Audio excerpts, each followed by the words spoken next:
Chapter 1. The Goose Factory System. First recharge grants the ancient sacred body. In the vast expanse of Tian Tian Continent, within the realm of Qin Shou, lies the esteemed Qingyun Sect. "This is utterly absurd," exclaimed a bruised and battered young man sprawled on his bed, his gaze vacant. Qin Shou could hardly fathom that a mere birthday wish had led to this. "I wish to stumble upon great fortune." And lo and behold, a colossal truck summoning spell. His wish had been granted. That very night, he found himself assigned to a great fortune. Through the recollections of his body, he learned that he was now the young master of Qingyun Sect, possessing a mere 3 levels of spiritual energy cultivation. A talentless individual, languishing in a life of idleness as a second-generation immortal. Just a few days prior, he had been caught peeping at the daughter of the Grand Elder while she bathed, resulting in a severe beating that had left him in his current pitiful state. Spying on the Grand Elder's daughter while she bathes? Beast. Qin Shou's countenance darkened. Just as he was cursing, a thunderous crash reverberated through the room. Bang! The door was violently kicked open, revealing a middle-aged man clad in a black robe, his face a mask of fury. Upon seeing the intruder, an unusual glint flashed in Qin Shou's eyes. With the memories of the original owner at his disposal, he instantly recognized the man's identity. The leader of Qingyun Sect, Qin Wudi, who was none other than his father in this body. At that moment, Qin Wudi had approached the bedside, his gaze fixed upon Qin Shou. The anger etched on his face was further accentuated by a hint of disappointment. "You little bastard, still alive?" Qin Shou was at a loss for words as he sat up in bed. What kind of dialogue was this? After a brief internal struggle, he awkwardly uttered, "Father." I can't accept that. You are my father." Qin Wudi quickly raised a hand to silence him, then erupted into a tirade that I truly cannot comprehend how, in my illustrious lifetime, I have birthed such a creature. If I weren't the sect leader, you would have been sliced into pieces by now. Spittle flew as he raged, showing no semblance of a leader. Qin Shou silently wiped the saliva from his face, his mind racing with a myriad of expletives. Just as he was about to retort, he was interrupted by Wudi's raised hand. Taking a deep breath, Wudi's expression gradually returned to calm as he gazed at his rebellious son, a tinge of helplessness flickering in his eyes. After a moment, he finally spoke. "I have conferred with the elders of the sect and concluded that you are no longer fit to be the heir. The new young master will be selected during the sect's grand competition in 3 days." Though reluctant, Qingyun Sect was not a family business, nor was it solely his domain. Given this little bastard's lack of talent, coupled with the recent incident, it was indeed inappropriate for him to retain such a position that a wasted. Qin Shou was left speechless. So he had traversed to this world, barely having settled in, and already lost the title of young master. At that moment, Qin Wudi unexpectedly offered a semblance of comfort. "It's no big deal, it's just a title of young master after all. As long as I, your father, am alive, you shall not suffer. Just stay put, and in due time, I will arrange for you to have several stepmothers." He patted Qin Shou on the shoulder, oblivious to the deepening pallor of Qin Shou's face, before turning and leaving the room. Arrange for himself to have several stepmothers? Qin Shou felt a peculiar itch in his head, as if he were about to gain some clarity. Surely, he couldn't be contemplating that his current identity was a lost cause, preparing to assume a new one. The position of the young master has vanished, leaving his father to create a new identity, allowing for a semblance of good days ahead. Alas, in an instant, he felt as if his future had plunged into darkness. Yet at that very moment, a melodious voice echoed in his mind. "Young one, do you wish to grow stronger?" This voice system? Qin Shou was momentarily taken aback, but soon his face lit up with excitement. The sincerity of my fellow readers has not betrayed me. The system always materializes in times of dire need.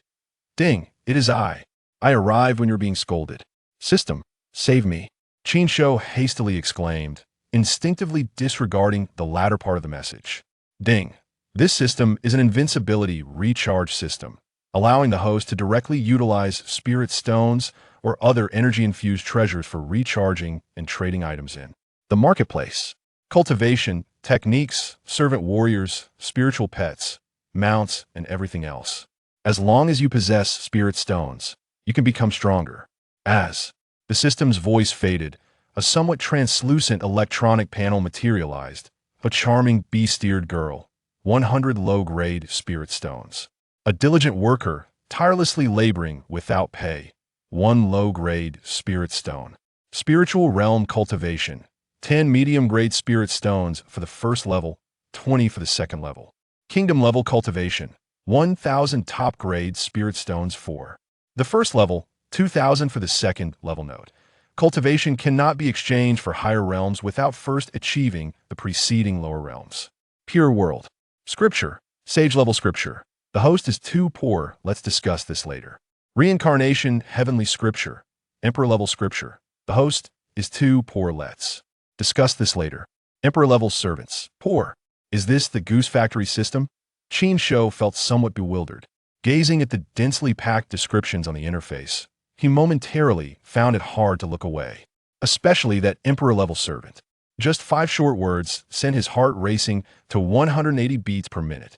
Can I really exchange for an Emperor-level servant? Am not well-read, please don't deceive me. Ding. As long as the host possesses spirit stones, even immortals can be summoned for you. How audacious. I absolutely adore it. Qin Shou's eyes sparkled, and in an instant, a storage ring appeared in his hand. With a mere thought, a plethora of spirit stones, elixirs, and ores manifested on the ground before him. All his savings from 20 years, his entire fortune, laid bare. How much can these be exchanged for in terms of cultivation? Ding. 20,000 medium-grade spirit stones, with other elixirs and ores valued at 7,300 medium-grade spirit stones, totaling 27,300 medium-grade spirit stones. The host can spend 25,890, upgrading to the 6th level of the Profound Dan realm. Would you like to proceed with the exchange? 6th level of the Profound Dan? Qin Shou was taken aback, then elated. The cultivation realms on the continent are divided into physical body, spiritual energy, sea separation, Profound Dan, spiritual infant, divine palace, void stepping, enlightenment king, heaven glimpsing, great being, sage, great sage, 9 heavenly barriers, mythic emperor. Though the 6th level of the Profound Dan realm is merely foundational, it is already splendid for him at this moment. Exchange. Ding. Exchange successful. Congratulations, host, for attaining the 6th level of the Profound Dan realm. As this is the host's first recharge, the system rewards a first recharge gift pack. Humanity's most formidable battle body, the ancient sacred body. The lineage of this fleshly body is unparalleled once fully realized. It can challenge even the mightiest emperors with a single strand of hair capable of collapsing countless galaxies. Now, as the host undergoes fusion, to prevent any anomalies from attracting unwanted attention, a spatial barrier has been erected within a radius of 1 mile. Boom! A resonating hum echoed in his mind. In an instant, Qin Shou felt a powerful surge of spiritual energy erupting from the depths of his being. Under the impetus of this energy, his cultivation began to ascend at an astonishing pace. From the 4th level of spiritual energy to the pinnacle of the 9th level, then to the 1st level of the sea-breaking realm. Finally, reaching the 1st level of the Profound Dan realm, he stabilized at the 6th level of the Profound Dan realm, as his heart raced violently, and a light golden blood flowed forth, devouring and assimilating his original blood. Vague phenomena slowly materialized behind him. A luminous moon rose over a golden sea of bitterness. A blue lotus blossomed amidst chaos. The immortal king seated high in the heavens. An overwhelming surge of blood energy ascended, warping the air surrounding his body. Ancient holy body, such a formidable physique, such terrifying blood energy. Qin Shou felt the volcanic heat of the blood energy, his heart racing with exhilaration. Clenching his fist, he struck the ground before him. Boom! The golden blood energy roared forth, producing a tremendous sound. The entire palace quaked, and countless formations ignited around him, only to shatter in the aftermath. Jagged cracks rapidly spread across the ground and walls. The palace, inscribed with defensive arrays capable of withstanding assaults from the spirit infant realm, teetered on the brink of destruction from this single punch. This incredible. Qin Shou inhaled deeply, astonished at the near collapse of the palace. He had merely thrown a casual punch, without employing any spiritual techniques, yet it wielded such fearsome power. Ding! Host, please remain calm. As long as you possess spiritual stones, you could become even stronger. Therefore, young man, go earn some money. Earn money? Qin Shou murmured, his fervent gaze directed outside the palace. The immediate priority was to secure his position as the junior sect leader. Would claiming the first place grant him that title? He was eager to witness the expressions of those around him should he seize the victory. Chapter 2. I aspire to be the junior sect leader, and I crave spiritual stones. 3 days later. Hey, have you heard? The sect is suddenly holding a grand assembly. It seems they are to elect a new junior sect leader. It's about time. He should have been punished for peeping on Sister Lu while she bathed. Absolutely. Early in the morning, the entire Qingyun Sect was abuzz with excitement. Countless disciples flocked to the central square, their conversations abounding with such remarks. At this moment, a colossal arena stood prominently in the square, surrounded by rows of seats ascending in height.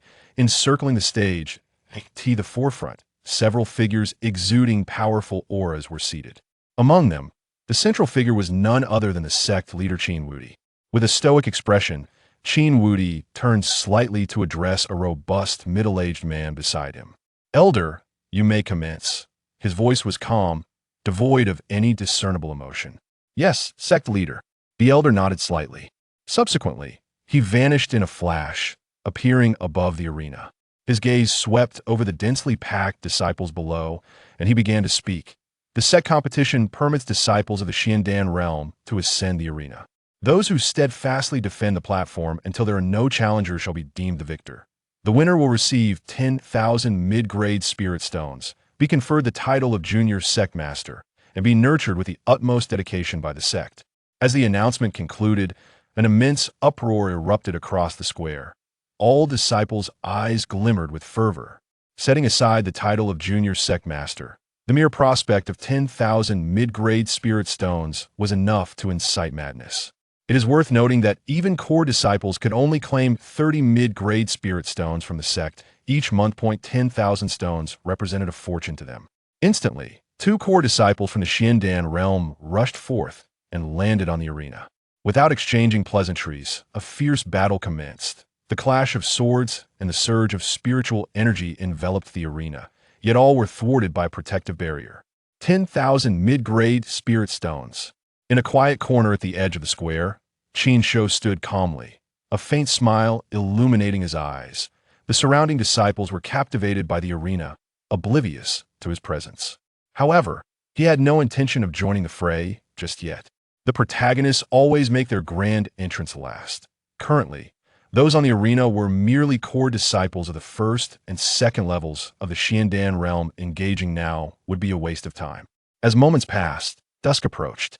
Under the fading sunlight, many disciples had taken their turns on the arena. In the end, only a graceful figure clad in a flowing azure dress remained. With delicate brows and almond-shaped eyes, her skin was as fair as snow, and her long dark hair cascaded to her waist, tied with a blue ribbon at the ends. Lu Qingqing, the eldest sister of the Qingyun Sect, the foremost of the younger generation. She possessed a cultivation of the 5th level of the Xiandan realm. A key figure in a recent scandal, she stood at the center of the arena with an air of tranquility, radiating an immensely powerful wave of spiritual energy. Her gaze swept over the disciples below, compelling them to lower their heads. Unable to meet her eyes, that it appears the outcome of this competition has already been determined. Lu Qingqing is indeed deserving of her title as the sect's eldest sister, remarked one elder from the seating area. Indeed, her talent and character far surpassed that brash Qin Shou. Others nodded in agreement. They were not surprised by this conclusion. The competition was merely a formality. Qin Wudi, seated in the center, wore a grim expression. It was infuriating to hear them speak so openly in his presence. Why does the sect master not smile? Is he averse to laughter? The elder looked at Qin Wudi with a hint of schadenfreude. Ha! Let that rascal of yours cause trouble for my daughter. Qin Wudi's lips twitched, his expression darkening further. The surrounding elders exchanged glances, stifling their laughter. These two had been rivals since their disciple days. Even now, one had become the sect master while the other had assumed the position of the chief elder, and their rivalry persisted. Qin Wudi scoffed, speaking with indifference. Since there are no challengers, let us declare the results. With that, he closed his eyes and feigned slumber, choosing not to witness the unfolding events. Ha! The chief elder grinned widely, brimming with joy as he stood. Just as he was about to declare the conclusion of the competition and announce his daughter as the junior sect master in the distance, at the edge of the square. It's time for me to make my mark. Cough. It's time for me to take action.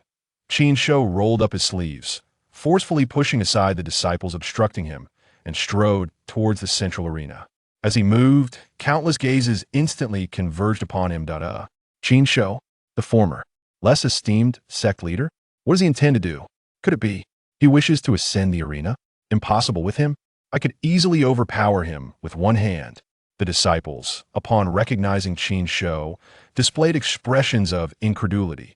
When they noticed he was heading directly towards the arena, their astonishment deepened. The Grand Elder's smile faded, replaced by a countenance of dismay. Gazing at Qin Shou, he seethed with resentment. It was this impudent brat who dared to threaten his beloved daughter. Yet, in the next moment, he seemed to discern something, his eyes widening in shock. How could this little rascal's cultivation be? With his peak divine palace realm cultivation, he could instantly perceive Qin Shou's current prowess, the Xiandan realm. 6th level? How could this be possible? Simultaneously, the other elders rose from their seats, disbelief etched upon their faces. This rascal. Qin Wudi's expression was a vivid spectacle, alternating between crimson and ashen hues, both excited and baffled. How could he have transformed from a mere spirit realm novice into a prodigy of the Xiandan realm so suddenly? Meanwhile, Qin Shou paid no heed to the skeptical gazes, advancing a few paces to the arena's edge. With a gentle leap, he was already atop the stage. Is he truly going to challenge Senior Sister Lu? As he lost his mind, at this point, the ordinary disciples could no longer remain seated, casting concerned glances at Qin Shou, who in the Qingyun Sect did not know that Qin Shou was merely at the 3rd level of the spirit realm. What audacity! These ordinary disciples were utterly oblivious to the true extent of Qin Shou's capabilities. They simply believed he had gone mad. Qin Shou, how dare you show your face before me? On the stage, Lu Qingqing glared coldly at Qin Shou, her palm tightening slightly. Recalling the events of a few days prior, a surge of anger welled within her. Why should I be afraid? Qin Shou spread his hands, wearing an indifferent expression. The one who had been spying was the less esteemed sect leader. What concern was it of mine? Furthermore, he hadn't witnessed anything that day, only suffering an unwarranted beating. You, Lu Qingqing scoffed, suppressing the urge to strike this impertinent fool. What do you intend to do? This is the grand competition arena. You have no place here. If you wish to spare the sect leader embarrassment, you should withdraw at once. Qin Shou chuckled lightly. I've heard that the first place in the grand competition can become the less esteemed sect leader, along with a reward of 10,000 mid-grade spirit stones. How unfortunate! I desire to be the less esteemed sect leader, and I also wish to claim those spirit stones. With that, he lifted his foot and stepped forward. Boom! A tremendous surge of spiritual energy swept outward. After enduring countless battles, the arena, which bore no marks of wear, was indelibly imprinted with a deep footprint. A multitude of fine cracks radiated outward from the footprint, spreading across the surface like a web. Chapter 3. I shall be the young sect master. Who agrees? Who opposes? How can this be? The 6th level of the Xiandan realm? Qin Shou. On the arena, Lu Qingqing appeared visibly stunned, her usual cold demeanor dissipating in an instant. Gazing at Qin Shou, her eyes brimmed with disbelief. Just a few days ago, he was merely at the 3rd level of spiritual energy, and she had even managed to defeat him. Now you tell me that you have reached the 6th level of the Xiandan realm? At the same moment, the disciples below the arena erupted into chaos. What on earth is happening? This is impossible. It must be an illusion. Everyone stood there dumbfounded. What kind of absurd commotion is this? Did someone pick up the wrong script? Make your move. Don't waste time. I intend to knock you off the stage and claim my spirit stones. Qin Shou paid no heed to their astonishment, merely casting a calm gaze at Lu Qingqing. Lu Qingqing's expression darkened upon hearing this, her anger transforming into a sardonic smile. I do not know what methods you employed to achieve such cultivation, but do you truly believe that the 6th level of the Xiandan realm is enough to defeat me?" With that, her aura surged, unleashing an even more formidable wave of power. Without further ado, she raised her hand and struck at Qin Shou with the sword. A powerful surge of spiritual energy coalesced into a chilling sword light, descending upon Qin Shou with ferocity. The 7th level of the Xiandan realm? Qin Shou effortlessly shattered the sword light. The explosion of sword energy left not a single mark on his hand. Lu Qingqing's earlier eruption of power had evidently reached the 7th level of the Xiandan realm. However, to him, there was little distinction between the 7th and 5th levels. Yet, while he perceived no difference, others did not share his sentiment. How can this be? Lu Qingqing stared at the dissipating sword light, her heart quaking. In her view, Qin Shou had merely relied on some external force to momentarily attain the 6th level of the Xiandan realm. That strike should have been sufficient to send him tumbling off the stage. However, the reality before her was clearly not as she had anticipated. "I refuse to believe it," Lu Qingqing exclaimed coldly. She sheathed her sword and formed seals with her hands. Countless ethereal runes materialized, coalescing in the air to form a 100-foot-long ice dragon. The immense body of the dragon enveloped the entire arena, its powerful aura causing the disciples below to involuntarily retreat, their faces etched with shock. "This is a divine ability? To think that Sister Lu has comprehended a divine ability," a core disciple exclaimed, eyes filled with envy. As disciples of various core elders, they were no strangers to divine abilities. Many had even attempted to cultivate them, but without reaching the divine palace realm, it was ultimately difficult to comprehend. Even those who managed to grasp it could seldom unleash more than 10 or 20% of its power. Yet, witnessing the colossal dragon forming above, the immense pressure it exerted felt like a fraction of its true might. "Qin Shou, the first place is mine. No one can take it away," Lu Qingqing declared coldly. Her expression turned grave as her palm pressed downward. "Roar!" The colossal dragon roared, emanating a chilling aura as it lunged downwards. Before it even fully descended, the terrifying pressure caused numerous cracks to appear on the arena, nearly shattering it entirely. However, Qin Shou faced the descending dragon without a trace of fear. Instead, he forcefully stomped the ground, propelling himself into the air to confront the dragon head-on. In midair, a violent surge of blood energy erupted as he clawed with his hands. Rip! The massive ice dragon was instantly torn apart, disintegrating into fragments of runes. Qin Shou darted through the scattered runes, appearing before Lu Qingqing in a flash. Before she could even react, a single finger was already pressed against her brow. The spiritual energy at his fingertips surged. A slight exertion would pierce her forehead. "You have lost," Qin Shou stated calmly. At that moment, the expressions of the watching disciples below were incredulous. "What?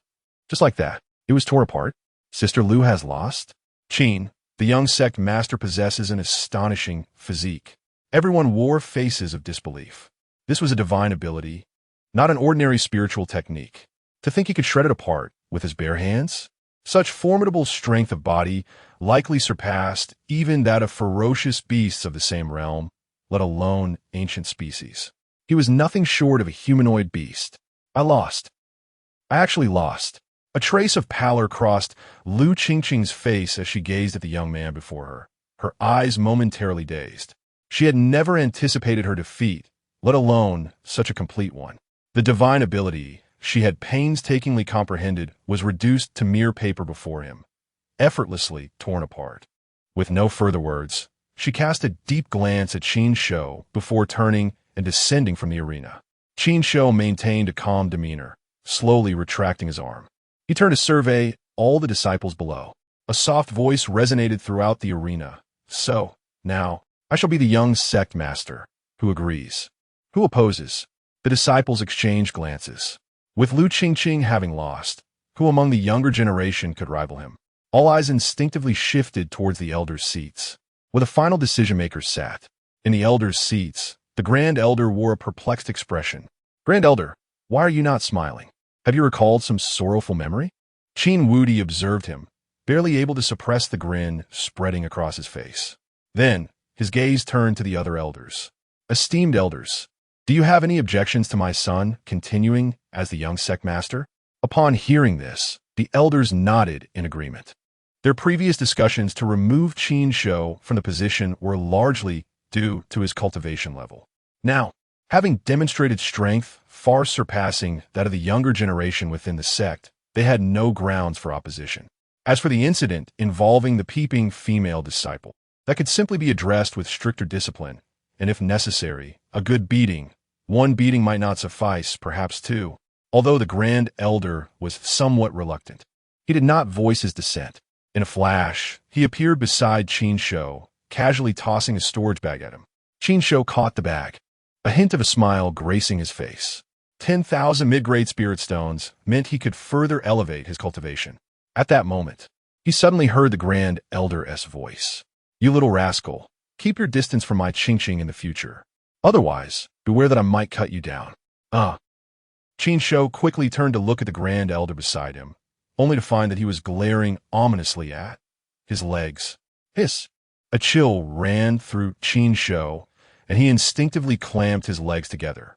The Grand Elder retracted his gaze and turned to the crowd below. I hereby announce that the grand competition has concluded. Young Sect Master Qin Shou has claimed first place. From now on, he may freely enter the Scripture Pavilion, and all resources required for cultivation will be prioritized for him by the sect. As his words fell, the disciples below erupted into a clamor, their faces filled with envy. Describe Chapter 4, 5,000 Superior Spirit Stones, 7th layer of the Spirit Infant Realm. Inside the sect's council hall, a triad of deliberation, Qin Shou stood in the center of the grand hall. In front of him, Qin Wudi and a group of elders gazed at him with wide eyes, staring intently. Is this truly you, Qin Shou, my son? Qin Wudi's expression was exceedingly serious as he scrutinized Qin Shou from head to toe. It was no wonder he inquired so. Qin Shou's transformation was nothing short of astonishing. A previously listless individual had suddenly risen to become the foremost figure of the sect. He even harbored doubts that his son might have been possessed by some ancient being. Did you not verify this already? Qin Shou replied with an air of calm, his expression betraying no hint of change. Just moments ago, after the grand tournament concluded, he had been summoned here. First, Qin Wudi had scanned him with divine consciousness, followed by several elders who had deployed formations to inspect him for an extended period. Fortunately, after all the commotion, nothing amiss was discovered. Otherwise, he might have faced dissection on spot. Indeed, Qin Wudi retracted his gaze. They had already conducted their checks and found no issues. You, young man, are quite the cunning one. You have concealed your true self more adeptly than anyone else. The Grand Elder remarked, a hint of envy in his voice. The other elders nodded in agreement. This young man had managed to keep the entire sect in the dark. Were it not for the impending removal from his position as deputy sect master, his secrets might have remained hidden indefinitely. They were also curious as to how Qin Shou had managed to cloak his cultivation so perfectly, evading even their keen eyes. Qin Shou offered a sheepish smile, but remained silent. Concealment? What a preposterous notion. He had been truly useless before. It was merely that he had now received a significant boost. Sensing their curiosity waning, the Grand Elder and the others refrained from pressing further. After all, everyone harbors their own secrets. In the cultivation world, once one possesses no secrets, they soon become akin to the deceased. Grand Elder, you may take your leave now. Qin Wudi waved his hand at this juncture. Yes, Sect Master. The Grand Elder and the others nodded, casting one last lingering glance at Qin Shou before turning to exit the council hall. Before long, only the father and son remained in the hall. Qin Wudi gazed at his son, whose handsome visage mirrored his own youth, and suddenly broke into a broad grin, bursting into laughter. Haha, what a fine boy. No doubt you are my son. I have always known you would achieve greatness. Should you require anything for your cultivation, do not hesitate to ask. Your father will procure it for you. He said this while affectionately patting Qin Shou's shoulder with his enormous hand, his face radiating paternal warmth. Qin Shou's lips twitched as he discreetly stepped back. Was this shameless middle-aged man truly his father, the leader of the sect? Just days ago, he had not spoken in such a manner. Great memory restoration technique.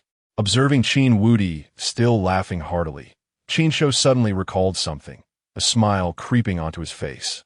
In the next moment, he spoke earnestly. I require spirit stones.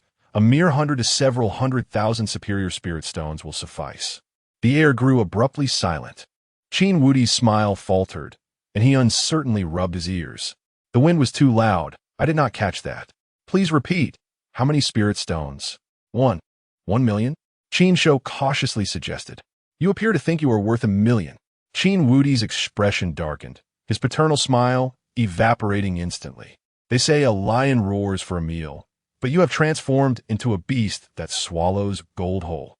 Father, Qin Shou called out, attempting to rekindle the dwindling affection of his father. All right. Since the sect has pledged to cultivate you vigorously, they will not go back on their word. Qin Wudi tossed a quaint ring. Within this, there are 5,000 superior spirit stones and some medicinal pills for your cultivation. Consider it an investment from the sect for you. If you break through to the spirit infant realm within a year, there will be more resources available to you. 5,000 superior spirit stones? Qin Shou accepted the storage ring, hastily stowing it away as if fearing Qin Wudi might retract his offer. He had merely wished to irk Qin Wudi, never expecting to receive such a sum. Moreover, 5,000 superior spirit stones equated to a staggering 50,000 medium spirit stones. To him, this was a fortune. After all, his savings over the past 20 years had barely reached 3,000 medium spirit stones. Qin Wudi observed Qin Shou's reaction with amusement. In truth, the sect had only allocated 2,000 superior spirit stones. The remaining 3,000 came from his own pocket. Previously, he had believed his son lacked talent and never imagined he could become a powerful figure. However, now that Qin Shou displayed such formidable potential, he, as a father, was compelled to provide unwavering support. It was merely unfortunate that Xian Prefecture was exceedingly barren, with the Qingyun Sect possessing only a single vein of superior spirit stones. Otherwise, they would not have only given 5,000 superior spirit stones. Now that the spirit stones are in your possession, return and cultivate diligently. Strive for an early breakthrough to the spirit infant realm, Qin Wudi advised before turning to leave. Within the small palace, Qin Shou sat cross-legged on his bed, surrounded by a plethora of medicinal bottles and gleaming spirit stones. 5,000 superior spirit stones, 10,000 medium spirit stones, and 10 bottles of medicinal pills. Gazing at the resources amassed before him, a smile graced his face. He first selected 2 bottles of healing pills and then summoned the system in his mind. System, I wish to recharge. Ding. Estimating the value of items for the host now. 8 bottles of pills, valued at 320 superior spirit stones. 10,000 medium spirit stones equate to 100 superior spirit stones. Total value, 5,420 superior spirit stones. Over 5,000 superior spirit stones. Qin Shou nodded in acknowledgement and did not immediately convert them into cultivation power. Instead, he waved his hand to open the system interface. After all, cultivation was merely one component of combat strength, supplemented by divine abilities, formations, and numerous other factors. As he perused the items displayed on the interface, he began to examine each one carefully. 7th layer of the Xiandan realm, 70 superior spirit stones. 1st layer of the spirit infant realm, 100 superior spirit stones. 2nd layer of the spirit infant realm, 200 superior spirit stones. Breaking illusions, a divine eye technique capable of seeing through all illusions, including formations, the cultivation levels of enemies, and their garments. It is an essential skill for thievery, escape, eavesdropping, and more. Available at a discounted price of 1,800 superior spirit stones. 1st layer of the Divine Palace Realm Servant. Permanent, 900 superior spirit stones.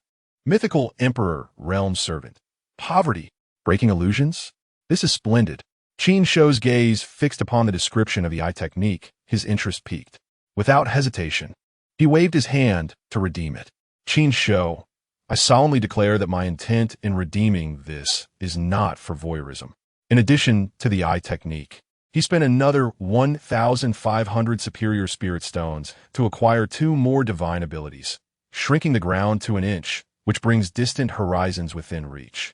and Tiger Roar Dragon Fist, a physical technique that allows one to unleash double the strength of the body.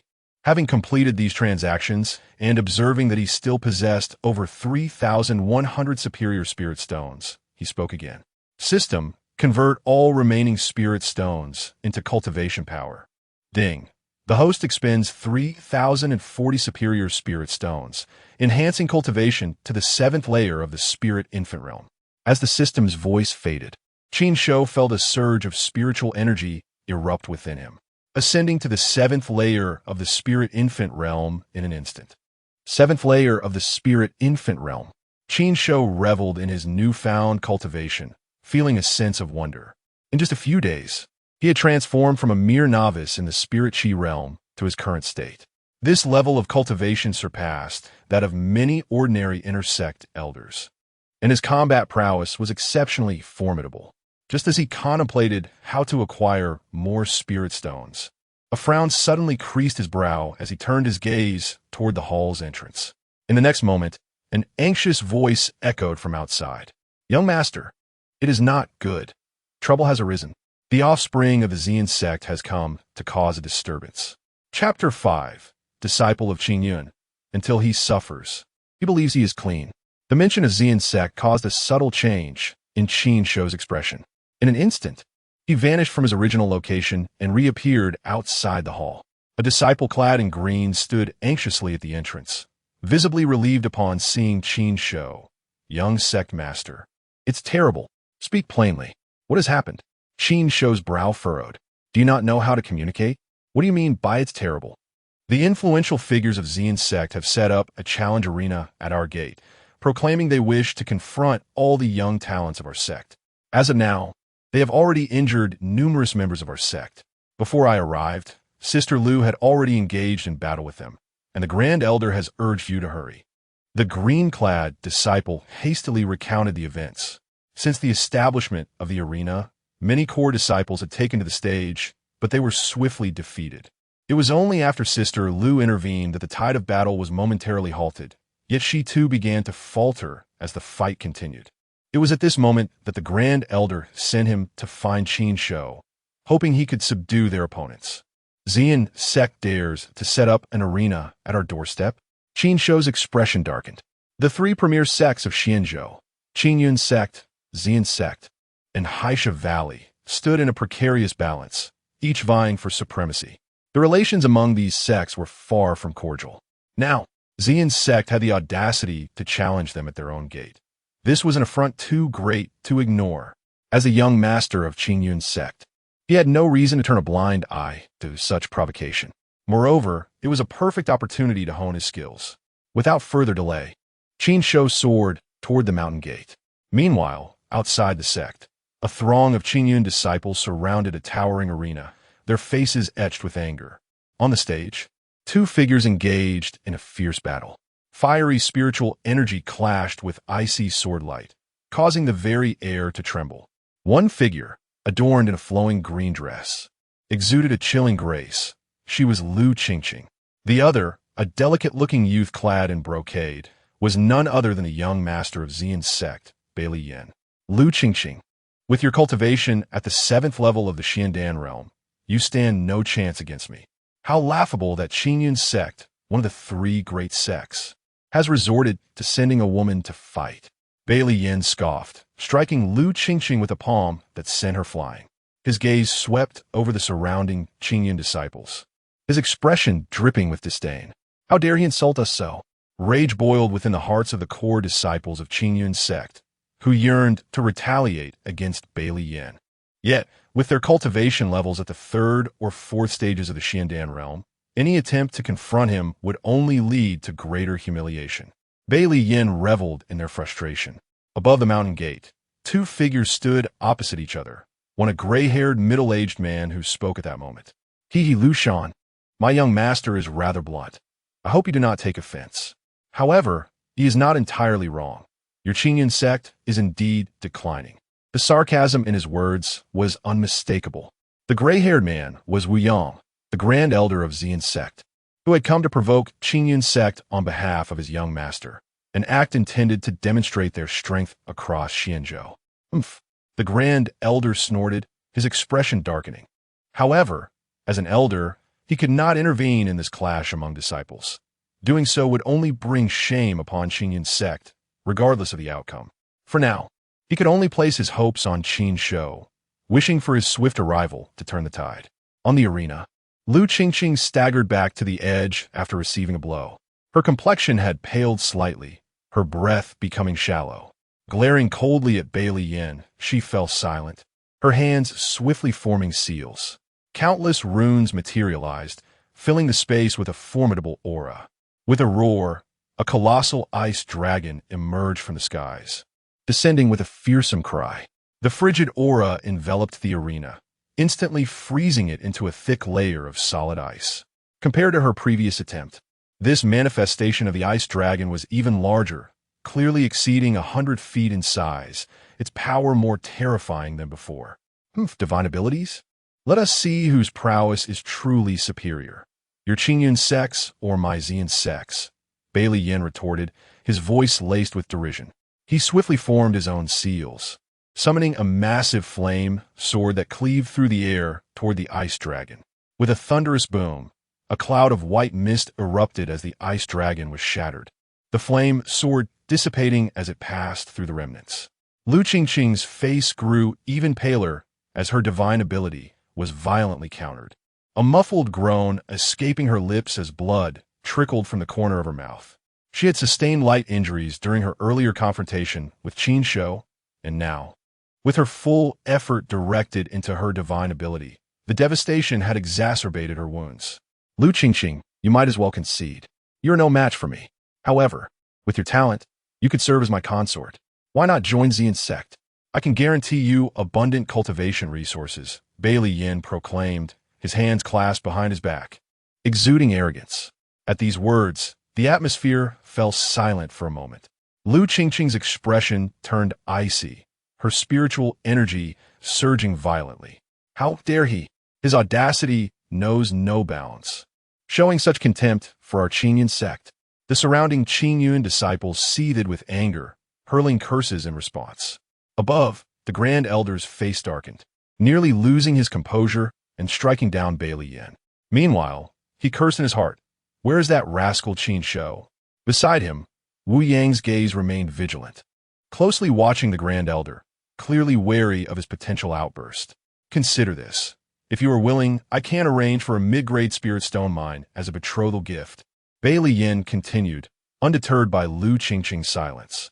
As the daughter of the Grand Elder and the foremost talent of Qingyun Sect, securing a mid-grade spirit stone mine would be a significant gain for him and Xian Sect.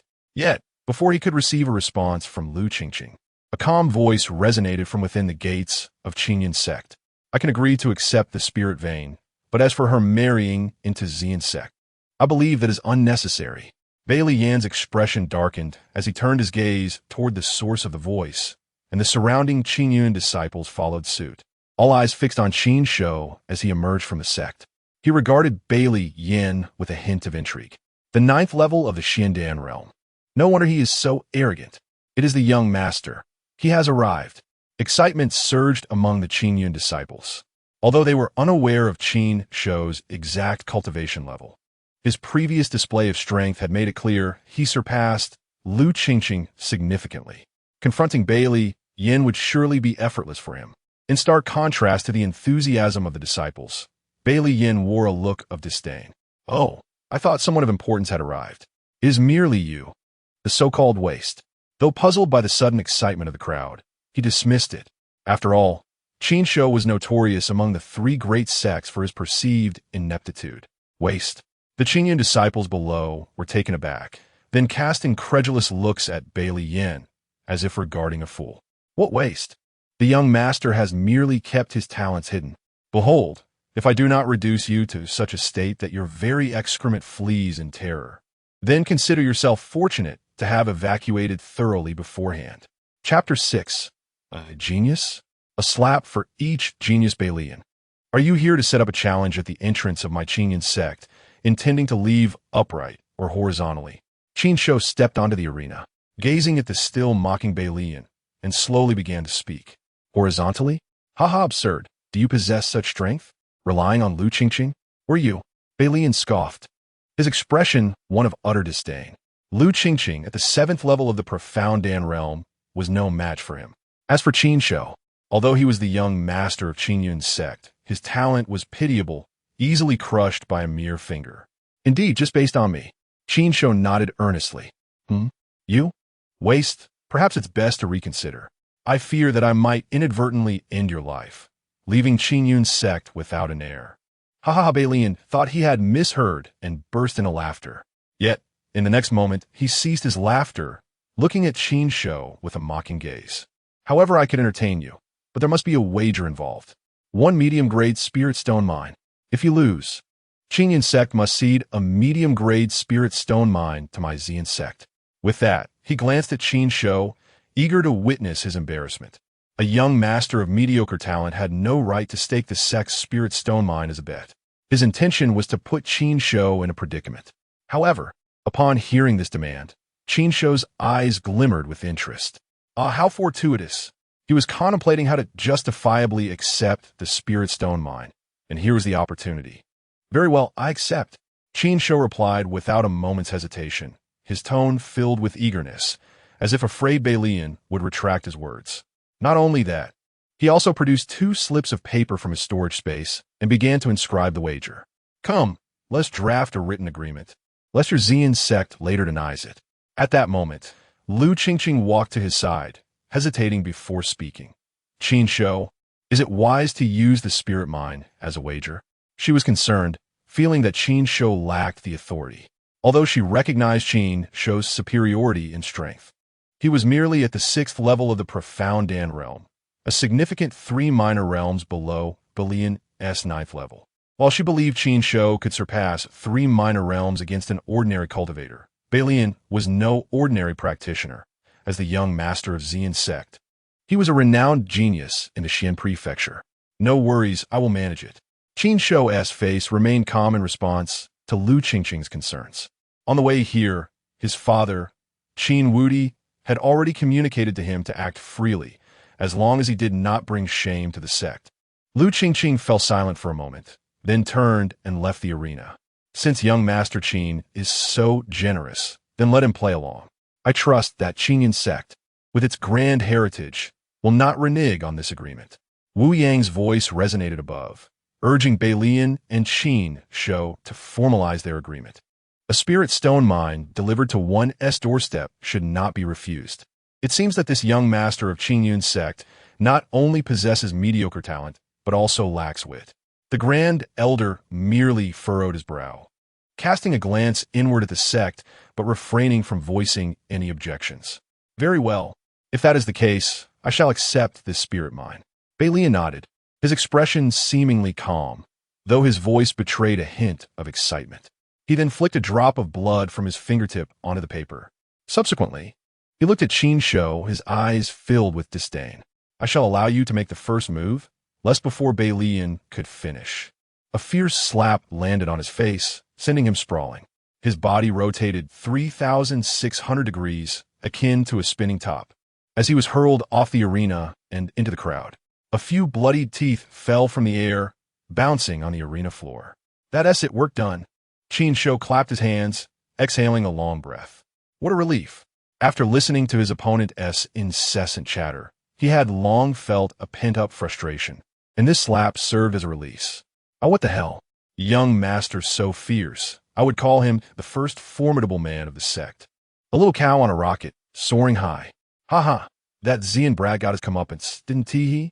Below the arena, a crowd of Qingyun disciples first stood in stunned silence before erupting into exuberant cheers. What a relief! Such a tremendous relief. They had anticiped Chapter 7, the subtle maneuvers of the Xian sect. Well. Wu Yang gazed apprehensively at the few figures before him, their eyes gleaming with a predatory anticipation, as if they were eagerly awaiting his move.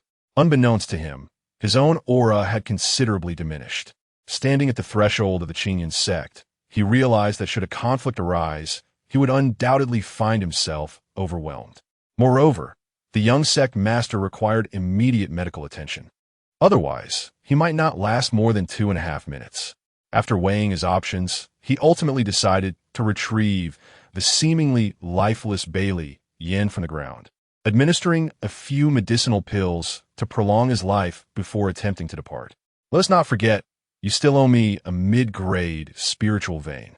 I trust the Qingyun Sect can finalize the transfer within 3 days. Amidst the ruins, Qin Shou offered a benevolent reminder. He had no desire for unforeseen complications regarding the spiritual vein that was nearly within his grasp. Oomph. Wu Yang's expression soured as he snorted disdainfully, opting not to respond. Cradling the unconscious Bailey Yin, he cast a lingering glance at Qin Shou before stepping into the void and vanishing. This is a grudge against me. Qin Shou observed the receding figure, a glint of golden light flashing in his eyes. Yet, he felt no fear should the situation escalate to a fatal encounter. He would not hesitate to make a sacrifice of his own, perhaps even taking down the entire Qingyun Sect alongside it. At that moment, several elders descended from the sky and approached him. "Haha, well done, my boy. You've performed admirably." The Grand Elder beamed with delight, unable to contain his amusement at Wu Yang's frustrated demeanor.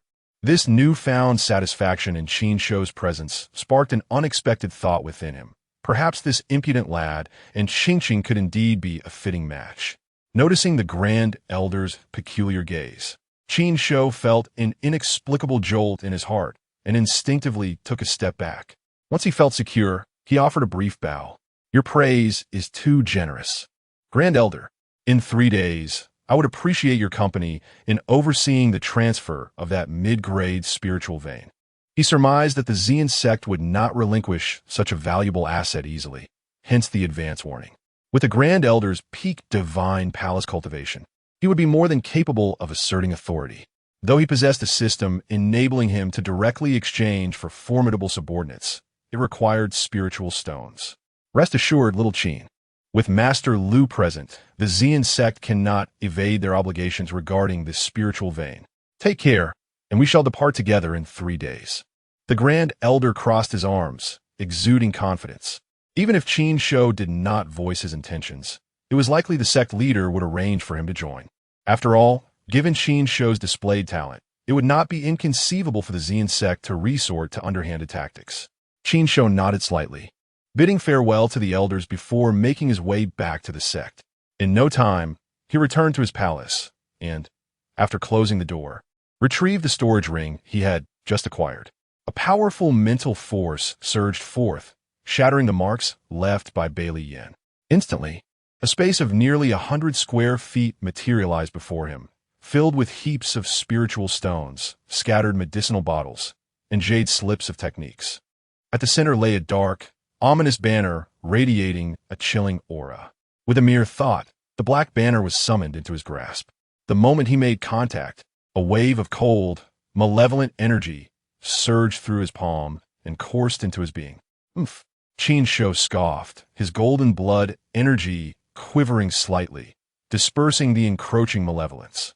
He scrutinized the swirling black mist emanating from the banner, his gaze sharpening. The banner of 10,000 souls? This sinister artifact requires the sacrifice of living souls for its crafting. It takes 1,000 souls to refine, distinctly malevolent in nature. In the cultivation world, there exists an old adage: if one does not strive in cultivation, they shall become brothers within the banner of 10,000 souls. How could Bailey Yin, as the young sect master of the Qingyun Sect, possess such a vile artifact? Could it be that he dared to commit the taboo of using mortals for crafting? After a moment of careful examination, Qin Shou shook his head, dismissing further contemplation. Scanning the items within the ring, he spoke softly. "System, convert all items into high-grade spiritual stones." Beep. System scanning, estimating item value. Qingyun Sect. In the Grand Hall, an enraged voice boomed. "Qingyun Sect. Very well." A middle-aged man clad in crimson, his eyes aflame with fury, fixed his gaze on the 2 individuals before him. This man was none other than the sect leader of the Qingyun Sect, Bailey Chongkong. The 2 standing below, Wu Yang and Bailey Yin, had just returned. With Bailey Yin now conscious, his limbs reattached, but his complexion pale, as if he had endured a long night of torment. "Father, Do we truly have to cede a mid-grade spiritual vein to the Qingyun Sect? Bailey Yan's voice was weak, and his eyes betrayed his unwillingness.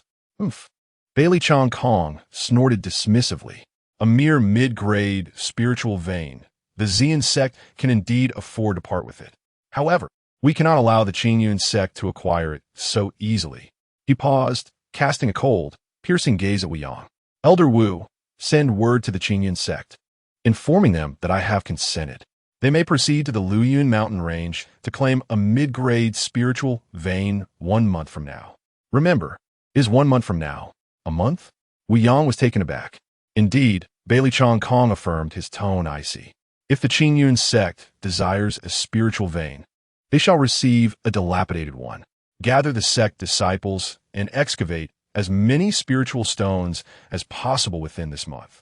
Do not concern yourselves with damaging the vein's roots. By the end of the month, even if we cannot completely exhaust it, we shall render it useless. Understood, sect leader. Wu Yang's eyes brightened slightly.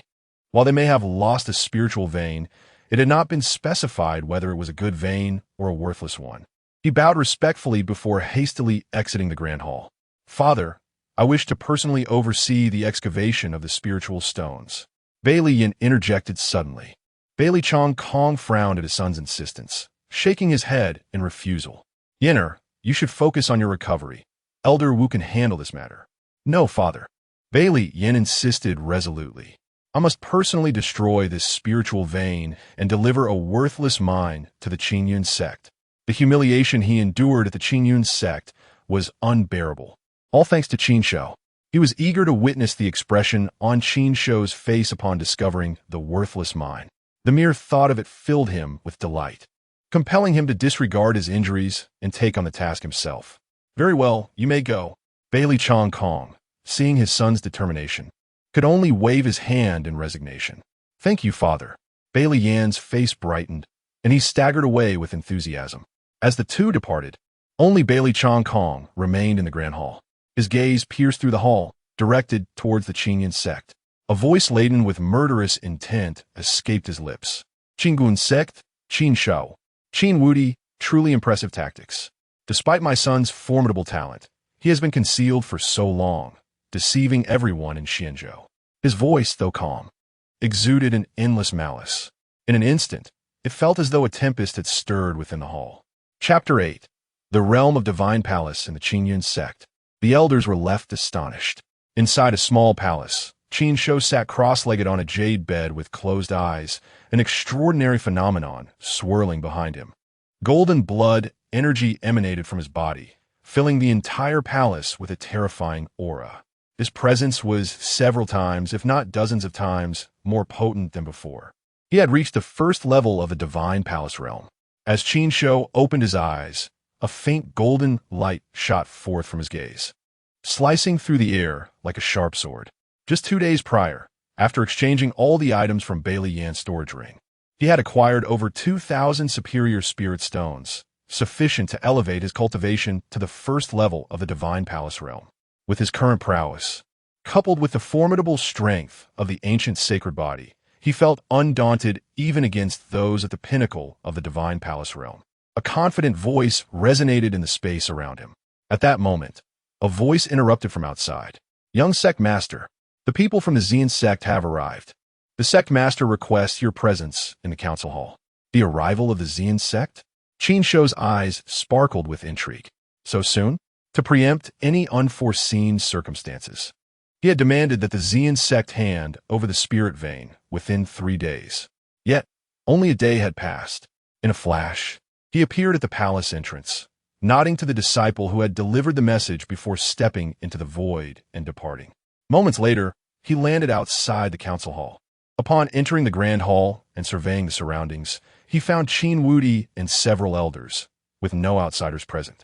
Greetings, father and esteemed elders, Qin Shou said, bowing slightly. His eyes filled with curiosity. Did the Xian Sect not send someone? They have already left, Qin Wudi replied, his gaze instinctively sweeping over Qin Shou's cultivation level. Upon seeing it, his eyes widened in disbelief, and he instantly vanished from his seat, appearing beside Qin Shou. Shower, your cultivation. The Divine Palace Realm? Qin Wudi grasped Qin Shou's shoulders, his immense spiritual consciousness thoroughly examining him. What? The Divine Palace Realm? The elders in the hall stood up in unison, initially incredulous. Their expressions turned to astonishment as they comprehended Qin Shou's current level of cultivation. First, he had reached the Xiandan stage, then the spirit infant realm just yesterday. While they were shocked, they could accept it. But now, the Divine Palace Realm? What on earth? All these elders, once prodigies in their youth, had only attained the Divine Palace Realm after centuries of cultivation. Yet this young man, who had been weaned just 20 years ago, had achieved it in merely 2 decades. What had they accomplished in their hundreds of years? In that instant, the elders felt their resolve shaken. Actually, the Divine Palace Realm is my true cultivation level, Qin Shou remarked, observing their expressions with a hint of helplessness. It seems I should acquire an artifact to conceal my aura. Otherwise, with such rapid advancement, I won't know how to explain it next time. Are you certain this is your true cultivation level? Qin Wudi questioned skeptically, even omitting the term son. Indeed, truly. Qin Shou nodded repeatedly. He had not concealed his cultivation at all. To divert the topic, he inquired, did the Qingyun Sect arrive regarding the spirit vein? Upon hearing this, Qin Wudi and the others nodded, their attention shifting back from Qin Shou's cultivation. He took a deep breath, suppressing his astonishment, and replied, indeed. The Qingyun Sect has agreed to seed a spirit vein in the Luyan mountain range, but they request that we wait a month before we can go to claim it. The reason they provided is that they need time to withdraw their disciples and mining slaves. A hint of disdain laced Qin Wudi's voice. It was evident to anyone that the Qingyun Sect was merely stalling for time. Then, what do you think, Father? Should we wait? Qin Shou was not particularly surprised. He had anticipated that the Qingyun Sect would not willingly part with the spirit vein, as the 3 major sects of Xianzhou possessed only a few mid-grade spirit veins. Losing one would be a significant blow. After a month, we'll likely be left with a useless vein. Qin Wudi scoffed, shaking his head. His gaze swept over the assembled elders, and he issued a direct command. Shou, along with the first and second elders, should set off immediately for the Luyan mountain range. Do not be concerned about damaging the spirit vein. Simply retrieve it for the sect.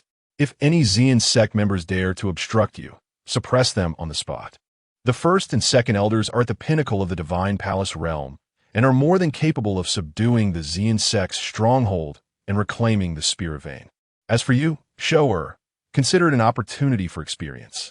With the presence of 2 elders, there should be no danger. We obey. The first elder and a stern middle-aged man replied in unison. Qin Shou nodded slightly, their thoughts aligned. Regardless of anything else, the priority was to reclaim the spirit vein.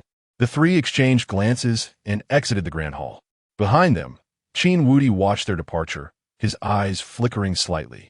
Moments later, his figure vanished from the grand hall, reappearing outside a small secret realm deep within the sect. Ancestor, Qin Wudi requests an audience. Meanwhile, in the Luyan mountain range, beneath Chapter 9, the Holy Body Mirage, one strike to annihilate the 7th layer of Divine Palace Realm, 3 figures stood high in the sky, gazing down upon the lush mountain range below.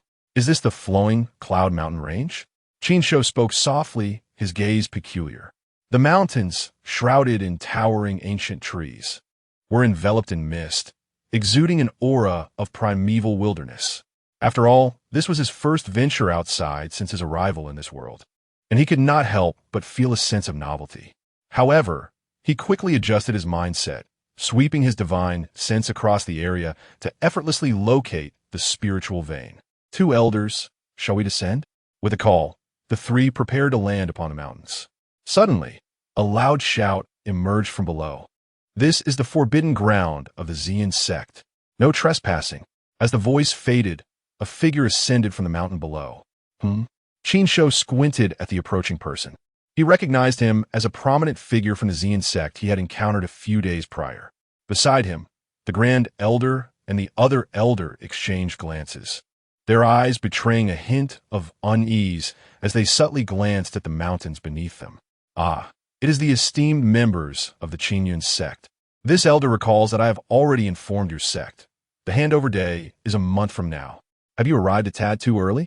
Wu Yang's gaze swept over Qin Shou and the second elder, ultimately resting on the Grand Elder, his expression a mix of mockery and disdain. Qin Shou maintained a calm demeanor, his expression betraying no emotion. The Grand Elder, stepping forward, replied coolly, "Not at all. This elder comes by the command of the sect leader to receive the spiritual vein. Should the Qingyun Sect be unable to withdraw its personnel, this elder could offer assistance." Yet, Wu Yang was unyielding in the face of the Grand Elder's words. "There is no need for your assistance. I shall handle this matter myself. You may return in a month." With that, he turned, intending to retreat back to the mountain. At this moment, Qin Shou's voice interjected, laced with a hint of mockery. "Ah, returning in a month will likely leave us with nothing but a desolate mind, won't it? What does young sect Master Qin mean?" Wu Yang whirled around, his sharp gaze locking on a Qin Shou. "What do I mean? Is Elder Wu not attempting to delay, allowing the sect's disciples to exhaust the spiritual vein?" Qin Shou scoffed. Although the entire mine was enveloped in a formation, he easily pierced through its veil with his divine insight. Hundreds of disciples from the Qingyun Sect were violently extracting spirit stones. What? Such audacity! The Grand Elder and the others roared in anger. Though surprised that Qin Shou could discern the internal situation of the spiritual vein, they did not doubt him. Their powerful auras erupted, pressing down upon Wu Yang. As the tension escalated, Wu Yang's expression turned frosty, emanating the peak aura of the divine palace realm. The three forces collided, stirring the very air around them. Just then, 6 figures soared from the mountains below, landing beside Wu Yang. Their formidable presence enveloped Qin Shou and his companions like a tempest. More powerful beings? The Grand Elder's expression darkened as he observed the 5 newcomers. Including Wu Yang, there were 2 at the peak of the divine palace realm, 1 at the 8th layer, and 3 at the 7th. Although he and the second elder felt unafraid, young sect Master Qin was merely at the 1st layer of the divine palace realm. Should they become entangled, he would be in peril. Exchanging knowing glances, the 2 elders stepped back, shielding Qin Shou behind them. "Lu Shan, I advise you to leave quietly. In a month, our Qingyun Sect will naturally surrender the spiritual vein." Wu Yang, hands clasped behind his back, bore an expression of derision. To prevent any unforeseen events, he had already stationed powerful sect members here for protection. His foresight had proven correct. Young sect master, a wise man does not suffer immediate losses. The Grand Elder communicated through their bond, contemplating a retreat to summon reinforcements from their sect. Qin Shou shook his head, stepping forward amidst their astonished gazes. "Elders need not worry. Simply hold off those 2 at the peak of the divine palace realm. The rest shall be entrusted to me. Young sect master, you must not overreach." The second elder, who had remained silent until now, cautioned him. Despite Qin Shou's hidden strength and formidable capabilities, overcoming such a disparity in layers was no simple feat. "It matters not. Merely the 8th layer of the divine palace realm. I may yet be his equal." Qin Shou waved his hand dismissively, a heavy aura emanating from him. Suddenly, the sound of crashing waves echoed from behind. A slightly ethereal golden ocean materialized, and a luminous moon slowly ascended above. Under its chilling glow, everyone felt an overwhelming pressure. Even the Grand Elder and others at the peak of the divine palace realm were no exception. This is a physical phenomenon? The Grand Elder and his companion were taken aback, their eyes widening. In the realm of cultivation, only a select few possessed extraordinary innate physiques, allowing them to cultivate at an exponential rate or endure countless tribulations. Those with such special physiques were always the chosen ones, achieving far greater heights than their peers. In battle, they could manifest physical phenomena, significantly enhancing their combat prowess. To their astonishment, the members of the Qingyun Sect also both sides of the conflict came to a simultaneous halt, and all eyes were fixed upon the dissipating crimson mist. Faces etched with astonishment. Chapter 10. The Spirit Vein in Hand, Stronger Beings Descend How. Is this possible? Elder Wang was a 7th-layer figure in the Divine Palace realm, yet he was annihilated in a single strike. In midair, the remaining 2 7th-layer members of the Qingyun Sect swallowed hard, instinctively retreating to distance themselves from Qin Shou. The sight of a peer, reduced to a mist of blood in the blink of an eye, sent chills down their spines. They could not help but feel relieved that they had hesitated, for otherwise they might have shared the same fate as that blood mist. Damn, this child is truly a prodigy. In the distance, Wu Yang's expression darkened, his murderous intent erupting like a volcano, soaring into the sky. He surged forward, charging at Qin Shou as he gathered runes in his hands, brewing a terrifying killing move. Hell, why the rush? First, take a blow from my greatsword. The Grand Elder materialized, instantly blocking Wu Yang's path. He wielded a gigantic sword, nearly the height of a door, which he brought crashing down. The oppressive force of the sword tore through the void, creating dark fissures that spread like a spider's web. Meanwhile, the second elder also erupted into action. His fearsome attack caused the air to tremble, momentarily suppressing his opponent. Qin Shou merely glanced at the two battles before retracting his gaze, turning his attention to the three remaining strongholds of the Qingyun Sect, 1 8th layer and 2 7th layer warriors. Faced with these three formidable foes, Qin Shou displayed no emotion. He stepped forward, each footfall amplifying his imposing aura.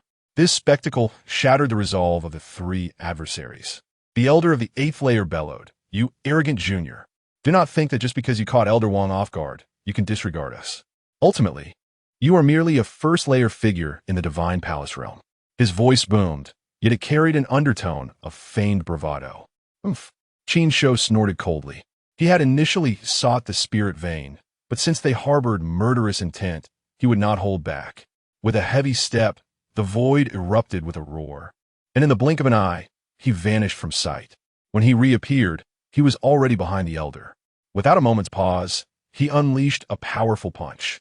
The space before his fist caved in, an overwhelming force erupting forth. What? Such speed? The elder was horrified, instinctively condensing his spiritual power into his palm. However, Qin Shou chose not to speak, and they did not press him. Yet, an inevitable flicker of reverence glimmered in their eyes. Very well. Let's first secure the spiritual vein and return to the sect post-haste. Delays may lead to unforeseen consequences, Qin Shou remarked, casting his gaze upon the mountain range below. Subsequently, he extended his hands, conjuring a colossal hand from the void, reaching towards the spiritual vein concealed within the mountains. With a thunderous roar, the earth quaked violently, fissures of terrifying magnitude tearing through the ground. A magnificent, several hundred-foot-long dragon, radiant with an abundance of spiritual energy, was uprooted. A low growl reverberated through the air, barely perceptible yet undeniably present. "Collect," Qin Shou commanded, deftly maneuvering his hands, causing the immense spiritual vein to vanish into thin air, absorbed into his inner world. In the realm of cultivation, when a practitioner reaches the D Chapter 11, a loan of 500,000 high-grade spirit stones, cultivation crushing, space channel, and the void-transcending realm cultivator, Qin Shou gazed at the torn fabric of space, his expression slightly tense. Only those who have reached the void-transcending realm possess the capability to rend space and forge spatial channels, enabling them to traverse deeper realms. Beside him, the two elders stood on high alert, stepping forward to shield Qin Shou. It was evident that the void-transcending cultivator who appeared at this moment was undoubtedly from the Qingyun Sect. However, their swift arrival was unexpected. Amidst the watchful eyes, a gray-clad elder emerged from the rift. His hair was as white as snow, yet his stature was remarkably imposing, exuding a terrifying aura akin to that of an ancient lion. Qin Shou squinted at the figure before him, discerning a multitude of information with clarity. Bai Li Hun, ancestor of the Qingyun Sect, former sect leader. Cultivation level, second layer of the void-transcending realm. Age, 1782. Techniques, Crimson Flame, Ancient Scripture, Fire Dragon Devouring, Soul Extinguishing Sword. At that moment, Bai Li Hun's gaze fell upon Qin Shou, a flicker of astonishment flashing in his eyes. First layer of the Divine Palace realm. You, the junior, are the one who killed several elders of my Qingyun Sect? Although he had been briefed on all pertinent information prior to his arrival, seeing Qin Shou in person still left him astounded. After all, A prodigy capable of defying an 8th-layer Divine Palace Realm cultivator at the 1st layer of the Divine Palace Realm was a sight he had never encountered. Qin Shou remained silent, instead summoning the system within his heart. System, convert all mid-grade spirit veins into cultivation. Ding! The spirit veins, having been mined halfway, are now valued at 2 million mid-grade spirit stones. Full conversion of cultivation results in the host cultivation level rising to the 6th layer of the Divine Palace Realm. As the system's voice resonated, a torrent of immense spiritual power surged from the depths of his being, propelling his cultivation from the 1st layer of the Divine Palace Realm to an astonishing height. It was as if he had been invigorated, ascending to the 6th layer of the Divine Palace Realm in an instant, saving himself 2.5 years of arduous labor. The 6th layer of the Divine Palace Realm. That was sufficient. A smile crept onto Qin Shou's face. Although he had only elevated a few minor realms, he felt a profound sense of satisfaction. With the 6th layer of the Divine Palace Realm, he was confident in his ability to contend against his opponent. If not defeat him, then at least to retreat unscathed. You, Junior, what is so amusing? Bai Li Hun's expression darkened as he fixed a cold gaze on Qin Shou. Is laughter a crime? Is there a rule in Qianzhou against smiling? Qin Shou shrugged nonchalantly. Seeking death. Bai Li Hun scoffed, raising his hand, ready to strike Qin Shou down. Yet, in the next moment, he seemed to reconsider, lowering his hand. I shall grant you a chance at life, given your arduous cultivation. If you swear an oath of allegiance to become a battle slave of the Qingyun Sect, I shall spare you. With several elders of the Qingyun Sect dead, there was no turning back. They could not allow these individuals to return. However, if he could turn this young cultivator into a battle slave, it would be a strategic gain. Moreover, the young man's powerful physique could help compensate for their losses in combat strength. Become a battle slave of the Qingyun Sect? Qin Shou murmured, his expression growing increasingly cold. This old man was truly calculating. Even the system, usually calm, resonated with rare anger in his mind. Ding! Too arrogant. This is an insult, a blatant humiliation. Host! This system has decided to grant you a loan of 500,000 high-grade spirit stones to elevate your cultivation to the pinnacle of the void-transcending realm, allowing you to crush this scoundrel. Alone? Qin Shou's expression turned peculiar. He was about to agree when he reconsidered. System. To reach the pinnacle of the void-transcending realm, it shouldn't require 500,000 high-grade spirit stones, right? By my calculations, it should only take a little over 470,000 high-grade spirit stones. Ding! Over 20,000 in interest. Fine. Loan it. Qin Shou sighed. The system was still the same system. However, he did not refuse.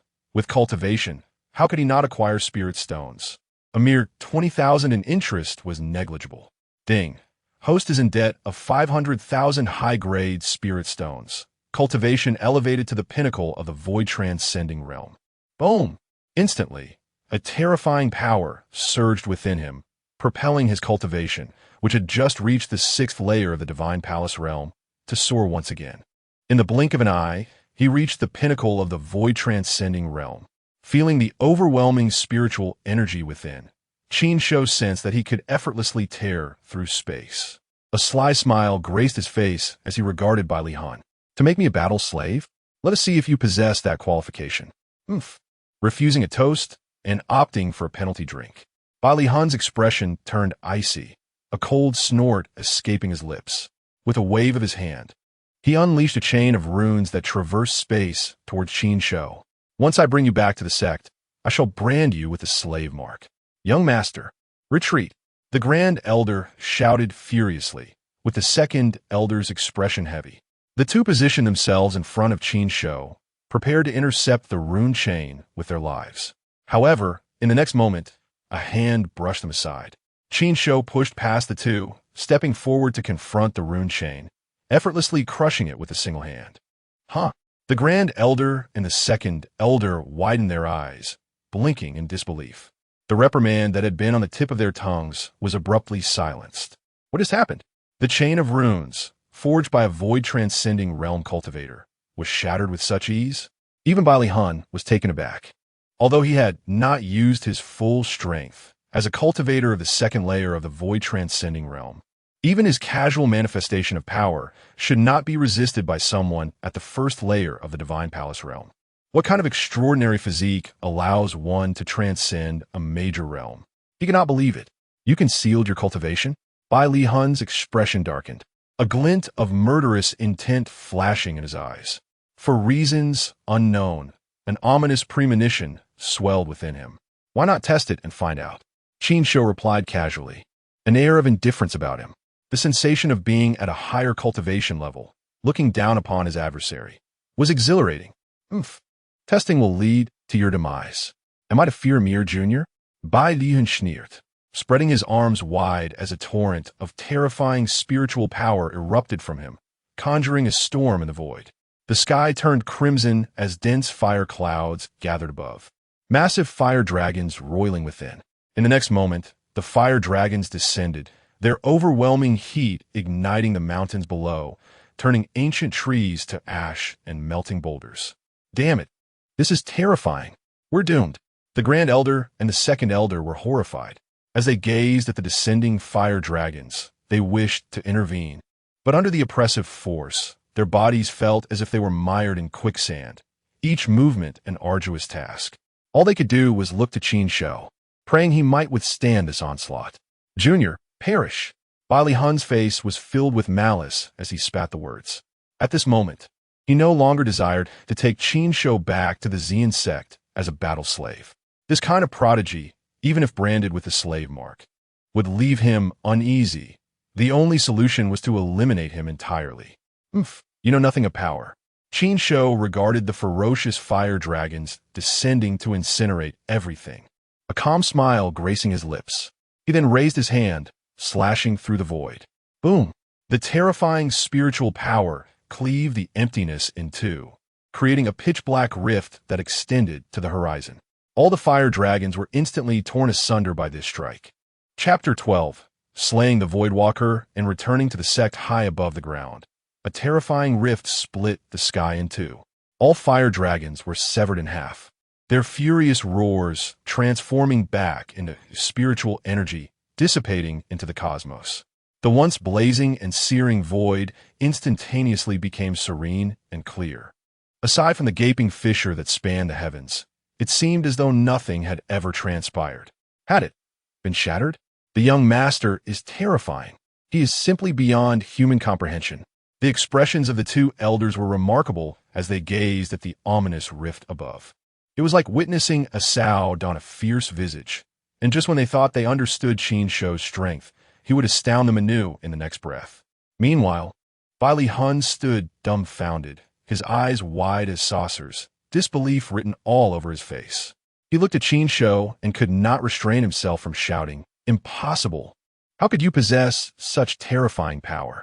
The divine abilities he unleashed, even a third-level Voidwalker could contend with. Yet he had been effortlessly vanquished with a mere palm strike. Was this truly the power of a first-level divine palace cultivator?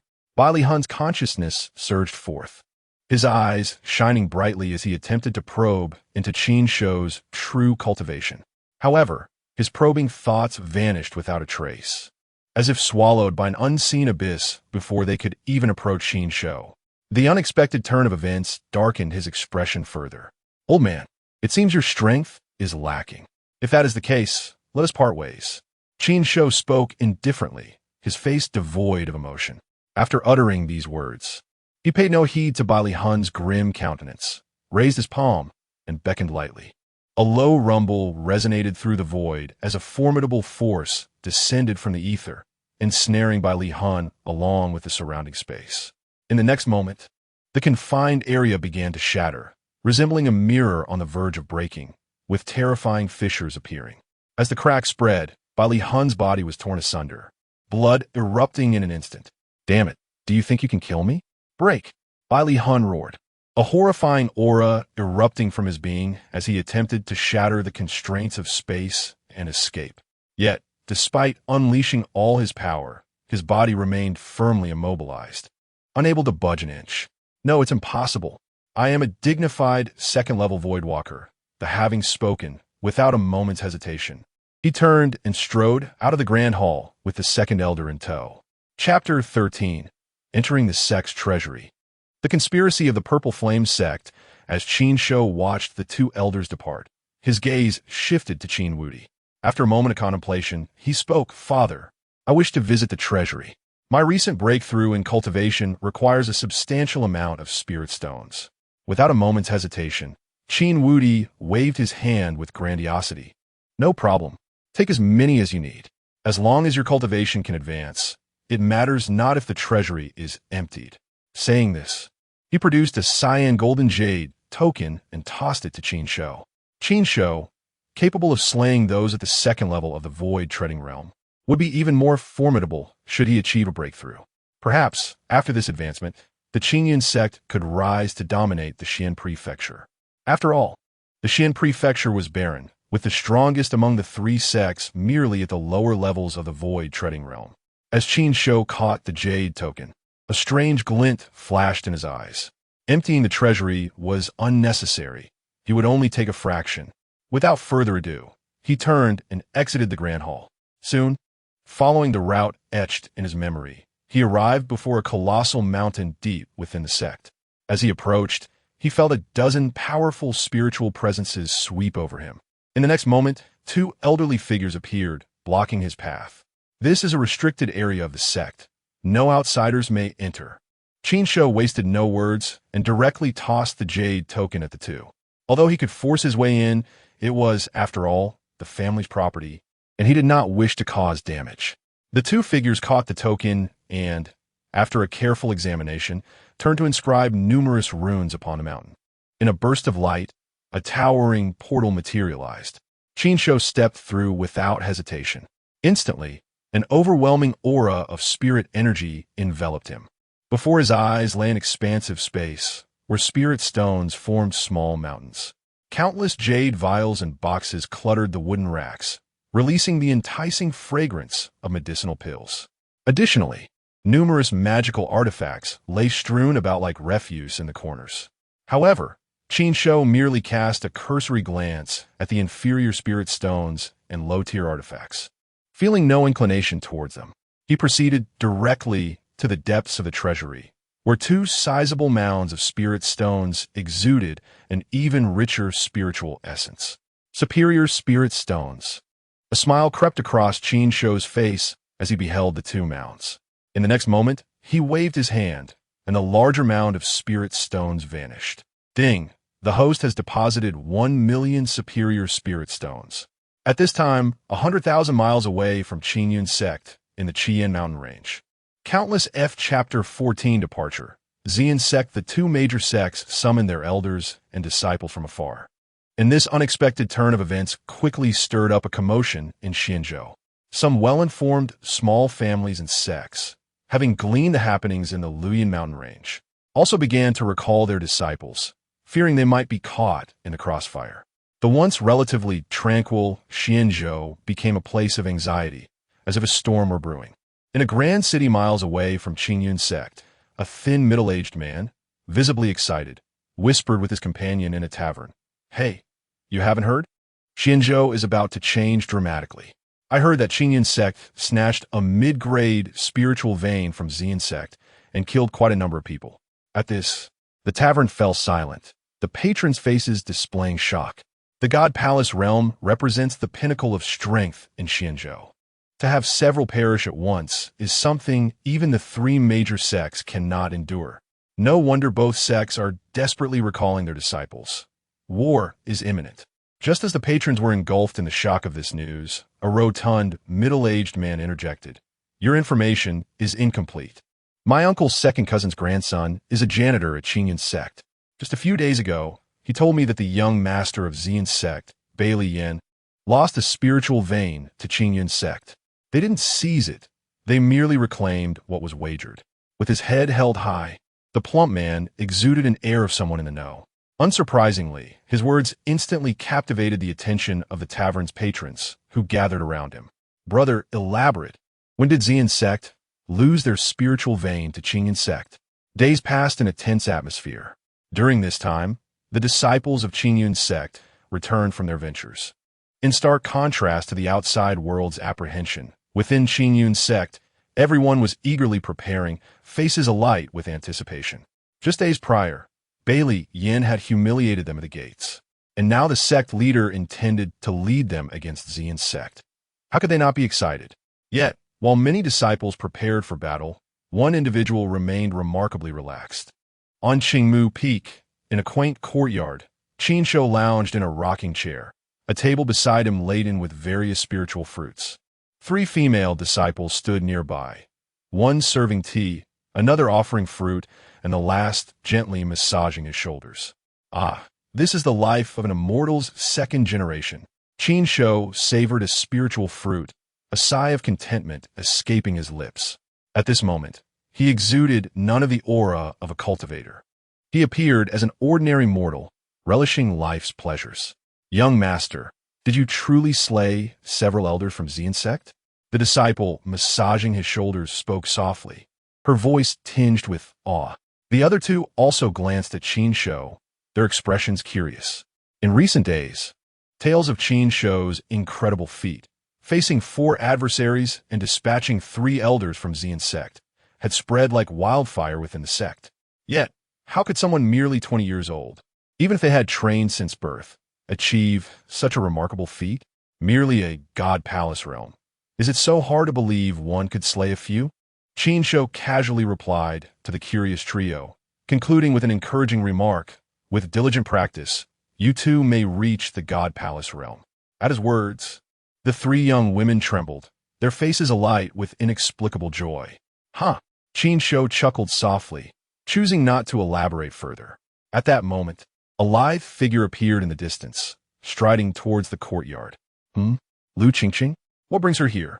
Qin Shou's expression shifted slightly, rising from his chair. Could she be seeking retribution for the earlier incident? As Lu Qingqing entered the courtyard, her gaze fell upon the 3 disciples attending to Qin Shou, her brows knitting in frustration. She had diligently honed her skills, her talent undeniable, consistently regarded as the sect's top young talent. Yet here was this idle fellow, squandering time, whose cultivation surpassed hers. Such injustice. Young Master Qin, truly living the life of leisure, she remarked, sarcasm lacing her words. Despite knowing Qin Shou's superior cultivation, her thoughts drifted back to his earlier indiscretion, leaving her devoid of any reverence. Ah, seeking trouble, are we? Qin Shou raised an eyebrow at her sardonic tone. Isn't Lu Shiji equally unoccupied, finding time to visit me? Unfazed, he retorted, aware her comments revolved around the situation with Qingyun Sect. To him, it seemed a trivial matter, one that could ignite a war between the 2 sections. Yet, he didn't take it to heart. In truth, with his strength, he could have obliterated Qingyun Sect long ago. He merely wished to give them time to recall their elders and disciples, making it easier to eradicate them entirely, removing all threats for good. Lu Qingqing, noting Qin Shou's nonchalance, grew colder. The sect leader has commanded me to relay a message. You are to proceed to the sect square immediately. With that, she turned on her heel and exited the courtyard. To the sect square? Qin Shou's eyes brightened as he watched her depart. Could it be that preparations were underway to confront Qingyun Sect and demand an explanation? With a few days elapsed, the elders and disciples of Qingyun Sect should have returned by now. Murmuring to himself, he waved away the 3 female disciples and, with a flicker of spatial energy, vanished from the rocking chair.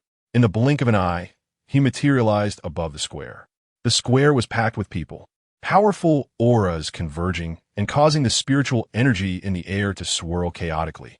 Qin Shou's arrival instantly drew everyone's attention, their gazes turning towards him as if paying homage. It is the young master, such a powerful aura. I feel he could crush me with a single hand, came a voice from among the disciples, awe evident in their eyes. As Qin Shou descended gracefully to the forefront of the square, his gaze swept across the assembly, narrowing slightly. They are truly laying all their cards on the table? Before him stood no fewer than 100 God Palace realm experts, including the first and second elders, alongside 9 venerable figures whose silver hair belied their formidable strength, those of the void treading realm. Suspended above, Qin Wudi remained aloft, casting a brief glance at Qin Shou before directing his attention to the gathered crowd. his expression unusually grave. Without further ado, he uttered a simple command: set forth. Qingyun Sect. Chapter 15. The sole sovereign of the arena, a colossal warship sailed forth from the sect, with Qin Shou and Qin Wudi standing side by side at the bow. Behind them, 9 figures sat cross-legged in the void realm, and further back were nearly 100 formidable warriors of the divine palace realm. On this expedition to the Qingyun Sect, all participants possessed at least the cultivation of the divine palace realm. As for the disciples below the spirit infant stage, they remained behind to guard the sect, for their presence would not significantly aid in the confrontation ahead. Listen, lad, this sect war is not akin to personal skirmishes. Should a real battle ensue, you must exercise caution. I cannot afford to look after you. Qin Wudi suddenly turned to Qin Shou, his tone serious. In his eyes, despite Qin Shou's formidable combat prowess, his youth rendered him inexperienced. Coupled with the recent events in the Luoyuan mountain range, he could easily become a target. Just take care of yourself.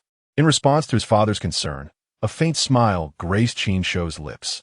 It appeared that among those aboard, he was the least likely to encounter danger. Noticing his son's nonchalant demeanor, Qin Wudi furrowed his brow. Do not underestimate the Qingyun Sect. Although you have slain one of their void realm ancestors, there are still others within their ranks. Qin Shou merely chuckled in response, offering no retort. With his cultivation, even if the entire Qingyun Sect converge against him, they would be but a trivial matter to obliterate. As their conversation waned, silence enveloped the warship, save for the howling winds around them. Hours passed, and a wave of heat gradually permeated the air, revealing a range of crimson mountains on the horizon. The Qingyun Mountains, we have arrived. The elders of the divine palace realm gazed in astonishment at the fiery peaks ahead. Soon, the warship halted at the mountain's edge, and all aboard disembarked, standing suspended in the void. Shall we strike directly, Sect Master, or? The Grand Elder leaned closer to Qin Wudi, murmuring his inquiry. No need. They are approaching. Qin Wudi waved his hand dismissively, his gaze fixed on the heart of the Qingyun Mountains. Indeed, as his words fell, a resounding shout erupted from the mountains. Qingyun Sect, I have awaited your arrival for quite some time. As the voice echoed, dozens of figures materialized, their formidable auras swiftly saturating the space.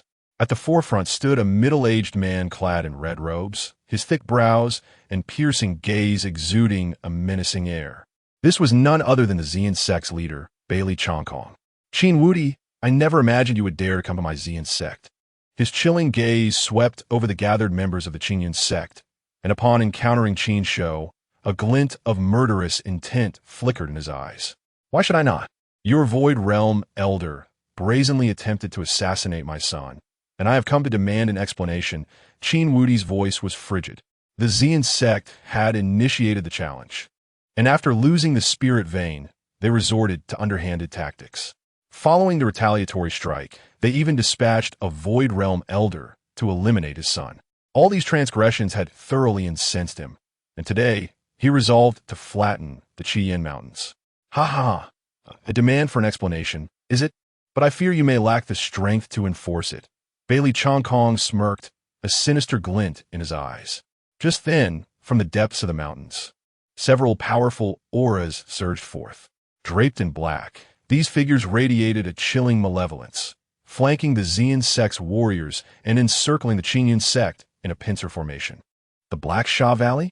Qin Wudi's expression darkened upon recognizing the black-clad cultivators, though he seemed to have anticipated this encounter. Do not blame me, Qin Wudi. The Qingyun Sect's rapid growth threatens our existence in Xian Prefecture, spoke an elder among the black-clad figures, his gaunt frame and sunken cheeks resembling a venomous serpent. The leader of the Black Sha Valley, He Ming, was a second-tier void realm cultivator. Following an agreement with Bailey Chongkong, he had secretly mobilized his forces to eliminate the Qingyun Sect upon their arrival. Qin Wudi, I acknowledge that your Qingyun Sect surpasses either of our sects in strength. However, united, we can ensure your annihilation. Yet, if you surrender your son, I can guarantee your sect's survival.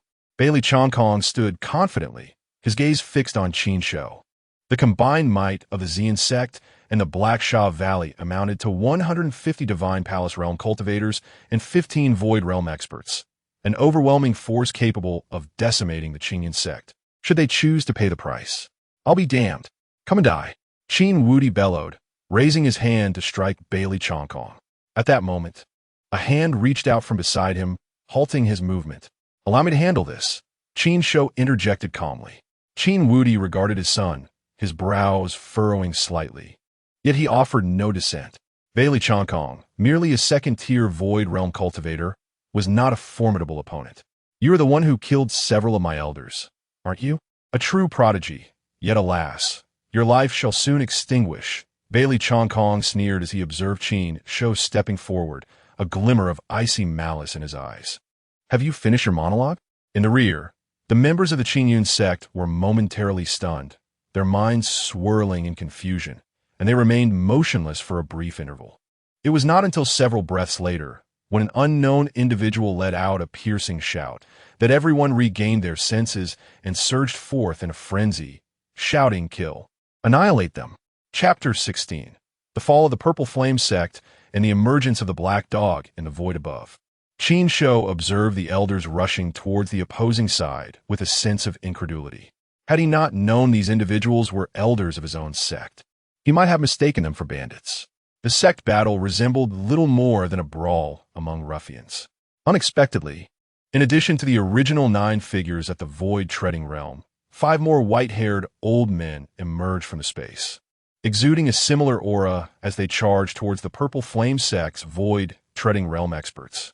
Including Qin Wudi, there were a total of 15 Void Treading Realm practitioners, overwhelming their opponents with a 2-to-1 or even 3-to-1 advantage, rendering them unable to raise their heads in defeat.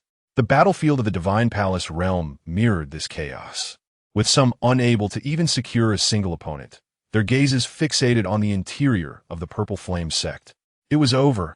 Everything was lost. The sect leader was dead, and the elders and supreme elders were doomed as well. How could the Qingyun Sect possess such terrifying power? Flee! We must escape quickly. Within the Purple Flame Sect, disciples of lower realms wore expressions of despair. A leader emerged, prompting them to flee towards the mountain gate. Some of the more powerful elite disciples ruthlessly struck down their fellow sect members who blocked their paths, desperate to escape the sect as swiftly as possible. How could this be happening? This cannot be real. How could that little beast be so terrifying? It must be an illusion. Among the crowd, Balian's eyes were bloodshot as he muttered incessantly. His gaze was fixated on the figure in the void that plunged the entire Purple Flame Sect into despair. The one who had effortlessly slain his father and annihilated the entire Black Sha Sect. Gradually, madness surged within him, spiraling into hysteria. Balian had lost his mind, unable to accept reality. Just a day prior, he had fantasized about hanging Qin Shou at the entrance of the Purple Flame Sect after vanquishing the Qingyun Sect, to have the sect's disciples humiliate him daily. Yet, in the blink of an eye, it was his own sect facing annihilation. Even his powerful father had been struck down with a mere slap. He positioned himself at the mountain gate, bellowing at the fleeing disciples. "Stop right there. Whoever dares to run, I, the young sect master, will not spare you." His shout silenced the frenzied crowd instantaneously. The next moment, a murderous intent erupted. "Get out of the way!" A cold voice echoed from the back of the crowd, and in an instant, a chilling sword light severed by Li Yin in two. The young sect master was slain by his own sect members on the spot. As blood splattered, all disciples fled once more, not daring to spare a glance. They even trampled over by Li Yan's corpse in their haste to escape the mountain gate. However, just as they believed they might elude their fate, a sword light descended from the void, claiming the lives of all those attempting to flee. Following this, several powerful figures descended like tigers into a flock of sheep, slaughtering the remaining disciples of the Purple Flame Sect. In a mere moment, rivers of blood flowed. In this realm of cultivators, it was a matter of life and death. Above, Qin Shou surveyed the carnage below, a flicker of emotion briefly flashing in his eyes before returning to an imperturbable calm. He turned his gaze to the battlefield of Qin Wudi and the others, ensuring everything remained under control before stepping forward. vanishing from his original position. When he reappeared, he hovered above a peak of the Purple Flame Sect. A sweep of his consciousness revealed the interior of the mountain peak, and in the next moment, a massive hand reached out, with runes shimmering in his palm as he grasped towards the peak. With a resounding crash, the ground fractured, the mountain shook violently, and soon disintegrated, with countless boulders the size of houses crashing down.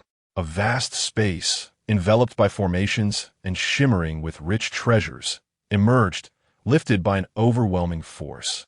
Soaring upwards, the treasury of the Purple Flame Sect. Qin Shou regarded the treasury he had summoned with a faint smile. Yet, in the next instant, his expression turned frosty. Oomph! With a cold snort, he waved his hands, conjuring countless patterns in the air to firmly encapsulate the treasury space. Just as he finished this, a black figure burst forth from the treasury, tearing through the surrounding formations and colliding heavily with the runes. Bang! The runes flickered violently, sending the shadow back. Was that a dog? Qin Shou gazed at the rebuffed shadow with an odd expression. It was unmistakably a black dog, as large as a calf. Standing on its hind legs, its fur glossy and sleek. In each paw, it clutched a spirit ginseng as thick as a human arm, with bite marks still visible on the ginseng. Woof! At that moment, the black dog let out a strange cry, casting a glance at Qin Shou, its canine face adorned with a surprisingly human-like grin. Subsequently, it summoned a stone platform, distorting space to tear through the rune restrictions, vanishing within the treasury's confines. Qin Shou's expression darkened as he watched the dog disappear before his eyes. A sweep of his consciousness through the treasury revealed that the items still remained, allowing him to breathe a sigh of relief. What kind of peculiar being is this? A creature of the demon race? Or perhaps, in that stone platform, capable of bypassing my rune seals? Qin Shou murmured to himself, astonishment flickering in his gaze. He discerned that the dog's cultivation was inferior to his own, as evidenced by its singular focus on escape. The reason it managed to teleport away was due to that small stone platform, which must be a powerful artifact of great significance. Qin Shou speculated within, recalling how he had expended 1,000,000 high-grade spirit stones in the Qingyun Sect's treasury, not only to repay his debts to the system, but also to elevate his cultivation to the second level of the Tao comprehension realm. The restrictions set with such cultivation have been easily penetrated, suggesting the stone platform's quality must be at least that of a formidable artifact. The Tao comprehension realm is regarded as a king in its own right, while the heavenly gazing realm represents ancient might. Hey kid, what's going on? Did something happen? Qin Wudi's figure appeared, his gaze fixed intently on the treasury space. The earlier skirmish had concluded, and he sensed that something was amiss at Qin Shou's location, prompting his arrival. Nothing. Qin Shou shook his head, casually tossing the treasury towards Qin Wudi. He received it, but did not store it away. Instead, he remarked this. Kid, perhaps you should hold on to the treasury for now. He could not see through Qin Shou's cultivation, but he understood that it was far from the first level of the Divine Palace realm. To decisively eliminate the Blackshaw Sect's experts would require at least high-tier void treading realm strength. This level of cultivation necessitated vast resources for further advancement. Hence his desire to leave the treasury with Qin Shou. No need. The sect requires resources to sustain itself. Otherwise, there will be no salaries or benefits issued next month. And you, father, would be the laughingstock. Qin Shou waved his hand. He had observed that the treasury contained less than 1,000,000 high-grade spirit stones. Beyond those were a few magical artifacts, low-grade elixirs, spiritual herbs, and low-grade spirit stones. These could be considered repayment for the spirit stones taken from the sect earlier. Moreover, there was still the Blackshaw Sect to deal with, which also held numerous resources. However, Qin Wudi appeared somewhat perplexed at this. What do you mean? The sect's resource storage is substantial, with over 100,000 high-grade spirit stones piled into 2 small mountains. How could there be an issue with issuing salaries and benefits? Though confused, he still proceeded to store the treasury away. These resources could cultivate more talents for the Qingyun Sect. Seeing his father accept the treasury, Qin Shou turned his gaze toward the distant horizon, his expression turning icy. I'll leave this in your hands and with the elders. I shall pay a visit to the Blackshaw Valley. With that, his figure gradually faded before ultimately vanishing. Chapter 17. The Colossal Hand. Doomsday of Black Abyss Valley. This brat. Qin Wudi watched Qin Shou disappear with a hint of helplessness. Did this boy have no respect for him at all? Shaking his head, he turned his gaze toward the now concluded battlefield above. Take everything of value. Then we march to Black Abyss Valley. He commanded the sect elders. Yes, sect master, came a unified response from the elders in the sky. Nearly 100 divine palace realm cultivators descended upon the Violet Flame sect like a swarm of locusts. Some dismantled buildings, others uprooted spirit trees, while a few scavenged storage rings from the corpses of fallen disciples. Meanwhile, hundreds of thousands of miles away, within a massive valley shrouded in sinister energy, a group of figures gathered in a black stone hall, their faces alight with anticipation. These were the remaining powerhouses of Black Abyss Valley, each at least at the Divine Palace realm, having conspired with the Violet Flame sect. The valley had dispatched most of its forces, leaving behind only one Void Treader and 10 Divine Palace experts. Any word yet from the Valley Master? One of them asked. The others chuckled. With the combined might of Black Abyss Valley and the Violet Flame sect, even the Azure Cloud Sect 1T stand a chance. Within 3 days, we'll receive news of their victory. Then, we can send disciples to claim the Azure Cloud Sect's resources. I heard Qin Wudi's son is a monstrous talent, killed several Violet Flame elders despite his youth. I wonder if the Valley Master captured him alive. If we could break him into a battle slave. Their discussions brimmed with confidence, already debating how to maximize their gains from spoils. Enough. The sole Void Treader, an elder seated above them, silenced the chatter. Elder Chun, he commanded, gather all disciples above the core formation realm. Once the Valley Master's message arrives, we move immediately. Yes, Grand Elder. Elder Chun bowed. But as he turned to leave, a panicked disciple stumbled into the hall, his voice trembling. The Valley Master, his soul jade, it shattered. And the elders, all of them, silence. Then boom, the Void Treader elder erupted with terrifying aura, seizing the disciple like a rag doll. Repeat yourself, he hissed, eyes burning with fury. The disciple whimpered, the Valley Master, and the elders. Their soul jades are gone. They're dead. Impossible. The elder roared. They joined forces with the Violet Flame sect. How could they fall? He shot out of the hall, toward the ancestral shrine, the others following in grim silence. Yet before they could act, the sky darkened. A colossal hand, large enough to eclipse the entire valley, descended from the clouds. The Void Treader elder froze mid-air, face ashen. Which supreme being seeks our annihilation? Below, bewildered disciples looked up. Crash. The hand struck. Palaces crumbled. Flesh turned to dust. Black Abyss Valley was erased in an instant. Then the hand curled, plucking a treasure vault and several glowing spirit veins from the ruins before vanishing into the heavens. Black Abyss Valley brought this upon yourselves, Qin Shou murmured from the clouds. Stowing his spoils. With a final glance at the gargantuan palm imprint embedded in the earth, he departed. Hours later, cultivators drawn by the commotion arrived. Their breaths hitched at the sight of the obliterated valley and the monstrous crater. Gods, what manner of entity did they provoke? Someone whispered, skin prickling with dread. Soon, scavengers descended, sparking fresh bloodshed over scattered treasures. Unaware and unconcerned, Qin Shou returned to Azure Cloud Sect. Seated on his jade bed in Verdant Peak's palace, he examined a luminous orb containing Black Abyss Valley's treasures and 3 spirit veins. Extracting the highest grade vein, he queried, System, this upper grade spirit vein, what is its worth? Ding. Damage during extraction. Its value is estimated at 1 million high-grade spirit stones. Nodding in satisfaction, Qin Shou tallied his haul. Combined with the Valley's vault and spoils from slain foes, he now possessed over 5 million high-grade stones.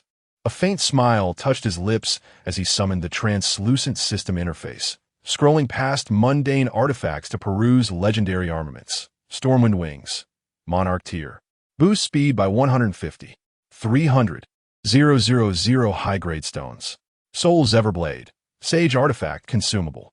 Instantly annihilates a heaven-gazing expert's soul. 2 million. Prison Peak. Saint artifact. Contains a micro-realm to trap pre-saint cultivators. Ideal for ambushes. 500, 000 top-grade stones. Soul Flame Banner. Saint Artifact. Harbors countless vengeful spirits capable of devouring saints. Also, reunites families. 500, 000 top-grade stones. In the realm of the void, replicas quasi-imperial weapons, impoverished. In the abyssal devouring cauldron, imperial weapons, impoverished. As Qin Shou journeyed onward, his expression grew increasingly somber. Initially, he believed that possessing over 3 million high-grade spiritual stones would render him a minor landlord. Yet, the reality appeared starkly different. It seemed that this amount would barely suffice to exchange for a few king-level weapons from the Enlightenment realm. Ding. The system offers a lottery function.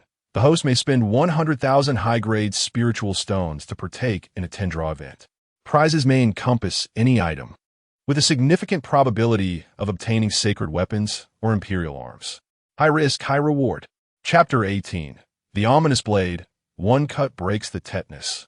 2 cuts reveal ancestry. 100,000 superior spirit stones for a lottery. Is there a chance to draw an imperial weapon? Or is it highly probable? Qin Shou narrowed his eyes, fixated on the system interface before him. This phrase strikes a familiar chord. Although he felt deep down that the system was deceiving him, the spirit stones in his possession were insufficient to procure any decent artifacts. The gambler's mentality gradually took over. With a sweeping gesture, he pushed forward the 10,000 spirit stones. Let us recharge 10,000 first and see what I can draw. The greater the storm, the more valuable the fish. Ding! The spirit stones transformed into an imperial weapon. Ding! Host has recharged 100,000 superior spirit stones, redeeming a 10 draw from the system. The lottery begins. Congratulations, host. You have drawn a system blessing X1. The system wishes you good fortune. Congratulations, host. You have drawn a system blessing X1. The system wishes you good fortune. Congratulations, host. You have drawn a system blessing X1. The system wishes you good fortune. What the heck? Qin Shou listened to the series of blessings from the system, and his expression darkened visibly. This blessing is utterly unnecessary. Soon, the results of the 10 draws appeared on the screen. 1 rusted iron sword and 9 blessings. Damn it! Qin Shou cursed internally. The system is truly deceitful. Although lottery risks are high. 9 blessings? Recharge another 100,000. Ding! The system wishes you good fortune. 100,000. Ding! The system wishes good fortune. 100,000. Ding! Good fortune. A continuous barrage of blessings left Qin Shou feeling dizzy. After drawing 10 times, apart from a few low-grade elixirs and a couple of worthless artifacts, the rest were all blessings. I refuse to believe this. Qin Shou steeled himself and recharged another 100,000. Congratulations, host. You have drawn a system blessing X1. The system wishes you good fortune. Listening to the system's heartfelt blessings, Qin Shou's expression turned tranquil. After hearing the 8th blessing, he swiftly closed the system interface. This is no longer entertaining. Just as he stood up, preparing to get some fresh air on the roof, the system's voice echoed again. Congratulations, host. You have drawn the blade of uncertainty. Congratulations, host. You have drawn the divine ability. Steal heaven and change day. Qin Shou's body froze momentarily. His footsteps halted. Did I win? Not a blessing? He quickly waved to open the system interface. Indeed, apart from the 8 blessings he had heard earlier, the 2 items displayed at the bottom were a blade and a jade slip. Seeing this, Qin Shou hurriedly examined the descriptions of the 2 items. Blade of Uncertainty, grade unknown, grows stronger when facing strong opponents. 1 cut breaks tetanus, 2 cuts reveal ancestry. Steal heaven and change day, a divine ability created by the great sage of Heaven Thief, imbued with spatial laws. With a mere gesture, one can pilfer anything within the range of divine consciousness, an essential skill for becoming wealthy. The Blade of Uncertainty and Steal Heaven and Change Day. Qin Shou gazed at the 2 descriptions, his eyes gleaming with excitement.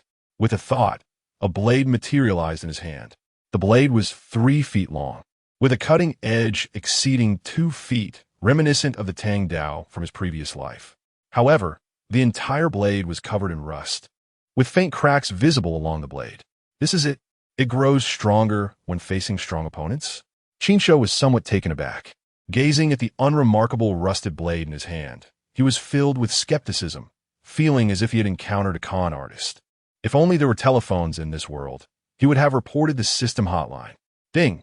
System products come without defects. You will know once you try it. Try it. Qin Shou was filled with doubt, observing the useless iron in his hand. He felt that even a slight infusion of spiritual energy would shatter it to dust. With that thought, a wisp of spiritual energy flowed down his arm and entered the blade.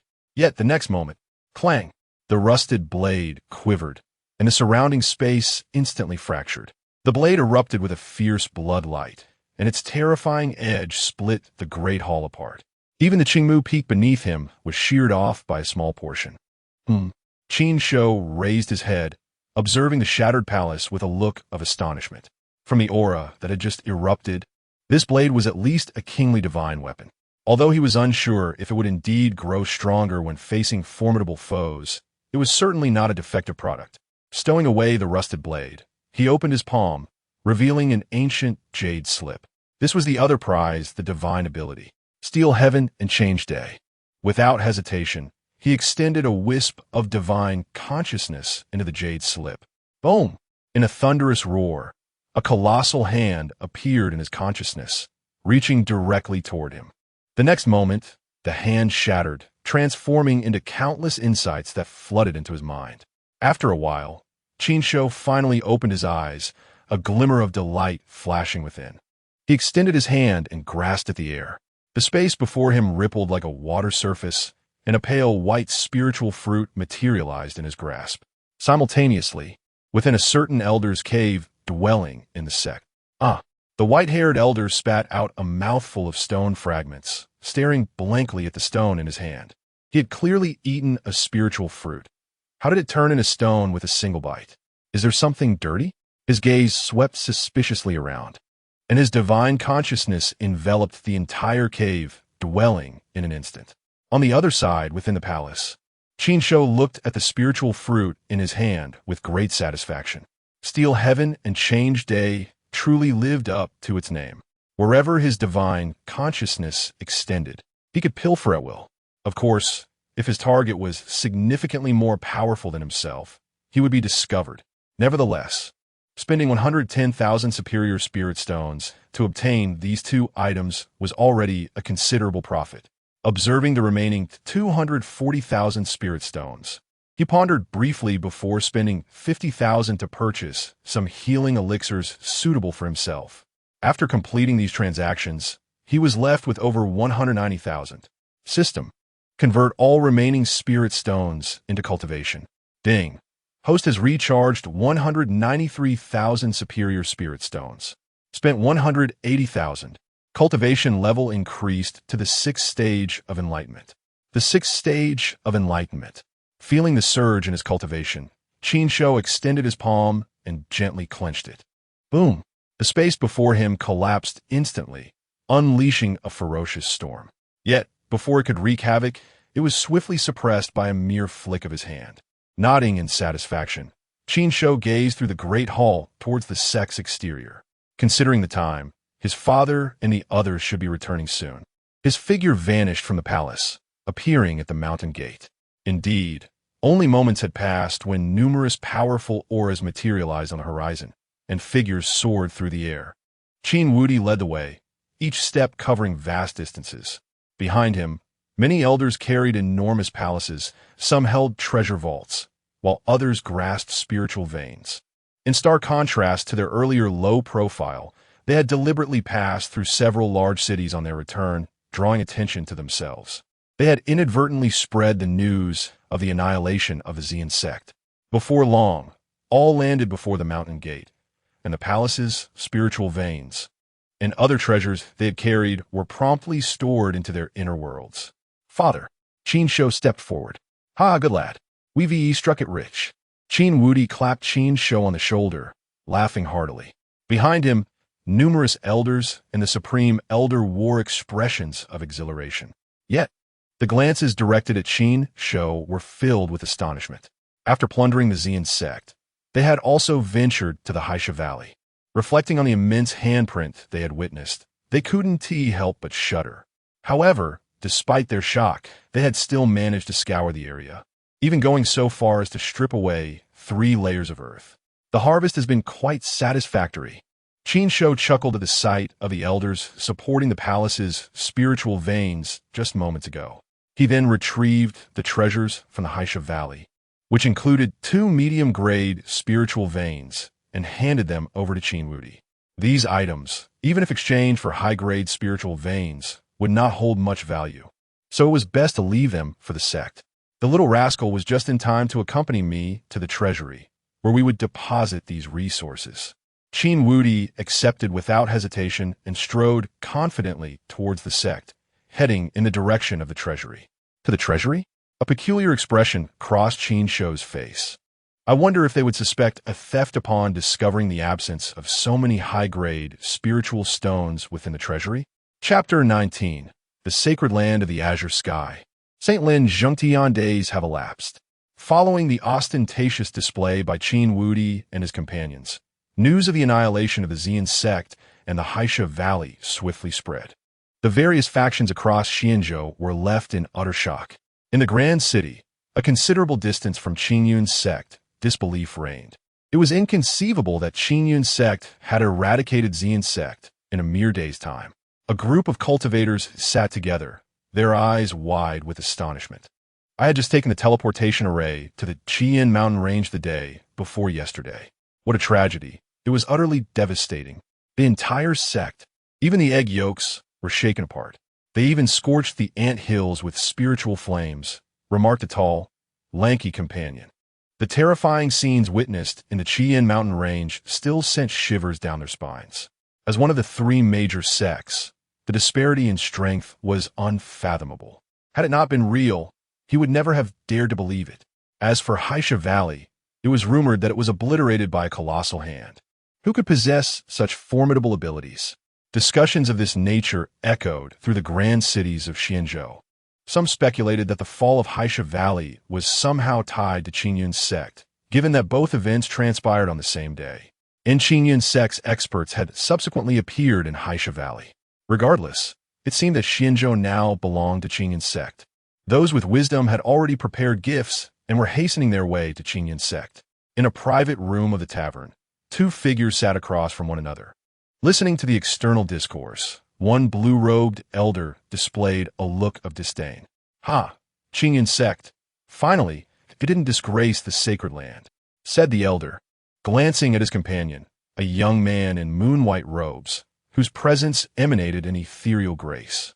Merely by sitting quietly, the spiritual energy in the surrounding space naturally flowed into him. Upon hearing the elder's words, the young man cast a fleeting glance at him before rising. His voice was calm, yet resonated with authority. "Very well.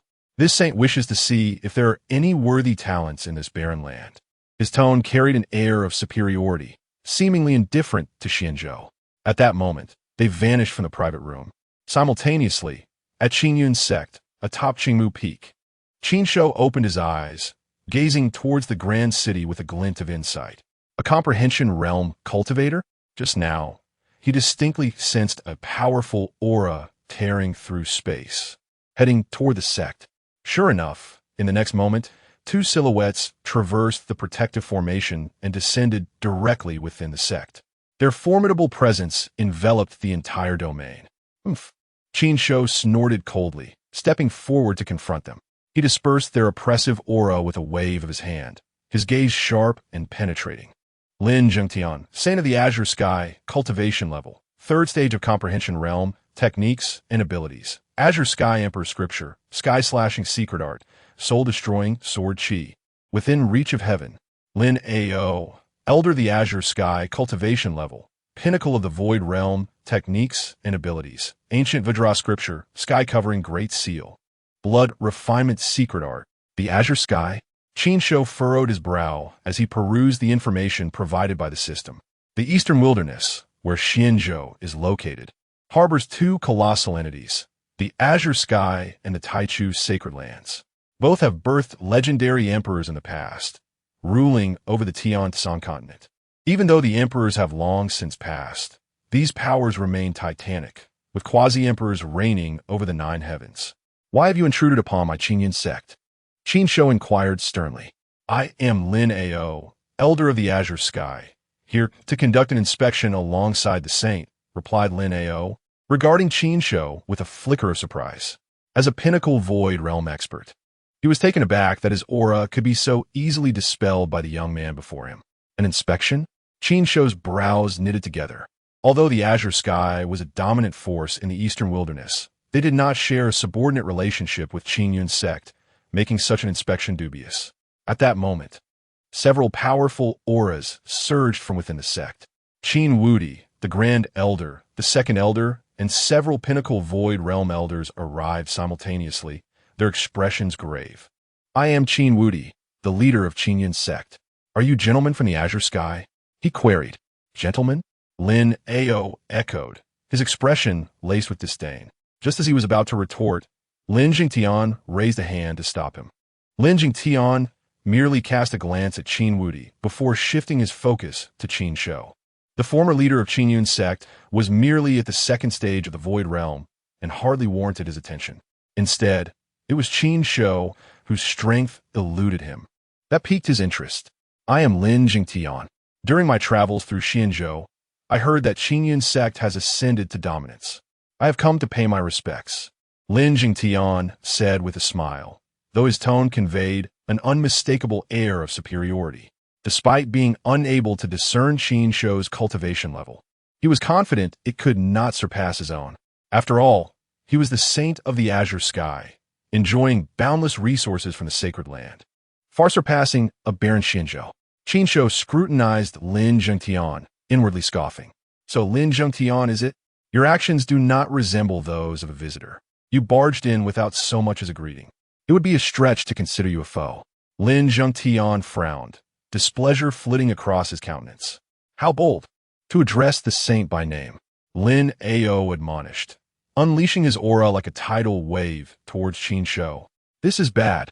Qin Wudi's expression shifted dramatically, while the Grand Elder and others looked on in shock. Though it was merely an aura, its strength was formidable enough to inflict severe injury upon collision. Oomph! Qin Shou coldly snorted, dispersing the overwhelming pressure with a wave of his hand. The residual force struck Lin Ao, sending him hurtling out of the sect, disappearing from sight in an instant. Is this friend going too far? Lin Jingtian's pupils constricted as he watched Lin Ao fly out of sight, his countenance turning frigid.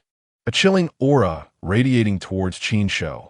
That was merely a minor lesson, Qin Shou replied calmly, devoid of fear.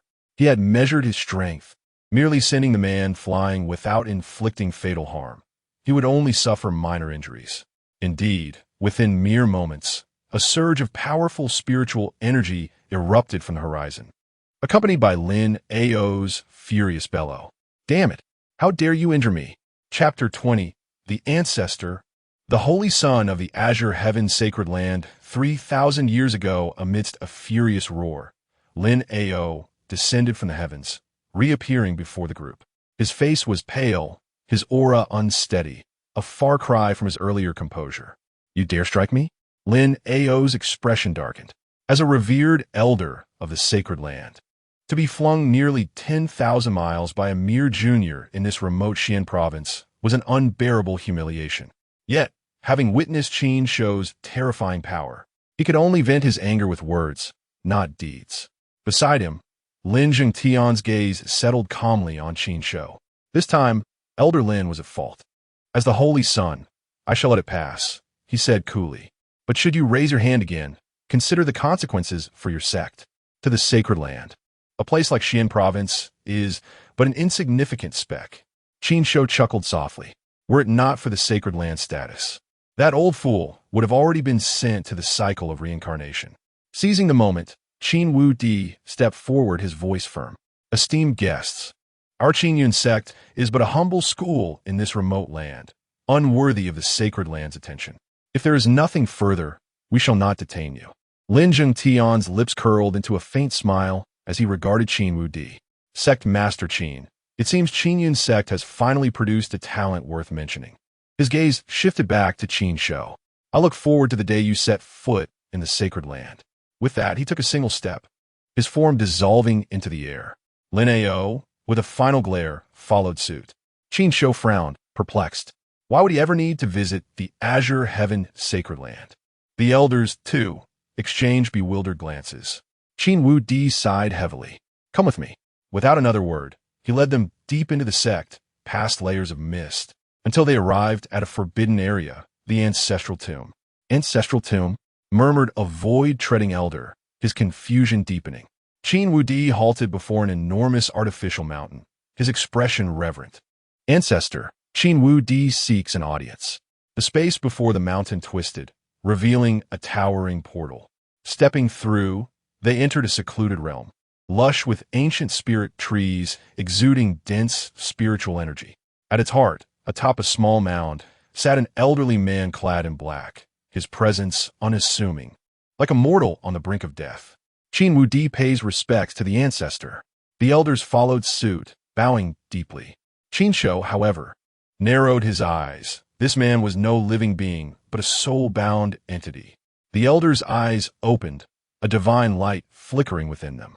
Instantly, Qin Shou felt an overwhelming pressure descend upon him. Little Wu Di, is this the Qin Shou you spoke of? The elder asked, his voice gentle, yet carrying immense weight.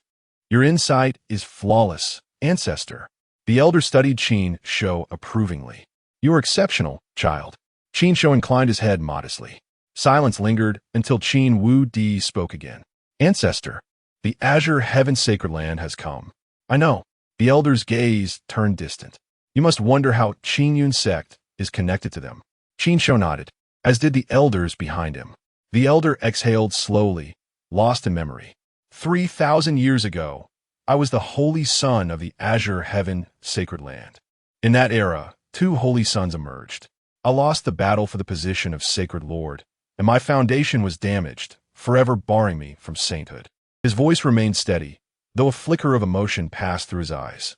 As a defeated man, I left the sacred land and established my legacy here in Xian province. Qin Shou's eyes widened. The Qingyun Sect's founder was once a holy son of the sacred land? The elder stood frozen in shock. The elder continued, his gaze piercing. Before I departed, I vowed to nurture a genius greater than myself, one who would fight in my stead. Chapter 21.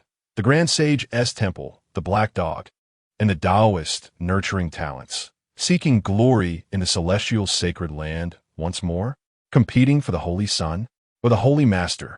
Qin Shou gazed at the elder, recalling Lin Jingtian's earlier words, and a suspicion began to form in his heart. Indeed, the elder's voice resonated once more, calm and composed. I was prepared to give up, but your arrival has rekindled my hope. Child, the Xianzhou is too small. It can no longer sustain you. If you wish to pursue the great Tao and achieve loftier heights, you must venture forth. Yet, I shall not force you, after all. The competition in the sacred land is perilous, and a moment's misstep could lead to death. Having spoken, he quietly observed Qin Shou, awaiting his response. Qin Shou fell silent, not responding immediately, but instead delving into contemplation. Truth be told, he felt a surge of desire. The elder was correct.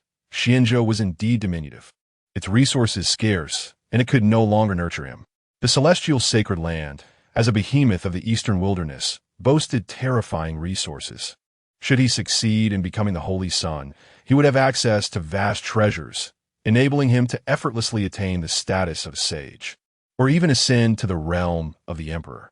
Yet, concerns lingered in his heart. Alone and isolated, he did not fear Lin Jingtian, the Holy Sun, but one could not deny that his position was supported by formidable allies. If an ancient being were to emerge to confront him, the situation could turn dire. In this tense atmosphere, Qin Wu Di and the elders remained silent, their gazes fixed upon Qin Shou. This decision bore significant weight for his future. Even Qin Wu Di, as the sect leader and father, dared not utter a word. After a prolonged silence, Qin Shou exhaled deeply, a relaxed expression suddenly gracing his features. Very well, I shall accompany you to the celestial sacred land. Fortune favors the bold. As long as I acquire sufficient spiritual stones and resources, my cultivation can be boundless, and I need not fear those ancient relics. Upon hearing Qin Shou's agreement, a smile broke upon the elder's face. Ha ha ha, splendid. Truly, you are a descendant of mine, possessing some audacity. Fear not, for within the sacred land, our lineage still has several ancient beings. Those who seek to bully the weak shall find the Qin clan is not easily trifled with. The elder laughed heartily, his eyes filled with satisfaction as he regarded Qin Shou. He had been testing him. Had Qin Shou shown fear and declined to enter the celestial sacred land, he would have abandoned the notion. If he lacked such courage, even with his current cultivation, his future accomplishments would be limited, let alone suppressing the contemporary holy sun of the sacred land. When shall we ascend to the sacred land? Qin Shou inquired. Having made up his mind, he no longer hesitated. No rush. The elder waved his hand.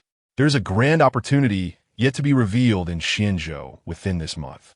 First, seize this opportunity before proceeding to the sacred land. A grand opportunity? Qin Shou was momentarily taken aback, instantly recalling Lin Zhengtian.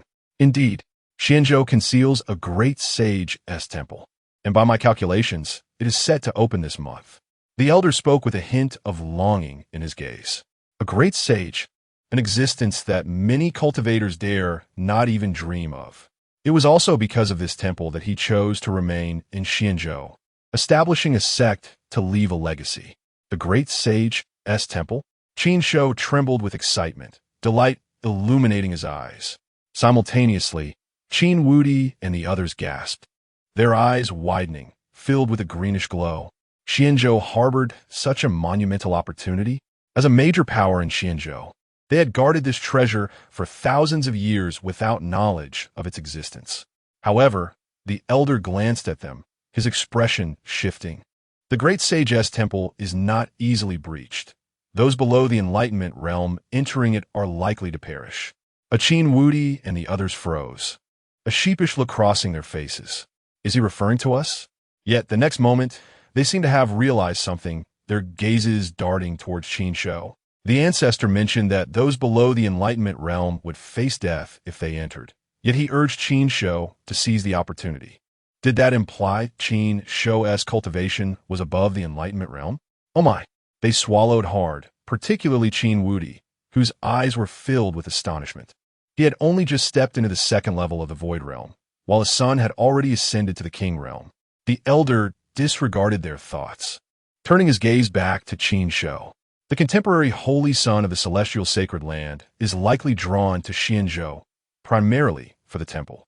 You will have the chance to engage him. I believe with your cultivation, you shall not falter. If you can seize the opportunity, it will greatly benefit your future growth. As the elder spoke, a glimmer of light appeared in his hand, drifting towards Qin Shou.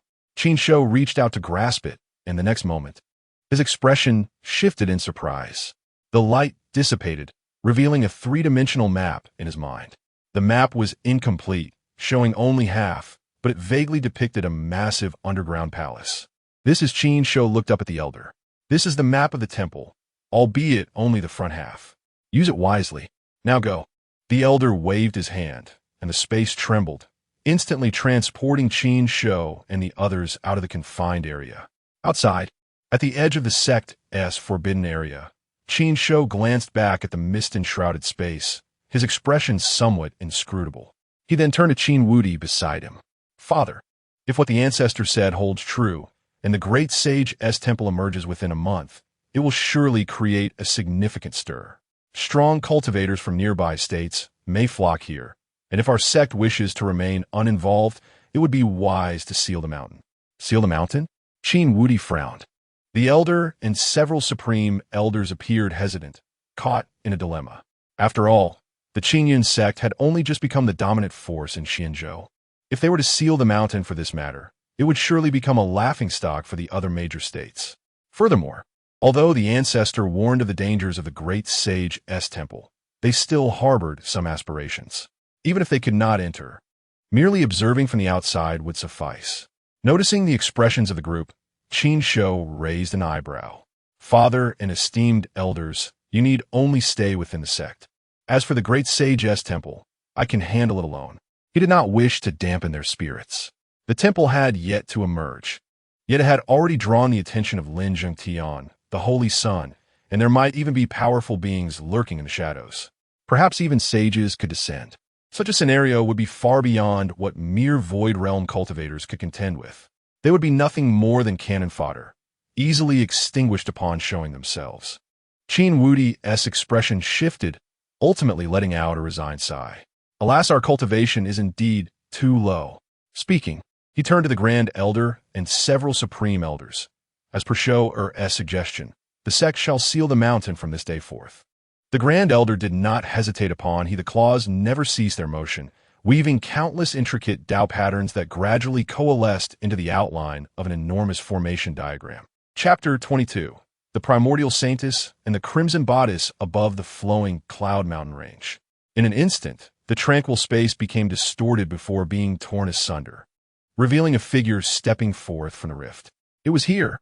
Qin Shou gazed down at the ravaged landscape, still bearing the scars of a fierce battle, and a flicker of surprise crossed his eyes.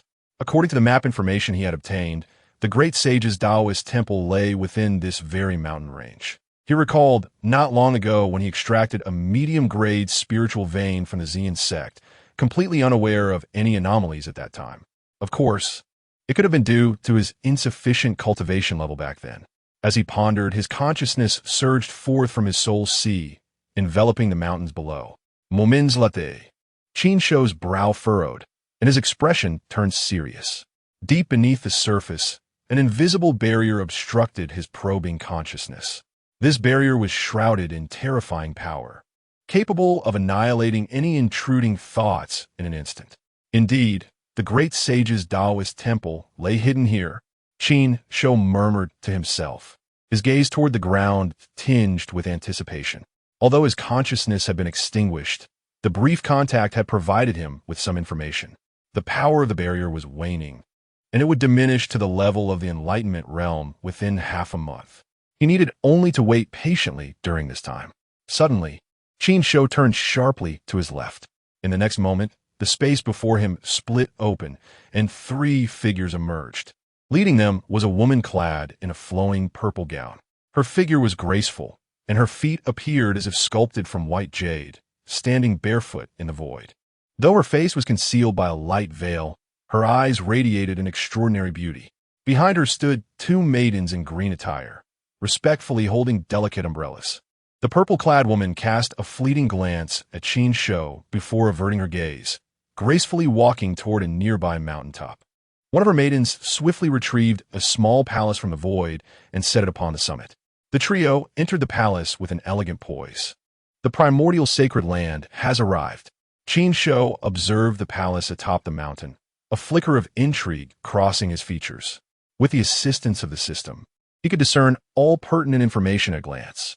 Yi Qingyu, the saintess of the primordial sacred land, Enlightenment Realm Level 4, adorned in a crimson bodice. System. Refrain from viewing what should not be seen next time, Qin Shou thought, his expression darkening at the memory of the crimson hue he had glimpsed earlier. Ding, is it inappropriate to only focus on the bodice? I'm not that sort of system. Qin Shou was momentarily taken aback, nearly losing his breath. Ignoring the system, he found a mountaintop, closed his eyes, and began to meditate. As time flowed on, the half-month passed in the blink of an eye. During this time, several powerful individuals arrived, including those from the Enlightenment Realm, the Void Treading Realm, and even a few from the Divine Palace Realm. A group of Divine Palace Realm experts gathered excitedly, seemingly aware of some news. However, Qin Shou paid them little mind. What truly caught his attention was the arrival of Lin Zhengtian. Qin Shou lifted his gaze to a neighboring mountaintop.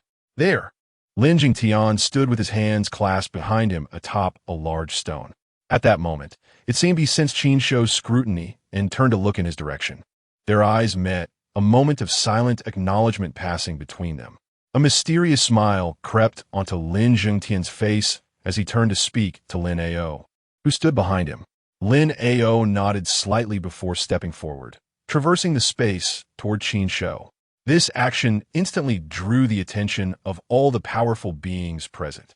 Even from within the small palace, maidens emerged, casting curious glances toward Qin Shou. Yet, Qin Shou remained seated upon the stone, undisturbed by Lin Ao's approach, merely watching as he crossed the void to stand before him. "What brings you here?" Qin Shou inquired calmly. Lin Ao regarded the young man before him, no longer daring to be dismissive.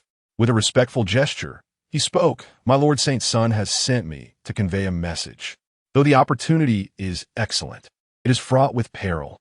Given the connection between the Qingyun Sect and the sacred land, once the temple opens, you may follow behind the Saint Sun. Should danger arise, the Saint Sun can ensure your safety, whether intentional or not." Lin Ao's voice was loud enough for other powerful individuals outside to overhear. Qin Shou regarded Lin Ao with a penetrating gaze, taking a moment before responding. "Return and inform your Saint Son that I require no concern for my safety. He should focus on his own well-being. Should he falter in the Taoist temple, it would merely become a laughingstock." Lin Ao's expression darkened immediately upon hearing this. He glared at Qin Shou and huffed, "Ungrateful. The privilege of following the Saint's Son is a matter of honor. Some individuals should not presume to contend with the Saint's Son. The sacred land's foundation is beyond your comprehension." "Oh, the foundation of the sacred land?" Qin Shou's eyes narrowed. Raising his hand, a formidable aura enveloped Lin Ao in an instant. A chilling voice escaped his lips. "Indeed, the sacred land's foundation is formidable. But that does not grant you the right to speak to me in such a condescending manner. I shall give you 3 breaths to depart, or I shall test your foundation myself." Since Lin Ao had come seeking trouble, Qin Shou naturally would not hold back. To follow behind Lin Zhengtian? Absurd. To trail behind and watch him claim all the treasures and opportunities? You. Lin Ao's countenance shifted dramatically under the oppressive aura, involuntarily retreating a step. He had already witnessed Qin Shou's terrifying prowess at the Qingyun Sect, where a mere flick of Qin Shou's hand had sent him flying. His cultivation level was undoubtedly above the Enlightenment realm. Now, faced with Qin Shou's wrath, he felt a surge of fear and could muster no retort, turning to flee in humiliation. Who is this person? How dare he speak so rudely to an elder of the Qing Tian sacred land? I cannot discern his cultivation. This young man is likely quite extraordinary. With connections to the Qing Tian sacred land, he must be a prodigy from a prominent clan. In the distance, several void-treading realm cultivators huddled together, whispering among themselves at this spectacle, their gazes toward Qin Shou filled with curiosity. Outside the small palace, the maiden who had been observing Qin Shou cast a few more glances before retreating into the palace, presumably to report. "Sanson." Lin Ao returned to Lin Zhengtian's side, lowering his head in acknowledgement. Since he was unwilling, so be it. Lin Zhengtian did not turn around, merely uttering "Humph." "The Saint Sun is too kind-hearted." Lin Ao sneered. "In my opinion, a person so ungrateful as he should perish here rather than be allowed to reach the sacred land." There is no need for Elder Lin to be angry. He is just an inconsequential individual. Lin Zhengtian chuckled lightly. He did not regard Qin Shou highly. His insistence on sending Lin Ao to convey such a message was merely a gesture of goodwill. With his cultivation, even if Qin Shou were merely at the 3rd level of enlightenment, he could easily slay anyone below the 7th level without breaking a sweat. Even faced with a peak enlightenment realm expert, he could contend, and with a slight cost, he could eliminate them. This assessment did not even account for the treasures and weapons he possessed. And Qin Shou, a mere cultivator from a barren land, even if he were a genius, could his foundation truly rival that of the Saint Sun? On the other side, Qin Shou paid no mind to the exchange. After dismissing Lin Ao, he closed his eyes once more to rest. However, just as he shut his eyes, an unexpected disturbance erupted. Boom! A tremendous roar resounded through the heavens and earth. The mountain beneath him trembled violently, the ground fractured, revealing terrifying fissures. A daunting aura surged from beneath the earth, rapidly engulfing the entire mountain range. What is happening? The sudden upheaval left everyone wide-eyed in astonishment. A glimmer of joy flickered in Lin Zhengtian's eyes. Within the petite palace, the holy maiden of Taichu gracefully emerged. Qin Shou also rose from the colossal stone. All eyes were fixed upon the gradually collapsing ground, with a singular thought resonating in their hearts. The great sage's sanctum has been unveiled. Chapter 23. The emergence of the dojo, the law of the survival of the fittest in the cultivation realm. The ground continued to collapse, enveloped in a cloud of dust that shrouded the entire area. All cultivators had ascended into the air. After more than an hour, the tremors of the earth finally ceased. As the dust settled, a vast pit appeared before everyone. Within the pit stood a towering bronze gate, radiating a luminous aura, exuding an overwhelming presence that pressed down upon the crowd. The bronze gate. It marks the entrance. The dojo has been unveiled. A voice broke the silence, filled with excitement. The great sage's dojo, such a heavy aura. Qin Shou murmured to himself as he gazed at the bronze portal below, his eyes brimming with intrigue. Is this bronze gate of any value? Ding. The bronze gate is connected to the entire dojo, as it is made of ordinary materials. It is worth only 100,000 premium spirit stones. 100,000 premium spirit stones? Qin Shou gasped. 100,000 premium spirit stones equate to a staggering 10 million. Such wealth could rival the entire collection of the Qingyun Sect. And this is merely ordinary material? Meanwhile, in the void, Lin Zhengtian and his companion were also observing. Holy Sun, with the dojo's emergence, that bronze gate must be the entrance. Should we not so fast? Those who enter first may not necessarily fare well. To seize opportunity, one must rely on strength, Lin Zhengtian replied, subtly glancing toward Qin Shou. Noticing Lin Zhengtian's gaze, Qin Shou chose to disregard it, focusing intently on the bronze portal below, contemplating how he might seize both the gate and the dojo. In an atmosphere thick with tension, everyone remained alert, hesitating to step forward. Moments later, a voice boomed from atop a giant tree. Ha ha! Since my fellow cultivators are hesitant, I shall not stand on ceremony. An ominous elder laughed heartily, then reached out to ensnare several cultivators of the divine palace realm, thrusting them before the bronze gate. You go first. The elder nonchalantly tossed them onto the ground. The divine palace cultivators, trembling with fear, stood up. If even the enlightenment realm cultivators dared not step forward, how could they, being mere divine palace cultivators, venture inside without facing certain doom? Do you have any objections? The elder's tone turned icy, a chilling aura emanating from him. The cultivators, enveloped by this menacing energy, turned pale. We shall enter, they stammered, exchanging fearful glances. They summoned their spiritual shields and, gripping their artifacts tightly, tentatively approached the bronze gate. Above, Qin Shou, Lin Jingtan, the holy maiden of Taichu, along with the other enlightenment realm cultivators, merely observed. Refraining, Qin Shou cast a glance at the dissipating black mist, and without any forewarning, extended his palm to grasp the space ahead. Boom! The fabric of reality shattered, and an ancient figure was seized from within. Chapter 24.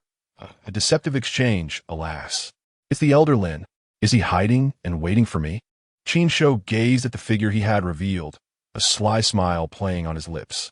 Lin Ao's attire was somewhat disheveled, a dagger clutched in his hand. His face twisted with malice. You have humiliated me repeatedly, young one. Today marks your demise. Oh, Qin Shou narrowed his eyes slightly, scrutinizing his opponent, ultimately fixating on the dagger. The blade was pitch black, its tip broken. Yet, even in its dilapidated state, it exuded a terrifying aura. Is this wretched dagger your only reliance? Wretched dagger? Lin Ao sneered at the remark.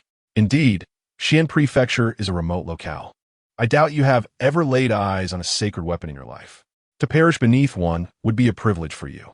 His voice turned icy as he spoke the last words.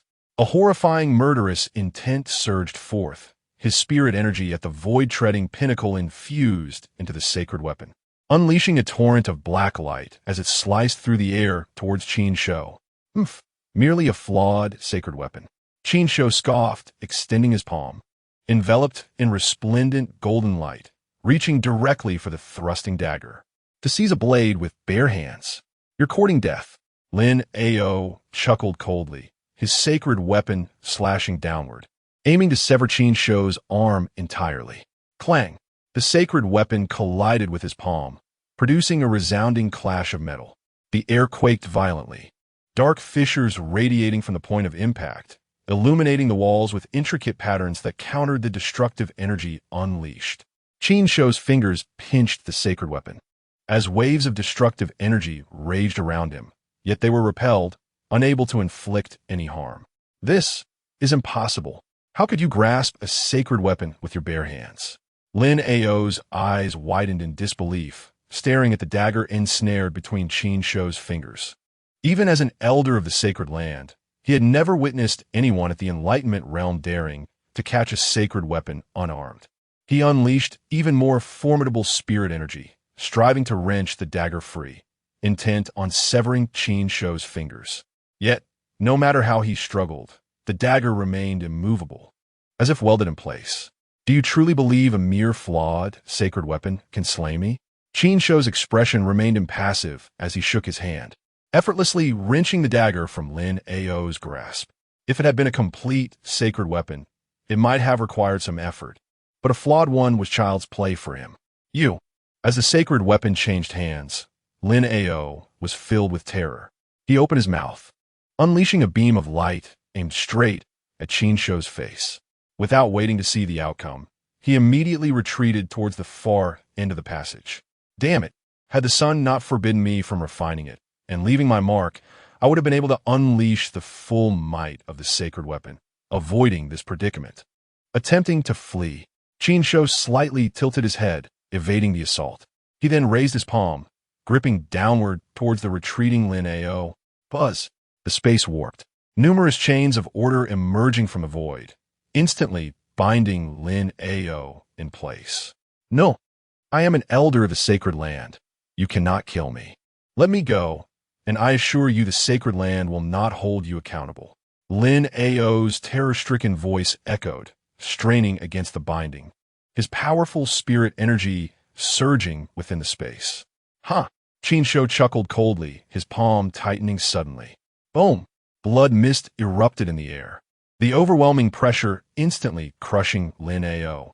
This old man had maintained a lofty demeanor since their first encounter, and now he sought to assassinate him. There was no way he would let him escape. Stepping forward, Qin Shou calmly traversed through the blood mist, continuing deeper into the passage. Following the fragmented map in his mind, he navigated through the twists and turns, delving further. Occasionally, oblivious souls attempted ambushes, each met with annihilation. Before long, he emerged at the end of the corridor into a grand hall. A sweeping glance revealed 3 factions present, each wary of the others.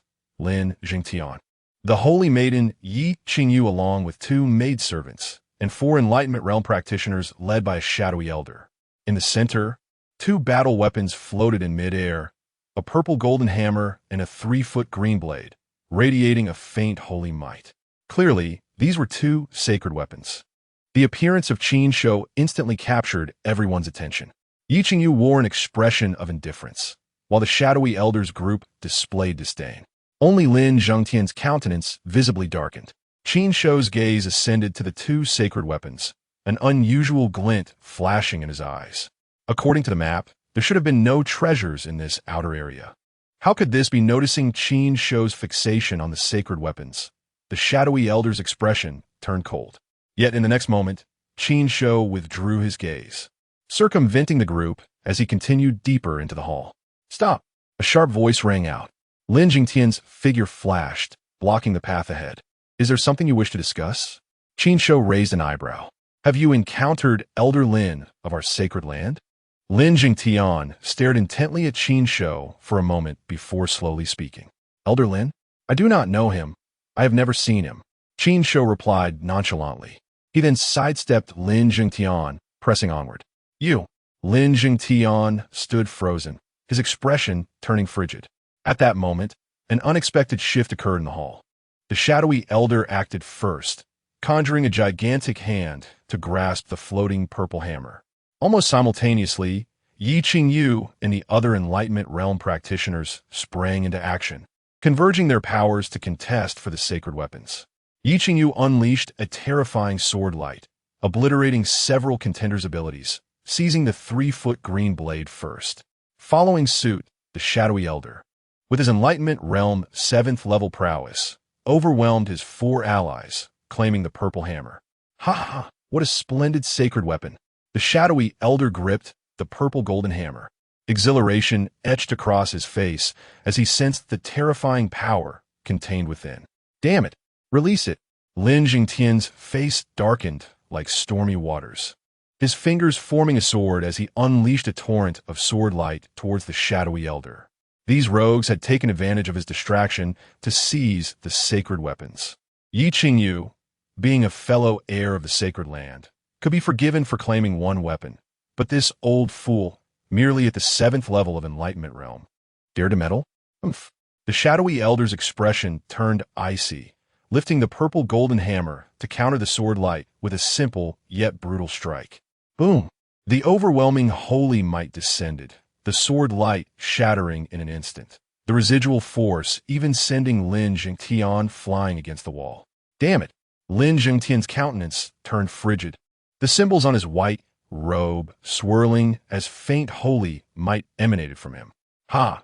Truly worthy of the holy son of the Qin Tian sacred land. Even your attire is a sacred artifact. However, I currently have no fear of you. The shadowy elder smirked, shaking the purple golden hammer in his hand with satisfaction. Yet, within mere moments, the smile on his face abruptly froze. The battle hammer inexplicably vanished, replaced by a piece of rotten wood. What? What is happening? Where's my hammer? Chapter 25. Saint Corpse. Eavesdropping on the realm of shadows, the saint weapon suddenly transformed into rotten wood.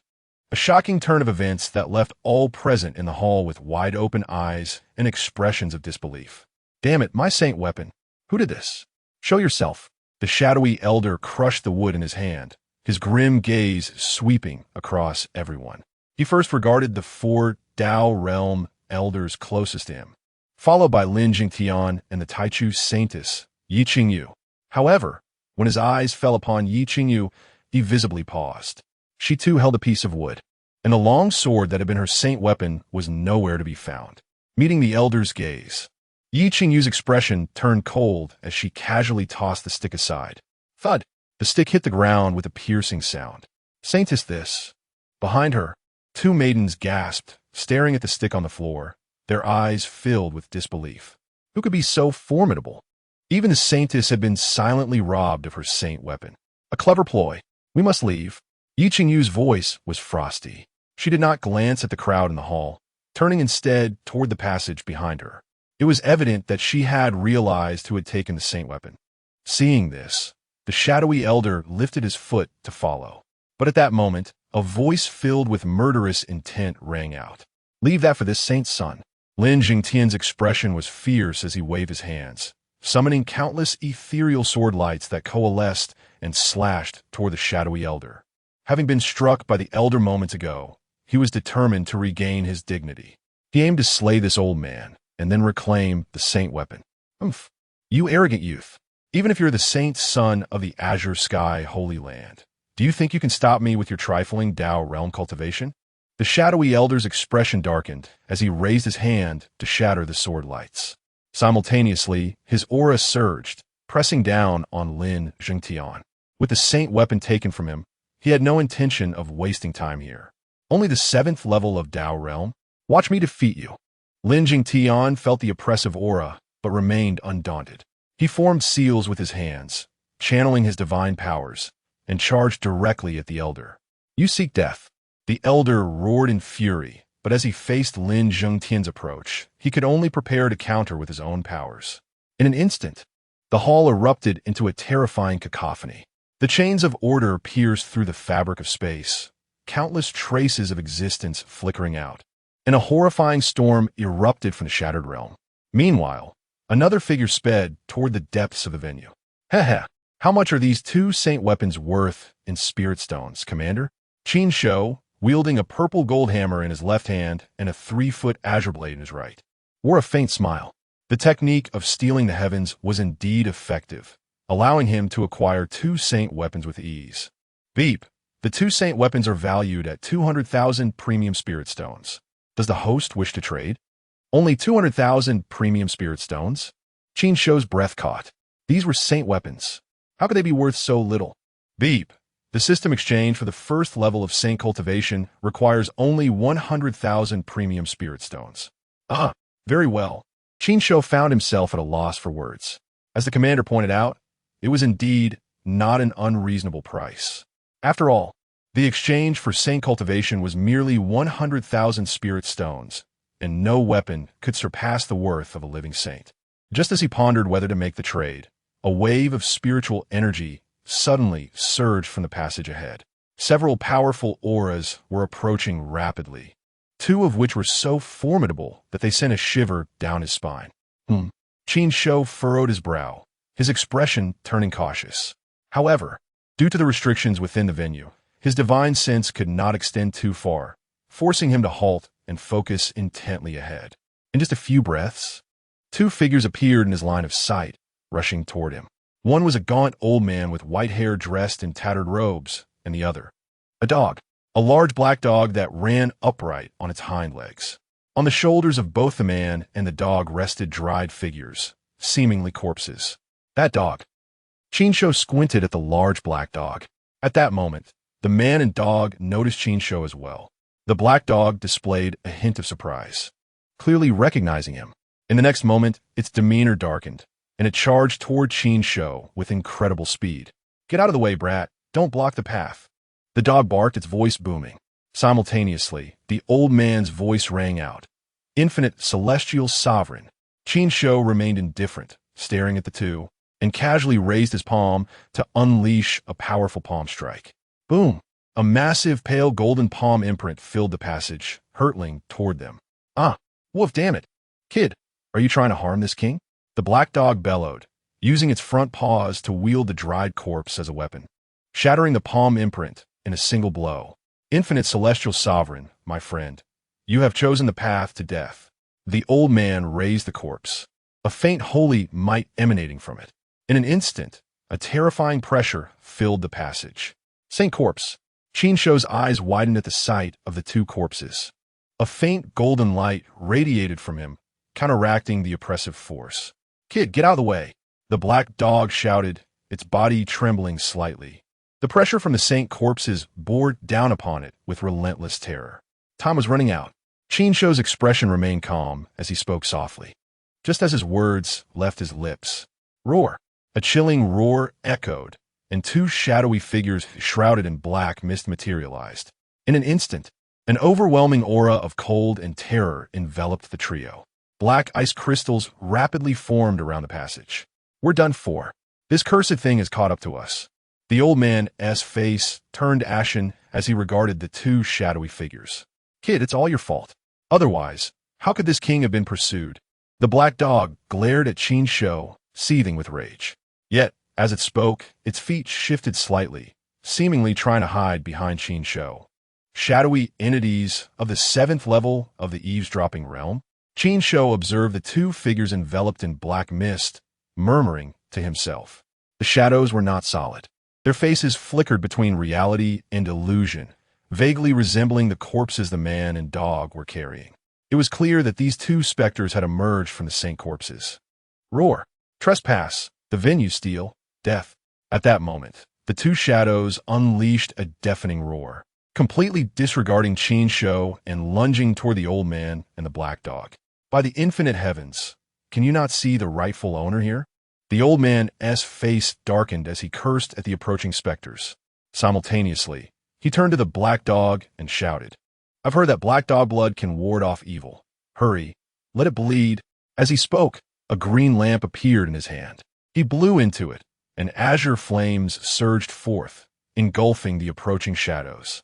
Chapter 26.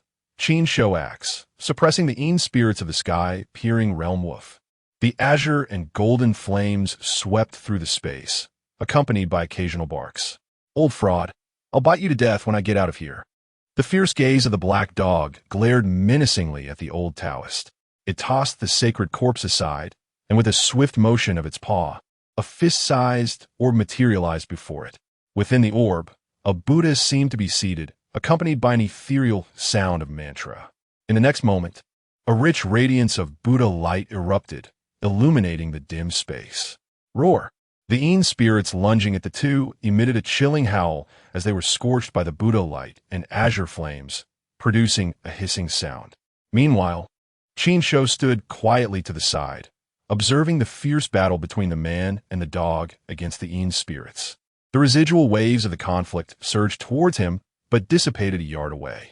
He was not particularly surprised by the two Yin spirits' disregard for him, as they were birthed from the sacred corpse and retained some memories of their former lives.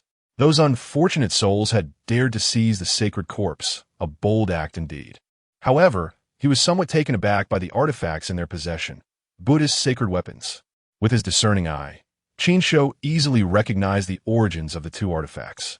Yet, despite the formidable power of the Buddhist sacred weapons and their restraining effect on malevolent beings like the Yin spirits, the two wielders were too weak to unleash their full potential. Indeed, just as this thought crossed his mind, one of the Yin spirits howled and began to form seals with its hands. The sound of rushing water filled the air as a shadowy river coalesced, and the chilling aura instantly dispelled the light of the Buddha and azure flames. Intrudus, D. The Yin spirit shrieked, charging towards the pair once more. Simultaneously, dark chains imbued with a frigid essence manifested in the air, ensnaring the two. Before they could reach them, a thin layer of ice formed on their bodies. Damn it! Dead dog, the Taoist has long warned you not to touch those two sacred corpses, yet you did not listen, the old Taoist exclaimed, alarmed, as he shielded himself with the azure lamp. The azure flames created a wall of fire in front of him, while a faint divine presence swept through, dispelling all approaching chains. Old fraud, I've been busy too. The black dog bared its teeth, almost leaving a few bite marks on the old Taoist if the situation had allowed. However, seeing several chains hurtling towards it, it had no choice but to throw the Buddha orb. The golden Buddha light fell, enveloping it completely. The chains that approached it began to sizzle upon contact with the Buddha light, turning to ashes in moments. Although they had temporarily evaded disaster, the expressions of the two were far from pleasant. With their cultivation at the first and second levels of the Enlightenment realm, they could barely sustain the sacred weapons for long. In just a short while, they had exhausted a considerable portion of their spiritual energy. If this continued, they would soon be torn apart by the two Yin spirits. The old Taoist grew anxious, once again shouting at the black dog, dead dog, consider this a loan from me. Quickly bleed for them. Once we get out, I'll give you half of the treasures. Old fraud. The black dog was furious. Although its unique constitution and bloodline had a restraining effect on malevolent beings, it also depended on the opponent's fate. These two powerful Yin spirits were at least a realm higher than it. Even if its blood were completely drained, it would hardly make a difference. As thoughts whirled, it suddenly noticed Qin Shou leisurely observing from a distance. Kid, are you planning to just watch? If we die, those two ghosts won't spare you either. Beside them, the old Taoist nodded vigorously. Yes. If we join forces, we can certainly escape. Besides, all the treasures within the temple are already in our possession. If we perish, the inner world will be destroyed with us. You wouldn't want to leave empty-handed, would you? If we join forces and leave the temple, I can ensure you receive some treasures. The old Taoist's voice carried an undertone of coercion, while he secretly lamented that if this dragged on, even if they did not fall to the Yin spirits, they would be torn apart by the incoming people. In the distance, Qin Shou regarded the man and the dog, a glint of brilliance flickering in his eyes. From the very beginning, he had suspected something as he observed them emerging from the depths of the temple, especially with the two sacred corpses they bore. However, he had not anticipated that they would empty the entire temple. No wonder all the stone chambers he encountered upon entering the depths were empty. Fellow Taoist, if you do not act soon, we shall perish. The old Taoist, noticing Qin Shou's silence, grew increasingly anxious. His face became pale, his body trembled, and beads of sweat formed on his forehead. The consumption from activating the sacred weapons had left him exhausted, forcing him to consume pills to barely maintain the flame of the azure lamp. Qin Shou observed the struggling pair, the fluctuating azure lamp and the Buddha orb, seemingly on the brink of extinguishing. He stepped forward slowly, his voice calm.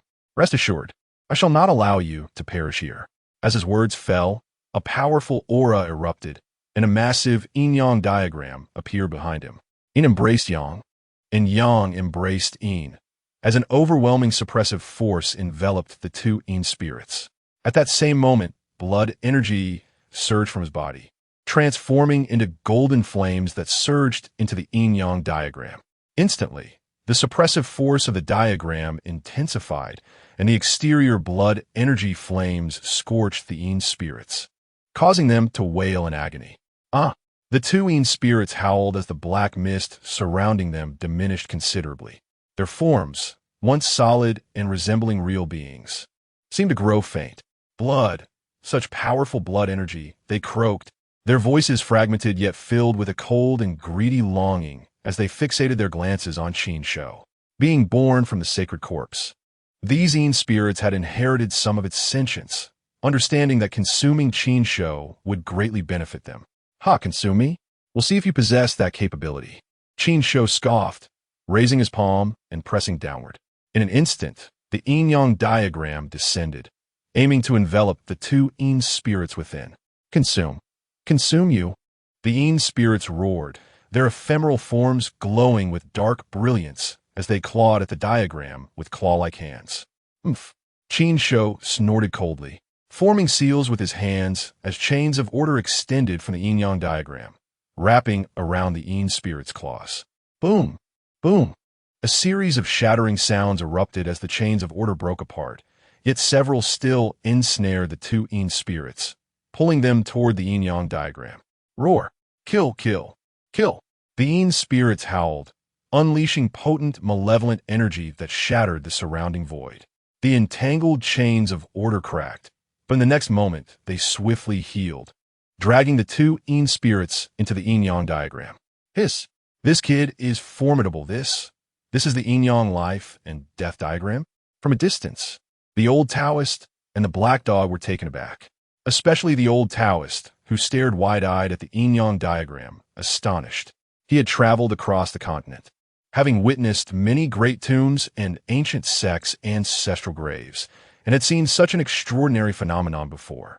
All right, the Yin spirits are temporarily suppressed. Let us depart. Qin Shou approached the two, wearing a benevolent smile. Yes, let us hurry. The old Taoist nodded repeatedly, leading the way as he rushed towards the temple's exit. The black dog, however, watched Qin Shou with a grave expression, filled with trepidation. It then hoisted the sacred corpse it had previously discarded, transforming into a streak of black light to follow closely behind the old Taoist. Once outside the temple, it would utilize the pre-engraved array platform for an instant escape. Thus, the two individuals and a dog hastily made their way along another passage, heading swiftly towards the exit of the dojo. However, they had not ventured far when a formidable beam of sword light cleaved through their path. Shortly thereafter, the figures of Lin Jingtian and his companions emerged. Wishing to depart? Leave the treasures behind. Chapter 27. Qin Shou, a heist. Lin Jingtian? Quite swift indeed. Qin Shou regarded the few individuals that had materialized before him, feeling a twinge of surprise, albeit not entirely unexpected. Despite possessing a map of the first half of the Dao field that allowed him to circumvent many detours, the previous battle had consumed a fair amount of time, rendering their arrival plausible. Unlike him, the old Taoist and a large black dog beside him wore expressions of discomfort. Their hands instinctively tightened around the sacred corpse. Their actions successfully diverted Lin Jingtian and his companion's attention. Those two corpses exuded an overwhelming pressure. Is that the sacred corpse? The pallid-faced elder, ragged and disheveled, appeared somewhat disheartened. He had suffered considerable losses in his earlier contention with Lin Jingtian. Now he fixated intently on the two withered corpses, his expression fluctuating, green light emanating from his pupils. With his cultivation rooted in sinister techniques, he held a particular fascination for the remains of powerful beings. The allure of the sacred corpse was undeniably immense. If he could acquire one and refine it into a battle puppet, its formidable physique would be sufficient to crush all who fell beneath the heavenly realm. Surrender the treasures and allow you to depart. Lin Jingtian's expression was frigid as he fixed his gaze upon the trio of Qin Shou. However, when his eyes fell upon the yin-yang diagram hovering above Qin Shou's head, a flicker of trepidation crossed his features. Fellow Taoist, youngster, you step forth. The old Taoist and the black dog retreated in unison, shielding Qin Shou behind them. They understood their own limitations, with their cultivation at the first or second level of the enlightenment realm, coupled with the immense energy expended in fending off two malevolent spirits moments ago. They would be swiftly overpowered if they faced Lin Jingtian and his companions now. Ignoring the two, Qin Shou advanced a step, his gaze sweeping over the group. Lin Jingtian, the Pallid Elder, and three others of the Enlightenment realm, as well as the esteemed holy maiden Yi Qingyu. Observing them, a semblance of a smile graced his lips. Do you truly desire the treasures?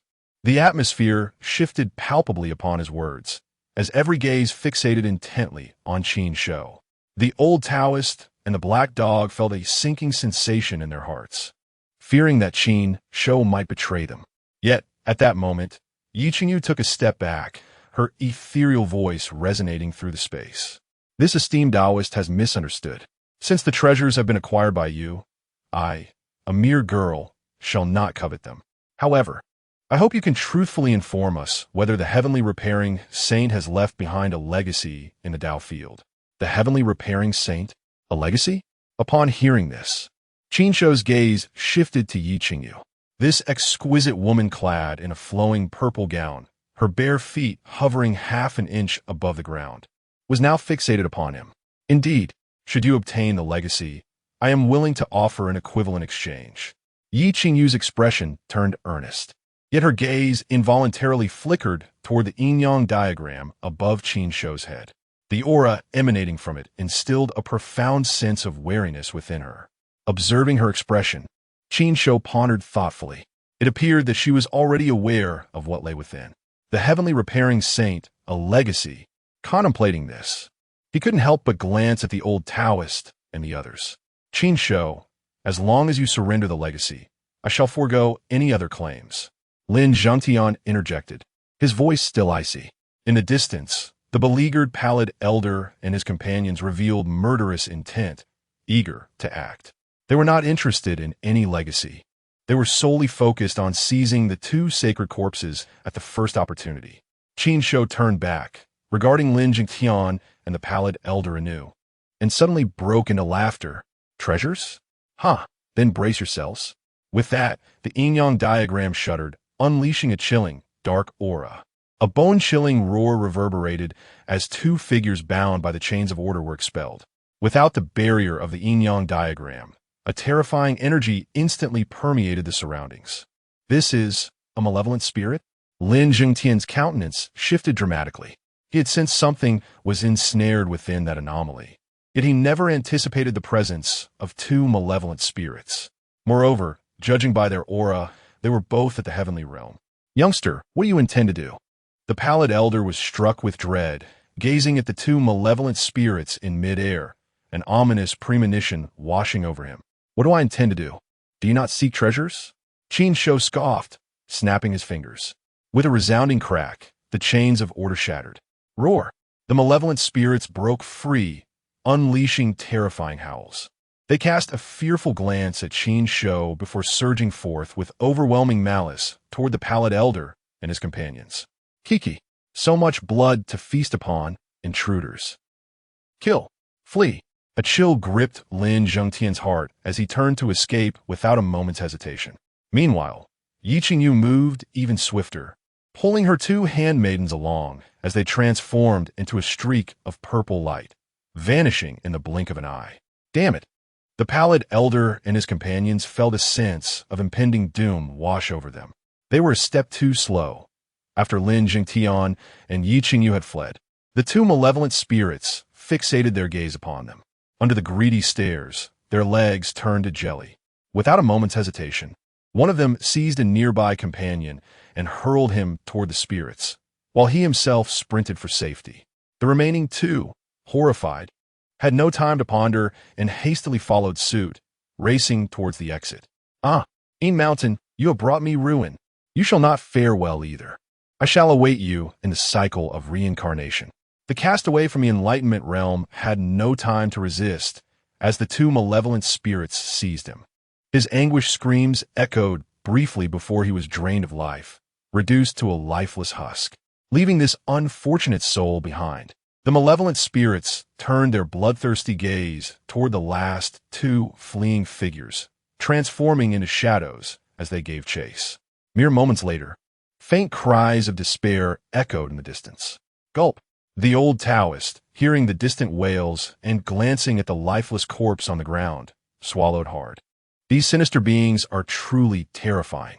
Had they not been fortunate to encounter Qin Shou, they might very well have met the same fate as the remains before them. Less depart from this place. The large black dog regarded Qin Shou with a hint of wariness in his eyes. With that, he hoisted the sacred corpse and made his way out. Fellow Taoist, what Xiao Hezi says holds merit. We should vacate this location. The old Taoist called out to Qin Shou, following suit with the sacred corpse in tow. He dared not linger any longer, should those two malevolent spirits return.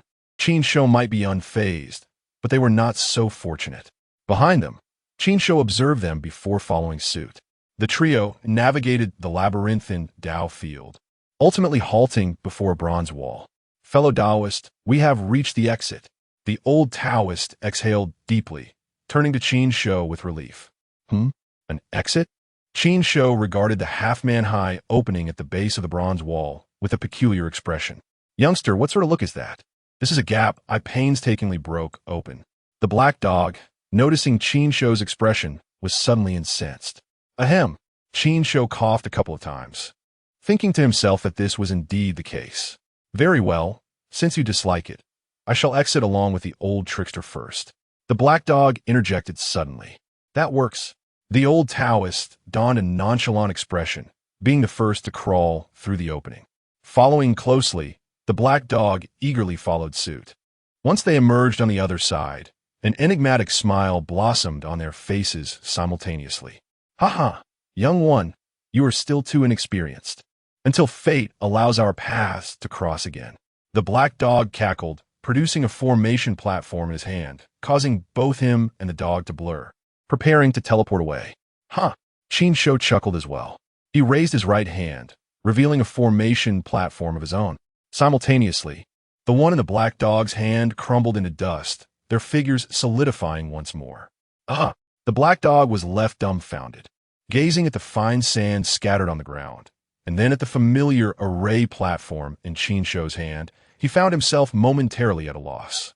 The old Taoist beside him seemed to recall something, exclaiming in astonishment. Is this the divine power of the great sage of heaven? The art of stealing heaven and changing the sun? He looked at Qin Shou with envy, for this was the ability he had long yearned for. Qin Shou, unfazed by the old Taoist's astonishment, gently shook the array platform in his hand and remarked, Are you too intent on leaving so soon? He had anticipated that dog's intentions all along. You misunderstand, young one. I merely wish to test if the array platform is still functional, the great black replied, displaying no hint of embarrassment, as if he truly only intended to test the platform.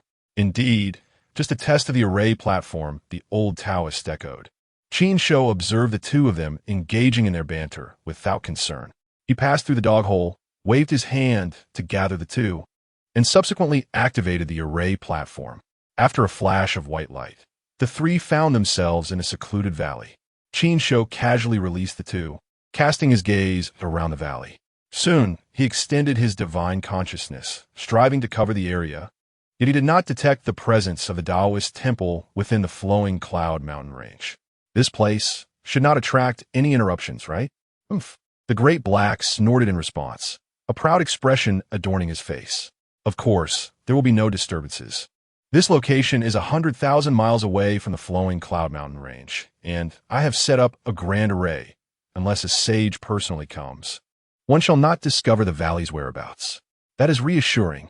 Qin Shou chuckled upon hearing this, his laughter carrying an oddly sinister tone. Without allowing the two to react, he stepped forward, fixing his gaze upon them, and declared, Robbery. Chapter 28. Roasting the whole dog. Nostalgia for the flavors of home. What? What? A robbery? Dahe and the old Taoist were momentarily stunned, watching Qin Shou as he momentarily failed to react. Indeed, a robbery. Hand over everything you possess, along with the treasures hidden in your inner world. Qin Shou grinned wickedly, his eyes gleaming as he fixed his gaze on the man and the dog.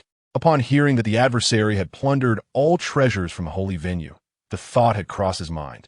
However, the situation had not been right at the time, and fearing that these two might be killed by malevolent spirits, causing his inner world to collapse, he had refrained from acting immediately.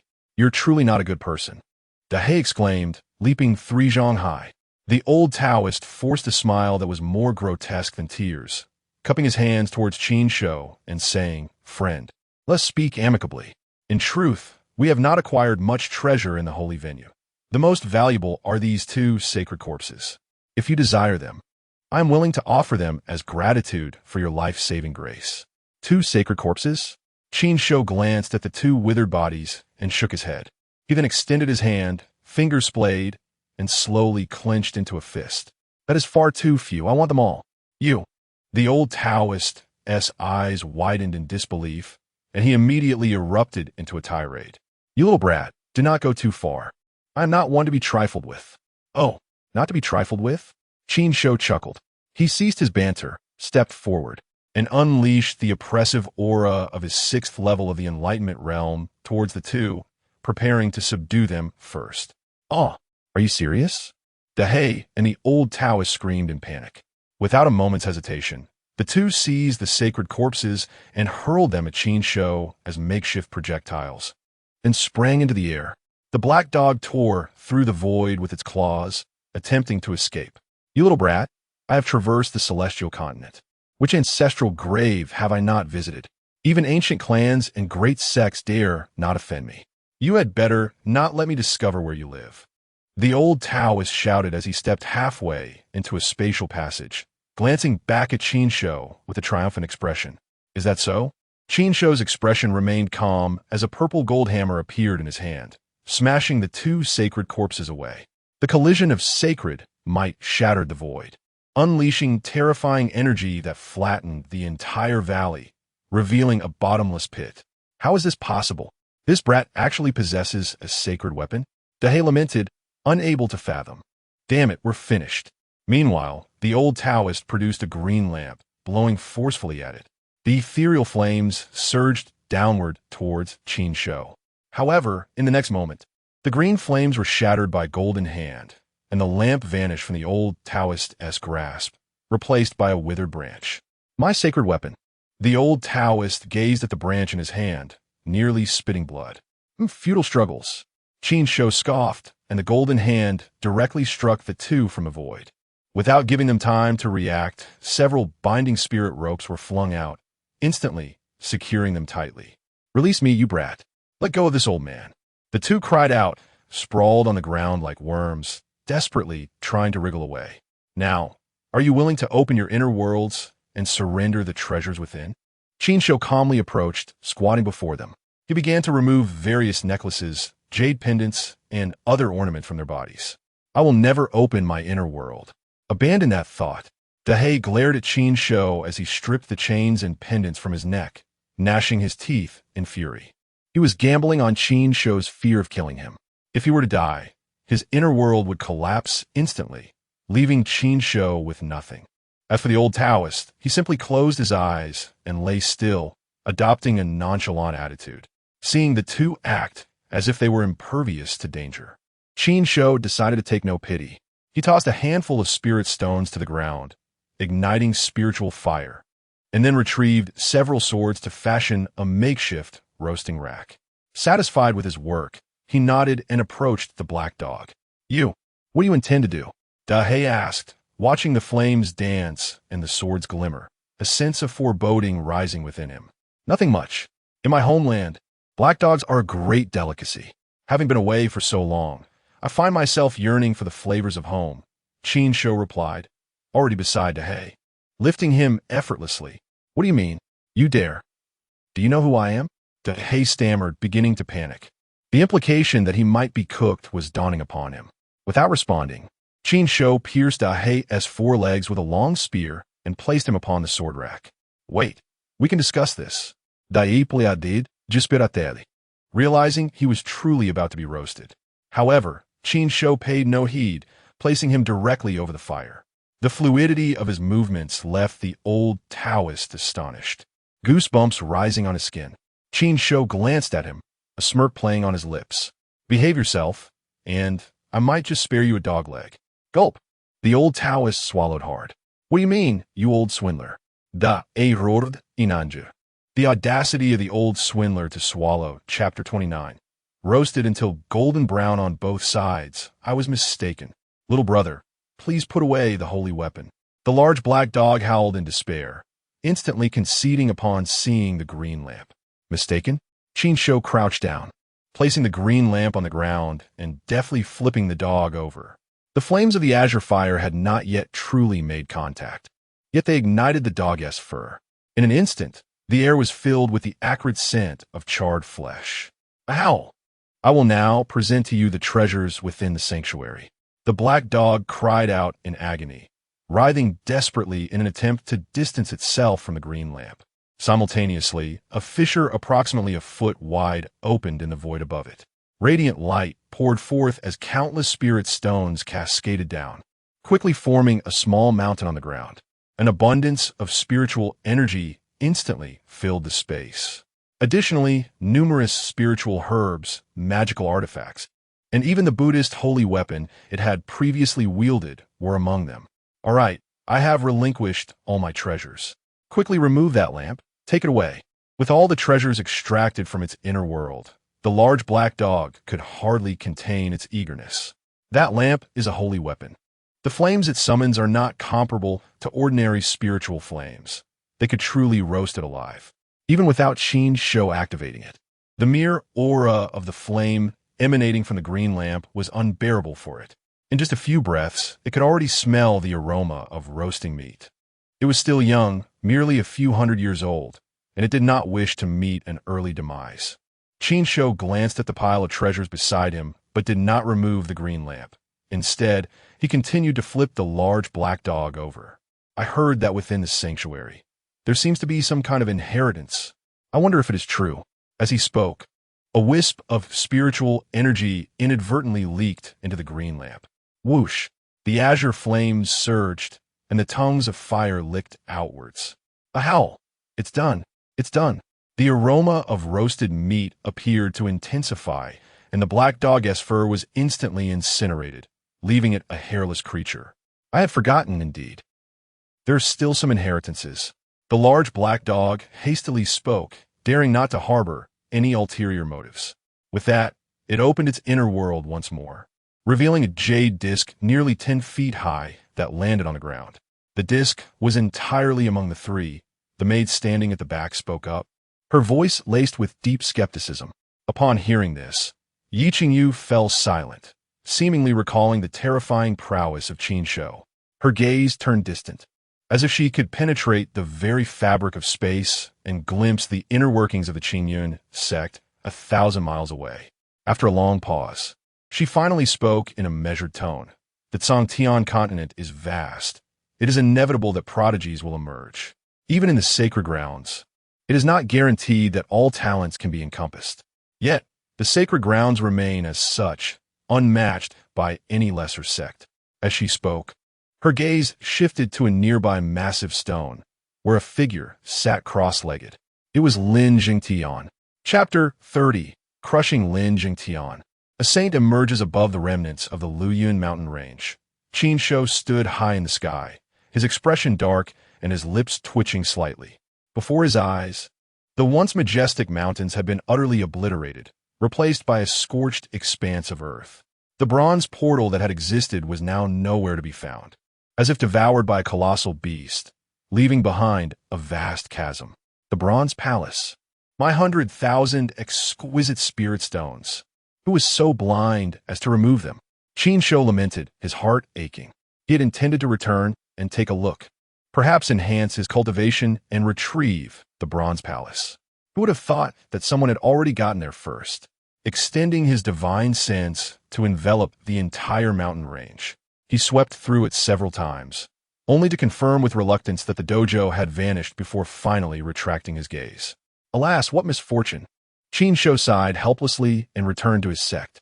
The distance from Luoyuan Mountain Range to Qingyun Sect was merely 100,000 miles, a span that he could traverse in mere moments with his cultivation at the 6th level of the Tao Enlightenment Realm. As the space shifted, a spatial passageway tore open outside the gates of Qingyun Sect in an instant. Qin Shou, with his hands clasped behind his back, stepped forth slowly. Upon seeing the mountain gates enveloped in a massive protective barrier, he nodded in satisfaction. It seemed the sect had followed his wishes and sealed the gates. Just as he prepared to send a message to announce his return and allow the protective formation to disperse, his brow furrowed as he turned to glance into the distance behind him. At that moment, a delicate voice reached his ears. "Friend, please hold." Before the words had fully settled, several figures appeared not far in front of him. It was none other than Yi Qingyu, Lin Jingtian, and others, who had earlier been stationed 1,000 miles away. Qin Shou regarded the group, his brow initially furrowing before relaxing. He inquired mildly, "Is there something amiss?" He was not surprised that these individuals had managed to escape the pursuit of the Yin souls. After all, they were heirs of the sacred land, representing the younger generation. How could they lack any means? Indeed, it was likely that the 2 Yin souls had already been slain by them. "Please do not misunderstand, esteemed friend. The young lady has merely come to inquire if you have acquired the inheritance." Yi Qingyu's voice was soft, devoid of any air of superiority that one might expect from a descendant of sacred land. "Qingyu, why waste your breath on him?" Lin Jingtian's tone was cold, his gaze fixed on Qin Shou, exuding an air of superiority. "Hand over the inheritance, or else." "Or else what?" Qin Shou's expression darkened as he took a step forward in the void. Boom! The air trembled slightly, rippling as if disturbed by unseen waves. "Humph." Lin Jingtian's eyes turned frigid, feeling a heavy sense of oppression descend upon him.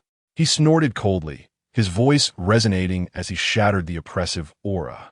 His gaze towards Qin Shou became even more frigid. Qin Shou, unperturbed by Lin Jingtian's piercing gaze, replied indifferently, "The holy son of the azure sky truly possesses great authority. Not only do I lack any inheritance, but even if I did, it would still be my fortune. Why should I relinquish it to you? Or do you intend to take it by force?" As he uttered the last words, his tone intentionally elongated, dripping with disdain. He had resolved that should the other party dare to act, he would ensure they regretted it profoundly. Moreover, he could openly seize some spoils from Lin Jingtian, who he presumed must possess Noom Chapter 31. The Hall of Kings, the opportunity of the Emperor Master Han. "Aye." Lin Jingtian gazed at the black-clad elder before him, his expression somewhat displeased. The elder merely waved his hand, his gaze fixed upon Qin Shou. After a brief moment, he spoke in a calm tone, "Young man, you are quite impressive." Though his voice was soft, it resonated like the toll of a great bell, leaving one's mind in a daze. As the protector of the Holy Sun, he had remained hidden in the shadows, witnessing Qin Shou's prowess on multiple occasions, including the moment he subdued 2 specters within the great sage's temple. Thus, he was acutely aware of the terrifying extent of Qin Shou's talent. "Senior, your praise is unwarranted. I was merely fortunate. Yet, do you also wish to contend for the so-called inheritance?" Qin Shou remained composed, unperturbed. "Huh." The elder's eyes sparkled momentarily before he chuckled softly. "The great sage's inheritance? It is merely a technique. While commendable, it does not compel me to abandon my dignity. Although I find the power of a great sage intriguing, it is not yet sufficient to provoke me into action. Had it not been for Lin Jingtian's peril, I would not have revealed myself at all." However, upon hearing the elder's words, Lin Jingtian grew anxious. "Master, enough." The elder interjected, his hand raised to silence him. He turned to Lin, disappointment evident in his eyes.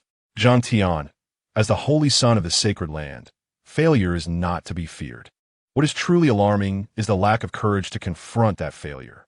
If you lose your resolve over minor setbacks, you are unworthy of being the holy son of the azure sky sacred land." Lin Jingtian shuddered. The elder's words illuminated his mind, reviving his tarnished resolve. He lowered his head in shame, But when he raised it again, a newfound calm enveloped him. Your teachings are wise, master. I was in the wrong. I have experienced little adversity, earning the respect of disciples within the sacred land, and facing no defeats outside of it. Even among the holy sons and daughters of other sacred lands, none have ever bested me. It is only now, under Qin Shou's overwhelming strength, that I feel this profound sense of disparity. Seeing Lin's transformation, the elder nodded approvingly. He then turned his gaze back to Qin Shou, a smile gracing his lips. Young man, I look forward to the day you ascend to the sacred land. With that, he glanced toward the depths of the Qingyun Sect and departed with Lin Jingtian. Alas, what a pity! Qin Shou watched Lin Jingtian leave, sighing. His plan for a heist had come to naught. Returning his gaze, he noticed Yi Qingyu and her companions in the distance, frowning slightly. Why is she still here? Qin Daoist. Upon meeting Qin Shou's gaze, Yi Qingyu gracefully approached. I previously mentioned that I did not acquire any inheritance at the temple. Or do you intend to make a move to see something? Qin Shou queried bluntly. He had no intention of relinquishing the art of heaven repair, which, although unpracticed, was evidently of great value, given Lin Jingtian's and the woman's demeanor. After all, the holy son and daughter of a sacred land would not repeatedly seek something of little worth. Behind Yi Qingyu, her two attendants raised their eyebrows in indignation, their eyes flashing with anger. How rude of him to address the holy maiden so impolitely. Yet Yi Qingyu remained unperturbed, replying with a serene smile. Since you are unwilling to part with it, I shall not press further. I merely wish to inform you that the Hall of Kings will open in 3 months, and I hope you do not miss this opportunity. The Hall of Kings? Qin Shou was taken aback. Noting his surprise, Yi Qingyu explained. The Hall of Kings is an opportunity that opens every 500 years on the Tian Continent. Any cultivator under the age of 1,000 who has reached the enlightenment stage may enter. Those of exceptional talent and formidable combat prowess may earn the title of king after passing the trials. Additionally, the hall grants a unique opportunity. Historically, those who have attained such opportunities have made significant advancements in a short time and barring untimely demise. They have ultimately become titans of the Tian Continent. I see, Qin Shou nodded. In the Tian Continent, while cultivators at the enlightenment stage are deemed kings, not all possess their own titles. Only those with extraordinary talent and combat prowess qualify. Those lacking sufficient strength risk mockery if they self-proclaim, or worse, face challenges that could lead to their demise. As for the so-called opportunity, he placed little value on it. Those who gain titles are exceptional beings, their cultivation naturally advancing beyond the norm. Thus, any so-called opportunity is likely merely a supplementary boon. Sensing Qin Shou's indifference, Yi Qingyu chuckled softly. Do you believe the opportunities in the Hall of Kings to be inconsequential? Qin Shou, unrepentant, replied. Is it possible that the holy maiden of the Taichu sacred land also covets the opportunities within? Yi Qingyu, slightly taken aback, regarded him intently. She had never disclosed her identity. How could he discern it? Shaking her head inwardly, she dismissed the thought. After exhaling, she spoke slowly. Ordinary opportunities do not pique my interest, but what if? There lies the opportunity of the emperor. What? The mention of the emperor's opportunity stunned Qin Shou. His eyes suddenly ignited with a fierce brilliance, fixed on Yi Qingyu. Holy maiden, I am but a humble scholar. Do not deceive me. The emperor represents the pinnacle of existence on the Tian Continent, capable of annihilating galaxies with a mere thought, reigning over countless lives. Countless prodigies vie for opportunities, navigating the tumultuous seas of suffering, all to reach that realm. Yet, how arduous is the path to becoming an emperor? How many exceptional beings have perished along the way? If the Hall of Kings truly harbors the opportunity of the emperor, would not the great sages and ancient beings of the quasi-emperor realm have already fought fiercely for it? Yi Qingyu met Qin Shou's intense gaze, her brow furrowing slightly. This is merely what I have heard from my elders. As for its truth, I cannot say, for no one has ever attained that opportunity. However, with your formidable strength, having bested Lin Jingtian, why not take a chance? Even if the emperor's opportunity eludes you, securing a lesser chance would still be worthwhile. Chapter 32, Astonishing Resources and Elders with Green Eyes, could it be? The opportunity for becoming an emperor truly exists? Qin Shou stood alone in the void, gazing in the direction where Yi Qingyu had departed, murmuring to himself. A mysterious light began to rise in his eyes, and he had already resolved to explore this matter, regardless of its veracity. However, entry to the royal hall is restricted to those in the enlightenment realm, which posed a dilemma. He stroked his chin, a contemplative expression dawning upon him. During this journey to the great sacred grounds, he had acquired a plethora of treasures, including 4 sacred weapons, 2 sacred corpses, and an immeasurable quantity of spirit stones and various treasures. Truly, it was a bountiful harvest, marking him as the greatest victor. He had initially planned to enhance his cultivation upon returning to the sect, but it appeared that he would have to postpone that ambition. Perhaps by then, he could find suitable buyers for several sacred weapons. A sudden smile graced Qin Shou's face. The sacred weapons could be exchanged directly with the system for a mere 100,000 top-tier spirit stones, which he felt was rather insufficient. Selling them to those grand sects would undoubtedly yield a greater fortune. Beep. The host's calculations are indeed astute. However, the system offers the safest trading method. The host should be wary of being outmaneuvered by those grand sections. The system's voice resonated, tinged with a hint of defiance. He chuckled softly, remaining silent. Just then, the sect's grand formation dissipated, and a throng of high-ranking sect members surged forth. "Brat, are you all right?" Qin Wudi inquired, approaching Qin Shou and scrutinizing him closely. Upon confirming that Qin Shou was intact, he exhaled a long sigh of relief. Behind him, the Grand Elder, the Second Elder, and the esteemed elders of the sect looked on with a mixture of reverence and awe. Though the battle had concluded, the memories still sent shivers down their spines. The mere thought of the void trembling and the space collapsing. Such a scene was akin to an apocalypse for them. The slightest leakage of energy could reduce them, or even the entire sect, to ashes. Most astonishing was the fact that their young master had exhibited such terrifying prowess, capable of suppressing even the scions of sacred lands. "Young master, what transpired just now?" The Grand Elder could not help but ask. Although he had seen Lin Jingtian within the sect, the formation had obscured their conversation. "It is nothing. The great sacred grounds opened, and I gained some minor opportunities within," Qin Shou replied, shaking his head. "Father, esteemed elders, let us return to the sect." With that, he turned and strode toward the sect. Qin Wudi and the elders stood in place, exchanging glances filled with uncertainty. Was it truly nothing? After all, they had pursued him to their doorstep. Yet, without Qin Shou's elaboration, they could do little. In the sect's council hall, Qin Shou proceeded to unveil a vast array of resources, laying them upon the ground. There were top-tier spirit stones, spiritual herbs, medicinal pills, and jade slips of martial arts.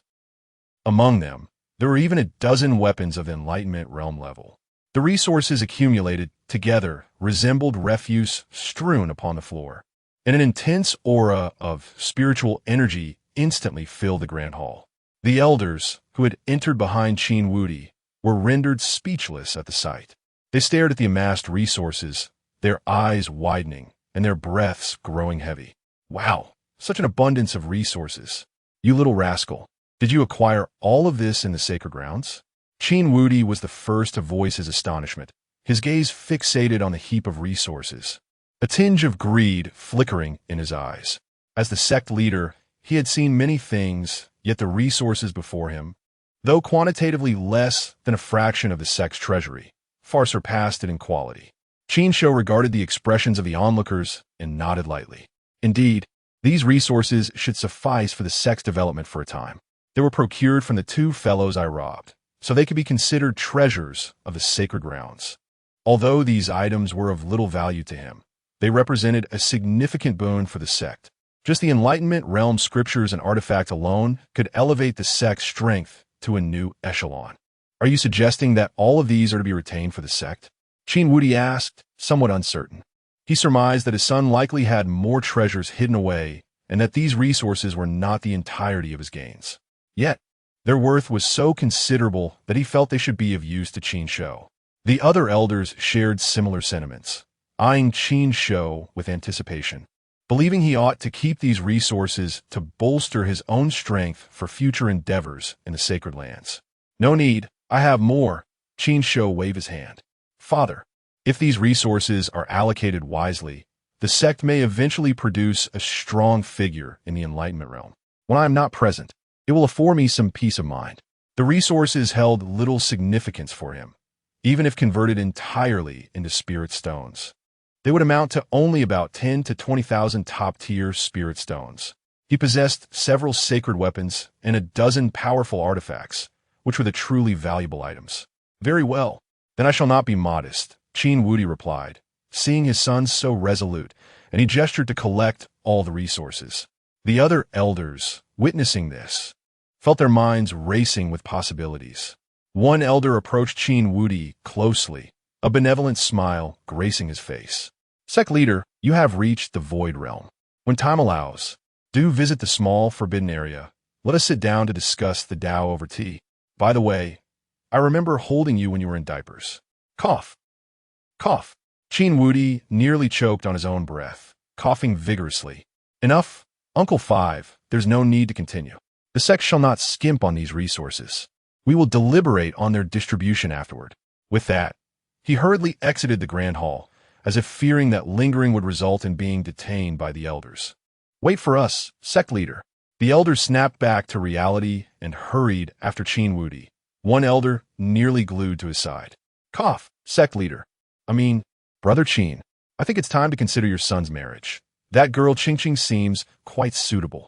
Qin Wudi interjected, disciple. Did you not mention my son was a pitfall? Inside the hall, Qin Shou listened to the distant conversation, feeling somewhat exasperated. Suddenly, a voice echoed in his ear. Young one, come to the forbidden area. Qin Shou's brow arched slightly. It was the voice of the ancestral elder. Chapter 33, the name of the ancient sacred body in the Forbidden Land, within the small secret realm. Ancestor, did you call for me? Qin Shou looked at the old man sitting cross-legged on the earthen mound, somewhat awkwardly addressing him. I am Qin Yu, and by all accounts, I should be your great-grandfather. However, if you find that uncomfortable, feel free to address me however you wish. The old man chuckled lightly, noticing Qin Shou's unease. He then raised his right hand, and a delicate bronze palace appeared within his grasp. Seeing your interest in this, I have brought it back for you. This is... Qin Shou gazed at the bronze palace, feeling a sense of familiarity. After a moment, it dawned on him, and he exclaimed in surprise. The great Saint's Tao field? Indeed. Qin Yu nodded, gently pushing his palm forward, causing the bronze palace to drift towards Qin Shou. Qin Shou caught the floating palace, his gaze towards the elderly man, now revealing a hint of peculiarity. He had intended to return and retrieve this Tao field, only to discover someone had beaten him to it. It turned out to be his ancestors' doing. It seemed he had even cursed the one who was blind to the opportunity. He wondered if the ancestor had heard him. All right, I have summoned you for another matter besides this. Qin Yu's voice resonated once more. Please, ancestor, speak, Qin Shou replied, storing the bronze palace in his inner world and focusing on his ancestor. The opportunity of the great Saint's Tao field has concluded, and you have reaped considerable benefits. After you have arranged your sect and personal affairs, set out to the sacred land of the azure sky in 1 month's time. Qin Yu slightly tilted his head, a glimmer of anticipation gracing his face. It has been over 3,000 years since I left the sacred land of the azure sky. Finally, I can return. Set out in a month? Qin Shou was taken aback, but raised no objections. After a nod, he said, Then I will make the necessary arrangements and come to fetch you in a month. To his surprise, Qin Yu waved his hand dismissively, saying, There is no need for such trouble. As he spoke, he rose, floating in midair, and raised his hand towards the seated figure. Boom! The small space shook violently, the ground splitting apart as a coffin rose from beneath the mound. The coffin was entirely azure, seemingly carved from a gigantic spirit wood, adorned with numerous intricate patterns. Unlike ordinary lifeless coffins, this one emanated an aura of vibrant life. Inside lay the physical body of the ancestor, while the ancestor's soul could attach itself to the coffin. Qin Yu's gaze turned to Qin Shou, as his soul gradually settled upon the coffin, fading away until it vanished. Qin Shou looked at the floating coffin, then at the cracked mound, finally comprehending that this was no mere mound, but a grave. The very place where the ancestor had sat was, in fact, the resting place of his corporeal form. He collected the coffin, casting a lingering glance at the collapsing small space before turning to leave. In a region far from Xianzhou, a ship traversed the void. On board were Yi Qingyu and her companions who had departed earlier. "My lady, why did you reveal the news of the sealing of the king's palace to that disrespectful fellow?" One maid glared at Yi Qingyu, her expression filled with indignation. Indeed, that man, relying on his modest strength, dared to act against the holy son of Zhengtian. It is utterly reckless. He may not even survive until the palace is sealed, only to be dealt with by the powerful of the sacred land of the azure sky. Another maid echoed, still seething from Qin Shou's treatment of their lady. Listening to her maids, Yi Qingyu remained calm. Her gaze drifted through the ship's window, observing the vast emptiness outside. After an indeterminate time, she finally withdrew her gaze and spoke slowly. "Foolishness. Young Master Qin hails from a humble place like Xianzhou, yet he has risen based on his own talents. How could he be simple? From his ability to suppress Lin Zhengtian, it is evident that his combat prowess has reached the level of a holy son, if not surpassing it. Such a prodigy, especially one who is not a disciple of the sacred land, is undoubtedly worthy of befriending." As she finished, her gaze turned reproachful towards her two maids. In truth, there was another thought unvoiced within her.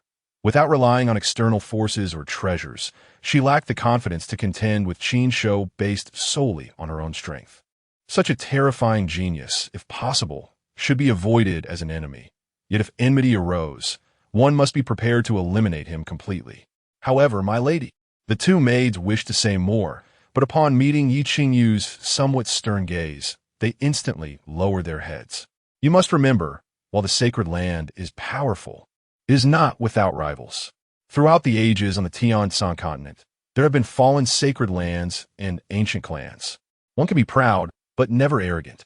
Yi Qingyu earnestly instructed the two maids, who had grown up alongside her. Though she was a holy maiden, she never underestimated any opponent.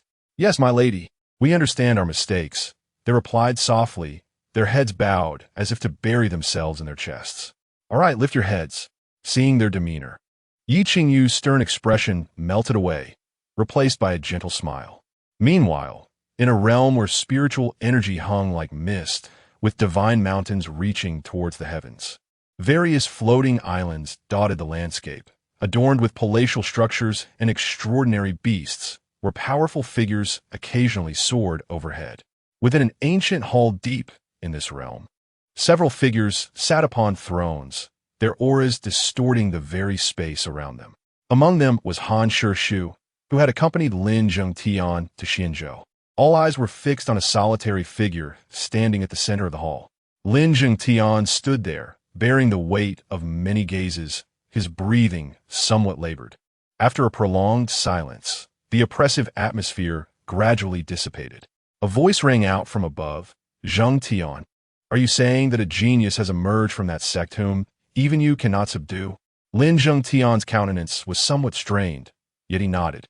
"That person's physique is extraordinarily powerful, rivaling my supreme battle body.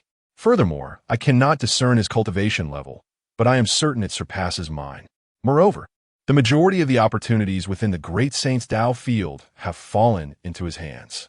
As he spoke, he clenched his fist, feeling a surge of frustration welling within him. Not only did he return from Xianzhou empty-handed, but he also faced such a setback, nearly shaking his resolve. The figures above exchanged glances, their expressions darkening. How could a genius arise from a place as barren as Xianzhou? They pondered, could it truly be an anomaly? At that moment, a young man clad in white, sitting at the center, turned to the sage named Han. "Hanli, is that so?" "Indeed." Hanli nodded slightly. That young man's cultivation has already reached the 6th level of the Enlightenment realm, surpassing Zhengtian by 3 minor realms. Furthermore, his physique bears a striking resemblance to a historical one. "What kind of physique?" the others inquired, their eyes riveted on Hanli. Even Lin Zhengtian below perked up, eager to learn what kind of physique could surpass his supreme battle body. With their gazes upon him, Han took a deep breath and slowly uttered 4 words. The Ancient Sacred Body. Chapter 34. Lin Jingtian.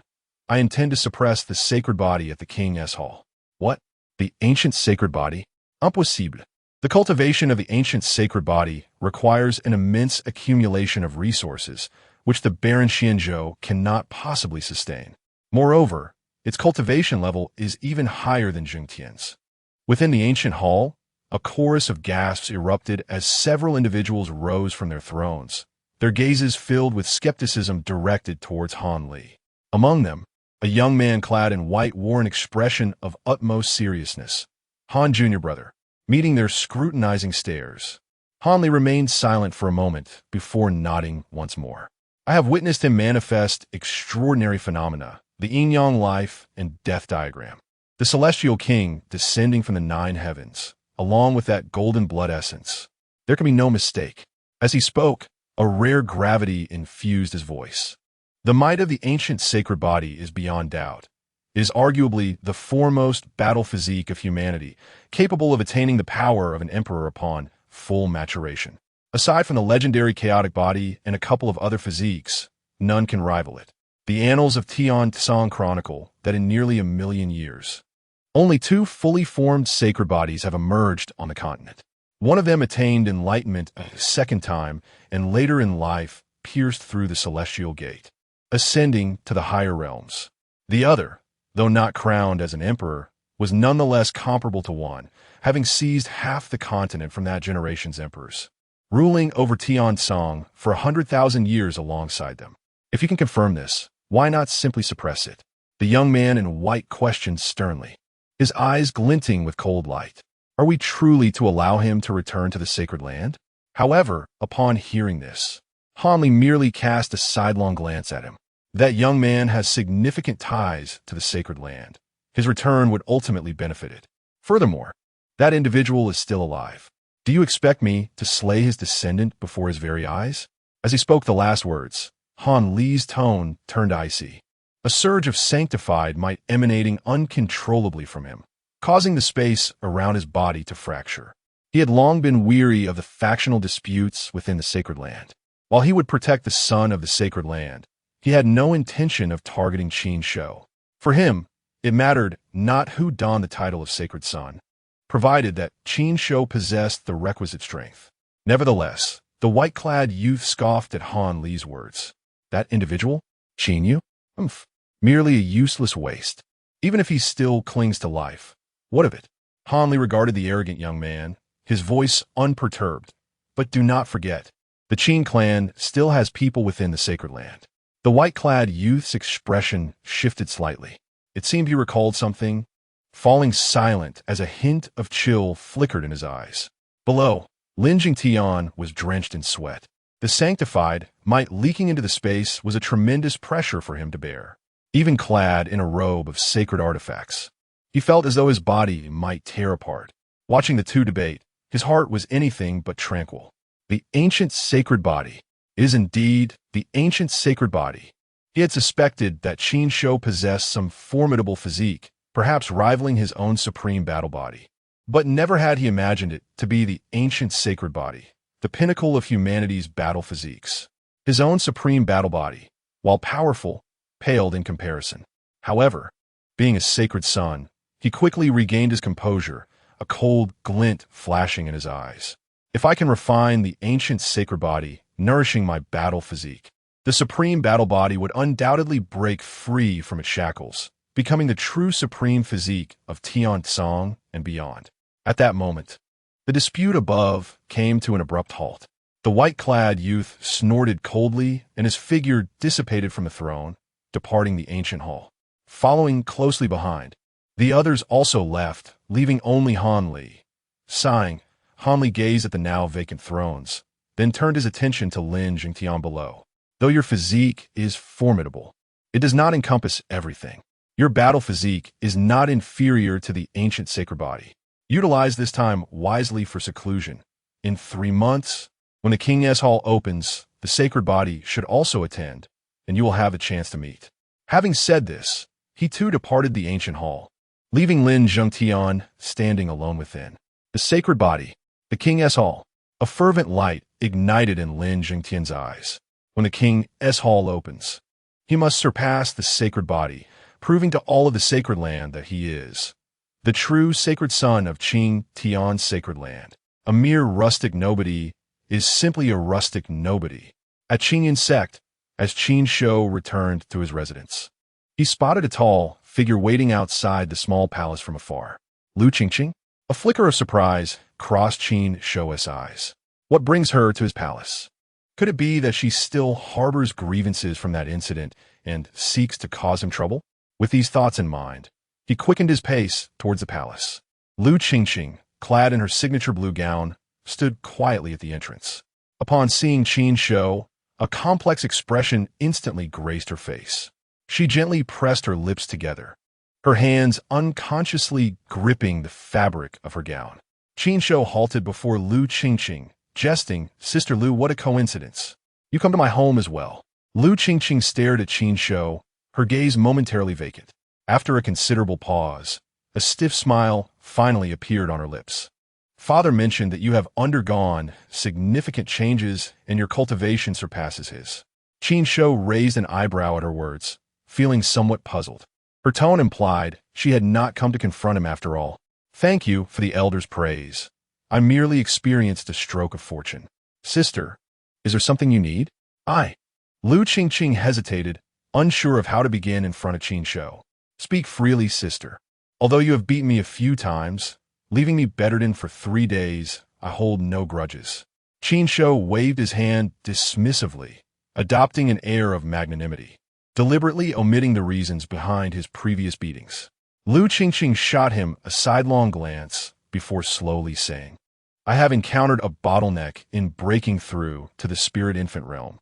Father sent me to seek your guidance." "Seek my guidance?" Qin Shou regarded her with a bemused expression. At the pinnacle of the profound pill realm, with the strength of the elder, he should have no issue providing guidance. "Yet he sends you to me?" As he recalled the vague remarks overheard in the discussion hall, he began to understand. Lu Qingqing furrowed her brow at Qin Shou's peculiar expression.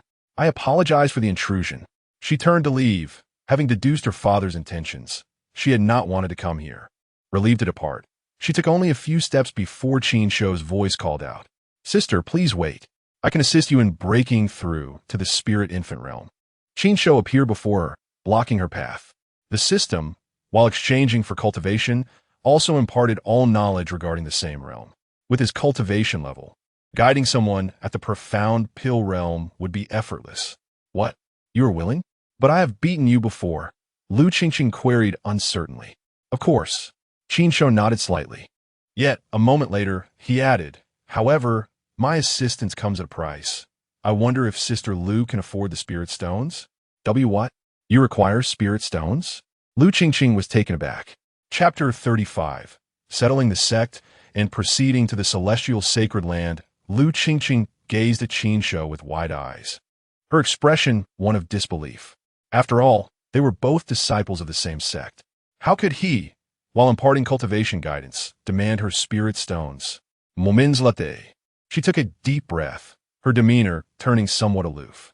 Her father had mentioned that during this outing, she had acquired great fortune, leaving the sect with ample resources. Yet he was interested in her meager spirit stones. If he still harbored resentment from the time she had injured him, he could have simply voiced it, sparing her this humiliation. "Ah, senior sister, you misunderstand." Qin Shou chuckled lightly, observing the swift change in Lu Qingqing's expression. "I am merely looking out for your best interests. After all, you wouldn't want to return and face the Grand Elder's ire, would you?" His intent was to convey to the Grand Elder that he held no romantic interest in Lu Qingqing, thereby dissuading any unwarranted notions. Ultimately, after a round of clever repartee, Lu Qingqing reluctantly handed over a low-grade spirit stone. Thus, Qin Shou accepted the arrangement and assumed the role of a temporary mentor. Time flowed swiftly. A few days later, under Qin Shou's meticulous instruction, Lu Qingqing successfully cultivated her spirit infant and even ascended to the second level of the spirit infant realm. The value of that low-grade spirit stone far exceeded expectations. in addition to occasionally guiding Lu Qingqing. He also took the time to exchange for a formation diagram within the system, spending 50,000 top-grade spirit stones. The 5-element sword formation could slay all cultivators below the 5th level of the celestial observation realm. Furthermore, if the formation's diagram were to self-destruct, it could even severely injure those at the pinnacle of the Celesti Chapter 36. The dog blocks the way. Several figures surged forth from the distant sacred land, appearing before Qin Shou in the blink of an eye. The leader was a cold, middle-aged man, whose piercing gaze scrutinized Qin Shou from head to toe. "Why do you linger here, brazenly prying into the sacred land?" The man spoke icily, his tone laced with accusation. "Prying?" Qin Shou furrowed his brow. "This place is 1,000 miles from the sacred land, and I have merely cast a few glances. What right do you have to accuse me? If you have no business here, then depart swiftly. No lingering is permitted within 1,000 miles of the sacred land." The middle-aged man's face darkened with impatience as he waved his hand, signaling Qin Shou to leave. Qin Shou narrowed his eyes, fixing his gaze on the man before him, then glanced toward the sacred land in the distance, a glint of danger flashing in his pupils. It appeared that the Cang Tian sacred land was not welcoming him. Were these minor lackeys attempting to intimidate him? Seeing Qin Shou's silence and his narrowed eyes, the middle-aged man's expression soured. "Brat, do you not understand human language?" I said. "Get lost. The Cang Tian sacred land does not welcome." He abruptly halted mid-sentence. What precisely did the Cang Tian sacred land not welcome? Qin Shou smiled as he spoke. The next moment, his smile vanished, and a formidable aura surged forth, crashing toward the group. The air resonated with a deep, thunderous sound, and the group was sent flying, staggering backward for hundreds of feet, nearly plummeting into the void. "Coffee you dare to strike?" The middle-aged man spat a mouthful of blood, his complexion paling instantly. Behind him, his companions wore expressions of sheer terror, having felt as though they were facing death itself. Qin Shou paid no heed to them and turned his gaze toward the distant sacred land. These individuals were merely minor lackeys, their highest cultivation level being that of the divine palace realm. He awaited the arrival of someone more significant. Sure enough, as his gaze lingered, a figure stepped through the air. The newcomer was another middle-aged man, slender in stature, with narrow, cunning eyes. "You must be the junior who hails from the Qingyun Sect in Xinzhou. Have you grown so arrogant from ruling over that small place that you believe you can disregard the sacred land? Just because you have injured them, I could easily execute you on the spot." The gray-clad, middle-aged man exuded an overwhelming presence, his disdain evident. As he spoke, a powerful aura rose from him, accompanied by the sounds of wind and thunder, pressing down upon Qin Shou. The atmosphere darkened, the air thickening with an immense pressure that permeated every inch of space. He intended to crush Qin Shou in the same manner, the intent to humiliate unmistakable. A powerhouse of the sky-watching realm. Qin Shou's expression turned icy as he discerned the opponent's cultivation level from the aura. Raising one hand, he concentrated his spiritual energy into his palm and struck down. A slight tearing sound echoed as the overwhelming pressure barreled toward him was effortlessly cleaved apart. The oppressive atmosphere dissipated in an instant. The gray-clad man gasped in astonishment. His gaze filled with disbelief as he regarded Qin Shou. How could this junior so easily shatter his aura? He was a genuine practitioner of the sky-watching realm, albeit at the first level, and the pressure he had condensed should not have been something a mere Enlightenment realm practitioner could withstand. How could this be? Qin Shou maintained his gaze on the man, but refrained from making another move. At the first level of the sky-watching realm, he did not need to resort to sacred artifacts. His own strength would suffice to subdue him. At that moment, a voice resonated from within his inner world. "Young one, it seems some do not wish for you to arrive here. Let the ancestor out. I want to see if they will still dare to obstruct me." Qin Yu's tone was frosty. After finally returning to the sacred land, he had been halted before even reaching the entrance, causing him to feel ashamed before his descendant. Qin Shou remained silent, directly opening his inner world and retrieving a coffin. As the coffin emerged, a rich vitality instantly filled the space. How comforting! My injuries seem to be improving. The few disciples who had been crushed by Qin Shou inhaled deeply, a thread of vitality entering their bodies, restoring their pallid faces to a healthy hue. The gray-clad, middle-aged man fixed his gaze on the coffin, a covetous glint emerging in his eyes. Such a rich life force. Junior, have you even prepared coffin? Perhaps you could hand it over to me, and I might forgive you for injuring the disciples of the sacred land. Upon hearing this, Qin Shou's expression turned peculiar. He had never encountered someone so audacious as to request a coffin. He wondered whether the man would dare to persist in his demand. Indeed, as this thought crossed his mind, a cold voice rang out. "You wretched scoundrel, do you covet my coffin?" Qin Yu's ethereal form appeared atop the coffin, clad in black, his gaze icy as he glared at the middle-aged man. You are Qin Yu, the Holy Son? How can this be? You're still alive?" The middle-aged man's face shifted from arrogance and disdain to sheer panic as he recognized Qin Yu. 3,000 years ago, when Qin Yu was still the Holy Son, he had always followed in his footsteps, a mere lackey. However, after Qin Yu's defeat in a competition, he had left the sacred land. For 3,000 years, he had believed that Qin Yu had perished outside. "Liang Meng, it has been 3,000 years. I did not expect you to still recognize me.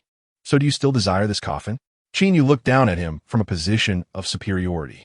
Liang Meng steadied himself after a brief moment of panic. He quickly composed his thoughts, recognizing that Qin Yu was merely a soul now, and the flicker of fear that had arisen within him faded. In a mocking tone, he replied, "I thought you had perished outside, Brother Qin. It is surprising that you still possess a remnant soul. However, living is, after all, a good thing. As for this coffin, I would naturally not dare to covet it, especially in your current state, as you may need it at any moment." Qin Yu chuckled. "Whether I need it or not is of no concern to you. Now, stand still and do not move. Do not delay my return to the sacred land." With that, he rolled up the coffin and prepared to stride past Liang Meng. Qin Shou naturally followed suit. However, Liang Meng suddenly shifted, blocking their path once more. Pointing at Qin Shou, he coldly declared, "As Brother Qin returns to the sacred land, I would never dare to obstruct him. However, this junior has unjustly injured several disciples of our sacred land, and this cannot simply be overlooked. If there is no explanation, what becomes of the sacred land's dignity?" Upon hearing this, Qin Yu's expression darkened, his gaze becoming sinister as he fixed it upon Liang Meng. In the next moment, he struck out. "Get lost!" His voice reverberated through the void, a colossal hand descending upon Liang Meng. The terrifying force shattered the space around them, creating a gaping hole. Liang Meng was sent flying by this overwhelming power, like a meteorite crashing into the sacred land miles away. Boom! With a thunderous explosion, he collided heavily against the defensive array, rebounding and plummeting toward the ground. Throughout the entire ordeal, he did not utter a single sound. With the nuisance gone, let's proceed. Qin Yu nonchalantly withdrew his hand, turning to beckon to Qin Shou before walking directly toward the sacred land. The few minor disciples of the divine palace realm were already rendered speechless by the earlier spectacle. They stood frozen in place, hardly daring to breathe as the two figures passed by them. Qin Shou walked alongside his ancestor, his gaze directed toward the sacred land ahead, a contemplative expression gracing his features. According to the ancestors' previous words, their lineage still possessed formidable individuals within the sacred land. Yet, it was evident that someone sought to intimidate him. Given the commotion that had just transpired, it was surprising that none of their allies had appeared to intervene. It seemed that in the 3,000 years since the ancestors' departure, some changes had indeed taken place within the sacred land. As Qin Shou had anticipated, Qin Yu's countenance ahead was somewhat somber. The moment he emerged from his inner world, he had already employed a secret technique to send a message to the elders of his lineage. Yet, there was no response whatsoever, nor any sign of their emergence. Chapter 37. Factional Struggles. Even saints may fall at the sacred mountain, beneath the immense portal. When Qin Shou and his companion arrived, they encountered no further obstruction. Some disciples guarding the mountain gazed curiously at the two, but dared not approach. Likewise, no one ventured to report their arrival. However, the two had no need for such formalities. They strode directly past the mountain gate and into the sacred realm. In an instant, It felt as though they had entered an entirely different world, where the spiritual energy was even more abundant and pure than outside. The ground was carpeted with spiritual herbs, and spiritual trees were visible everywhere. Spirit beasts lounged beneath the trees, blissfully inhaling the surrounding rich spiritual energy. Qin Shou felt the air, thick with spiritual energy, becoming somewhat humid. He took a deep breath, instantly absorbing the spiritual energy within a 100-meter radius. He marveled, this is indeed a sacred place. The spiritual energy is so dense it might as well be rain. Compared to here, the Qingyun Sect feels like a small village in a vast kingdom. And those spirit beasts, so docile, must be quite delectable. Qin cast a sidelong glance and replied nonchalantly, "There are many spirit beasts in the sacred land, but most are tamed by the elders and disciples. Do not let your appetite get the better of you." After a moment's thought, he added, "Though they are indeed quite tasty." Just then, the space ahead rippled, and a figure of a young man in white gradually solidified. He hovered in midair, his indifferent gaze fixed upon Qin Shou and his companion. Qin Shou halted, his eyes narrowing at the white-clad youth, his brows furrowing in irritation. Is this going to continue? Another blockade? Beside him, Qin Yu also frowned, staring at the young man, and slowly spoke, "Lu Dao, after 3,000 years, I never expected you to have become a saint. What is it? Did you instruct someone to obstruct me from returning to the sacred land?" The young man named Lu Dao did not respond immediately, but observed Qin Yu for a considerable time before finally saying, "Since you have returned, you should take the time to rest in the sacred land. It is not the same as it was 3,000 years ago. Some things that were once deemed impossible are best left unimagined." With that, his gaze shifted to Qin Shou, laden with meaning. "You are the ancient holy body, are you not? The sacred land is not like the small sects of Xianzhou. One must consider the consequences before taking action." After speaking, he paid no further heed to their expressions, his figure gradually fading until he vanished. "Who is that person?" Qin Shou turned to Qin Yu, inquiring. He did not take the earlier warning to heart. "Just a guy who has always liked to show off since childhood," Qin Yu said darkly. Without delay, he stepped forward, crossing a vast distance toward the center of the sacred land, a grave expression on his face. By now, he was certain that trouble had befallen their lineage. The two traversed through numerous palatial structures and floating islands until they arrived before a grand estate. Upon their arrival, they noticed a dozen figures pacing anxiously outside the estate. A mix of men and women, young and old, with cultivation levels ranging from spirit infant to heaven's observation. As the two appeared, all gazes converged upon them, skipping over Qin Shou and landing on Qin Yu. Moments later, two exceptionally robust middle-aged men stepped forward, their faces alight with excitement. Qin Yu, Master Uncle?" they exclaimed. "We are Qin Da, Qin Heir, paying our respects to Master Uncle Qin Yu." "You, Adda, Ayid?" Qin Yu looked at the two middle-aged men, nostalgia filling his eyes. He recalled that when he left, they were still children, and now they stood before him in the prime of their lives, having reached the heavens observation realm, becoming formidable figures in their own right. "It is us, Master Uncle. You have finally returned," Qin Da and Qin Heir exclaimed, their faces brimming with joy. They then turned to the others behind them, calling out, "Why are you not coming over to pay your respects to Master Ancestor?" Paying respects to Master Ancestor. The others behind echoed in unison, bowing respectfully. Qin Yu nodded slightly. Then his gaze turned serious as he focused on Qin Da and Qin Heir, asking, "Ada, has something happened in the sacred land?" At his words, Qin Da fell silent, anger washing over his face. Beside him, Qin Heir's expression also darkened. "Master Uncle Qin Yu, have they been making things difficult for you?" Seeing their expressions, Qin Yu's heart sank. "Answer me. Has something?" Chapter 38, Pinnacle of Enlightenment Nightfall enveloped a quaint chamber within the manor. The figure known as Tongzi consumed spiritual stones, elevating his cultivation to the pinnacle of enlightenment. Qin Shou, seated upon his bed, was enveloped by a soft azure glow. Initially, he had no intention of advancing his cultivation at this juncture, preferring to conserve his spiritual stones for any unforeseen calamities. However, upon grasping the gravity of his current predicament, he resolved to enhance his strength to its utmost peak. As for the spiritual stones expended, he deemed the loss manageable. At the very least, he could summon a temporary quasi-emperor. At that moment, the system's voice resonated. Ding! Host has consumed 24,000 premium spiritual stones, elevating cultivation to the pinnacle of enlightenment. Instantly, Qin Shou felt a surge of formidable spiritual energy erupting from the depths of his being. Insights regarding the realm of enlightenment flooded into his mind. Golden blood coursed through him like a torrential river, emitting a thunderous roar. The terrifying aura, merely leaking a fraction, distorted the space around him. Yet swiftly, this energy was suppressed, restoring tranquility to the surroundings. His power had multiplied several-fold. Qin Shou gently raised his hand, then suddenly clenched it. Crack! The space within his palm shattered instantaneously. He then gestured, summoning the abundant spiritual energy from the surroundings, compressing and liquefying it. In a mere breath, a sphere of spiritual liquid, the size of an infant's fist, materialized above his palm. Observing this orb, he opened his mouth and consumed it, subsequently reflecting, in truth, given the richness of the spiritual energy here, even self-cultivation would likely yield results in no time. One step ahead, every step ahead.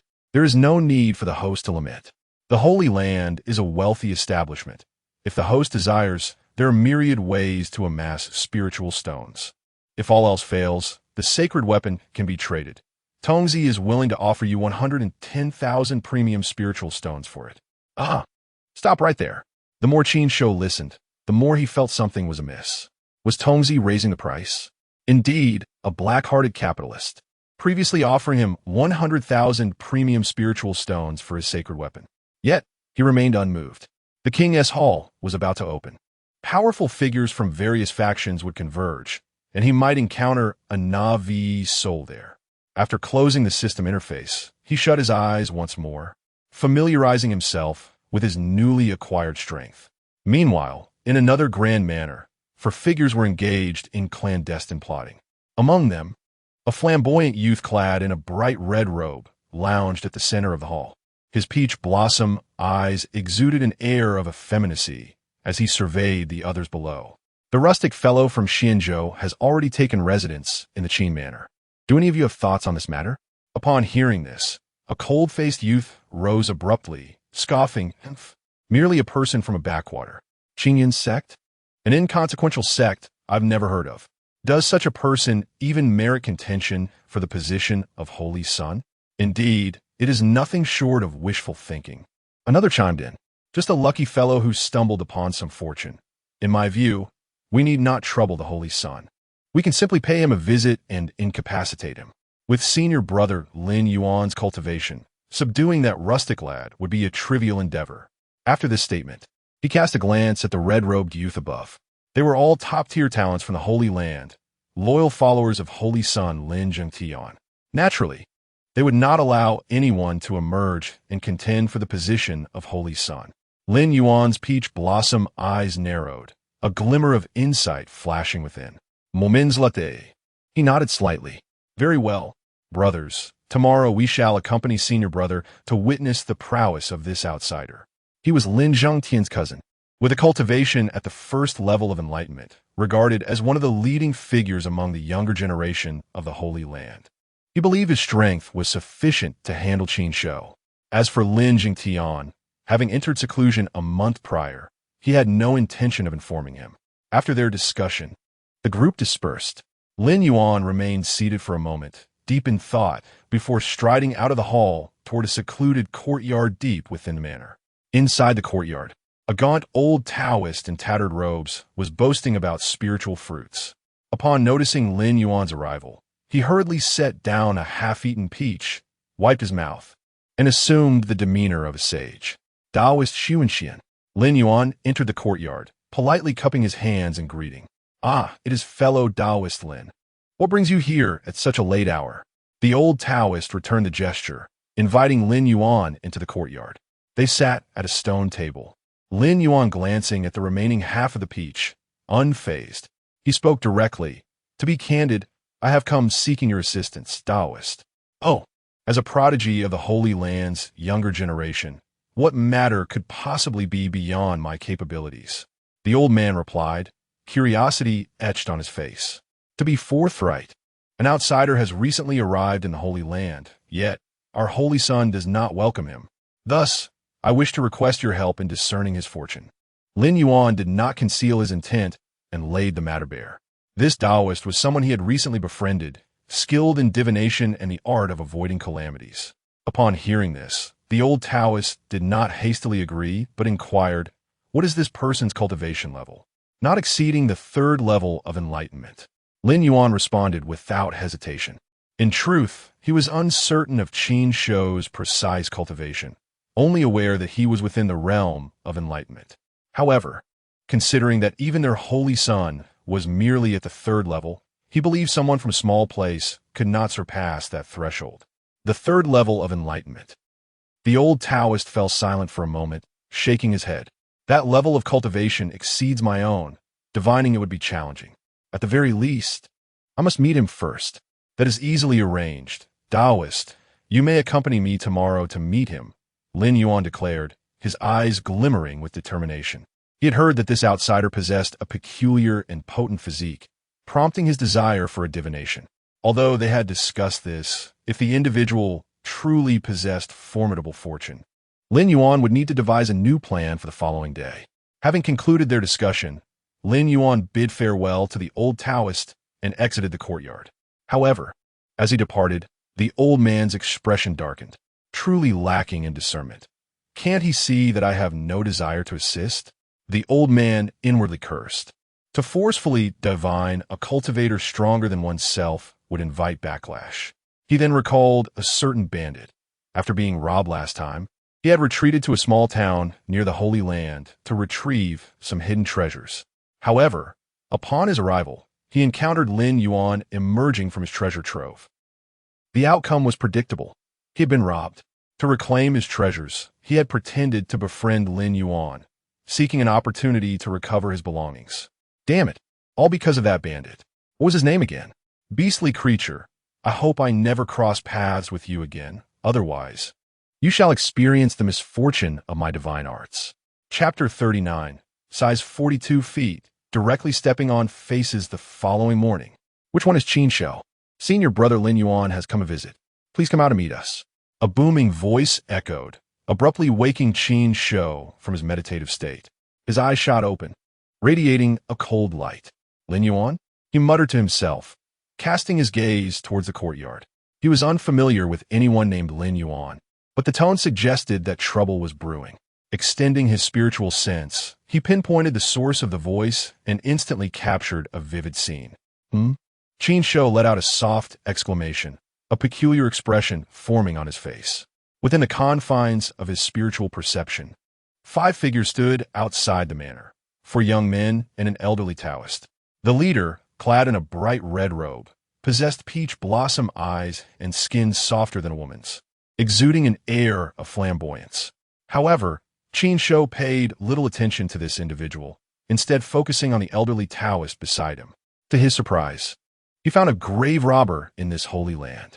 A sudden sense of unease washed over him. The beast? That beast. Outside the manor, the old Taoist's heart skipped a beat as he glanced at Lin Yuan. The name beast sounded strangely familiar. It was the same external sect member he had discussed with the Taoist yesterday. Lin Yuan spoke with a casual tone. Just as he finished, a figure emerged from the depths of the manor, swiftly appearing before them. Did you call for me? Qin Shou hovered in the air, observing the group with keen interest, especially the elderly Taoist, whose expression elicited a strange amusement in his eyes. You are not. The old Taoist's eyes widened in disbelief upon seeing Qin Shou, nearly popping from their sockets. No wonder. He had felt a sense of unease since this morning. It turned out to be because of this bandit star. It has been a month since we last met, and it seems you have acquired quite a few treasures, Qin Shou remarked, a playful smile gracing his lips as he regarded the old Taoist. After having robbed him previously, it was amusing to see him adorned with numerous trinkets. Even his tattered Taoist robe was a fine artifact of the Enlightenment realm. Senior Taoist Xuanxian, do you know each other? Lin Yuan's gaze shifted between Qin Shou and the old Taoist, his expression slightly odd. We've met once, but we are not acquainted, the old Taoist replied, maintaining a calm demeanor, though his expression grew cold. He refrained from mentioning that Qin Shou had robbed him. He couldn't afford to lose face.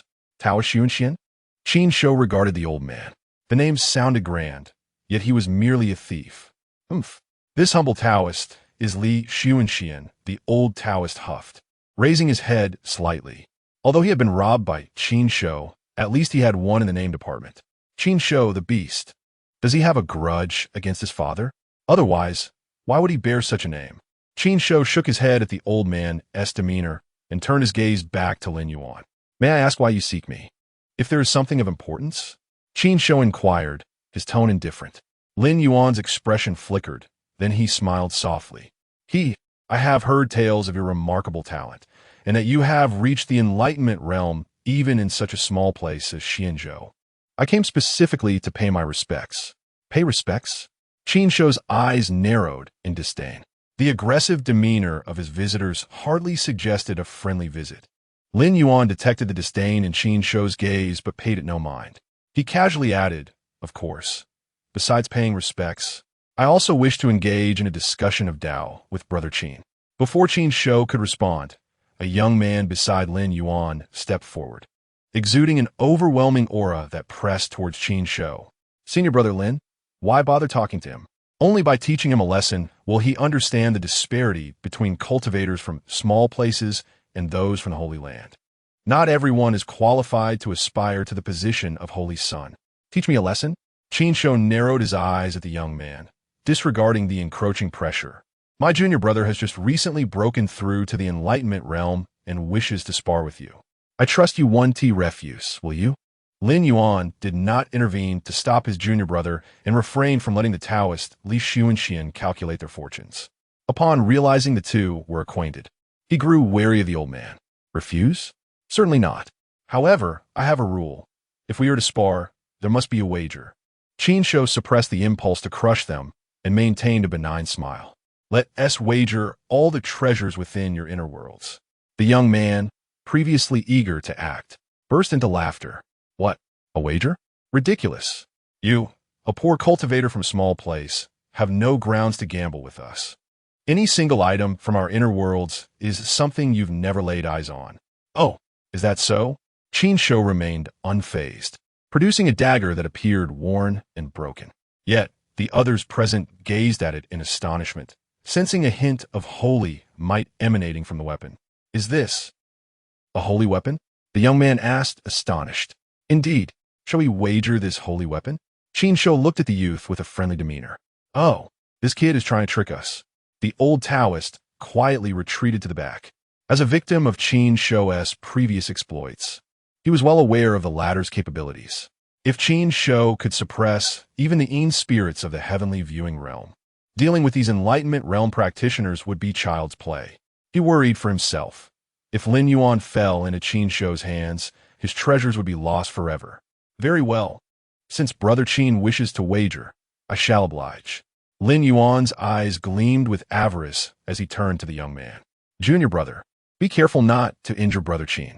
His tone was dismissive, as if he were already certain of victory. The young man smirked. Rest assured, senior brother, I will be cautious. He then turned his attention to Qin Shou. Make your move, and let me see what skills you possess to dare challenge the Holy Land. Oh, are you ready? Qin Shou's expression turned serious. No need for preparation, just strike. The youth frowned. Let me ask again, are you certain? Qin Shou inquired earnestly. The young man, growing impatient, shouted, Are you going to strike or not? Are you afraid? Before he could finish, a size 42 foot loomed larger and larger in his vision. It grew larger, then larger still. Bang! The foot landed squarely on his face. Chapter 40. The Unarmed Seizure of Divine Artifacts. Boom. A colossal foot descended from the heavens, crashing down upon the young man's face with an astonishing force, embedding him deep into the ground. The sheer might of the blow created a vast crater, leaving the earth itself trembling. The young man's head was entirely obscured beneath the weight of the foot, lost to the world above. Ah, what a thrilling battle!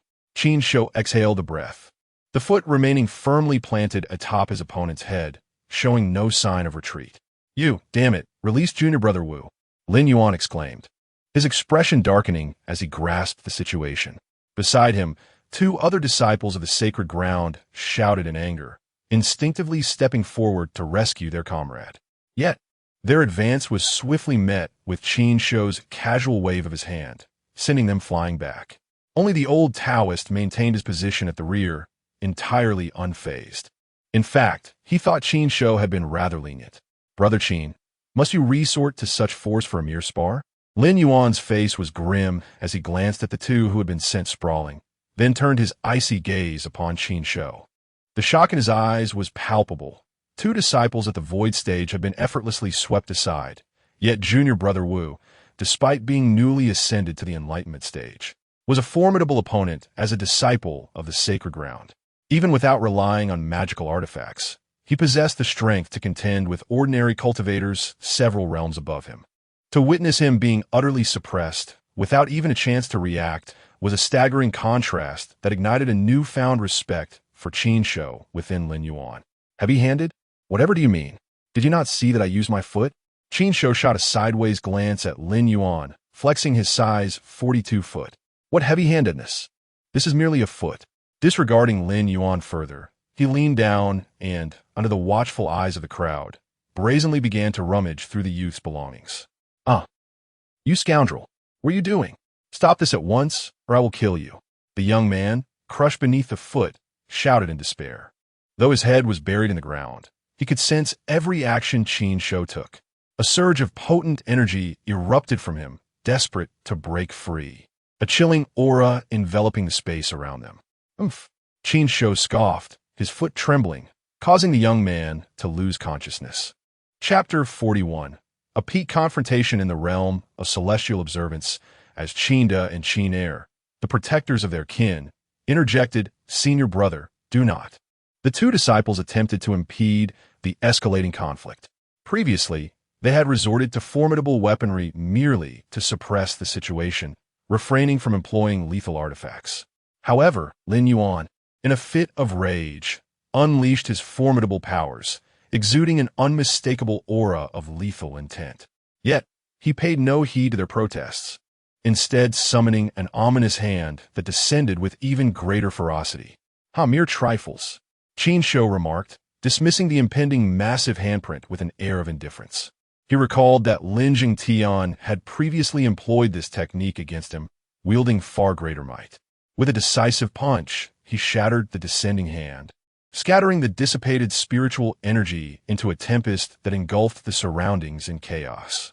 The tremendous disturbance reverberated throughout the sacred land. What is happening? Why is there such a powerful fluctuation in the sacred land? Are they engaged in combat? Disciples emerged from their abodes, their faces etched with confusion as they turned their gazes toward the estate. The inexplicable oppressive aura, followed by the potent waves of battle, filled their hearts with trepidation. While skirmishes among disciples were not uncommon, the palpable aura of deadly intent was decidedly unusual. Elders of the sacred land, some at the insight realm and others at the celestial observance realm, took to the skies, heading toward the source of the disturbance. Outside the estate, Qin Shou withdrew his hand, casting a nonchalant glance at Lin Yuan. In the next moment, he appeared directly before him, gathering runes in his palm and pressing them towards Lin Yuan's face. Begone! Lin Yuan, furious, summoned a long sword that sliced toward Qin Shou's arm. The air split as a chilling aura emanated from the blade. An ultimate weapon? Qin Shou fixated on the approaching sword, swiftly grasping it with his palm. The clash of blade against hand resonated like metal striking metal. The enchanted sword, meant to cleave, left not even a scratch. What incredible strength! Lin Yuan gasped in horror, his palm trembling as he attempted to withdraw the sword. Yet, Qin Shou granted him no reprieve. With his free hand, he pressed down, coalescing a diagram of Tao in his palm, exerting an overwhelming force that rendered Lin Yuan immobile. Additionally, chains of order extended from his fingertips, binding Lin Yuan in an instant. Senior brother Lin, the remaining two disciples of the sacred land, cried out in alarm upon witnessing this scene. However, they too were swiftly subdued and bound by Qin Shou's might. Having completed his task, Qin Shou dusted off his hands and turned to the old Taoist beside him. The old man's expression fell, but he quickly mustered a forced grin. "Ah, esteemed Taoist, no, I was merely passing through." He tightened his robe, retreating nervously, fearing that Qin Shou might go on a rampage and rob him once more. "There is no need for concern, esteemed Taoist," Qin Shou replied with a benign smile, glancing at the several Insight Realm artifacts hanging from the old man's attire, unimpressed. Perhaps I shall let you grow fat before I seize your treasures." The old Taoist, oblivious to Qin Shou's true intentions, relaxed slightly upon sensing that Qin Shou did not intend strike. Qin Shou regarded him with a penetrating gaze, a knowing smile playing on his lips before shifting his attention back to the bound Lin Yuan and his companions. Lin Yuan's expression darkened. "Brother Qin, I advise you not to overstep your bounds. The sacred land is not a place where you can act with impunity. There are other prodigies within the sacred land far mightier than us. Once the Saint's Son emerges from seclusion, he will undoubtedly subdue you." "The Saint's Son? Lin Tian?" Qin Shou chuckled, realizing that these individuals remained ignorant of the fact that Lin Tian had nearly been subdued by him. Naturally, as the Saint's Son, Lin Tian would never disclose such embarrassing tales. Indeed, as the most powerful young leader of the Qin Tian sacred land, his cultivation far surpasses yours. Once he emerges, subduing you will be a trivial task. Lin Yuan spoke scornfully, his disdain evident. "Then let your Saint's Son come and seek me out," Qin Shou replied indifferently. As he bent down to begin rummaging for treasures, a chilling voice resounded from above. "Cease at once." The command echoed, followed by an overwhelming aura descending upon Qin Shou. A cold gleam flashed in Qin Shou's eyes. Without hesitation, he seized Lin Yuan and used him as a shield. The next moment, boom!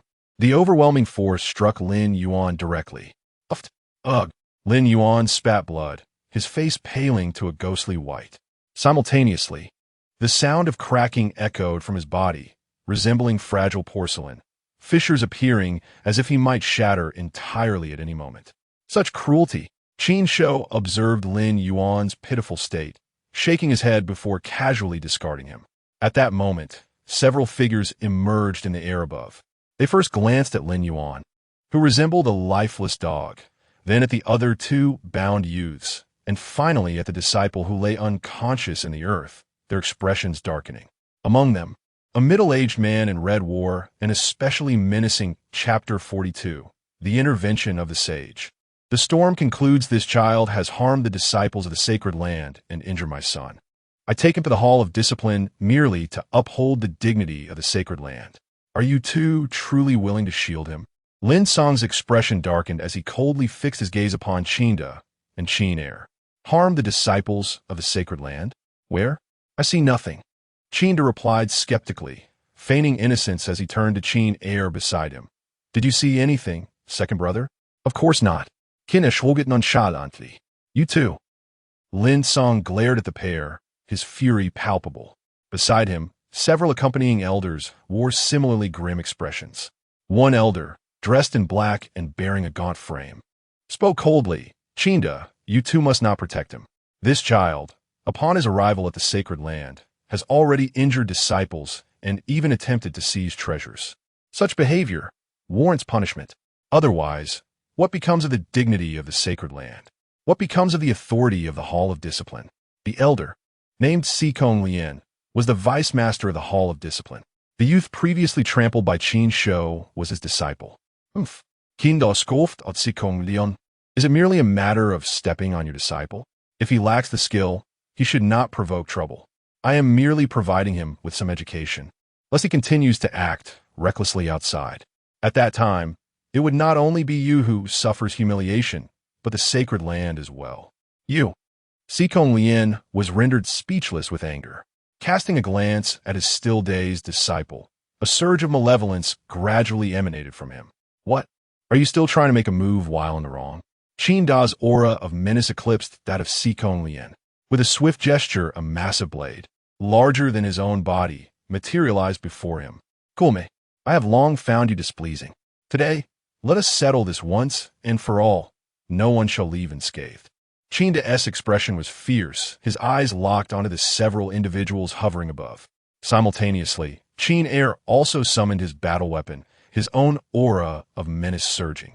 For years, Sikong Lian and Lin Song had suppressed their Qin clan, particularly Sikong Lian, who had leveraged his position as vice master of the Hall of Discipline to become a nightmare for their disciples. Young talent from their clan, even elders, were routinely dragged to the Hall of Discipline over disputes in the sacred land, regardless of right or wrong. They would not emerge unscathed. Due to this, many new talents hesitant to join their faction. Previously, they had endured without a backing. But now, they would never allow the other party to take Qin Shou away. Above, Lin Song and Sikong Lian regarded Qin and Qin, their expressions shifting between hope and despair. All were at the pinnacle of the peering heaven realm, and should a conflict arise, the outcome was uncertain. Moreover, this was no mere dispute among disciples. The stakes were much higher. Just as they felt trapped in a dilemma, a voice of authority resonated from above. Enough! You, as elders of the sacred land and masters of your respective halls, squabble over the matters of disciples. What kind of decorum is this? This matter ends here. Disperse at once. The voice boomed like thunder, accompanied by a terrifying sacred might that enveloped the area. The faces of all turned pale. Lin Song and Sikong Lian bowed respectfully towards the depths of the sacred land. Yes, we obey the sacred decree. Upon speaking, they cast a cold glance at Qin Shou and his companions, then seized Lin Yuan and departed. The accompanying strong figures also regarded Qin Shou with a lingering gaze before collectively retreating into the void. Sage, Qin Shou murmured as he gazed into the depths of the sacred land.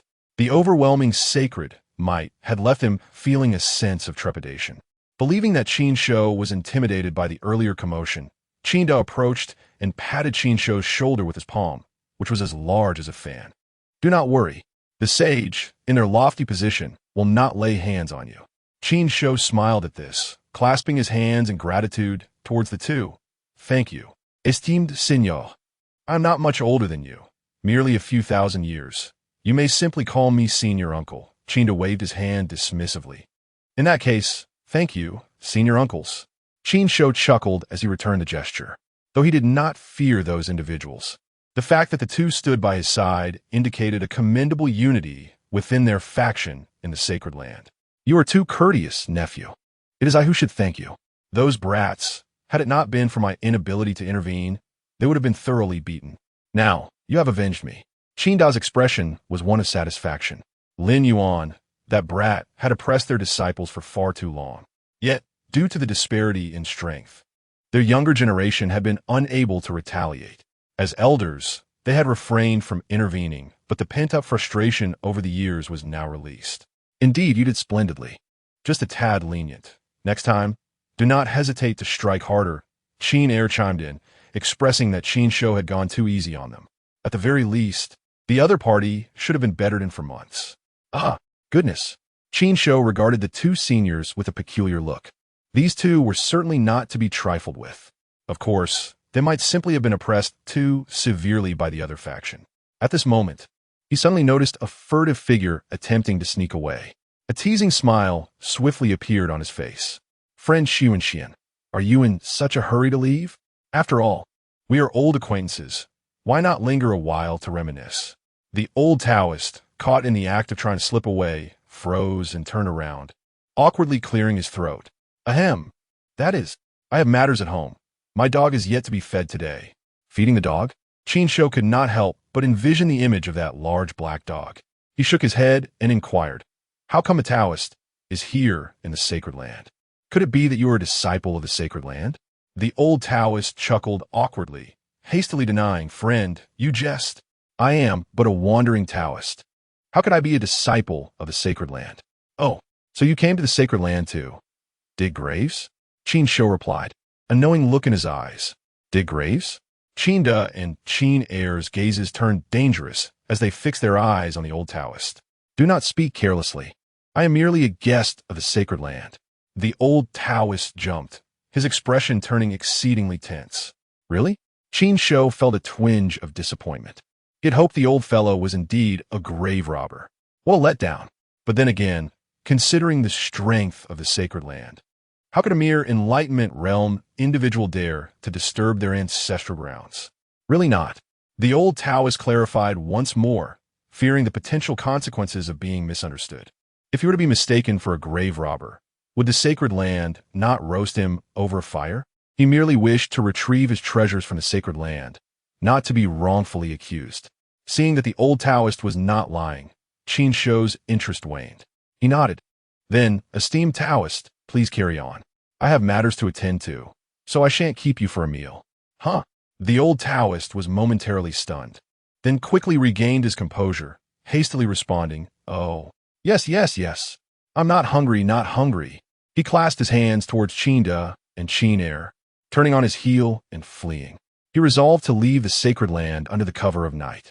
"Little apprentice, if there is nothing else, I shall take my leave," he said as he departed. Watching the old Taoist leave, Qinda and Qin Air prepared to return to their cave for intensive training. They had reached the pinnacle of the peering heaven realm and needed to contemplate their Tao, seeking a breakthrough to the sage level. As they departed, one of them tossed a pearl to Qin Shou. "If you encounter any trouble, simply crush this, and I will come to support you." Gratitude was expressed to the two esteemed masters as Qin Shou accepted the two exquisite beads with a smile. Subsequently, he returned to his modest courtyard. A tumultuous episode had thus come to a close. While he had not entirely stripped Lin Yuan and his companions of their possessions, he had nonetheless acquired a sacred weapon and two formidable relics, along with several artifacts and adornments embodying the principles of transcending the void and understanding the path. Moreover, following this event, his reputation began to spread throughout the sacred land. Those who had previously underestimated him and contemplated causing trouble were swiftly deterred upon hearing of Lin Yuan and his associates' misfortunes. Thus, the following month passed in tranquility. Until this day, the long-anticipated opening of the King's Hall had finally arrived. Chapter 43.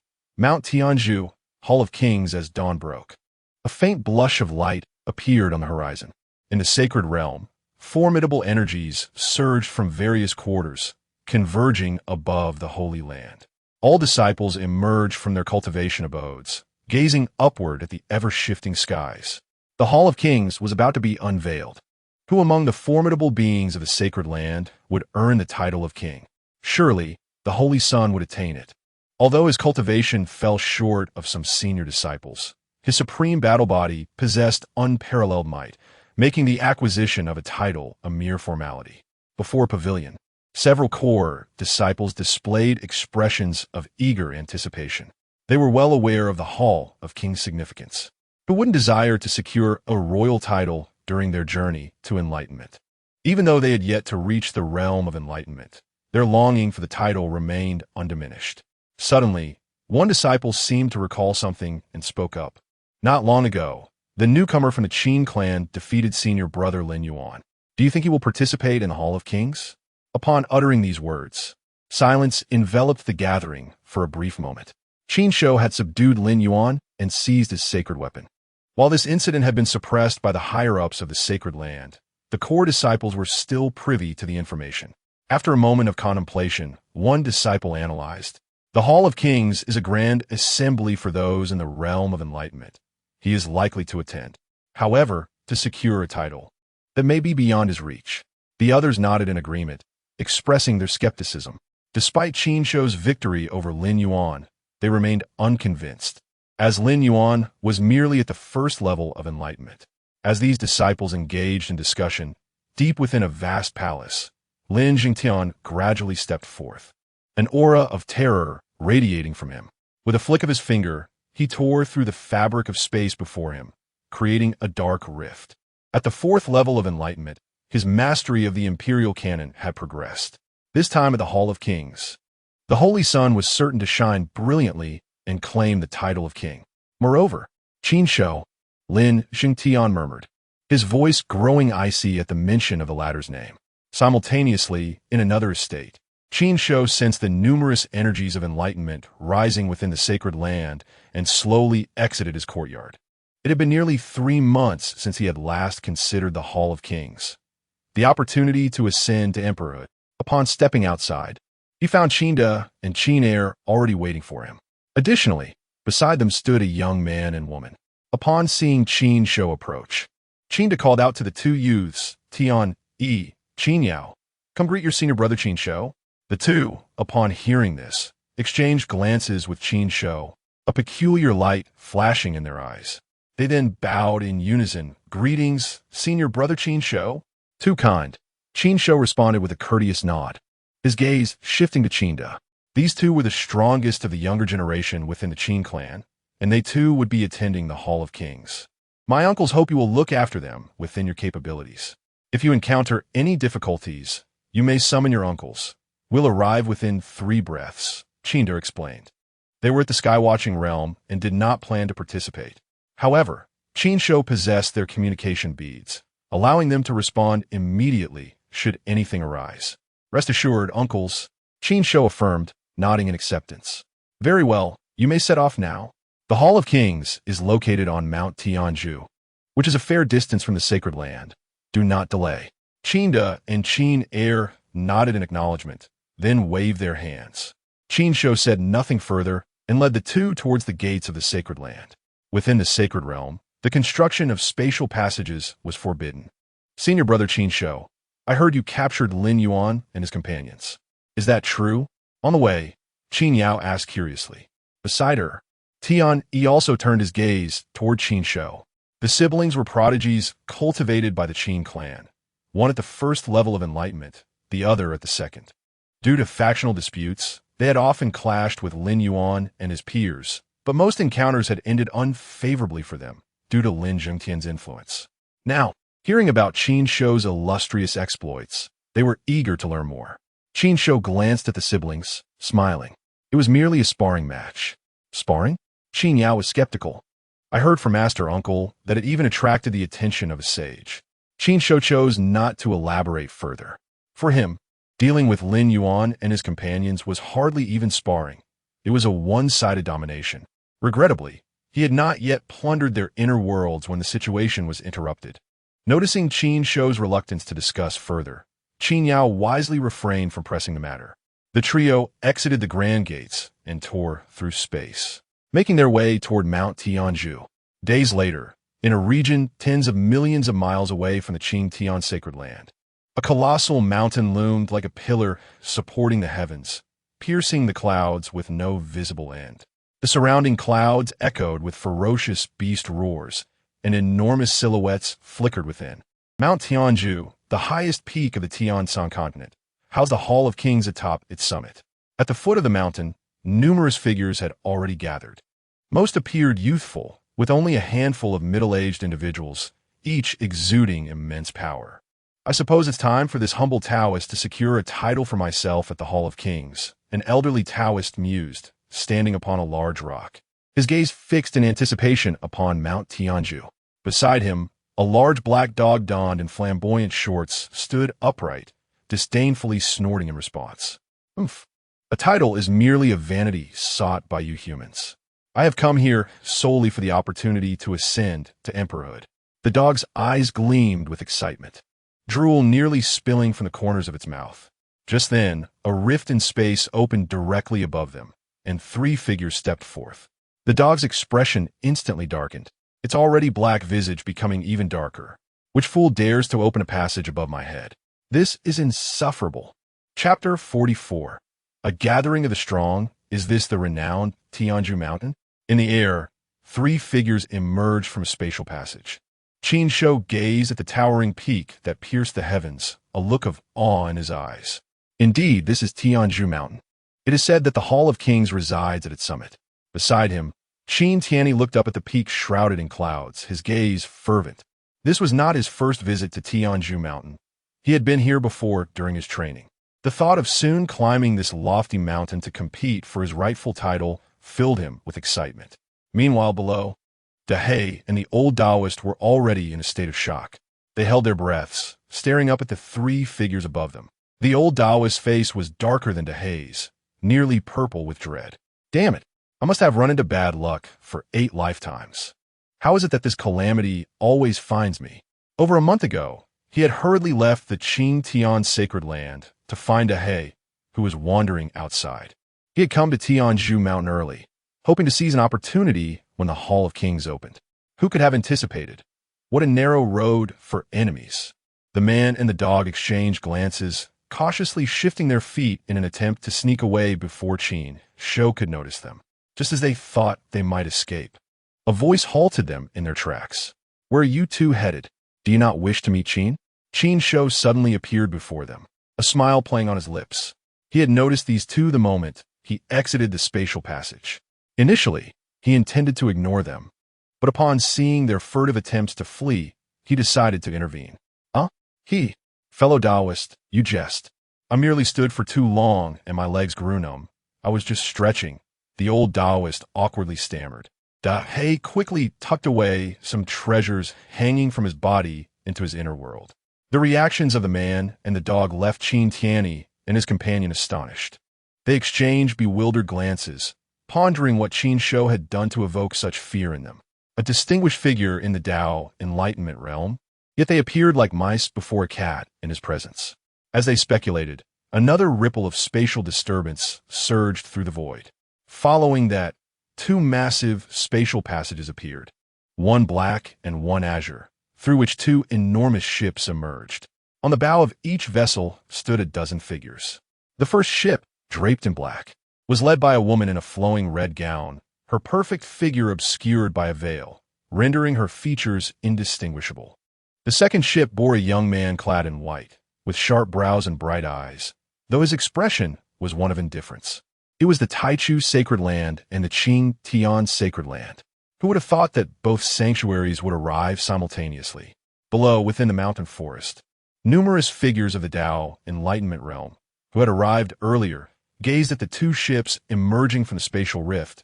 Their expressions varied. Many fixated on the red-clad figure aboard the Taichu ship, their eyes revealing astonishment or admiration. Yi Qingyu, the holy maiden of Taichu, not only possessed formidable talent, but was also renowned as one of the few stunning beauties of the eastern wilderness. For these young prodigies, her allure was undeniable. Ye Yingyu, Lin Jingtian, on a massive stone, Qin Shou observed the two individuals aboard the ships, his expression shifting with intrigue. However, his astonishment stemmed from their cultivation levels. The last time they met, Lin Jingtian was merely at the third level of Tao Enlightenment, while Yi Qingyu was at the fourth. Remarkably, in just 3 months, they had both ascended a minor realm. It seemed they had invested considerable effort to enter the Hall of Kings. At that moment, Lin Jingtian and Yi Qingyu appeared to sense something, their gazes turning in unison towards the stone where Qin Shou stood. Upon recognizing him, their expressions altered. Lin Jingtian's face darkened instantly, a cold glint flashing in his eyes. Yi Qingyu was momentarily taken aback before nodding gently towards Qin Shou. "Holy Son, it is he, the beast. He not only injured me and senior brother Lin Yuan, but also seized our sacred weapon." Behind Lin Jingtian, Wu Ming glared at Qin Shou, his face contorted with rage. The memory of being knocked unconscious by Qin Shou's foot filled him with humiliation. Had it not been for the opening of the Hall of Kings, he would have been too ashamed to show his face. Beside Wu Ming, Lin Yuan's expression was equally grim. He had nearly been crushed by his father's aura when Qin Shou used him as a hostage. He had spent a full month recuperating from his injuries. Listening to their words, Lin Jingtian's expression grew increasingly somber. He had already learned of this incident upon exiting his seclusion. However, with the Hall of Kings about to open, it was not prudent to confront Qin Shou. In the end, he merely stated coldly, "Rest assured, once my brother emerges from the hall, I will ensure justice is served for you. The sacred weapon that was taken will surely be returned." With that, he retracted the ship and led his group toward the nearby peak. Simultaneously, the Taichu Sacred Land's ship vanished as Yi Qingyu descended from the void with her companions. They landed on a massive stone not far from Qin Shou and his group. Subsequently, Yi Qingyu gracefully approached Qin Shou, greeting him, "Fellow Taoist Qin. It has been some months. Your presence is even more impressive than before." She recalled their previous conversation regarding the Hall of Kings, surprised that he had truly arrived. Moreover, her gaze flickered towards Qin Tian and Qin Yao standing behind Qin Shou, as if contemplating something. I must thank the Holy Maiden for informing me about the Hall of Kings. Otherwise, I might have missed it, Qin Shou replied politely. Although he would have learned of the news upon reaching the Qin Tian sacred land, it was courteous of her to inform him in advance. Furthermore, she seemed inclined to befriend him, making it inappropriate to dismiss her kindness. The two exchanged a few more pleasantries, discussing inconsequential topics, before Yi Qingyu turned to leave. Their interaction caught the attention of numerous powerful figures beneath Tianzhu Mountain. Who is that young man? The Holy Maiden actually approached him to converse, and they appeared to be enjoying their discussion. Is he merely handsome? Once we ascend Tianzhu Mountain, he shall pay for this. Several young prodigies cast icy glares at Qin Shou, plotting how to deal with him. On the massive stone, Qin Tianyi and his sister regarded Qin Shou with strange expressions. Qin Yao, curious, inquired, Qin Shou, do you know the Holy Maiden of Taichu? As a prodigy of the Qin Tian sacred land herself, she was familiar with Yi Qingyu, but had no personal connection. Moreover, Yi Qingyu, as the Holy Maiden, was known for her aloof demeanor, seldom displaying warmth towards others. I have met her once. We are not close, Qin Shou replied casually. Not close. Qin Yao's eyes narrowed in skepticism, clearly unconvinced. At that moment, the anxious old Taoist and Ahei crept closer, their eyes gleaming with curiosity. Hey kid, that girl is quite something. Beautiful and a holy maiden. You've hit the jackpot. Why not go to the Taichu sacred land and become a son-in-law? What resources wouldn't you have then?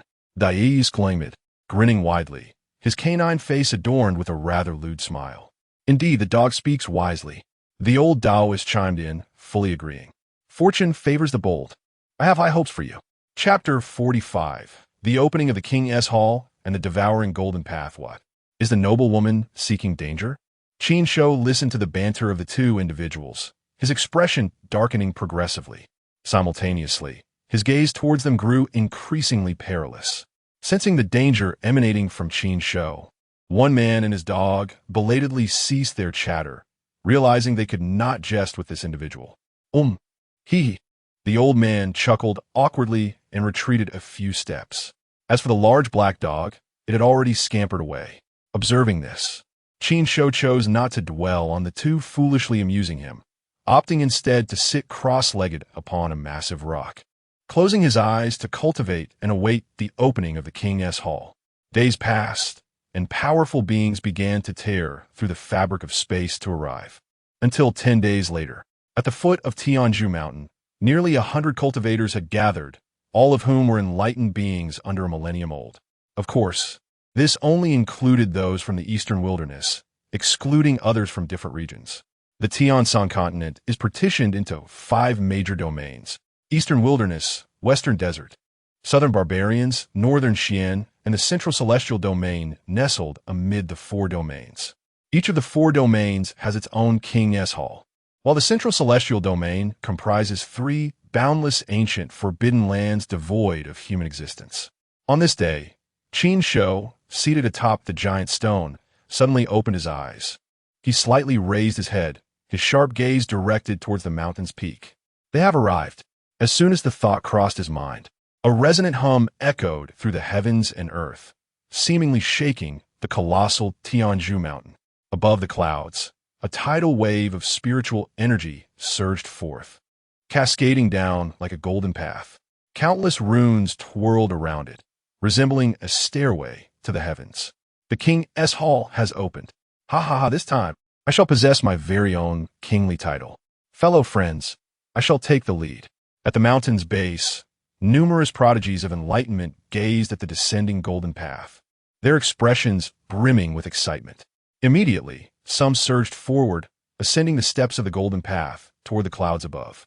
Seeing someone take the initiative, the remaining powerful beings erupted forth in a frenzy. Lin Zhengtian led over a dozen individuals from the Qin Tian sacred land, casting a lingering cold glance at Qin Shou before their ascent. Qin Shou, my friend, I shall proceed ahead. Not far away, Yi Qingyu greeted Qin Shou, also accompanied by powerful beings from the Taichu sacred land, stepping onto the golden path. We shall go too, Qin Shou called out to those behind him, taking the lead toward the front.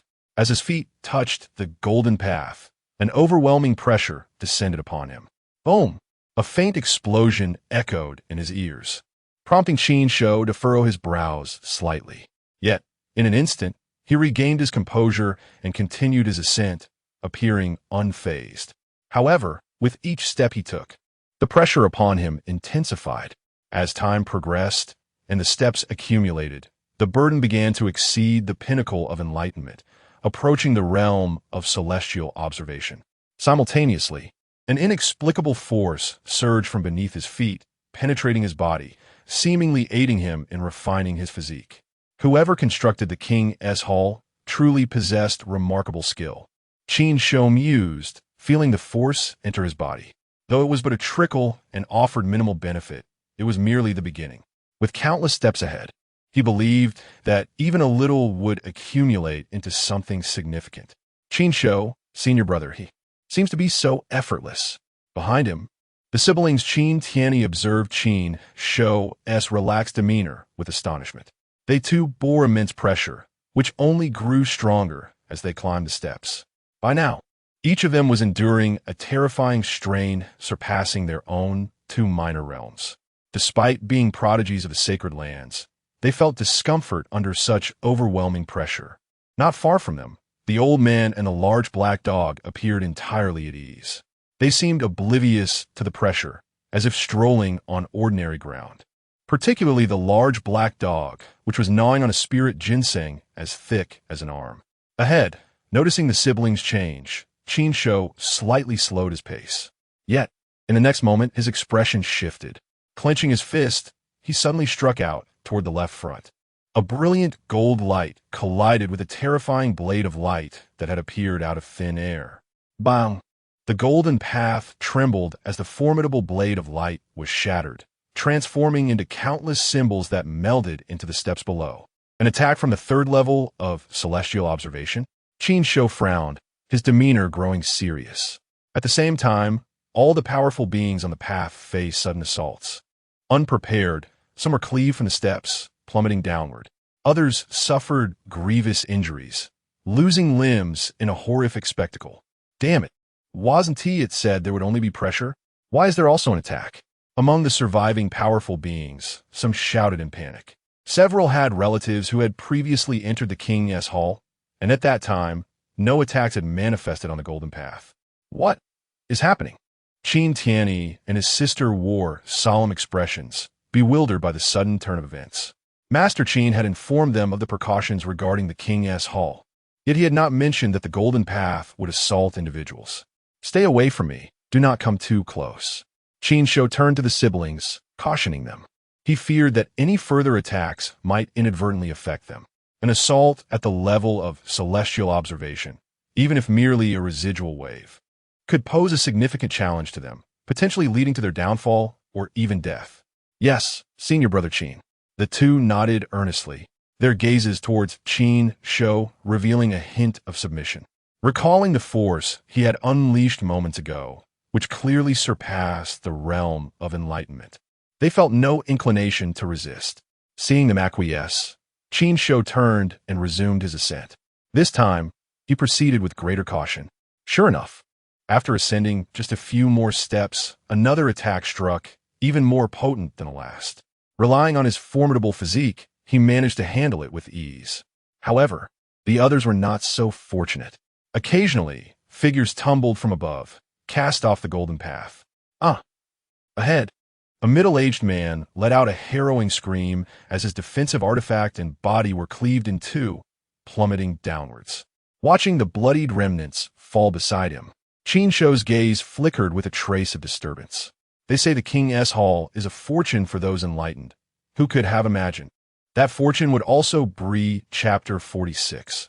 The hammering of the 6th-level fire phoenix in the sky-observing realm. Qin Shou's countenance was frigid as he gazed upward at the swirling clouds above. In the next moment, countless massive silhouettes materialized within his line of sight. They broke through the cloud cover, roaring ferociously as they charged toward the cultivators, ascending the steps from all directions. Dark, metallic-clawed creatures tore through the fabric of space, exuding an unsettling aura. Damn it! There are so many beasts. A voice rang out among the crowd.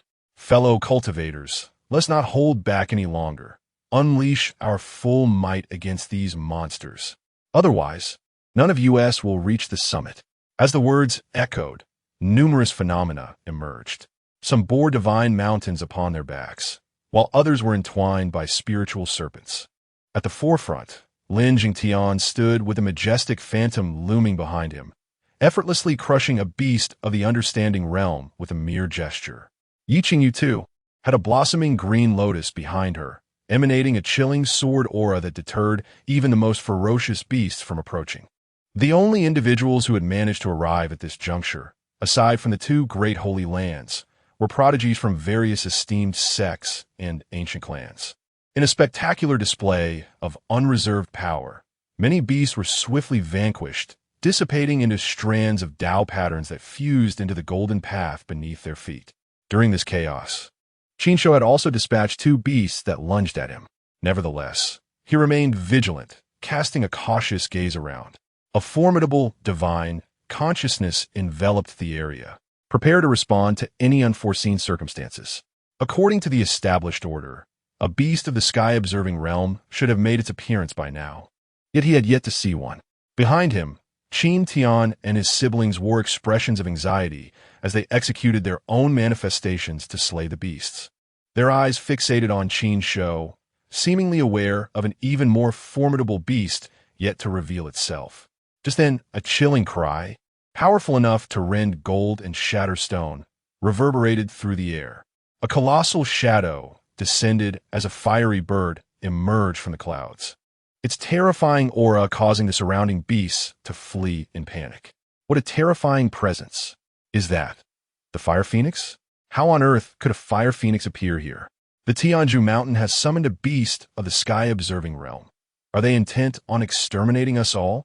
At the forefront, several unfortunate souls were paralyzed with fear. The fire phoenix, an ancient beast, reached adulthood at the sky-observing realm. These cultivators, their cultivation not exceeding the 5th level of the understanding realm, could only hope to confront such a formidable foe if they were exceedingly skilled. Without hesitation, some fled the golden path, abandoning their chance at the royal palace. Seeing one person retreat, others of lower cultivation, particularly those at the 1st and 2nd levels of understanding, followed suit, prioritizing their lives. In the end, only the two great holy lands and a handful of prodigies above the 3rd level of understanding remained, their gazes warily fixed on the fire phoenix above. Lin Jingtian and Yi Qingyu, however, retrieved their most powerful sacred weapons, preparing to engage the beast of the sky-observing realm. Yet, the fire phoenix disregarded them entirely, its enormous eyes locking onto Qin Shou. Within its crimson pupils, there was no trace of emotion, only a ferocious killing intent. In the next moment, with a shriek filled with malice, it flapped its wings, summoning a torrent of flames toward Qin Shou. Observing this scene, the remaining powerful figures above breathed a collective sigh of relief, their eyes filled with sympathy as they looked at Qin Shou. That boy is doomed. Those following closely behind him are also destined to perish. Ha ha ha, retribution. Wu Ming and Lin Yuan from the Qing Tian Holy Land laughed heartily, their faces alight with vindication. Let us depart, Lin Jingtian stated coldly, remaining unmoved by the unfolding chaos. He continued his ascent. Lin Yuan and the others quickly followed suit. Some disciples from the Holy Lands cast one last glance at the stairway engulfed in flames, their eyes tinged with regret. However, their pity was not for Qin Shou, but rather for his siblings trailing behind him. Yet, it was merely regret. They had no intention of coming to his aid. On the side of the Taichu Holy Land, Yi Qingyu's gaze flickered momentarily before returning to tranquility as she led her group upward, intent on distancing themselves from the area before the fire phoenix could claim Qin Shou's life. Just as everyone believed Qin Shou was doomed, a sudden boom! The spiritual energy of heaven and earth erupted. The flames enveloping the area were pierced by an enormous hand. The celestial king's manifestation above Qin Shou's head grasped his siblings, and he stepped calmly from the inferno. In an instant, a terrifying aura enveloped the entire staircase. Behind him followed a man and a dog. The old sage remained calm. while the large black dog appeared as steadfast as ever, entirely unharmed. Is he unharmed? Such a terrifying presence.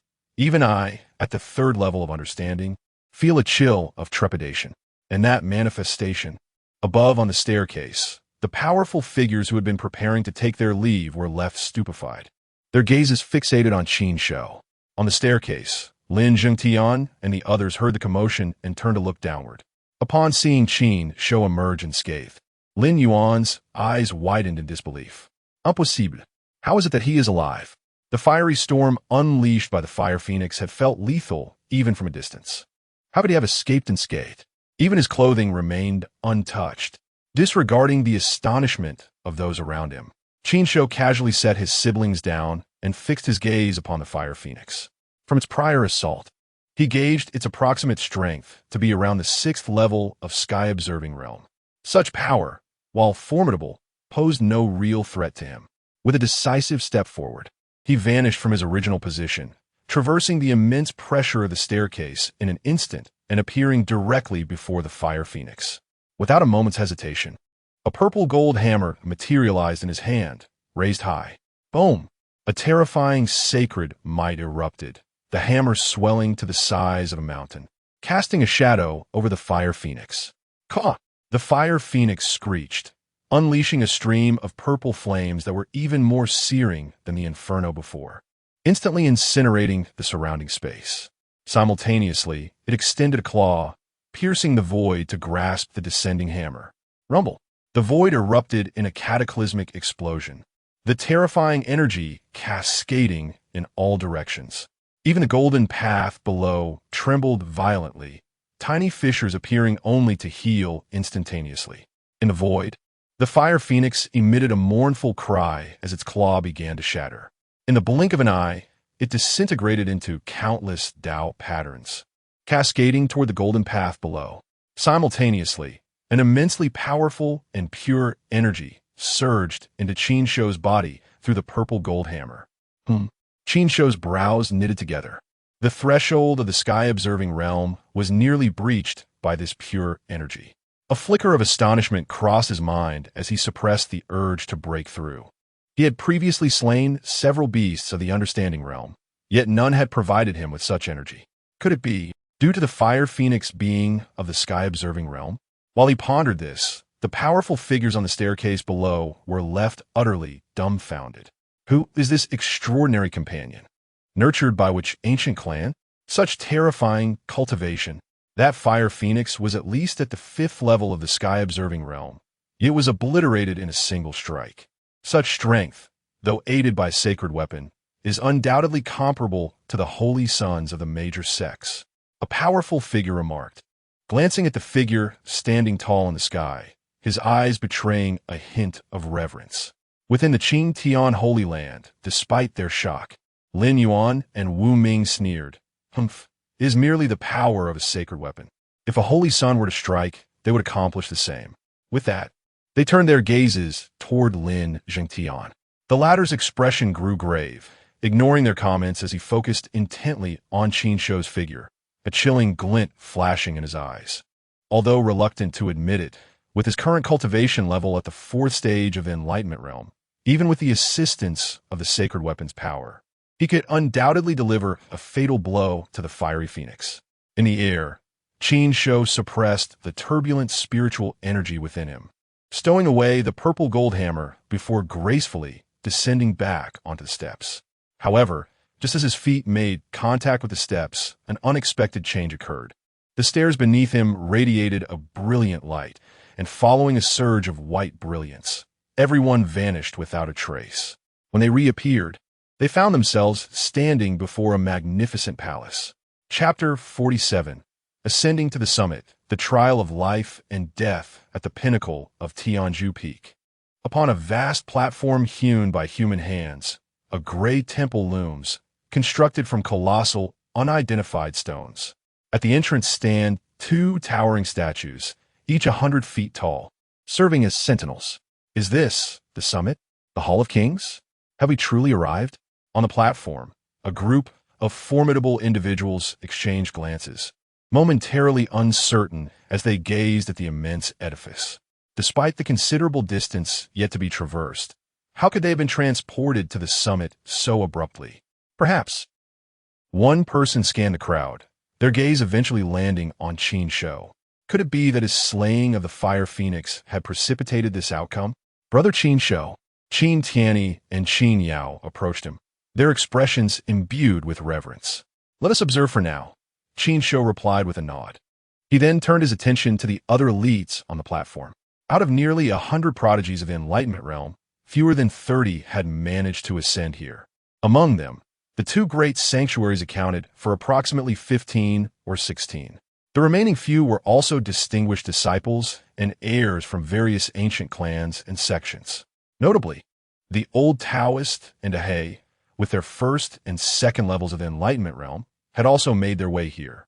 At that moment, the two were standing in a corner, their eyes furtively scanning the temple, exuding an air of secrecy. "I have a strong intuition that there exists a great treasure within. Dai market, perhaps a chance to attain imperial status. Old trickster, do calculate whether I might seize this opportunity," he added, fixated on the grand temple that occupied much of the mountaintop, his eyes gleaming with anticipation. "Be cautious, you foolish mutt. If you provoke someone and are subdued, do not blame me for not warning you," the old Taoist replied solemnly, his gaze involuntarily drawn to the colossal statues at the temple's entrance. The statues, clad in battle armor and wielding war halberds, stood like immense pillars propped against the ground. They appeared lifeless, yet emanated a formidable aura of oppression. "Umph. I am capable of procuring opportunities by my own strength," Dahe retorted defiantly. Meanwhile, Qin Shou withdrew his gaze and shook his head. The Hall of Kings, having endured to this day, must possess formidable defenses. Otherwise, it would have been plundered by the continent's mightiest long ago. This foolish mutt, despite some peculiarities, would likely suffer grave consequences if he attempted to stir trouble with merely first-level Enlightenment realm power.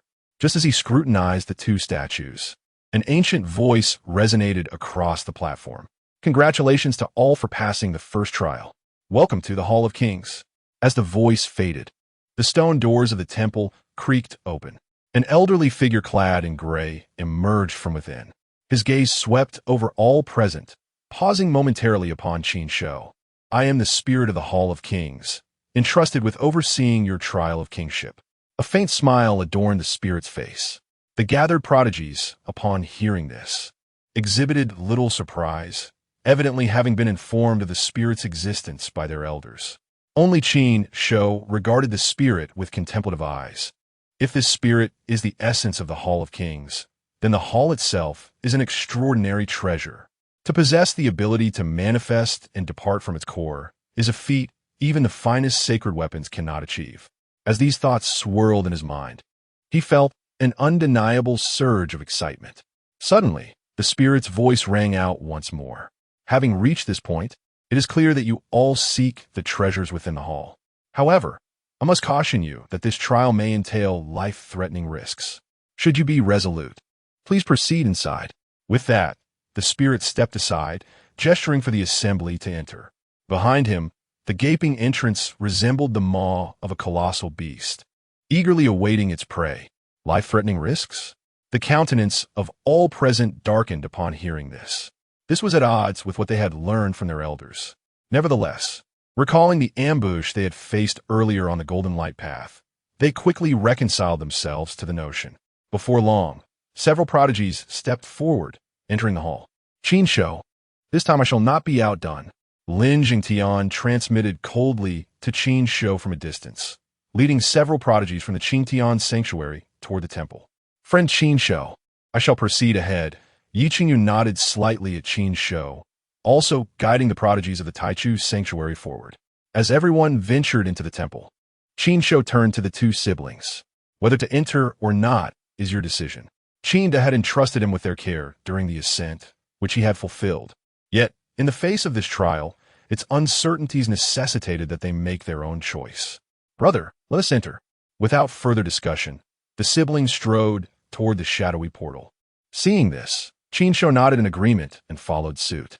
As they crossed the threshold, the space contorted, and upon regaining clarity, they found themselves in a desolate wilderness. To his dismay, Qin Shou was utterly alone. Unfolding his divine sense, he soon frowned slightly. Despite his formidable perception, capable of spanning vast distances, he detected no presence other than his own, not even a trace of life. It seemed this wasteland was a vast, silent realm. At that moment, the spirit's voice echoed through the void. The trial begins. Eliminate your opponents or forfeit. Should you choose to forfeit, you may be transported out of this realm.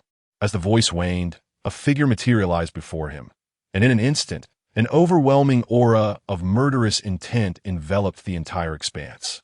Chapter 48. The terrifying trial in the wilderness. A young man, expressionless, wielded an iron sword that exuded an intense aura of menace. Without warning, he raised his hand and swept the sword, the chilling blade of light traversing the space toward Qin Shou's head. A battle phantom at the 9th level of the Enlightenment realm? Qin Shou crushed the sword light with a flick of his hand, then pointed, piercing through the young man's skull. As the young man perished, his form began to dissipate. Simultaneously, a surge of pure energy and myriad chaotic insights flooded into Qin Shou's mind. These? Qin Shou furrowed his brow, somewhat astonished. He had not anticipated that slaying these phantoms would yield a return of energy.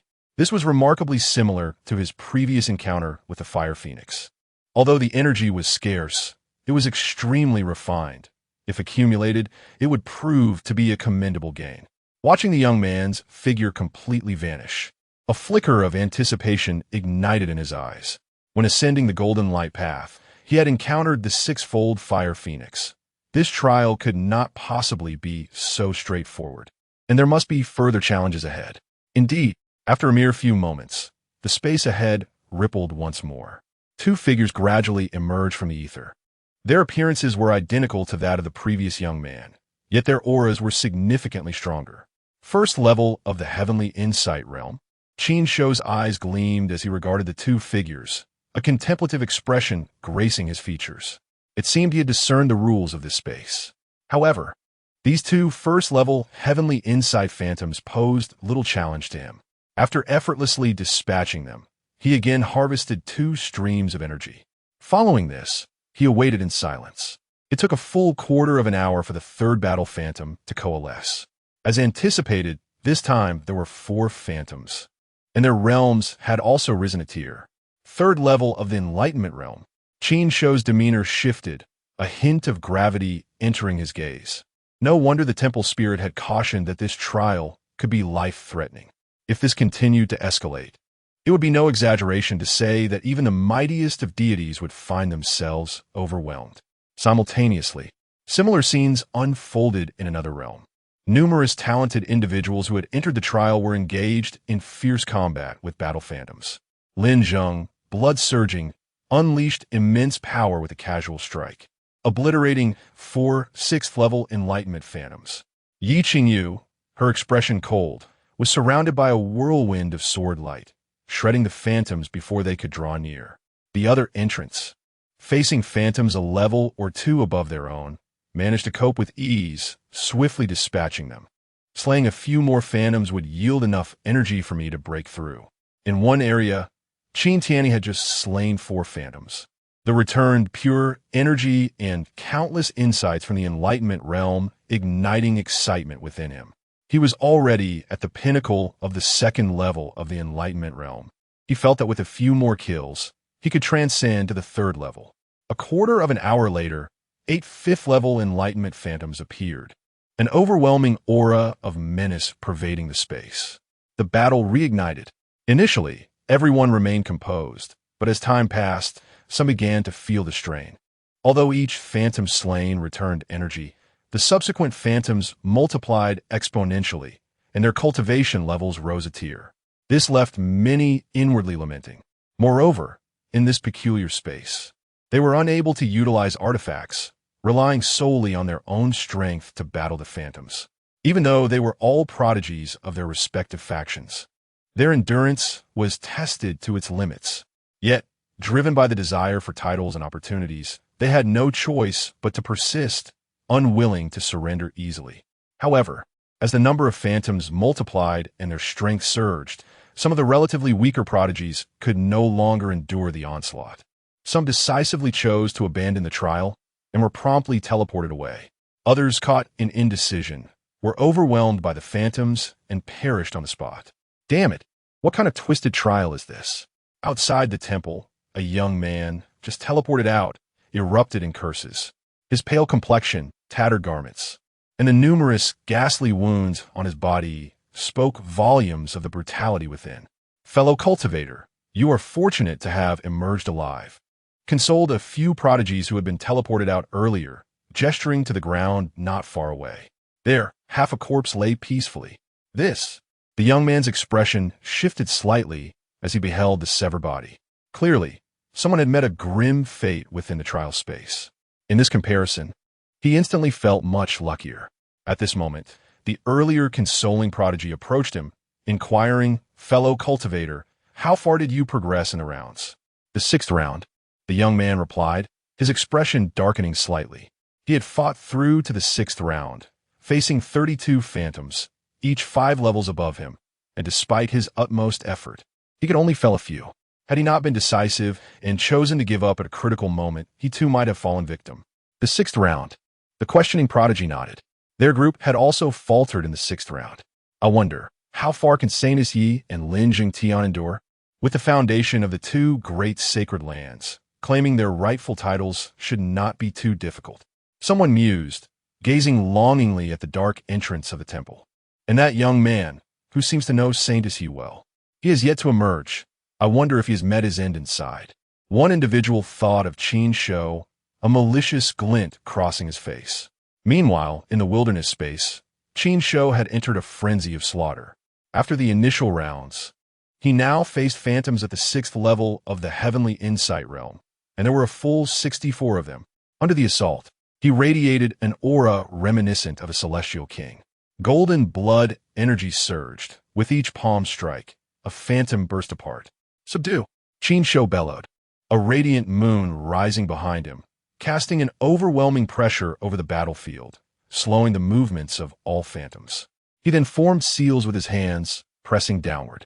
A colossal hand, as if a divine mountain, materialized from the heavens.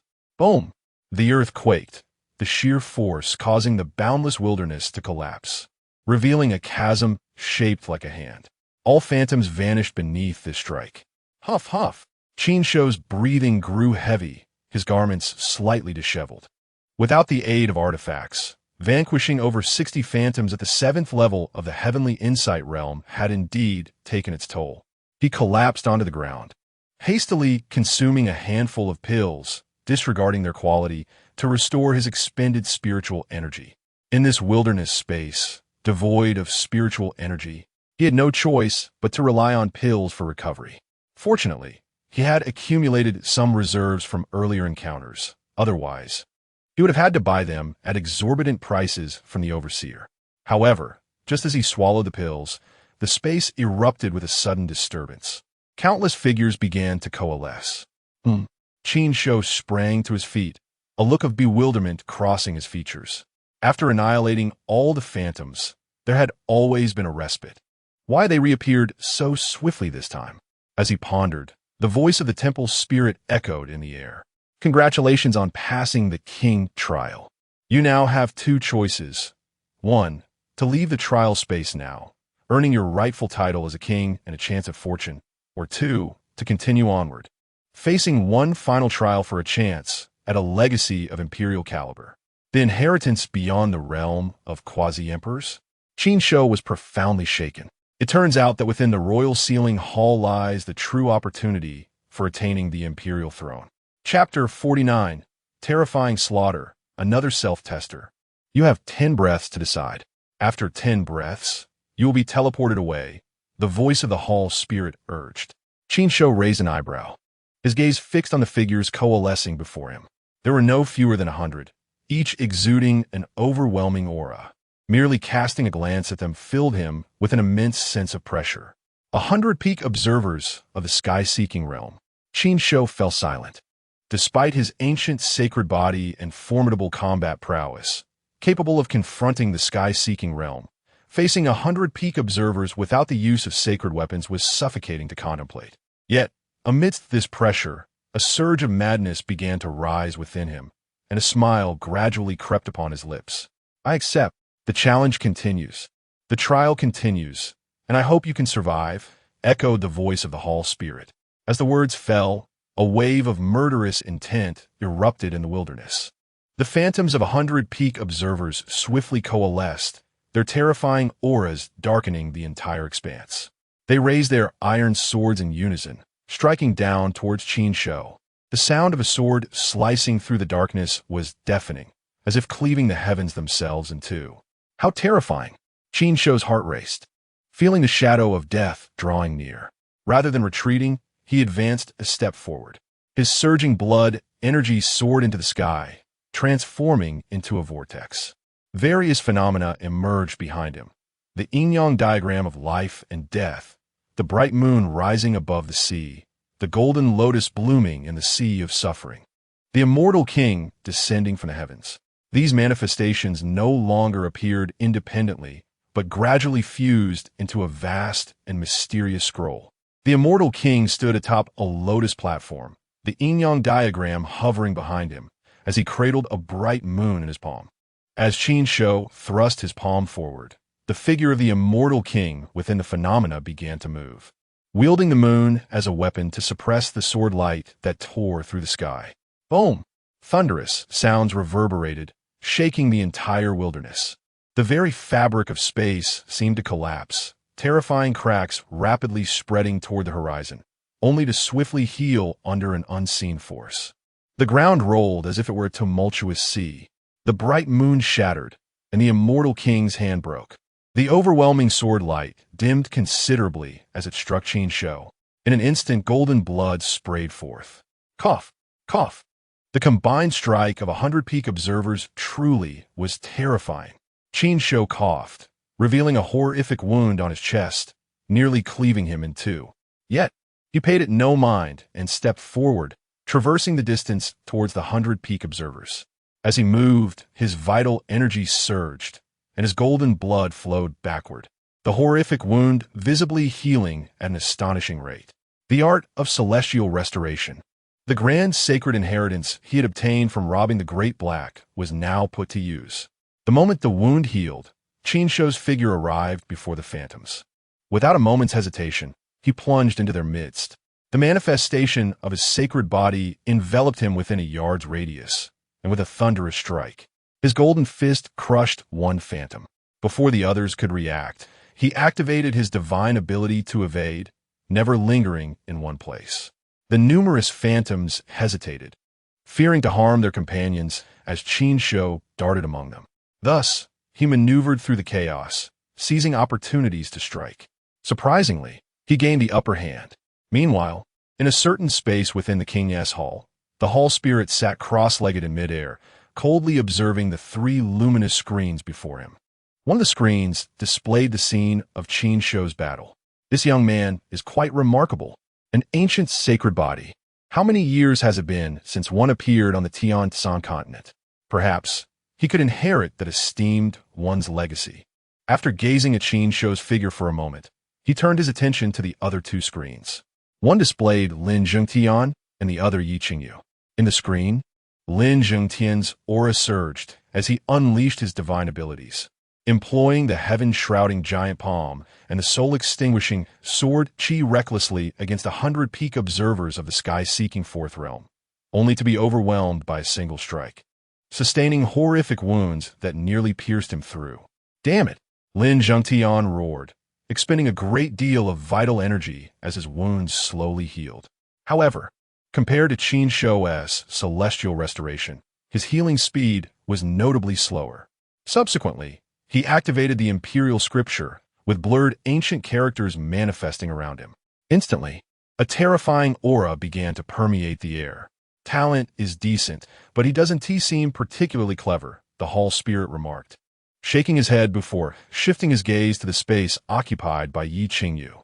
Yi Qingyu was enveloped by a massive azure lotus, navigating through the phantoms much like Qin Shou. At the same time, The lotus unleashed countless chilling sword lights, striking like sword dragons at the surrounding phantoms. Yet, she could only repel and severely injure them, never achieving a kill unless an opportunity arose. This girl is acceptable, the hall spirit nodded slightly, adding, "At least she is smarter than that earlier lad." After observing for a moment, his gaze returned to Qin Shou. The main event is about to unfold. In the wilderness, Qin Shou continued to weave through the phantoms, occasionally striking to kill. At first glance, it appeared as though he had encircled the multitude of phantoms single-handedly. In his onslaught, the number of phantoms dwindled from 100 to less than 70. In a brief period, over 30 had been slain, though he occasionally sustained hits from the phantoms. His formidable physique and the powerful defense of the manifestations ensured that he merely suffered injuries. Thanks to the potent healing effects of the art of celestial restoration, he recovered almost instantaneously. Despite the energy expenditure of the restoration technique, within this trial space, he possessed an abundance of vital energy. Thus, after spending half a day, he finally decimated all the phantoms in the area.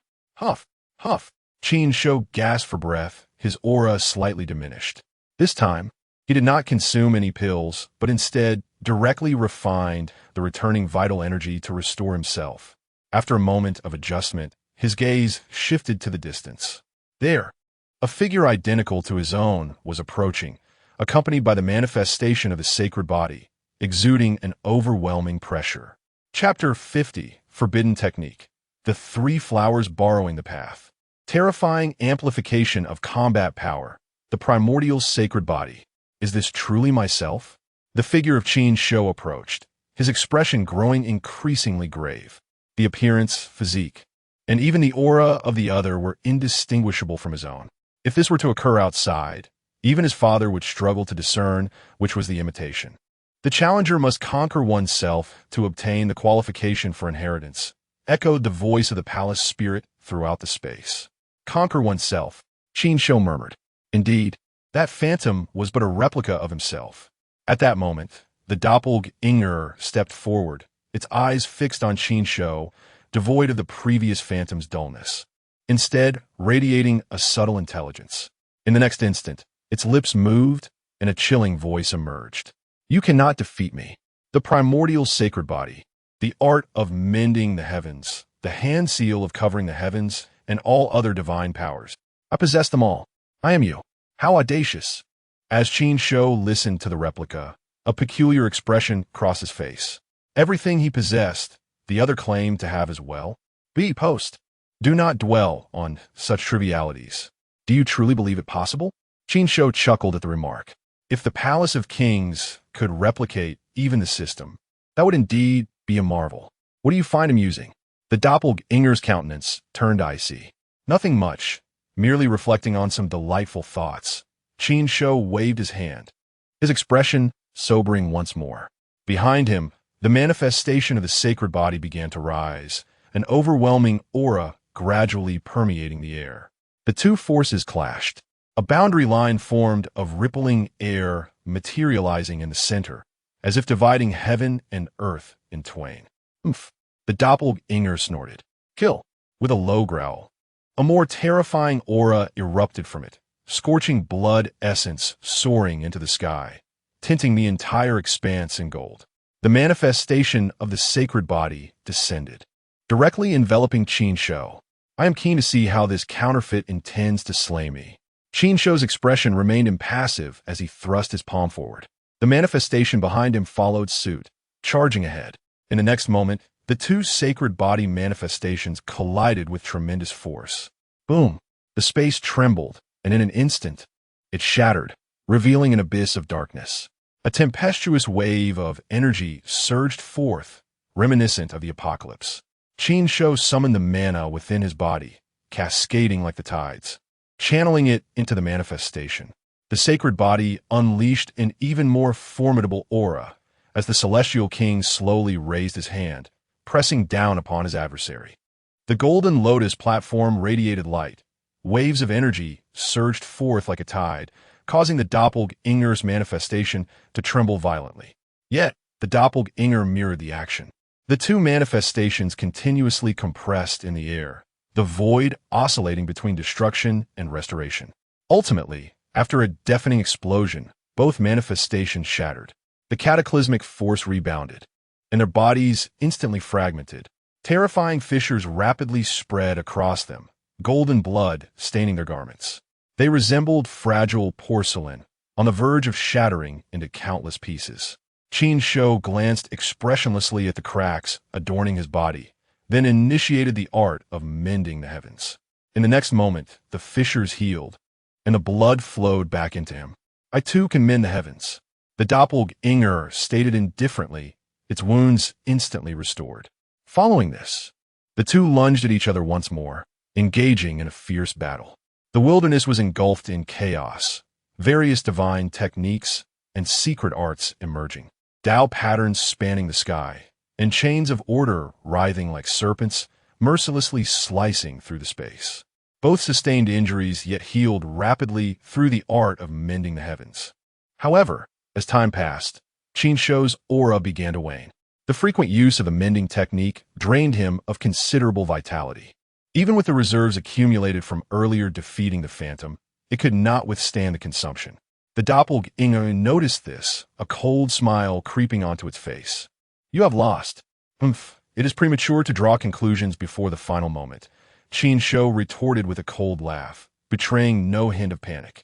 He exerted himself to evolve his divine techniques, unleashing his utmost combat prowess against the doppelganger. The doppelganger staggered back, horrific wounds appearing on its body. Yet, it paid no mind, a mere thought causing the wounds to heal instantaneously. It gazed at Qin Shou, speaking coldly. I have the entire space as my support. My reserves of vitality are boundless. Meanwhile, if you continue to exhaust yourself, you may struggle to maintain your current combat strength. You are no different from the others, merely a failure. Why not allow me to replace you and venture into the outside world? By the end of its statement, its voice had turned as frigid as ice, an overwhelming murderous intent radiating from it. Replace me and enter the outside world? Qin Shou's expression darkened at the words.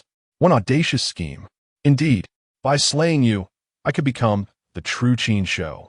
The doppelganger's eyes glimmered with a sin he naturally would not reveal that this was a technique he had deduced and refined during the battle. Drawing upon the opponent's own attacks and the insights gained from slaying 100 peak, sky-gazing realm experts. Watching the panic-stricken expression before him, he slowly raised his palm. Aiming in the adversary's direction, he gently clenched his fist. Chapter 51. Crushing the clone, inheriting the Emperor's canon. No, it is impossible for me to lose. The clone shouted in fury as an extraordinary phenomenon erupted behind him, seeking to engage Qin Shou in battle. He yearned to become a true human, unwilling to remain trapped in that cursed cage any longer. Nothing is impossible. You are merely an imposter, Qin Shou retorted coldly. In the next moment, his palm descended abruptly. There was no terrifying roar, nor catastrophic spectacle. The manifestation that the clone had just conjured shattered instantaneously. Following that, a vast expanse of space, including the clone, twisted and disintegrated into nothingness. Finally vanquished him.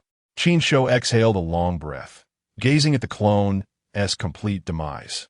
However, an overwhelming sense of weakness surged through him. Above, 3 blossoms of the great Tao dissipated. Although the 3 flowers were powerful and could draw upon the forces of the past and future, such forbidden techniques were tremendously taxing. In just a few breaths, they had nearly drained him of all his vitality. This technique was still immature. It would be prudent to avoid its use in the future. Qin Shou felt utterly drained, akin to having spent an entire night as a groom multiple times. As he prepared to retrieve some elixirs to restore his strength, an extraordinarily pure essence surged from the void, flooding into his body. Qin Shou's body jolted in realization. After slaying these phantoms, he would receive a replenishment of energy.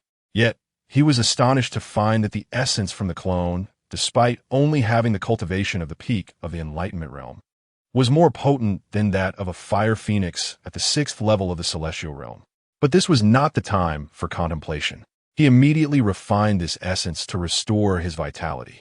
After a quarter of an hour, the substantial essence was fully refined, and Qin Shou's pale complexion regained a healthy hue.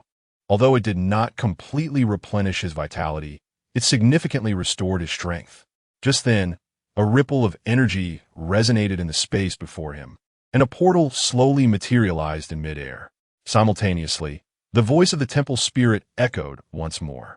Hester, congratulations on conquering yourself. The trial has concluded, and you are qualified to receive the inheritance. Inheritance, Qin Shou whispered to himself, his eyes gleaming with excitement. Without hesitation, he stepped into the portal. After a disorienting shift through time and space, he found himself in an expansive white void. The space was immense, seemingly infinite, and not far ahead stood a seated stone statue. The statue's visage was shrouded in mist, obscuring its true form. He could only vaguely discern that it resembled a young man. Yet, despite its status as a mere statue, it emanated an aura of terrifying might, imparting a sense of dominion over time and the power to suppress all. This was a statue left by a great emperor, containing his legacy. The figure of the temple spirit materialized out of nowhere, clad in gray, with a detached expression. However, when gazing at the statue, a profound reverence shone in its eyes. The great emperor, Qin Shou's body trembled. The temple spirit turned, casting a deep glance at Qin Shou. The celestial emperor is a figure from 1,000,000 years ago, who reascended to the path, wielding unparalleled strength, reigning over the Qingyun Continent for 100,000 years. In his twilight years, he single-handedly breached the yet-to-arrive immortal gate, stepping into the upper realm. Most importantly, he is also an ancient sacred body, possessing the same constitution as you. An ancient sacred body, reascending to the path. Qin Shou's heart raced. The mere thought of the ancient sacred body, reascending and single-handedly breaching the immortal gate, made his blood boil with excitement. He yearned to revive the clone, only to vanquish it once more. Go forth. The inheritance lies before you. Whether you can attain it depends solely on your own efforts. The temple spirit waved its hand, and its figure gradually faded away. Qin Shou watched its departure before turning his gaze back to the statue. The sacred body of the great emperor. But what has one inherited? After a moment of silence, he called out in his heart, System. After a considerable interval, the system's voice finally resonated. The inheritance resides within the statue of the great emperor. The host merely needs to make contact with their consciousness to obtain it. The system's tone conveyed a sense of assurance. It seemed that if Qin Shou simply extended his consciousness into the statue, he could easily acquire the inheritance. Although he found the system's tone somewhat peculiar, he did not dwell on it. Pressured, he approached the statue and sat cross-legged on the ground. Cautiously, he extended a thread of consciousness towards the statue's brow.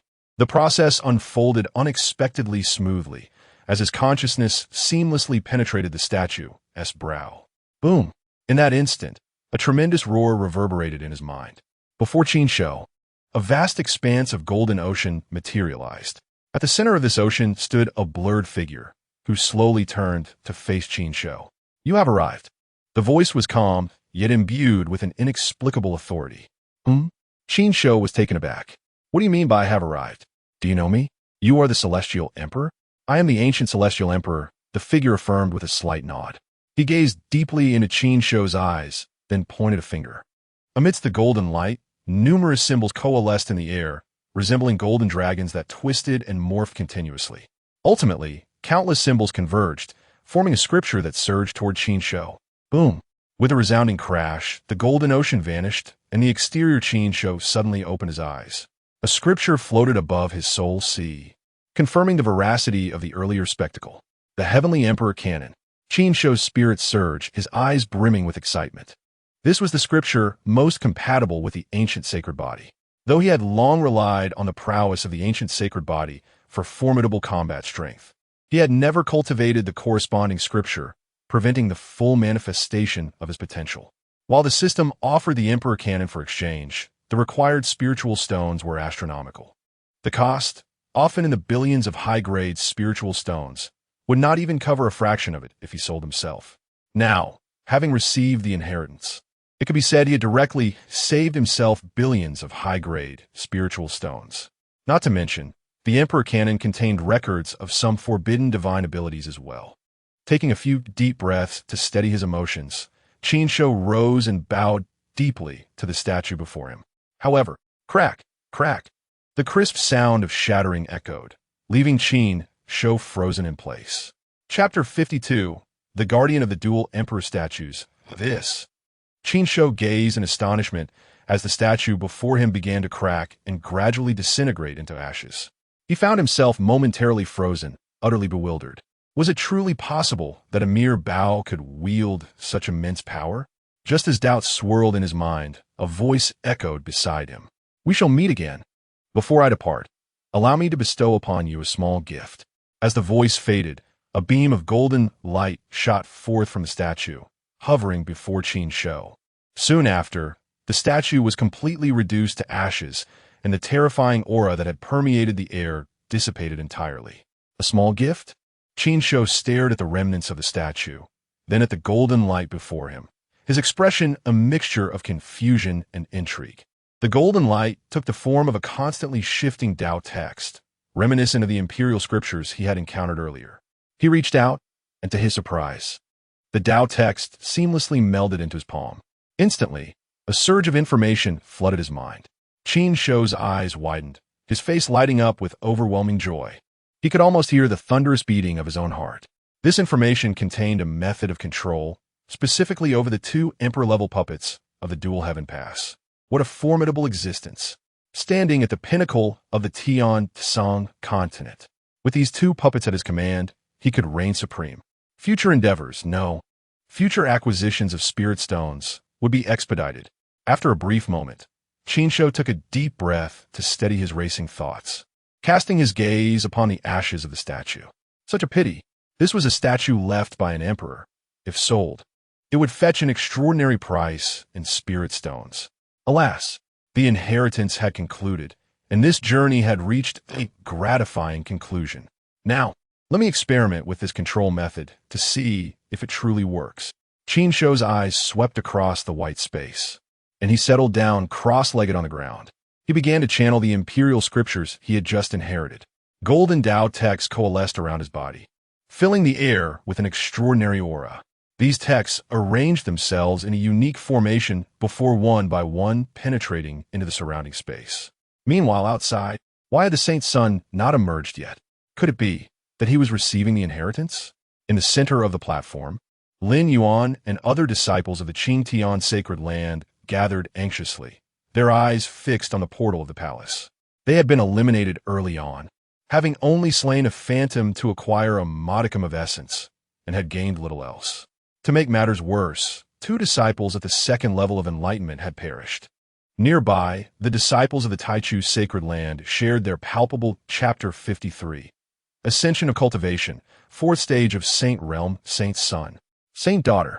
The onlookers from the two great sacred lands rushed forward, their expressions filled with astonishment. "Saint Brother, did you just receive the inheritance?" Wu Ming inquired eagerly, gazing at Lin Jingtian. "Inheritance? What inheritance?" Lin Jingtian abruptly turned, his icy gaze fixed upon Wu Ming. "Saint Brother, you." Wu Ming trembled, paralyzed by the chilling intensity of Lin Jingtian's stare. Taking a deep breath, Lin Jingtian's gaze shifted towards the entrance of the temple, his expression darkening. He had fought fiercely within, managing to eliminate all his opponents, only to be unexpectedly transported out. Where was the inheritance? What was going on? Meanwhile, Yi Qingyu wore a similarly grim expression. She too had vanquished all the phantoms but found herself without the anticipated inheritance, instead being ejected. What was happening? Had they not received the inheritance?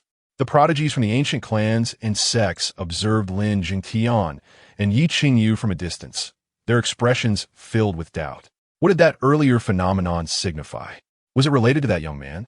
At the edge of the platform, Dehei gritted its teeth, observing Lin Jingtian's demeanor. It began to form a conjecture. Now, only that young man remained inside. The opportunity to become a sovereign. In the white space, two figures clad in black stood silently before Qin Shou.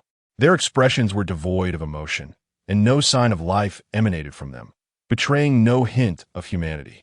Puppets of the quasi-emperor realm. Qin Shou regarded the two figures with immense satisfaction, sensing the terrifying energy they contained. More importantly, they could absorb the spiritual energy from the surroundings, storing it as a source of power, eliminating the need for Qin Shou to expend spirit stones or spiritual energy to animate them. Essentially, apart from lacking independent consciousness, they were indistinguishable from ordinary cultivators. After scrutinizing them closely, he focused his thoughts, merging the two puppets into the space. With these two puppets serving as guardians hidden within, he could summon them at any moment should unforeseen circumstances arise. Having completed this, Qin Shou did not hasten to depart. Instead, he settled down once more. He had refrained from enhancing his cultivation for the sake of the King's Hall, but now that the trial had concluded and the inheritance was secured, it was time to elevate his own cultivation level. Opening his inner world, he retrieved all the valuable items he had acquired. 6 sacred weapons, 2 sacred corpses, a bronze palace, and 13 heavy artifacts of the sky-viewing realm. Furthermore, nearly 400,000 top-tier spirit stones. I'm here, calculating the value of these items in spirit stones. Beep. System scanning. 6 sacred weapons. 5 intact worth 550,000. 1 defective worth 50,000, totaling 600,000 top-tier spirit stones. 2 sacred corpses, bronze palace, 18 heavy artifacts, totaling 500,000 top-tier spirit stones. Total value of all items, 1,100,000 top-tier spirit stones. Does the host wish to execute the transaction? 1,100,000. Qin Shou nodded slightly. This aligned closely with his expectations. He still had nearly 400,000 top-tier spirit stones in his inner world, bringing the total to approximately 1,500,000. Although selling these sacred weapons to the ancient clans would yield significantly more spirit stones, that would be an arduous endeavor. Moreover, now that he possessed 2 quasi-emperor guardians, he deemed it unnecessary to squander any more time. With strength in hand, acquiring spirit stones would be a simple task. Exchange. Let all spirit stones elevate my cultivation. As he spoke, he extracted all the top-tier spirit stones from his inner world. Beep. The host has recharged 1,473,200 top-tier spirit stones, consuming 1,450,000 top-tier spirit stones. Cultivation elevated to the 4th stage of Saint Realm. Boom! A wave of terrifying energy surged forth. A massive influx of spiritual energy coalesced, flooding into his body, while countless insights flooded his mind. The Emperor's scripture activated autonomously, and divine runes coalesced around his form.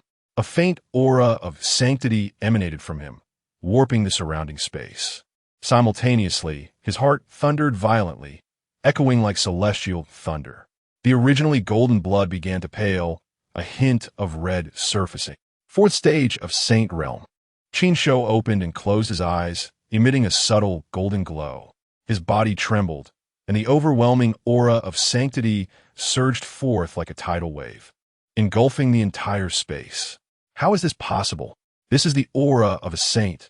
When did you reach the Saint Realm? A voice of astonishment broke the silence as the temple spirit materialized before him.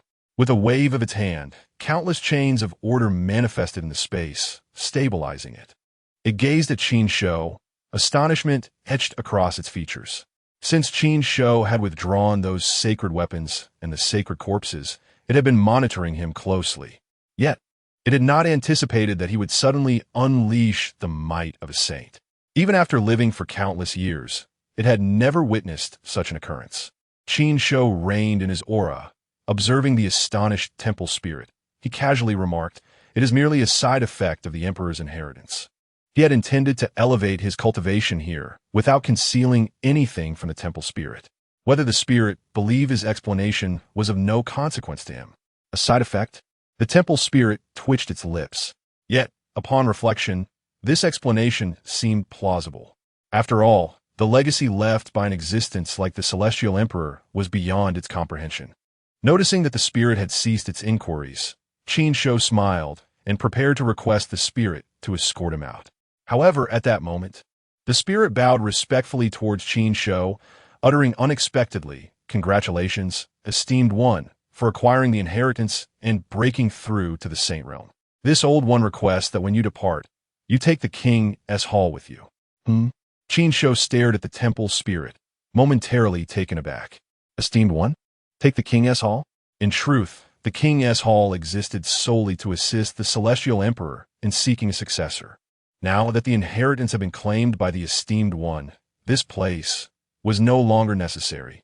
The temple spirit spoke slowly, relief evident in its eyes. Long ago, it had made a grave mistake, resulting in its confinement by the emperor to guard the inheritance. Nearly 1,000,000 years had passed, and its physical form had long withered away with the passage of time. To survive, it had even sacrificed itself, transforming into the spirit of this hall. Now, with the emergence of the emperor's successor, it had fulfilled its duty. Though it would still serve another, it was far preferable to being trapped in this confined space. Nearly 1,000,000 years, it was driving it to madness. Moreover, the most crucial point was, having lost the emperor's statue and the two quasi-emperor guardians, the deterrent was gone, and powerful individuals from the Tian Continent would surely flock here. At that point, it would still fall into their hands, making it wiser to follow the emperor's successor now, existing to aid the emperor's inheritance. Qin Shou regarded the temple spirit earnestly, as if grasping its intentions. Nevertheless, this arrangement suited him perfectly. During his time outside, he had contemplated the King's Hall. In the outside world, Qin Shou, whether it is you or not, it is time to settle our accounts. Lin Jingtian sat cross-legged at the entrance of the temple, his gaze fixed coldly upon the dark portal. From the disciples of the sacred land, he had learned that Qin Shou had yet to emerge. He did not believe that the latter had perished inside. Therefore, he would wait for him to appear. At that time, perhaps he could uncover the truth behind the King's Hall and why he had been inexplicably transported out. Chapter 54. The Holy Sun? I strike at the Holy Sun. Time passed swiftly. In an atmosphere thick with tension, several hours quickly slipped away. Lin Jingtian sat cross-legged before the temple, his countenance growing increasingly somber. Beside him stood a group of individuals from the Qingyun sacred land, their gazes occasionally drifting toward the ominous interior of the temple. At that moment, clad in a flamboyant crimson robe, Lin Yuan stepped forward and whispered, "Holy Sun, it is quite possible that he has perished within. Perhaps we should return to the sacred land." Like Wu Ming, he harbored a grudge against Qin Shou and was more inclined to believe that his rival had succumbed within. Coupled with the severe injuries sustained during the trial, he yearned to return to the sacred land for recuperation. "If you do not wish to stay, you may leave," Lin Jingtian remarked impassively, casting a fleeting glance at him before shutting his eyes once more, disregarding him entirely. Lin Yuan's expression faltered, and he could only retreat, continuing to wait. At the edge of the platform, not far from Dehe and the others, a vacant space was occupied by Qin Tianni and his sister. "Brother, do you think Qin Shou will be all right with his combat prowess? Perhaps he has truly acquired the inheritance and has yet to emerge," Qin Yao mused, gazing toward the entrance, her face betraying unease. Beside her, Qin Tianni remained silent, his eyes fixed on Lin Jingtian and his entourage blocking the doorway, his expression rife with concern. Even if Qin Shou were alive and emerged, he would likely face harassment from Lin Jingtian and others, and perhaps even find himself in a more perilous situation. Yet, should Lin Jingtian take action, he would not stand idly by. Despite being outmatched, he would fight with all his might. The thought sent a chill coursing through him. At that moment, a sudden sound of footsteps echoed. Tap, tap, talp. The footsteps were light, yet to those on the platform, they resonated like thunderclaps. All eyes converged on the source of the sound. From the pitch-black doorway, a figure gradually came into view. "Qin Shou, it's that brat. That beast, he is truly alive." Voices erupted in unison, their gazes fixated on Qin Shou as he emerged, each expression a tapestry of emotions. Qin Shou cast a glance at the crowd, choosing to ignore them, his demeanor tranquil as he strode out of the temple directly toward Qin Tianni and his sister. As he passed by Lin Jingtian, a resounding command rang out. "Halt!" A figure materialized, blocking Qin Shou's path. "Our holy son has inquiries for you. You cannot leave yet." Wu Ming's face was devoid of warmth as he stared at Qin Shou. In response, others from the Qingyun Sacred Land quickly gathered around. Meanwhile, the experts from the Taichu Sacred Land began to move, but were halted by Yi Qingyu. Sanctus? Some looked to Yi Qingyu in confusion, wondering if Qin Shou had indeed acquired the inheritance. Would he not be seized by the Qingyun Sacred Land first? Yi Qingyu shook her head, saying nothing, her expression grave as she regarded Qin Shou. What do you intend to do? Do you truly believe the Qin clan is easy to bully? In the distance, Qin Tianni and his sister swiftly approached the fray, their expressions steely as they glared at Wu Ming. Qin Tianni, I advise you not to meddle. At times, it is wise to feign ignorance to avoid an undesirable outcome, Wu Ming retorted, unperturbed, even looking down upon the two. Though he was inferior in strength to Qin Tianni, and could not even contend with Qin Yao, he felt emboldened by the presence of the Holy Sun behind him. After all, how could Qin Tianni surpass the Holy Sun? With that, he dismissed the siblings, his attention returning to Qin Shou. Did you not hear me? The Holy Sun has questions for you. At that moment, Qin Shou's eyes narrowed slightly as he regarded his opponent. Boom! In an instant, Wu Ming felt as though a thunderclap had erupted within his mind, his consciousness swirling. His complexion drained of color, he nearly collapsed to the ground. A glimmer of fear flickered in his eyes as he asked, What have you done? In that fleeting moment, he felt as if he were being scrutinized by a terrifying, supreme existence. Leave. Qin Shou uttered a single word. As soon as the words left his mouth, a gust of energy surged through the space. Wow! Wu Ming's eyes widened in shock as he spewed forth blood, his entire being swept away by the force, plummeting from the Tianzhu mountain. Hiss! How terrifying! The crowd gasped in astonishment. On the platform, all were left speechless, staring at Qin Shou, their faces etched with disbelief. Wu Ming was a being of the Enlightenment realm, yet he had been so easily dealt with. Those with keen eyes even noted that at the sound of Qin Shou's command, Wu Ming's body had developed horrific fissures. Qin Shou, beside him, Qin Tianni and his sister swallowed hard.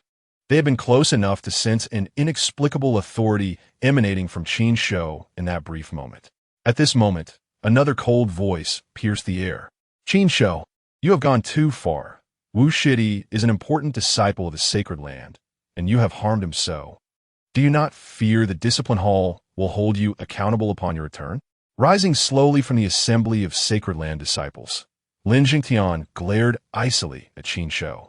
Upon hearing this, the elite from various ancient clans and sects regarded Qin Shou with astonishment, realizing for the first time that he was indeed a disciple of the Qingyun Sacred Land. Yet, such a formidable prodigy had remained unknown to them until now. Could it be that he had been concealed by the Qingyun Sacred Land until the opening of the Royal Hall? Listening to the surrounding discussions, Qin Shou remained unfazed, casting a detached glance at Lin Jingtian. It was merely a minor chastisement. You should still be able to save him if you go now. As for the Discipline Hall, let them come. With that, he disregarded Lin Jingtian entirely, turning his gaze back toward the towering temple. He had agreed to the temple spirit's request within. It was time to take this royal hall away. However, at that moment, Lin Jingtian unexpectedly positioned himself in front of Qin Shou. Qin Shou, regarding your injury to Wu Shidi, the strong from the Discipline Hall will seek you out for reckoning upon our return to the sacred land. Now, this holy sun requires an answer. Did you obtain the inheritance within? And was the previous disturbance caused by you? Where are those two statues now? Lin Jingtian's expression was fierce, his eyes locked on a Qin Shou, demanding answers. As for the inheritance, who do you think you are to question me about whether I receive the inheritance? Qin Shou's face darkened, glaring at Lin Jingtian, who obstructed his path, raising his hand to deliver a resounding slap. What nonsense, holy sun! You remember to eat, yet forget to fight. You dare? Lin Jingtian's eyes widened in disbelief, shouting in outrage. He had not anticipated Qin Shou's decisiveness. Without further ado, he struck. But as he prepared to retaliate, he was horrified to find the surrounding space had solidified, rendering him utterly immobile. In the next instant, the slap descended. Smack! Bang! Chapter 55. Crushing defeat, the crisp sound of a slap resonated throughout the hall. Lin Jingtian's face exploded on one side, and he was sent flying, spinning 720 degrees in the air before crashing heavily against the wall of the palace. A collective gasp of pain echoed as the onlookers instinctively covered their faces, wincing at the sight of Lin Jingtian, his features mangled and bloodied, crumpled in the corner. Lin Yuan, Wu Ming, and others were the first to react. Qin Shou, you, the Holy Son. A group of people rushed to Lin Jingtian's side, their expressions filled with sheer panic. They looked at Qin Shou with disbelief. Their Holy Son was a formidable figure at the fourth level of the Tao Enlightenment realm, possessing the supreme battle body. Yet he had been sent flying with a single slap? At that moment, Lin Jingtian lay on the ground, his expression dazed. The pain in his body was nothing compared to the psychological blow he suffered, witnessed by so many prodigies from ancient clans and sects. As the Holy Son of the Azure Sky Sacred Land, he would now be a source of ridicule. The thought drove a madness into his eyes, and a violent aura began to rise from him as a colossal battle body manifestation began to coalesce above. An overwhelming pressure instantly engulfed the surroundings. Is that the supreme battle body manifestation? The spectators gasped in awe at the terrifying force emanating from him. Everyone retreat. Lin Jingtian is about to go berserk. The crowd scrambled back, fearing that Lin Jingtian's fury would spill over onto them. Be careful, Brother Qin. Qin Tian and her brother did not retreat with the others. Instead, they moved closer to Qin Shou, their own aura subtly manifesting as they regarded Lin Jingtian with vigilance, as if facing a formidable enemy. Brat, you will pay for this. Lin Jingtian roared, gripping his holy weapon as a terrifying holy might surged forth, preparing to clash with Qin Shou. His bloodied visage transformed him into a ghastly specter, utterly devoid of his previous elegance. Qin Shou remained calm, and as Lin Jingtian erupted, he raised his hand lightly, pressing down toward him. The surrounding space froze once more. An immense pressure descended, and Lin Jingtian was instantly pinned to the ground. Boom! Dust erupted as the ground caved in, forming a massive pit with terrifying cracks spreading outwards. What is happening? The onlookers, now distanced, were left in stunned silence. They had anticipated a fierce battle as Lin Jingtian unleashed his fury. But who could have foreseen this? With a mere flick of his hand, the situation was resolved. The crowd's gaze toward Qin Shou shifted dramatically. Initially, they might have suspected foul play, but this time Lin Jingtian had struck first. With both a holy weapon and a manifestation, he was still subdued in one move. It was a clear display of dimensional suppression. Such prowess could only belong to someone at the pinnacle of the Tao Enlightenment realm. Cough, cough. A saint? You must be a saint? Lin Jingtian, pressed to the ground by the overwhelming force, struggled to comprehend the situation. His eyes reflected disbelief as he attempted to lift his head, fixating on Qin Shou with a frenzied gaze. In that fleeting moment, he had distinctly sensed a trace of holy might emanating from Qin Shou. Only a saint could exert such control with a mere gesture. A saint? Huh. Lin Jingtian, you ought to find a more credible excuse for your failure. The onlookers exchanged skeptical glances, realizing the absurdity of his claim. The Palace of Kings could only be accessed by those in the Tao Enlightenment realm. If Qin Shou were truly a saint, how could he participate in the trials? Even among the disciples of the Azure Sky Sacred Land, doubts began to surface regarding their holy son's integrity. Look, they don't believe you. Listening to the murmurs of the crowd, Qin Shou regarded Lin Jingtian with a bemused smile. You. Lin Jingtian's face flushed red as he spat out another mouthful of blood. Such a fragile mindset. Qin Shou shook his head, then with a mere flick of his hand, summoned several chains from the void, binding Lin Jingtian tightly and drawing him close. Qin Shou, what are you planning? The disciples of the Azure Sky Sacred Land were taken aback and shouted in alarm. Lin Yuan instinctively stepped forward. Without engaging in further dialogue, Qin Shou Chapter 56, The Guardian? Bound. Qin Shou stood in a daze, staring at the small palace cradled in Qin Shou's hands, his expression one of astonishment. Could this be too formidable? Beside him, Qin Yao's face radiated admiration. Indeed, this Qin Shou was no ordinary individual. Not only had he acquired the inheritance, but he had also managed to package the Palace of Kings. He was truly a paragon for our generation. With a casual glance at the two, Qin Shou spoke nonchalantly. Let us go. We have taken all that we need. There is no point in lingering. He then gestured with his hand, summoning the bound Lin Jingtian and his companions into the Palace of Kings. After concluding these actions, he stepped into the void, departing without a trace. With the Palace of Kings, the Imperial Guardian, and the Emperor's statue all gone, the restrictions that had enveloped Tianzhu Mountain dissipated completely. Free from constraints, they could traverse the void at will. Observing this, the siblings hurried to follow suit. On the platform, someone instinctively attempted to obstruct them, but upon recalling Qin Shou's terrifying combat prowess, they promptly abandoned the thought. Is the saintess truly allowing them to depart? In the formation of the Taichu sacred land, a young man gazed at the vanishing figures of Qin Shou and his companions and turned to ask Yi Qingyu. Yi Qingyu responded with a cold glare. Can you stop him? Or do you think I am capable?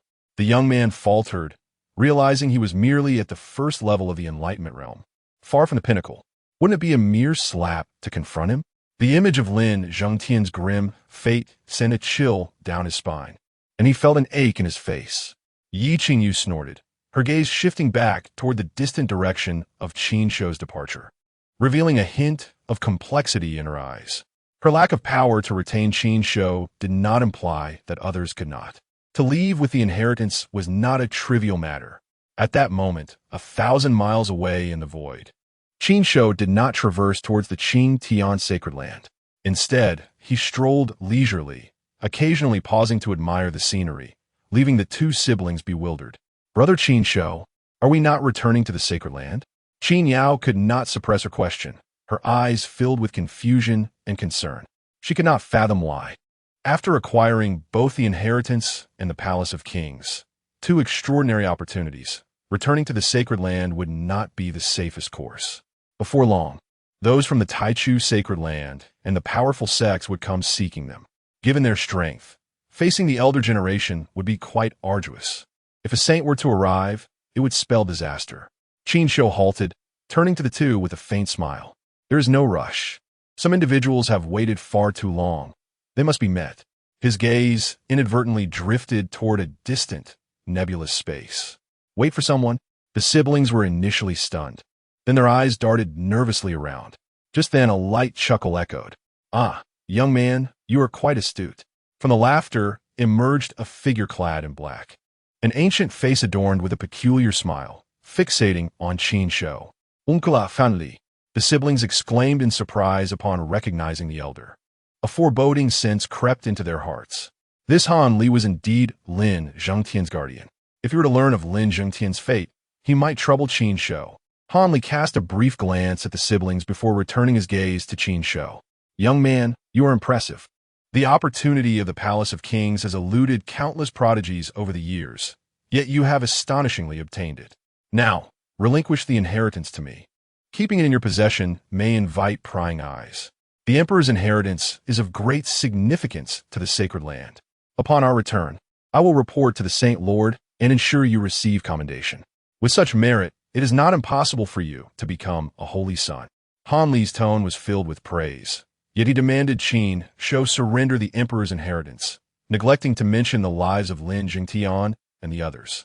Listening expressionlessly, Qin Shou regarded him with a hint of derision. The inheritance belongs to me. It seems unrelated to the Qin Tian sacred land. Why should I give it to you? Indeed, Uncle Han Li, the siblings chimed in hastily. Qin Shou had only just arrived at the sacred land. He was not yet a true disciple. Aside from their Qin clan, no one had acknowledged him.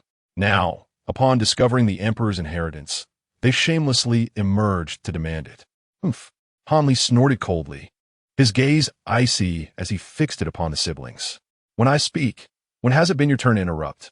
He then turned his attention back to Qin Shou, stating icily, the inheritance of the extreme path concerns the future of the sacred land. It is not something a mere junior should possess.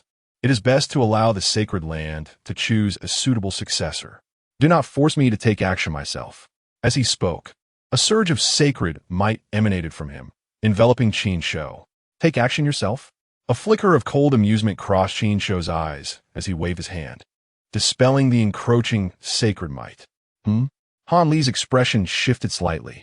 He scrutinized Qin Shou intently. Upon closer inspection, he found himself unable to discern Qin Shou's cultivation.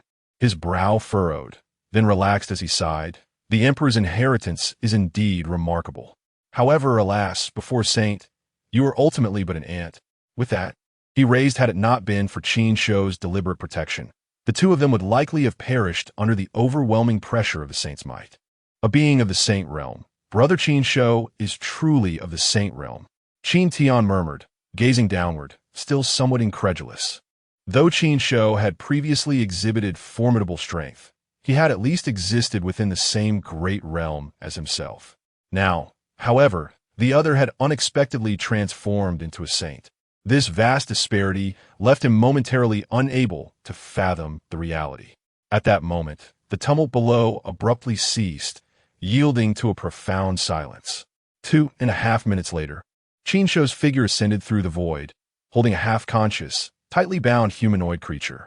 Brother Qin Shou, in the ethereal space, the siblings exclaimed in unison, preparing to welcome him. Suddenly, a low hum resonated through the void, and the heavens grew dark. A colossal mountain emerged from seemingly nowhere, enveloping the group in an aura of terror. Chapter 57. The Ruthless Bandit. Qin Shou. The colossal peaks loomed ominously, shrouded in an overwhelming aura of sanctity, accompanied by a terrifying force of confinement. After such a long wait, they have finally emerged. Qin Shou let out a scoff, a glimmer of cold amusement flickering in his eyes. Casually discarding Han Li into the Hall of Kings, he stood, watching as the mountain descended, making no effort to resist, appearing as if he were utterly powerless. In the next moment, the mountain completely fell, numerous runes flowing across its surface, the formidable force of confinement ensnaring the three individuals in midair. Then, a figure slowly emerged from the void, casting a cold gaze upon Qin Shou and his companions. A member of the Taichu sacred ground? Qin Shou regarded the appearing figure with an unperturbed expression. It was a tall elder with an imposing visage. Through the system's capabilities, all information about him became crystal clear. Yi Xiong, elder of Taichu sacred ground, protector of Saintess Yi Qingyu, cultivation level, 5th stage of the Saint realm, techniques, Taishang sword classic, Dozhuan Xingyi. Oh, you recognize this seat? In the air, Yi Xiong expressed mild surprise. His expression soon turned serious as he fixed his gaze upon Qin Shou and spoke. I shall not waste words. I wish to invite you to stay at the Taichu sacred ground for a few days. Invite?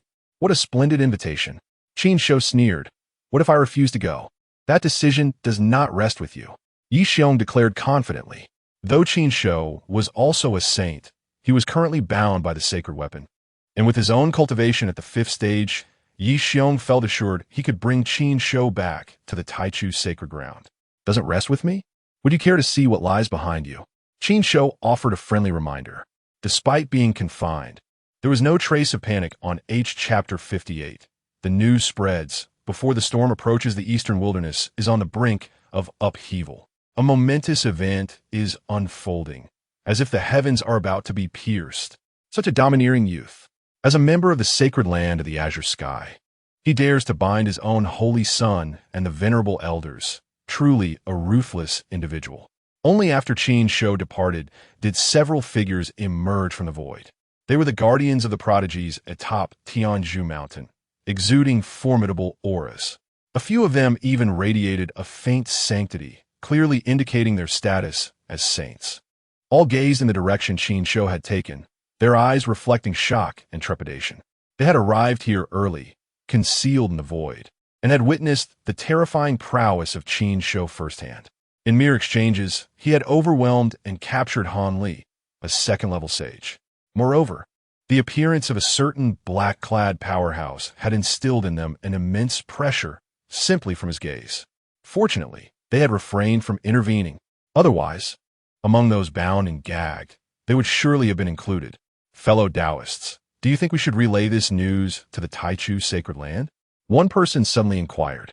Upon hearing this, the others turned to regard the speaker, their expressions revealing incredulity. Wasn't this an obvious conclusion? Would they not be curious about the commotion? All wore expressions of glee, eager to witness the Taichu's sacred land's reaction upon learning that their holy maiden had been captured. Ha ha ha! A seemingly amiable elder erupted into laughter, his figure dissipating into thin air as he spoke. The others nodded in agreement and soon followed suit.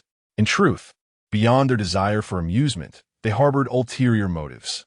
With the opportunity at the Wang Hall seized by the Azure Sky sacred land, it was essential to prevent them from becoming too complacent. If the Taichu sacred land could take action and engage in a fierce conflict with the Azure Sky sacred land, it would be ideal. Otherwise, should the Azure Sky sacred land grow stronger, it could potentially become the most formidable force in the eastern wilderness. Azure Sky sacred land. Qin clan manor. What? You have captured. A voice, raised to an astounding pitch, suddenly trailed off. Deep within the manor, Qin Da and Qin Air wore expressions of sheer astonishment, their eyes wide with disbelief. Had they truly heard that Qin Shou had bound Lin Zhengtian and the elites participating in the Wang Hall trials? Even the Saint Han Li was among them?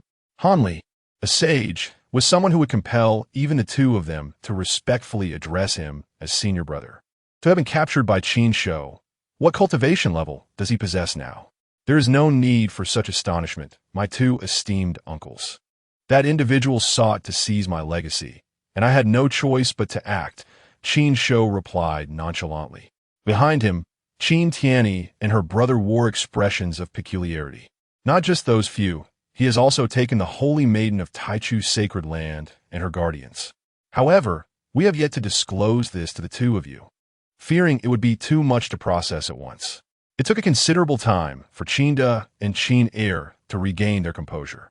They stared at Qin Shou and tentatively asked, young nephew, what is your current level of cultivation? As they spoke, they recalled Qin Shou's earlier words. And one of them added, furthermore, you mentioned, a legacy?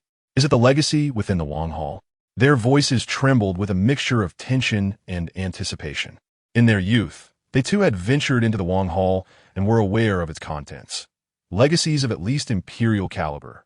Upon hearing this, Qin Shou did not respond directly, but instead turned his gaze towards the Qin Tianyi siblings.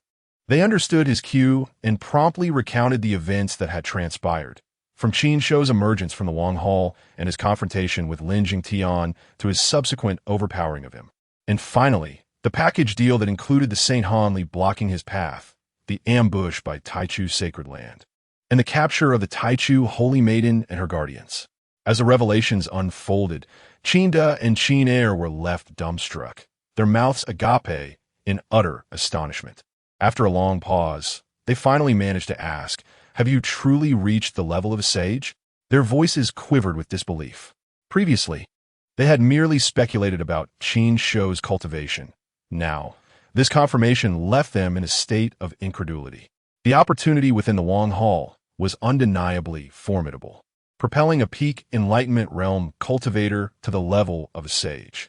Had they not witnessed Qin Shou's prior prowess with their own eyes, they would never have believed it.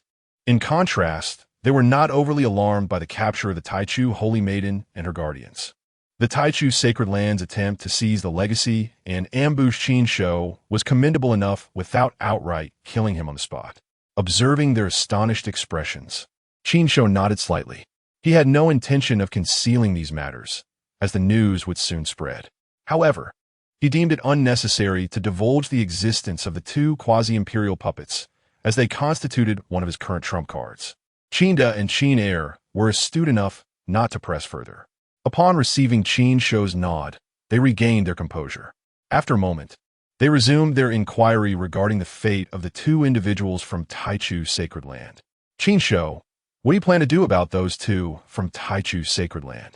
Do you truly intend to demand a ransom for their release?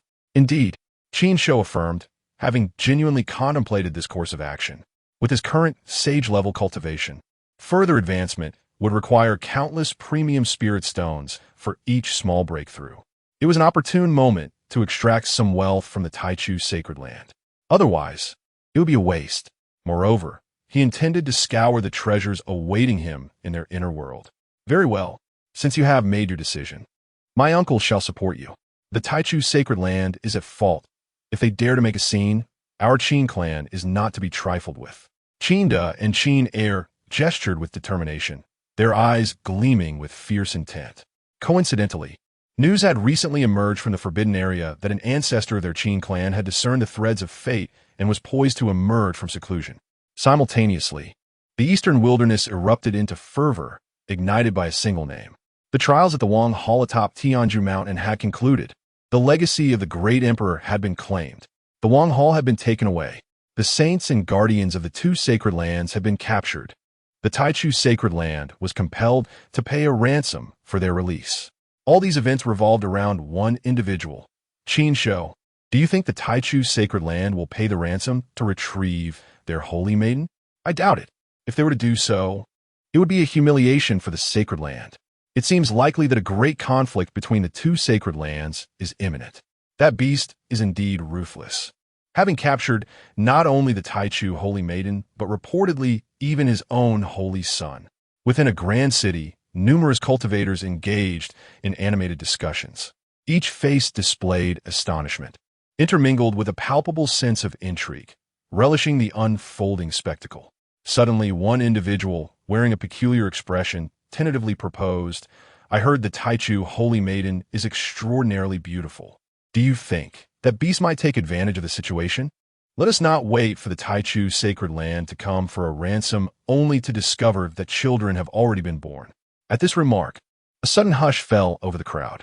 All eyes turned toward the speaker, their faces reflecting disbelief. Surely, that cannot be true? Chapter 59. The reaction of the primordial sacred land. The strong ones of the three domains rush to the East Wilderness on the other side of the East Wilderness. In a distant realm lies the primordial sacred land. This is a vast expanse of celestial mountains and spiritual veins, rich in spiritual energy, teeming with various avian and spiritual beasts.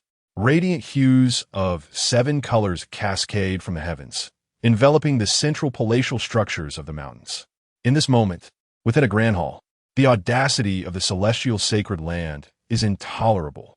Above the hall, a figure shrouded in mist emits a terrifying roar. The swirling mist around the figure churns violently, faintly revealing a dignified middle-aged visage. It is akin to that of a bandit. They have kidnapped our sacred maiden and protector, and now they demand we pay in spirit stones for their release. Such banditry. We must capture that vile creature and bring it back to the sacred land for judgment. Indeed, leniency is not an option. Below the hall, a group of elders from the sacred land vocally expressed their outrage. A formidable aura reverberated within the space, causing the hall itself to tremble. Not long ago, they had learned of the events at Heavenly Pillar Mountain. The opportunity of the great emperor had been seized by the celestial sacred land. Most importantly, they had abducted their sacred maiden and protector, brazenly declaring that the primordial sacred land must pay spirit stones for their release. This is a blatant humiliation, a disregard for the primordial sacred land. Silence. The primordial sacred lord's cold voice cut through the clamor, instantly quieting all present. His gaze swept over the numerous elders below, and he solemnly asked, "What do you believe we should do regarding the conditions proposed by the individual from the celestial sacred land?" The elders fell silent. Though they were incensed, the matter was, after all, rooted in the actions of the other party. According to their investigations, it was Elder Yi Xiong who had initiated the conflict, resulting in his capture by the forces of the celestial sacred land. Their demand for spirit stones in exchange for the captives seemed to hold no fault. Moreover, the fact that they did not kill Yi Xiong on the spot could be seen as a concession to the primordial sacred land. The dilemma is that regardless of whether they acquiesce to the demand for spirit stones, the primordial sacred land would suffer a loss of face. However, if they fail to rescue their sacred maiden, given her beauty, they fear she might return next year with a child. The embarrassment would be even greater then. Most crucially, the sacred maiden, Yi Qingyu, is the daughter of the sacred lord. After much contemplation, an elder stepped forward and spoke solemnly, "Sacred Lord, for the sake of the sacred land's dignity, I believe we cannot compromise with the other party. At the very least, we cannot appear to compromise openly." "Oh, what do you mean, Elder Six?" The primordial sacred lord's cold gaze fell upon this elder. under the weight of the Sacred Lord's scrutiny. Elder 6 inhaled deeply and continued. According to our findings, the disciples of the celestial sacred land not only obtained the great emperor's legacy, but have also seized the Hall of Kings. The Hall of Kings represents an opportunity for the entire Tian Continent. It cannot be monopolized by a single individual. The Sacred Lord can release a message stating that the primordial sacred land will send forth powerful individuals to the celestial sacred land, demanding the return of the Hall of Kings to leave an opportunity for all practitioners on the continent. At that time, it could be said that Elder Yi Xiong was compelled to act to secure the Hall of Kings, forcing that younger generation to release Elder Yi Xiong and the Sacred Maiden. Elder 6 words concluded, and he gazed calmly at the Sacred Lord above. The mist surrounding the primordial Sacred Lord churned fiercely for a while before a voice finally emerged. Very well. What Elder 6 has proposed aligns perfectly with my thoughts. This matter shall be entrusted to you. In 10 days, I shall summon the ancestors of the sacred land to the celestial sacred land. A tone of satisfaction permeated the primordial Sacred Lord's voice. Beyond the great emperor's legacy, the Hall of Kings also contains several legacies left by quasi-emperors. Such monumental opportunities are coveted by all. With the primordial sacred land leading the charge, those great sects and ancient clans in the East Wilderness will inevitably become involved. Indeed, the forces of the Western Desert, Southern Barbarians, and Northern Qian will also converge. 10 days are allocated for those individuals to arrive. Should this plan succeed, not only can we recover the 2 captives, but we may also have the chance to claim the Hall of Kings, perhaps even enabling a transfer of the great emperor's legacy. Soon, a message spread from the primordial sacred land, traversing the entirety of the East Wilderness. Meanwhile, in the other 3 domains, Ba, the Hall of Kings is an opportunity for the continent, and it cannot be monopolized by a single individual. In the Western Desert, the light of the Buddha ascends, dyeing half the sky in gold. Countless Buddhas sit cross-legged within the radiance, reciting scriptures. Wherever they tread, both commoners and practitioners prostrate themselves, worshipping devoutly. In the Southern Barbarians, demonic energy blankets the sky, with a colossal Kunping soaring through the void, stirring up tumultuous dark clouds. The Hall of Kings holds the legacy of our quasi-emperor. It must not fall into the hands of humanity.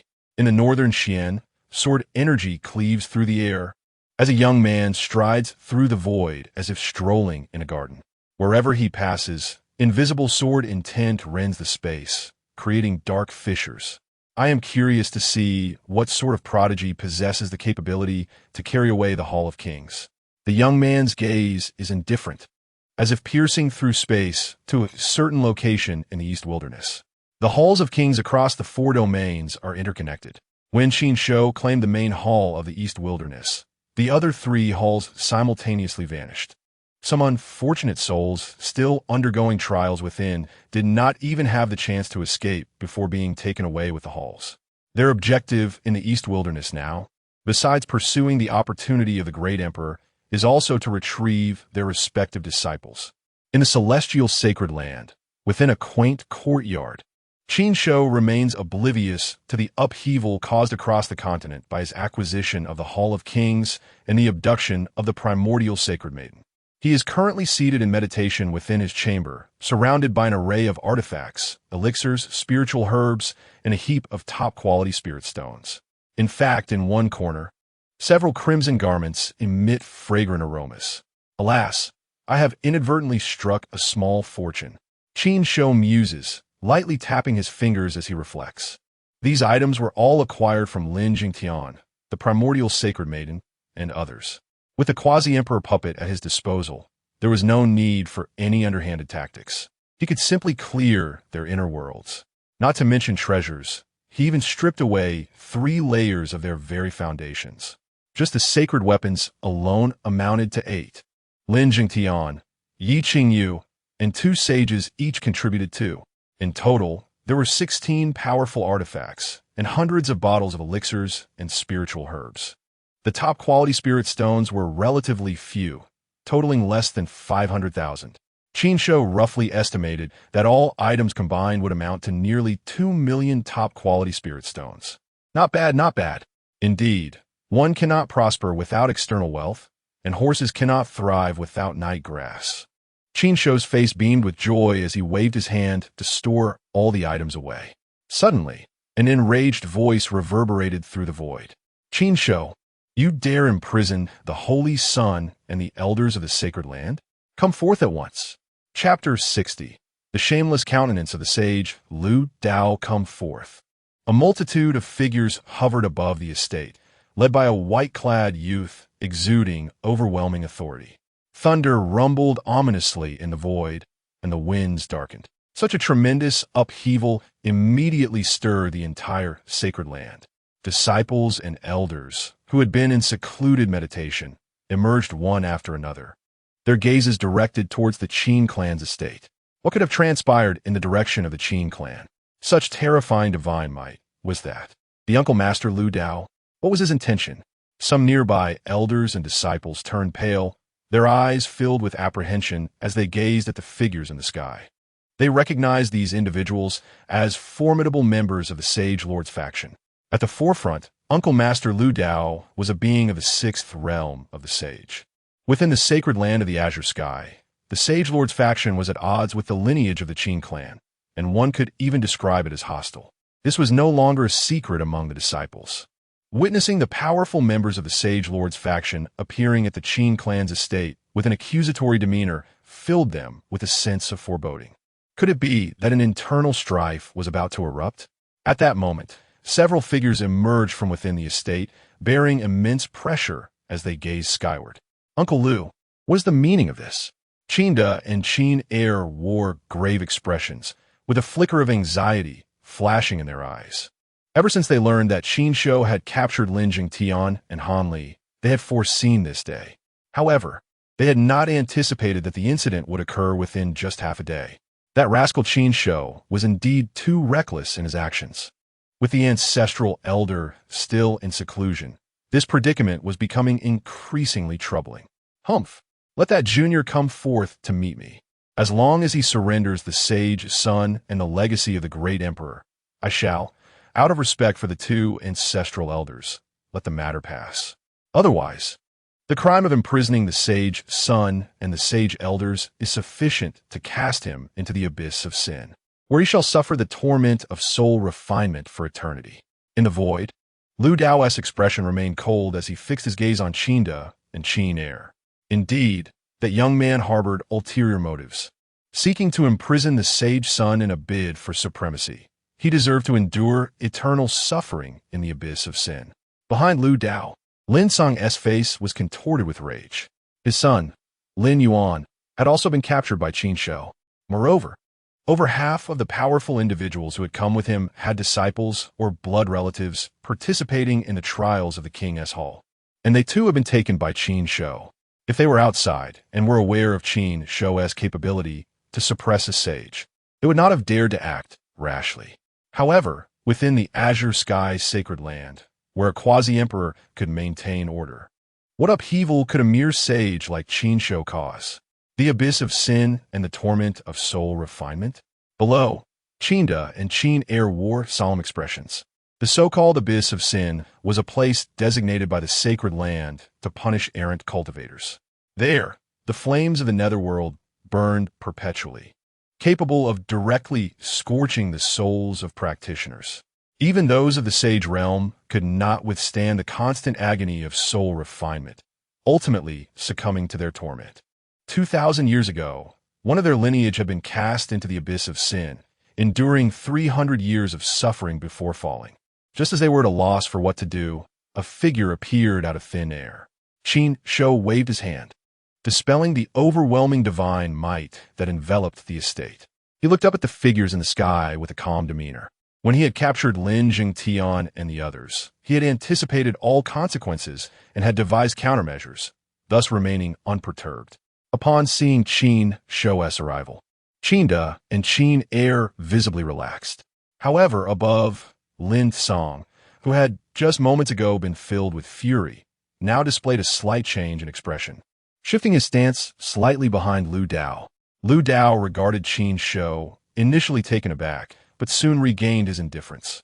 He discerned Qin Shou's current cultivation level, fourth realm of the sage. Though shocked, this only fortified his resolve to seize the legacy. Not only the legacy of the great emperor, but also the quasi-emperor's legacy within the king's hall. Either would greatly benefit him and the sacred land. Junior, since you have emerged, hand over the sage son and the legacy of the king's hall. With that, he extended his palm, an open gesture of demand. Huh, Qin Shou laughed. Such an air of superiority, as if I were obliged to relinquish the legacy. Fixing his gaze on Lu Dao, he replied coolly, the legacy is non-existent. However, I can return the people to you. With a wave of his hand, several figures fell from the sky, crashing heavily to the ground. Qin Shou, I shall have you dead. Qin Shou, you dare to imprison this sage son? Qin Shou, Lin Jingtian and the others, bound hand and foot, could only shout with their mouths.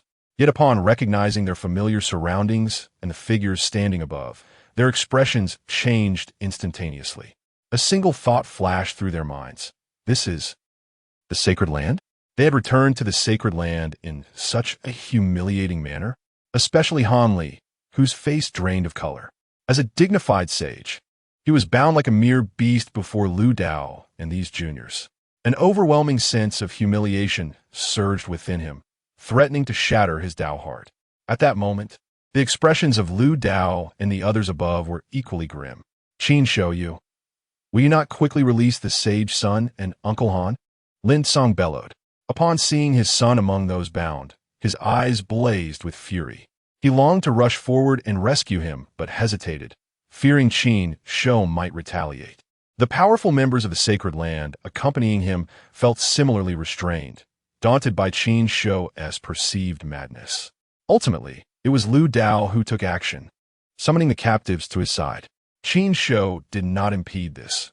He had already extracted all valuable items from Lin Jingtian and the others, rendering their presence meaningless and merely consuming space within the king's hall. Han Shidi, are you unharmed? Lu Dao inquired lightly as he severed the binding talismans around Han Li and the others, his tone betraying a hint of concern, albeit minimal. Han Li merely shook his head, remaining silent. His injuries were not severe, and as a sage, he would quickly recover. However, the scars upon his spirit ignited a furious hatred within him. Observing this, Lu Dao ceased his inquiries and turned his attention back to Qin Shou. Now, surrender the king's hall. I can absolve you of your transgressions. His voice bore a commanding tone, showing no regard for Qin Shou. In his eyes, Qin Shou's surrender of the sage was a sign of submission. Moreover, with his sixth realm of sage cultivation, he was confident in his ability to suppress him. However, upon hearing this, Qin Shou merely scoffed. For the sake of a legacy, you truly have lost all sense of dignity.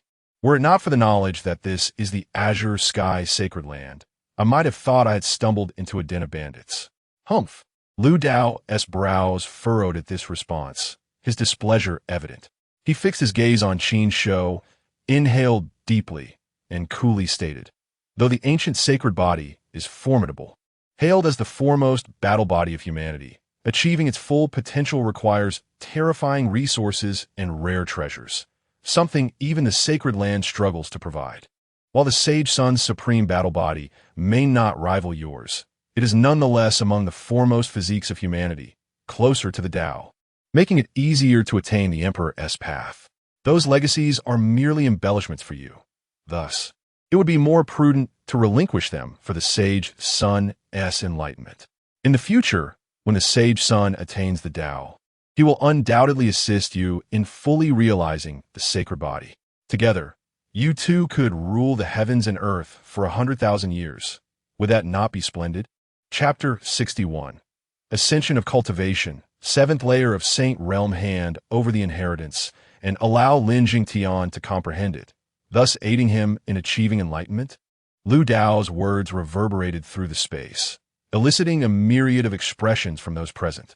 Qinda and Qin Er were visibly enraged, while Lin Song and the powerful beings beside him gazed upon the scene with envy. Han Li maintained a stoic demeanor, but a flicker of concealed delight flashed in Lin Jingtian's eyes. What say you? If you are willing to assist the Holy Son, once he attains enlightenment, whatever treasures you desire from this vast world, I shall procure for you. In due course, you shall undoubtedly reach the pinnacle of the sacred body. Lu Dao, observing Qin Shou's silence, continued to entice him.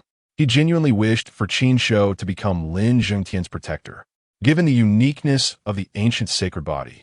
Although enlightenment was arduous, achieving a perfected physique could allow one to rival the emperor's.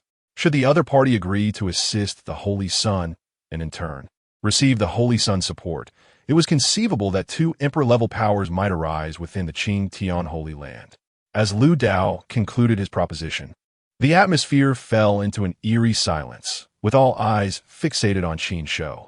Only Han Li kept his eyes shut, his body trembling slightly. He was the protector of the Holy Son, and now Lu Dao was suggesting that Qin Shou assume that role, which placed him in an uncomfortable position. Below, after hearing Lu Dao's words and observing the expressions of Lin Song and the others, Qin Shou found the situation utterly ludicrous. He pointed at himself and retorted, "Do I appear to be a fool? What do you mean by this?" Lu Dao frowned. "What do you mean? Has your mind become muddled? With someone like him, I could crush him with a mere finger. You expect me to assist him in attaining enlightenment?" Qin Shou scoffed, disdainfully pointing at Lin Zhengtian, his tone unyielding. To relinquish the inheritance to the other for comprehension and act as his protector in achieving emperorhood? Such words could not emanate from anyone of sound mind. "Or do I seem to be an utter fool? What did you say?" Lin Zhengtian bellowed in anger. "What of your humiliation?" Qin Shou waved his sleeve, a formidable aura erupting forth, directly colliding with Lin Zhengtian. The terrifying pressure enveloped him instantly, causing Lin Zhengtian's eyes to widen in fear as he was reminded that his opponent was at the Saint Realm. "Oomph! You dare lift a hand against me?" Lu Dao's expression darkened as he raised his hand to block the overwhelming aura. He then glared coldly at Qin Shou, his voice frosty. "I'm not negotiating with you. You may refuse to protect the Holy Son, but the Emperor's inheritance and the Hall of Kings must be surrendered." With that, an aura of terror surged from him as he extended a hand, reaching out towards Qin Shou. An immense pressure descended like an ancient divine mountain, freezing the space and ensnaring several individuals within. Forceful seizure? Let us see how that unfolds. I could use some spirit stones, Qin Shou chuckled coldly, shattering the frozen space with a tremor of his body. He then raised his hand, slicing downwards, unleashing an even more terrifying aura that split Lu Dao's grasp apart. Boom! As the auras collided, a thunderous roar erupted and destructive energy scattered, yet remained confined within a minuscule area, avoiding widespread devastation. "Not good. We must retreat. Quickly." The expressions of those around shifted dramatically. Lin Song and his companions swiftly traversed the space to distance themselves. Qin Da and Qin Air retreated to their estate, raising a protective barrier to shield themselves from collateral damage. Meanwhile, the disciples of the Holy Land and ordinary elders stood at the entrance of the cave, aghast, gazing in the direction of the estate. Although Qin Shou and his companions suppressed the aftermath of their clash, the colossal commotion reverberated throughout the entire Holy Land. A storm was brewing in the Holy Land. They were truly engaging in battle. Did the Qin clan still have saints among them? Who was battling against Uncle Master Lu Dao? In an instant, many disciples shrank back into their caves, fearful of revealing themselves. A battle between saints within the Holy Land was unprecedented in the Qin Tian Holy Land. In the distance, after Qin Shou had shattered the grasping hand, he instantaneously appeared before Lu Dao. With his right palm open, fingers spread like mountains, he aimed directly at Lu Dao's face. Countless intricate runes coalesced in his palm, exuding an astonishing suppressive force. The heavenly covering hand seal. This divine ability, acquired from Qin Da, though initially conceived in the realm of glimpsing the heavens, wielded by a saint, was of incomparable might. A mere trifling technique from the realm of glimpsing the heavens, and you dare to flaunt it? Lu Dao's countenance reflected disdain as he pointed his finger like a sword, directing a piercing beam of light towards Qin Shou's palm, tearing through the fabric of space. Boom! In the ensuing cataclysm, The space was instantaneously rent asunder, creating a black hole. Despite both combatants suppressing their energies, a trace of the terrifying fluctuations seeped through, causing the surrounding space to shatter inch by inch. The dreadful aura rendered the distant disciples of the Holy Land pale, as if doomsday had arrived. Ultimately, it was Han Li who intervened, quelling the leaking aura and dispersing it. Meanwhile, the two engaged in battle, under Qin Shou's guidance, had already burst forth from the Holy Land, charging into the cosmos. You, a mere fourth-layer saint, are no match for me. Surrender the inheritance and return to the Holy Land to atone for your transgressions. Otherwise, should I capture you, you shall undoubtedly suffer, Lu Dao proclaimed, standing atop the shattered stars with an air of nonchalance as he regarded Qin Shou. In his mind, Qin Shou was merely a saint birthed from the inheritance, inferior to his own self-cultivated prowess. Moreover, he held 2 layers of advantage over Qin Shou.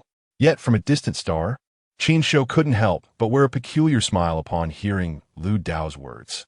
Fourth-layer saint? How did you discern that I am merely at this level? Lu Dao's brow furrowed as he fixed a cold smile on Qin Shou. Huh, are you suggesting your cultivation surpasses mine? He found it utterly implausible. The Emperor's inheritance was indeed miraculous, capable of elevating one from the realm of enlightenment to the fourth-layer saint, which was already astonishing. There was no way he could possess a higher realm. Congratulations, you are correct. Qin Shou nodded earnestly, stepping forth, causing the star beneath him to explode. Concurrently, within his inner world, all the sacred weapons, elixirs, and premium spirit stones he had previously acquired from Lin Jingtian, Han Li, and others vanished without a trace. Moments later, the system's voice echoed. Ding. Host sells 8 sacred weapons, 16 heavy artifacts, elixirs, and spiritual herbs, acquiring 193,000 premium spirit stones. Consuming 180,000 premium spirit stones, cultivation elevated to the 7th-layer saint realm. A terrifying aura surged from Qin Shou as he cast a mocking glance at Lu Dao. Now, tell me, whose cultivation is superior? Chapter 62. Suppression. The terrifying sacred might wreaked havoc across the starry sky. Some already shattered stars and meteor fragments were instantly crushed to dust under this overwhelming power, swirling in the cosmic expanse. The immense pressure caused Lu Dao's expression to shift dramatically, his eyes filled with disbelief. How can this be possible? You are at the 7th level of the Sage Realm? Lu Dao exclaimed, struggling to comprehend. What secrets does the Emperor's inheritance hold? It has managed to elevate a mere Enlightenment Realm cultivator to the 7th level of the Sage Realm. After 7,000 years of arduous cultivation, I have only reached the 6th level of the Sage Realm. 7th level of the Sage Realm? I could ascend even higher if I wished, Qin Shou remarked, a mocking smile adorning his face as he approached Lu Dao step by step. With each footfall, deep imprints were left in the void. The unimaginable pressure bore down upon Lu Dao, as if the heavens were collapsing upon him. It must be said, this feeling of overwhelming dominance is quite exhilarating, bringing a sense of joy to the mind and body. Facing Qin Shou's leisurely advance, Lu Dao's initial shock swiftly transformed into calmness. Soon, a glimmer of greedy desire flickered in his eyes. To think the Emperor's inheritance could directly enhance one's cultivation, should he obtain it. He might ascend to the Great Sage Realm, extending his life by 20,000 years and becoming a powerful figure in the Qingyun Continent. With such thoughts, his insatiable greed surged forth, and he coldly declared, "You are merely a sage birthed from inheritance. Even if you are a minor realm above me, I shall still suppress you." With that, he took the initiative, casting forth an ancient mirror that grew to the size of a small mountain in the starry sky. A beam of purple light shot forth, aimed at Qin Shou. In an instant, endless purple flames erupted, engulfing the surroundings. Simultaneously, chains of order extended from the mirror, seeking to seal Qin Shou. A sacred weapon? Quite valuable. Qin Shou's expression remained unchanged, his blood energy surging as he raised a palm to counter. Lines of runes coalesced before his hand, faintly forming an ancient character. The formidable power shattered the sea of purple flames and crushed the chains of order within. Calmly traversing through the inferno, he raised his hand once more, reaching for the sacred mirror. A faint hum resonated. The next moment, the sacred mirror's purple light dimmed dramatically, shaking violently. Intense spatial fluctuations erupted around it, rendering it increasingly illusory. Presumptuous! You dare to seize my sacred weapon? Lu Dao roared in anger upon sensing the mirror's transformation. No longer able to be astonished by Qin Shou's strength, his consciousness surged forth, flooding into the sacred weapon. As his consciousness entered, the illusory sacred weapon regained its solidity. Seeing this, a smile appeared on Lu Dao's face, but it quickly froze, transforming into a pale, ashen expression. The original sacred weapon had vanished, replaced by a fragment of a meteorite. Looking at Qin Shou, he found him examining a mirror in his hand closely. At that moment, Qin Shou offered Lu Dao a benevolent smile, saying, "Thank you, Taoist Lu, for this treasure. I shall graciously accept it." With that, he set several restrictions upon the mirror before stowing it away into his inner world. "You!" Lu Dao trembled with rage, a profound shock rising within him. This heavenly fire mirror was a sacred weapon he had refined over thousands of years, deeply marked with his imprint. Now, it had been taken right before his eyes. Even the connection of his spiritual imprint had been severed entirely. On the other side, after putting away the mirror, Qin Shou turned his gaze back to Lu Dao, a smile lingering on his lips, though his voice carried an icy edge. "In gratitude for the sacred weapon you provided, I would like to invite you to stay for a few days at the Wang Palace." With that, he stepped forward, instantly appearing before Lu Dao. With a hand seal, a colossal phantom of an immortal king rose behind him, descending with overwhelming force. "You wish to suppress me?" Lu Dao's face darkened, yet he dared not produce any treasures for fear of having them seized by Qin Shou again. He could only wave his hands to coalesce a gigantic sword, striking out with the force of heaven to shatter the immortal king's phantom. However, in the next moment, he regretted his decision. Upon collision, a tremendous energy swept through the starry sky. In an instant, the colossal sword shattered into countless pieces, while the immortal king's hand, imbued with terrifying might, continued its descent. "How can this be?" Lu Dao gasped in horror, unable to escape as the immortal king's hand struck down. The dreadful force pierced through the starry sky, creating a black hole from which a riot of colorful chaos erupted, stirring the cosmos. Qin Shou relentlessly pursued Lu Dao, who had been sent flying by the immortal king's manifestation, delivering heavy blows with fists the size of sandbags. Instantly, the dark starry sky was filled with surging blood energy, as runes flickered in and out of existence, accompanied by the resounding echoes of devastation and cries of agony. The immense turmoil even pierced the heavens, resonating across the eastern wilderness. What a terrifying battle! It must be a clash of sages. What is happening? Could it be that the Taichu sacred land is confronting the Qing Tian sacred land? Are they attempting to reclaim the abducted saintess and elder? In just half a day's time, two battles of sages had erupted, leaving the powerful figures of the eastern wilderness in a state of bewilderment. In the past, one might not witness a single confrontation among sages in a century. Some speculated that it might be a conflict between the sages of Taichu sacred land and Qin Tian sacred land, given that the latter had previously kidnapped the Taichu sacred land saintess and an elder.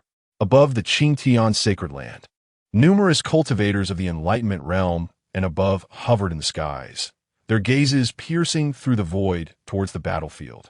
Though they could see nothing, the terrifying fluctuations of the battle were palpable. The might of the sage realm was indeed formidable, even from a distance in the starry sky. The echoes of the conflict could be distinctly felt in the eastern wilderness.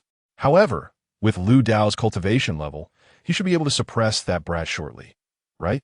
An arrogant junior, thinking he could disregard the sacred land simply because of his sage realm cultivation. Once Lu Dao suppresses him, I shall see if he retains his previous bravado. Lin Song and the others felt the waves of battle, their expressions dark and menacing. Among them, Lin Zhengtian's eyes glimmered with anticipation. He hoped that after Lu Dao suppressed Qin Shou, he would have the opportunity to seize that inheritance for himself. Will our disciple Qin Shou be all right?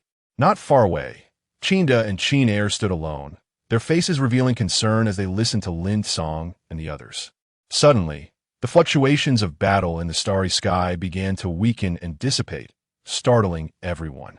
Lin Song and the others quickly rejoiced. Could it be that Lu Dao has suppressed that brat? Ha ha, splendid. Truly splendid. In their minds, with Lu Dao's cultivation level, it was only natural to suppress Qin Shou. They never once considered an alternative outcome. Eagerly, Lin Song and several others in the celestial observation realm tore through the fabric of space, rushing towards the starry sky, eager to be the first to witness Qin Shou's downfall. Meanwhile, in the dim starry sky, countless meteorites and fragments of stars had turned to dust. Amidst the ruins, Qin Shou stood with his hands clasped behind his back, observing a figure bound tightly at his feet. Chapter 63. 100 million premium spirit stones for a legacy of the semi-emperor Young One. Are you truly prepared to sever all ties with the Qing Tian sacred land? Cough, cough. Release me. There's still room for negotiation in this matter. Lu Dao's aura was weak, his once pristine white robes now tattered. Lying helplessly on the ground, he was ensnared by rune-etched chains, and through his tattered garments, one could faintly discern the shattered flesh beneath. Blood seeped from his ruptured wounds, staining the ground crimson. Negotiate? Ah. Why should I? Qin Shou retorted disdainfully. Both Han Li from earlier and Lu Dao now displayed an air of superiority, demanding he surrender the legacy. Yet, they had gravely underestimated him, reducing themselves to prisoners instead. Did they truly believe they could defy the entirety of the Qing Tian sacred land? In this realm, being a saint is hardly noteworthy. Once the sacred land's true power is unleashed, even a semi-emperor from the ninth heaven would face despair. I advise you to reconsider. Lest you cast aside your own path for fleeting gratification. Lu Dao's voice remained cold, tinged with contempt. Even in his subdued state, he maintained an air of superiority, convinced that Qin Shou would not dare to harm him. If he were to be killed, even the two ancient relics of the Qin clan would be powerless to save him. Qin Shou, however, offered no rebuttal. Instead, he simply brought his foot down upon Lu Dao's lower back. Boom! A resounding crack echoed as the very stars beneath his foot began to fracture. Perhaps you should concern yourself with your own fate. Lu Dao's complexion turned a shade of blue and purple. The impact, while not severely damaging, was profoundly humiliating. Qin Shou paid him no further heed, expanding his consciousness to envelop Lu Dao. Moments later, his eyes narrowed, and his hand shot forth, grasping at a particular point in space. Rumble. A tremendous roar erupted suddenly. Qin Shou's hand appeared to pierce through another dimension, colliding with something exceedingly solid. What are you doing? Damn it, stop. On the ground, Lu Dao's expression shifted dramatically as he bellowed in terror. He sensed his inner world was under siege. Qin Shou remained silent, a surge of energy radiating from him as three blossoms of the great Dao materialized slowly above his head. In an instant, a terrifying presence filled the cosmos, causing his probing. Chapter 64. The peak of the great sage realm. The ancestor of the Qin clan nearly squashed Lu Dao underfoot. 100 million top-tier spirit stones? Are you out of your mind? In the vast expanse of the starry sky, Lu Dao's voice thundered forth, his eyes wide in disbelief as he gazed upon Qin Shou. 100 million top-tier spirit stones. Even as the esteemed elder of the Qing Tian sacred land and an extraordinary cultivator at the 6th level of the sage realm, he had never encountered such a staggering sum of spirit stones. Beside him, the Qing Tian sovereign's countenance darkened, coldly fixing his gaze upon Qin Shou. Surely you jest? Even though the Qing Tian sacred land is vast and possesses numerous top-tier spiritual veins, 100 million top-tier spirit stones cannot simply be taken at will. The monthly expenditures of the elders within the sacred land amount to astronomical figures. Surely, 100 million top-tier spirit stones could be exchanged for a quasi-emperor inheritance, which would be quite advantageous, no? Qin Shou replied with a nonchalant nod, finding the proposition quite appealing. If the Qing Tian sacred land were truly willing to part with such spirit stones, he would not hesitate to grant them a quasi-emperor inheritance. After all, it was merely a quasi-emperor inheritance, which held little significance for him, while 100 million top-tier spirit stones could greatly enhance his cultivation, potentially allowing him to break through to the great sage realm and become an unparalleled existence at the 9th level of the heavenly gate. The Qin Tian sovereign furrowed his brow, desiring the inheritance, yet unwilling to part with 100 million spirit stones. However, seemingly hesitant, he refrained from taking action against Qin Shou and continued to persuade him, sharing the inheritance with the sacred land, along with the resources and treasures they would provide to help you achieve full mastery of your physique, would surely be more beneficial. You must understand that some heavenly materials and earthly treasures cannot be obtained simply with spirit stones. 100 million top-tier spirit stones may seem substantial, but they cannot cultivate your physique to full completion, nor can they lead you to enlightenment. However, upon hearing this, Qin Shou shook his head, a sneer forming within his heart. Such grandiloquent rhetoric. Do you not simply wish to obtain the inheritance without expending spirit stones? Young one, do not overstep your bounds. The sovereign could easily suppress you with a mere gesture. I am offering you an opportunity. Do not be ungrateful. At this moment, Lu Dao, seeing Qin Shou shake his head, immediately shouted with malice, his gaze towards Qin Shou filled with hostility. He now hoped that Qin Shou would refuse to hand over the inheritance, as that would give the sovereign the opportunity to strike and suppress him. The two ancient relics of the Qin clan had remained in a state of inertia for nearly 3,000 years, and their fate was most likely dire. Even if they were to suppress this young one now, no one would come to his aid. This time, the Qin Tian sovereign did not stop Lu Dao, allowing him to berate Qin Shou. Faced with Qin Shou's indifference, he too was losing patience. Should the latter truly refuse to part with the emperor inheritance and the Hall of Kings, he would have no choice but to take action and personally seize it. So, if gentleness will not do, shall we resort to force? Qin Shou surveyed the two, his expression remaining calm, though the energy radiating from him subtly began to surge. Just as he prepared to confront the Qin Tian sovereign head-on, a furious roar filled with malice suddenly resonated through the expanse. Lu Dao, who are you calling Unger? Qin Shou's voice was frigid, his overwhelming aura at the pinnacle of the great sage realm bearing down unreservedly upon the holy master of Qin Tian. Yet what a holy master! He was devoid of any dignity.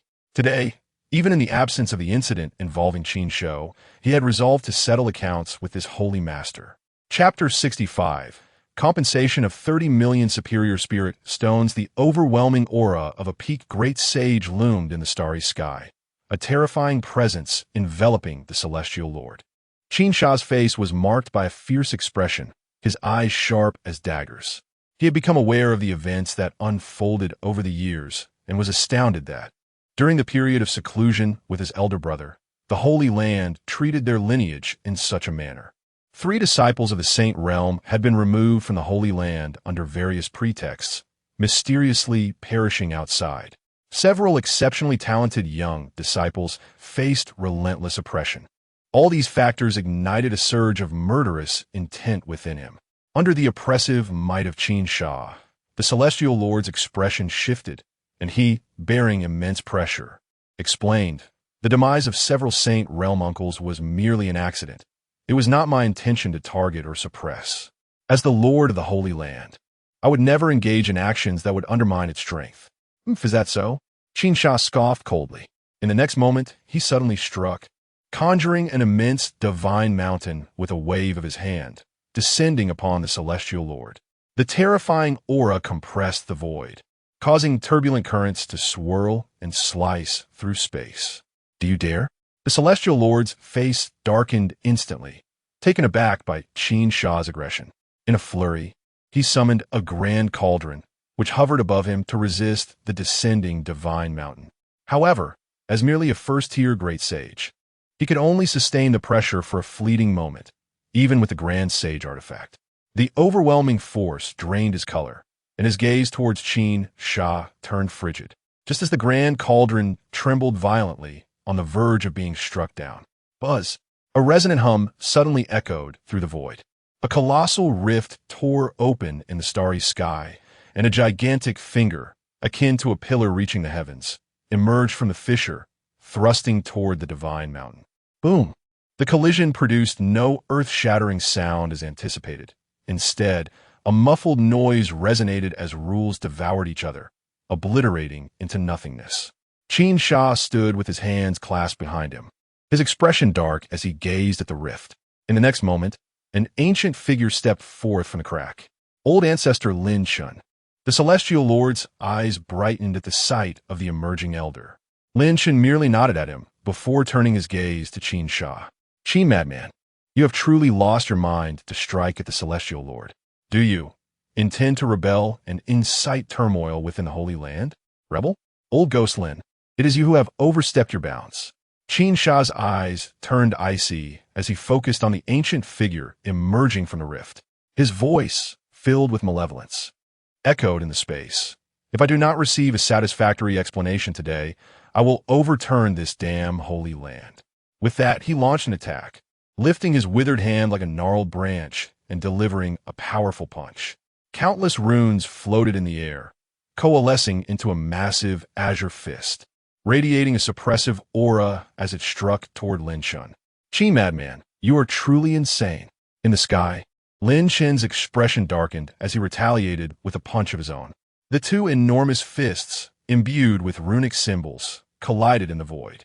However, facing Qin Shou's furious assault, Lin Shun was directly sent flying, crashing into the immense rift behind him. Seeing this, Qin Shou seized the opportunity, pouncing into the spatial rift after him. Subsequently, a more terrifying wave of battle fluctuations surged from the depths of the starry sky, accompanied by their furious roars. In the starry expanse, Qin Shou stood quietly, sensing the terrifying battle fluctuations emanating from within, his expression inscrutable. Truth be told, he held little emotional attachment to the Qin clan of the Celestial Holy Land. His presence there was solely to acquire resources and spirit stones. Yet now, witnessing the old ancestor Qin Shou emerge from seclusion to support him, a ripple of emotions stirred within him. That old man, clearly, his lifespan was nearing its end. It was not as previously stated by Qi that he had comprehended the deadlock of life and death. This time out of seclusion, he likely harbored the mindset of sacrificing himself for a greater cause. The battle deep in the starry void raged on for an extended period. An hour. 2 hours. After a full half-day, the cataclysmic waves of battle slowly subsided. Moments later, two figures emerged from the rift, one after the other. Qin Shou appeared unperturbed, though his attire was slightly disheveled. In contrast, Lin Shun, although seemingly cleaner than Qin Shou, was clearly wearing different garments, and his aura felt somewhat unstable, a hint of pallor evident on his face. Upon their return, without uttering a word, Qin Shou swept up the Celestial Lord and Lu Dao, directly tearing open a space to depart. Watching the three leave, Qin Shou did not intervene, though his expression remained somewhat grim. He sighed softly and turned his gaze to Qin Shou. "Kid, that old ghost was soundly thrashed by me. He is willing to compensate the Qin clan with resources worth 30 million superior spirit stones. I shall let him go. Once we return to the Celestial Holy Land, you may collect those resources." After all, the Lin family was the true master of the Celestial Holy Land, possessing the imperial weapon left by the Celestial Emperor. If a conflict escalated, even awakening his elder brother would not suffice against the imperial weapon. Moreover, the old man did not have much time left. He could only help secure some resources for you. Qin Shou's tone was calm. The Lin clan, being descendants of the Celestial Emperor, wielded the extreme Dao imperial weapon, which meant the Qin clan could hardly contend with them. He also feared that if a complete fallout occurred, and he and his elder brother were to fall, Qin Shou's situation would become even more precarious. His earlier display of firmness was merely a means to procure resources for Qin Shou. The ancient sacred body requires vast resources to reach completion. 30 million superior spirit stones. Qin Shou gazed at the old ancestor, feeling a slight tremor within. Yet, he refrained from expressing his thoughts, merely nodding slightly. Simultaneously, a thought quietly emerged within him. The reason the Celestial Holy Land is revered as a holy land is not solely due to the legacy left by the Emperor. More crucially, it possesses quasi-emperors and imperial weapons to maintain its supremacy. And it seems he possesses both. Chapter 66. Preparation to enter the sacred vault as Qin Shou and his companions departed, returning to the sacred land of the Tian Continent. In a distant realm at the edge of the starry sky, on a shattered celestial body, two figures emerged from the void. Their gazes fixed intently on the direction from which Qin Shou had left, their expressions solemn. Among them, one was shrouded in mist, obscuring his visage, while the other was an elderly man with a stern countenance, exuding a faint but palpable aura of sanctity, rivaling that of Qin Shou. The sacred land of the azure sky truly seems to be regressing, the primordial saint murmured to himself, the mist enveloping him swirling restlessly, betraying his inner turmoil. Drawn by the celestial battle, he had traversed the space from Tian Continent, witnessing the entire conflict unfold. He scoffed at the actions of the azure sky, sacred land. Yet, he was equally astonished by the prowess displayed by Qin Shou, igniting an urgent curiosity within him about the emperor's legacy that could elevate a mere enlightenment realm cultivator to the seventh layer of the saint realm in such a brief span. Saint Lord, the old madman of the Qin clan has awakened. Our plans regarding the azure sky, sacred land, must be approached with caution. The elderly figure spoke slowly, his voice tinged with a profound sense of apprehension. Qin Shou. This name had once been synonymous with calamity in ages past, standing alongside his elder brother Qingyun as two of the most feared figures in the cultivation world. It was rumored that he had entered a state of death 3,000 years ago, yet here he was, unexpectedly resurfaced. Though he appeared to be nearing the end of his lifespan, it was precisely such a precarious state that invoked greater fear. Hearing the elder's words, the primordial saint fell silent for a moment before finally nodding. We shall return to the sacred land. He had previously instructed Elder Lu to relay to the outside world that he intended to visit the azure sky, sacred land. He was uncertain whether the message had been disseminated. At that moment, atop the sacred master peak of the azure sky, sacred land. What? Resources worth 30 million top-tier spirit stones? The exclamation of the sacred master echoed through the grand hall, his expression one of bewilderment as he looked at Lin Shun. The ancestor demands that I compensate the Qin clan with 30 million top-tier spirit stones? That is an astronomical sum, not merely 3,000 stones or low-tier spirit stones. Even as the sacred master, despite my considerable collection over the years, such a quantity would deplete me entirely. Opposite him, Lin Chen's countenance darkened, a cold scoff escaping his lips. A trifling 30 million top-tier spirit stones is of no concern to my Lin clan. Chapter 67. Emptying the treasury outside the Qin clan manor, Lin Song bowed his head, wearing a facade of reverence as he stood quietly. Yet beneath his calm exterior, he was inwardly cursing and trembling uncontrollably. Upon learning that the venerable ancestor Qin Shou had emerged from seclusion, the Holy Master had summoned him to convey a message, a request he was most reluctant to fulfill. After all, he had previously suppressed the Qin clan, fearing that the ancestor might take offense and elevate him to another realm on the spot. Time passed slowly, a quarter of an hour, 2 hours. After a full 2 hours, not a single figure emerged. The longer he waited, the more anxious Lin Song became. As a peak practitioner of the sky-gazing realm, he found himself sweating profusely, droplets trickling down his cheeks to the ground, resembling an ordinary mortal.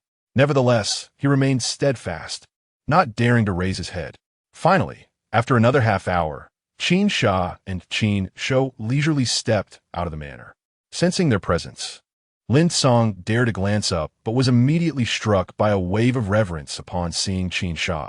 He quickly lowered his head and bowed, exclaiming, "Disciple Lin Song pays respects to the venerable ancestor." Qin Shou regarded Lin Song with an impassive expression, despite exuding no discernible aura. His gaze alone instilled immense pressure upon Lin Song, who instinctively lowered his head further, scarcely daring to breathe. After a lengthy pause, Qin Shou's voice finally broke the silence. "Lin Song, master of the Sword Peak, I remember you. You have done well." His tone was flat, devoid of any discernible emotion, and his eyes revealed no trace of malice. Once he finished speaking, he turned away and walked past Lin Song. Lin Song trembled, too intimidated to respond. He kept his head bowed even lower, only daring to straighten up after he sensed that the two had completely departed. Phew, how fortunate to be alive. He sighed, relief flooding his features. However, before his smile could fully bloom, a deafening crash resonated from behind him. Instantly, a terrifying pressure descended upon him, as if the heavens themselves were collapsing. Crack! Boom! His knees erupted in a mist of blood as he crumpled to the ground at the entrance of the manor. A piercing scream escaped his lips, echoing through the space, traveling far and wide. In the distance, as they heard the distant cries, Qin Shou and the others showed in Chapter 68 the ascendance of the great sage and the arrival of powerful beings in the eastern wastes as they gazed upon the suddenly desolate treasury. Qin Shou and Lin Shun were momentarily taken aback. After a brief pause, Lin Shun's expression turned cold and fierce as he fixed his gaze on Qin Shou. "You insolent youth, what have you done? How audacious!" He could scarcely believe that the other party had brazenly emptied an entire treasury in his presence. Although it was merely the outer treasury, its worth was still in the tens of millions of supreme spirit stones, far exceeding the previously mentioned 30 million. Beside him, Qin Shou's eyes widened, staring fixedly at Qin Shou, albeit with a glimmer of admiration. This lad possesses potential. He is truly cut out for a life of banditry. Even if he were to fall or confine himself, with such a disposition, he would surely not suffer. Qin Shou surveyed the vacant treasury space with satisfaction before sealing off his inner world. He then turned to Lin Shun, feigning innocence, and said, "Didn't you ask me to select resources from here?" Lin Shun nearly choked on his indignation, his voice turning frigid. "I only agreed to provide your Qin clan with 30 million supreme spirit stones worth of resources. I did not authorize you to clear out the entire treasury." The resources in this outer treasury, combined with the spirit stones, amounted to far more than 30 million supreme spirit stones. Yet, in the face of Lin Chen's accusation, Qin Shou exhibited no fear, merely regarding him with a placid gaze. He was fully aware that the resources here surpassed 30 million supreme spirit stones. Having come this far, he was not about to leave empty-handed after the other party had played his tricks. At this juncture, Qin Shou interjected, "Old Lin, how can we ascertain whether the items in this outer treasury are worth 30 million supreme spirit stones? Rest assured, once we return and tally them, if they indeed exceed their value, we shall certainly return the surplus to the treasury." He spoke earnestly, adopting a sincere demeanor. After casting a glance at Qin Shou, he proceeded towards the treasury's exit. Understanding the unspoken agreement, Qin Shou promptly followed suit, leaving Lin Shun alone in the now vacant treasury, his complexion a shade of thunderous rage. "Oof, what does it matter if I grant you resources? Ultimately, everything shall return to the Lin clan." Lin Shen's cold snort reverberated within the treasury. In the Qin clan manor, within a chamber, Qin Shou sat cross-legged on his bed, a faint smile gracing his features as he observed a pale blue system panel before him. System, calculate the value of the resources just acquired. Beep, system scanning and estimating. Low-grade spirit stones, 13 billion. Mid-grade, supreme spirit stones, 19,320,000. Pills, 50,000 bottles. Precious ores, 1 million gene. King-grade weapons, 500 pieces. Supreme artifacts, 200. Total value, 39,800,003 supreme spirit stones. Nearly 40 million. A look of delight sparkled in Qin Shou's eyes, thoroughly pleased with this outcome. These items, coupled with those borrowed from Lu Dao, amounted to a staggering 40 million. Pondering, he directed his gaze back to the system panel. His thoughts shifted, and a line of item information appeared. Divine Life Tree, a root of heaven and earth. Sapling, 1 billion supreme spirit stones per unit. 1 billion? For a sapling? Qin Shou's mouth twitched at the description of the Divine Life Tree. Just moments ago, he had rejoiced at acquiring 40 million supreme spirit stones, only to discover that he could not even afford a sapling of this tree. In fact, he could scarcely buy a few leaves. Beep, the Divine Life Tree is a unique treasure. There exists but one in all realms, and the price of 1 billion is already quite reasonable. Sigh. Well, it is what it is. Qin Shou resigned himself. He recognized the singular nature of the divine life tree, which promised endless life-giving water. Had his spirit stones been sufficient, he would undoubtedly have purchased it. However, given his current financial constraints, he had to settle for alternatives. His gaze fell to another item: water of life, a companion spirit spring of the divine life tree, imbued with extraordinarily potent life essence, capable of reviving the dead and restoring flesh and bone. Even powerful cultivators can benefit from it. 1,000,000 supreme spirit stones per bottle. 1,000,000 supreme spirit stones per bottle. A contemplative look crossed Qin Shou's face as he considered the price of the water of life. After a brief moment, he made his decision. System: trade all resources. Exchange for the cultivation of the 7th layer of the Great Sage Realm, and convert the remaining spirit stones into water of life. Beep.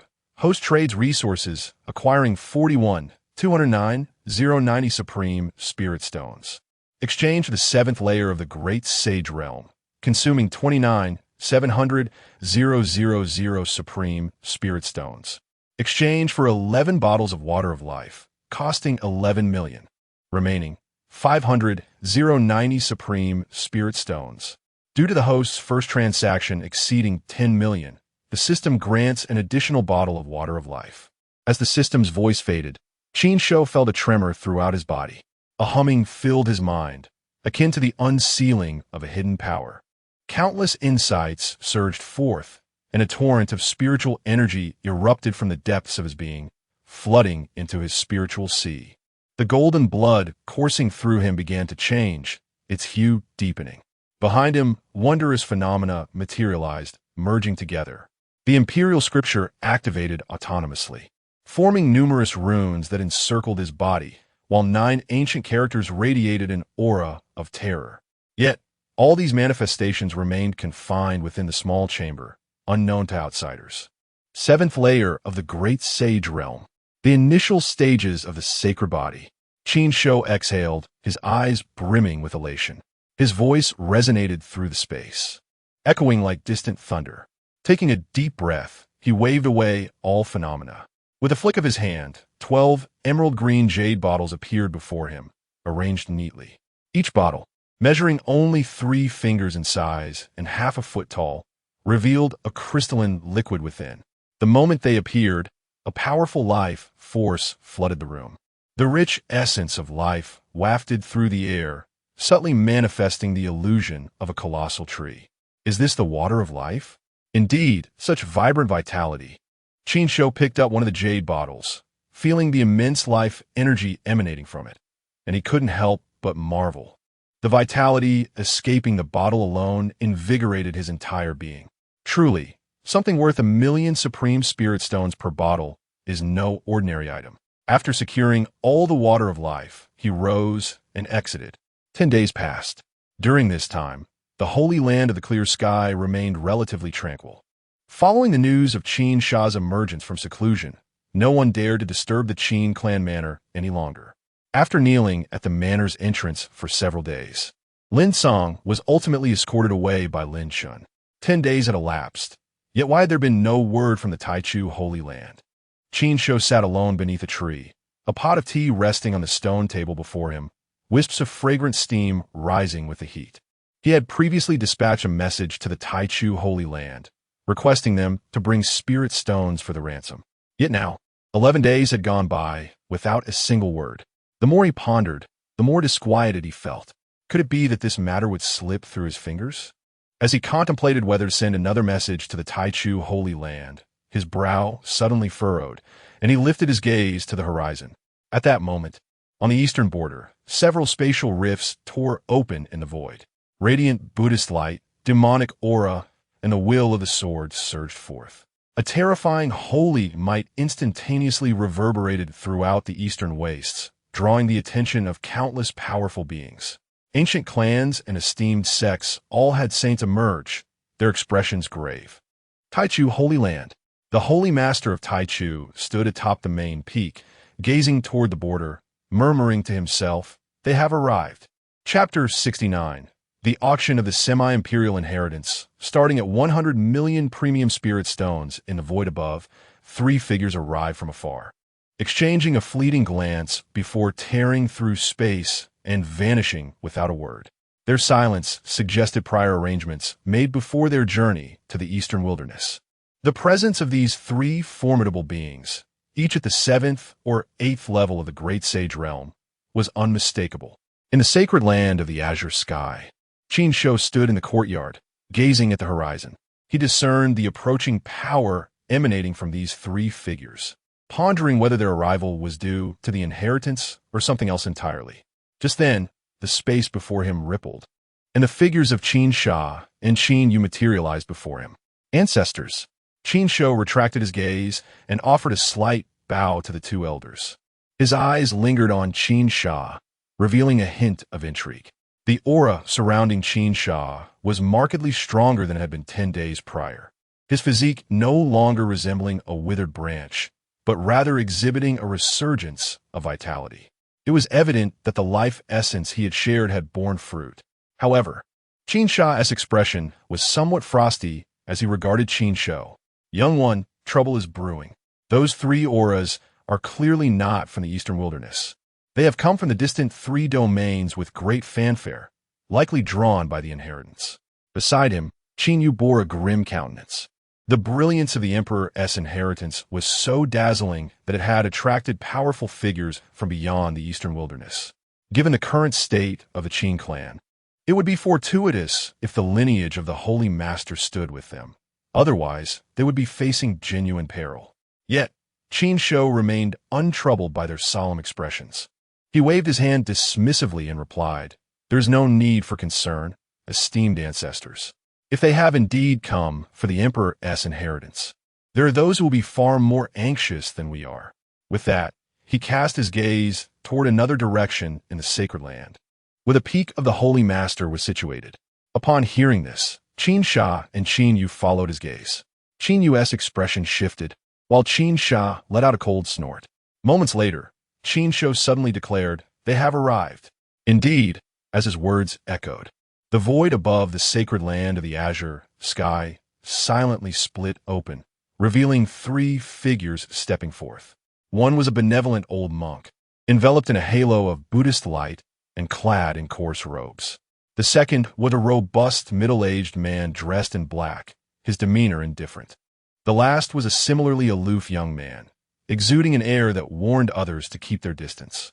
The three figures, their auras restrained, hovered quietly in the air, lacking the overwhelming presence that had marked their arrival at the borders of the eastern wilderness. At that moment, Lin Chen appeared before them, his brow furrowed as he addressed the trio. "Du Kunpeng, Jianjiu, why are you three not in your own domains and have come to my sacred land of the azure sky?" His expression was far from pleasant, as he had begun to suspect their intentions. In response, the old monk, he pressed his palms together and intoned, "Amit Ba, I have come simply to meet the prodigy who acquired the opportunity to claim the Hall of Kings." Indeed, the other two chimed in unison. They sought to meet Qin Shou. Lin Chun's expression shifted as a chill enveloped him. Just as he prepared to refuse, Qin Shou's voice interjected, "You seek me?" Before Lin Chun could respond, Qin Shou and Qin Shou had already materialized in the vicinity. This young brat, Lin Chen thought. His heart filled. Chapter 70. The ominous blade versus the semi-imperial weapon, 100 million supreme spirit stones, the highest bitter winds. All gazes turned towards Qin Shou. Expressions of astonishment etched across their faces. Even Qin Shou, standing beside him, wore a look of disbelief, his eyes wide open as he stared at Qin Shou. Was this young man truly so desperate for spirit stones? Had he not just acquired a treasury of resources? Was the semi-imperial inheritance truly up for auction? A multitude of questions flickered through his mind. Yet, he refrained from voicing any objections, choosing instead to stand silently by. If someone truly wished to buy, so be it. However, should someone dare to seize it, they would have to contend with him. Nevertheless, his silence did not imply that others would remain equally reticent. Lin Chen's expression darkened as he fixed his gaze on Qin Shou, admonishing him directly. "Young man, Do you comprehend the gravity of your words? The sacred land of the azure sky will never consent to the dissemination of its inheritance. The sacred land of the azure sky will not consent? Qin Shou abruptly turned, his face a mask of disdain as he regarded Lin Shun. Old fool, when did my inheritance require your approval for its handling? Does this old man truly believe the inheritance belongs to the sacred land? What? What did you say? Lin Shen's countenance grew even grimmer. His eyes locked onto Qin Shou. As a disciple of the sacred land, the inheritance you received should rightfully belong to the dominion of the sacred land. Oh, a disciple of the sacred land? When did I ever claim such a title?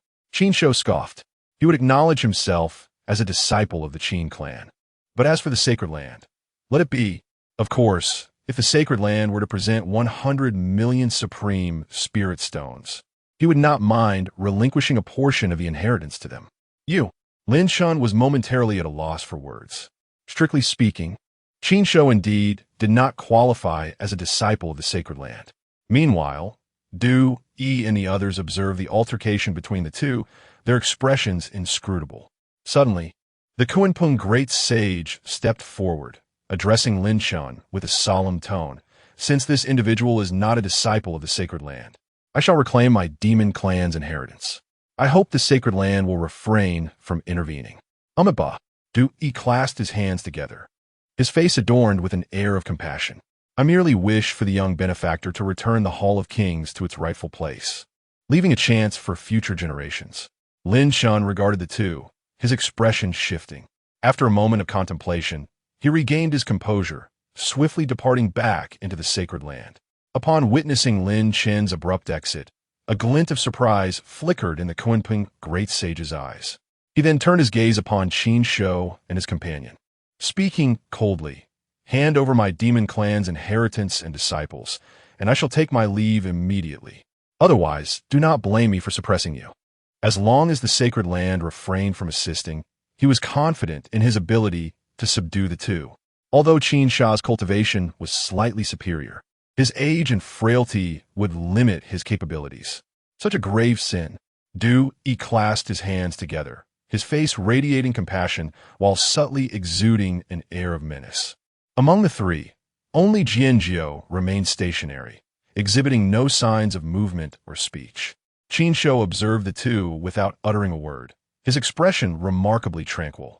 The departure of Lin Shun and the pressure from the others seemed to evoke little surprise in him.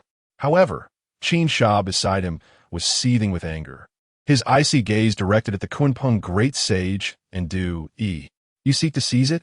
The terrifying aura of peak great sage descended like a primordial mountain upon them.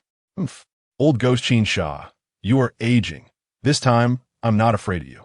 The Kunpeng great sage scoffed, producing a golden staff in his hand. In an instant, an overwhelming pressure that surpassed that of a great sage filled the air. Is that a semi-imperial weapon? Qin Shou's complexion shifted slightly as his gaze fixated on the golden staff wielded by the Kunpeng great sage. Indeed, old ghost Qin Shou, I wonder if you can withstand my semi-imperial weapon? The Kunpeng great sage's eyes gleamed sharply. Having resolved to reclaim the demon clan's inheritance, he was well prepared. This semi-imperial weapon bolstered his confidence in confronting the sacred land. Simultaneously, Du Yi produced a staff of his own, radiating with golden light, the rich aura of Buddhism spreading like a tidal wave. Under its influence, the air seemed to resonate with the chants of countless monks, urging a return to the Buddhist path. Another semi-imperial weapon. Within the sacred land, Lin Shun and the sacred lord stood atop the main peak, quietly observing the unfolding events in the void. The sacred lord's expression grew solemn as he turned to Lin Shun, asking, Old ancestor, should we truly refrain from intervening? The demon clan and the Buddhist sect have brought forth semi-imperial weapons, and Qin Shou cannot possibly contend with them. What if? No need for concern. Lin Shun replied, hands clasped behind his back, his demeanor calm as if everything were well within his grasp.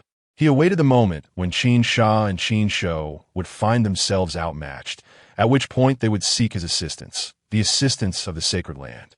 When that time came, matters of inheritance and the Hall of Kings would naturally fall into his hands. A Chapter 71. a stroke of tetanus. The ominous blade is truly unfortunate in the void above, a dazzling spectacle unfolded, half gilded, half crimson, dividing the heavens and the earth. In the midst of this cataclysm, vast expanses of space crumbled and bolts of black, destructive thunder materialized, weaving through the disintegrating realm. How could this be possible? That tattered figure. The great sage Qingyun gazed at the overwhelming scarlet radiance, his expression a mixture of astonishment and suspicion. That tattered being was truly a quasi-imperial weapon? Yet, why had he sensed no trace of its aura earlier? A quasi-imperial weapon. That young man actually possessed one. Could it be that he acquired it within the Hall of Kings? Furthermore, his cultivation level, was it at the 7th layer of the Great Sage realm? Within the sacred land of the azure sky, Lin Shun beheld the figure of Qin Shou, his eyes gleaming with enlightenment. A flicker of astonishment crossed his visage. A quasi-imperial weapon could be explained as something obtained from the Hall of Kings. But this... How could his cultivation level have soared to the Great Sage realm so swiftly? Just moments ago, he was at the 7th layer of the Sage realm, and now he had ascended an entire realm? Would he soon transition from the 7th layer of the Great Sage to a quasi-imperial? Even divine beings descending to the mortal realm do not cultivate at such an extraordinary pace. As Lin Shun stood in shock, the heavens shifted once more. The golden sword light was gradually consumed, transforming into a sanguine hue. The great sage Qingyun's expression shifted subtly. He felt an invisible force assailing his quasi-imperial weapon. This aura reeked of misfortune, as if a mere touch could herald calamity. As the golden sword light neared complete consumption, Qingyun transmitted a message to the monk Dewey. Old monk, this young man is indeed sinister. We must unite our strengths to suppress him. The inheritance of the Hall of Kings shall be shared between the Demon Clan and the Western Desert Buddhist sect. He sensed that he could not subdue Qin Shou alone, and the Buddhist techniques should counteract this ominous aura. Moreover, with their combined forces, 2 quasi-imperial weapons should easily subdue the young man. Amiba. The old monk Dewey nodded slightly. After uttering a Buddhist chant, he summoned his staff, illuminating the void with a sea of Buddhist light.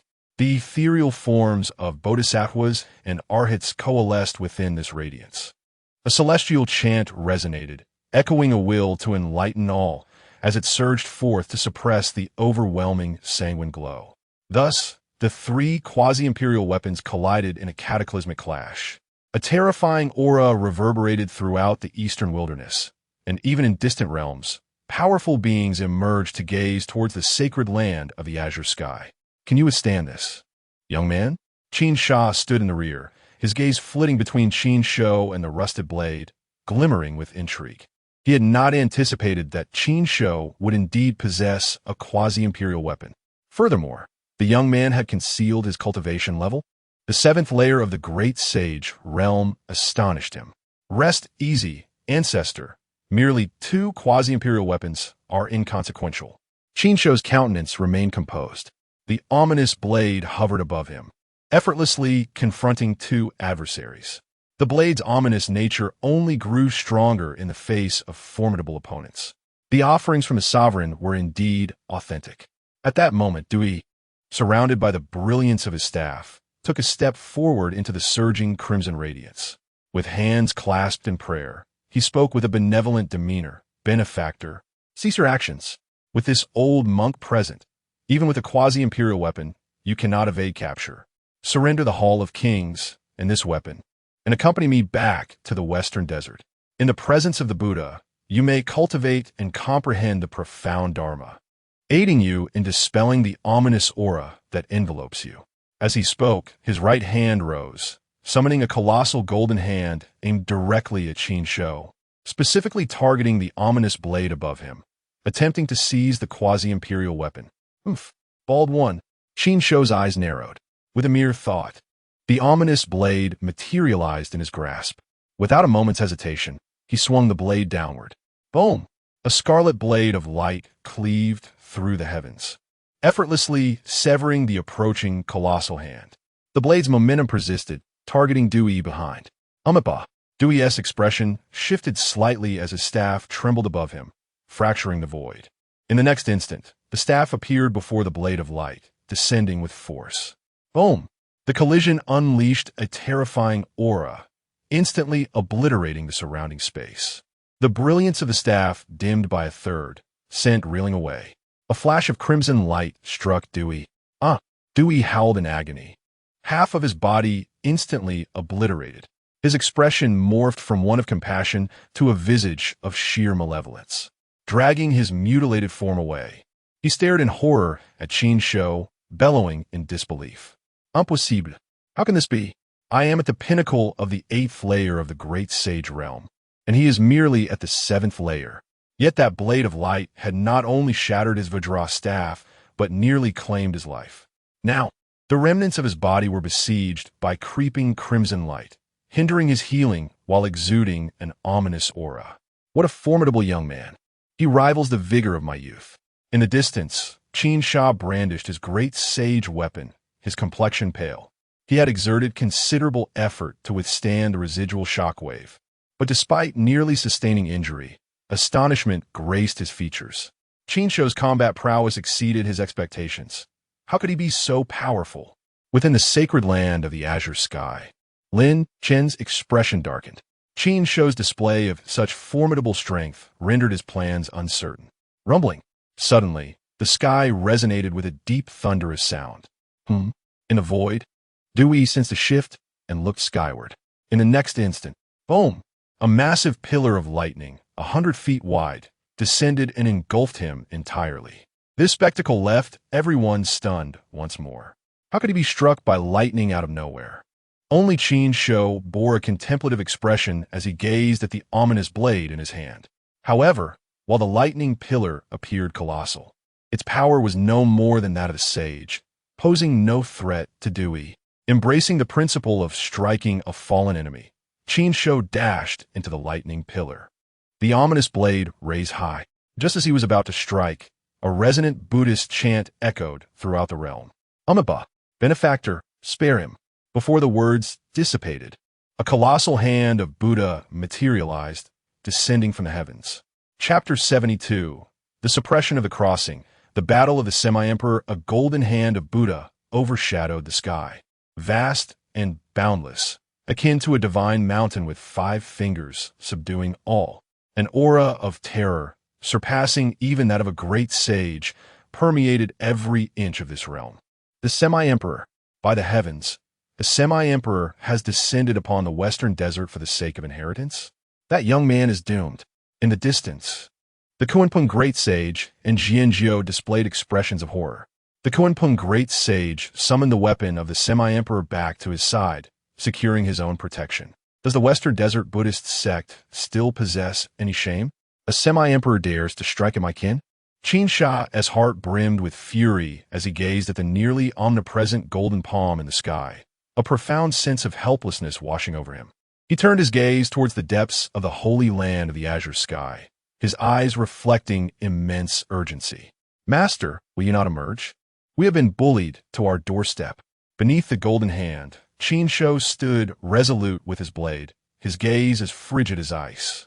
A Semi-Emperor. The opponent spoke of mercy while intending to suppress him outright.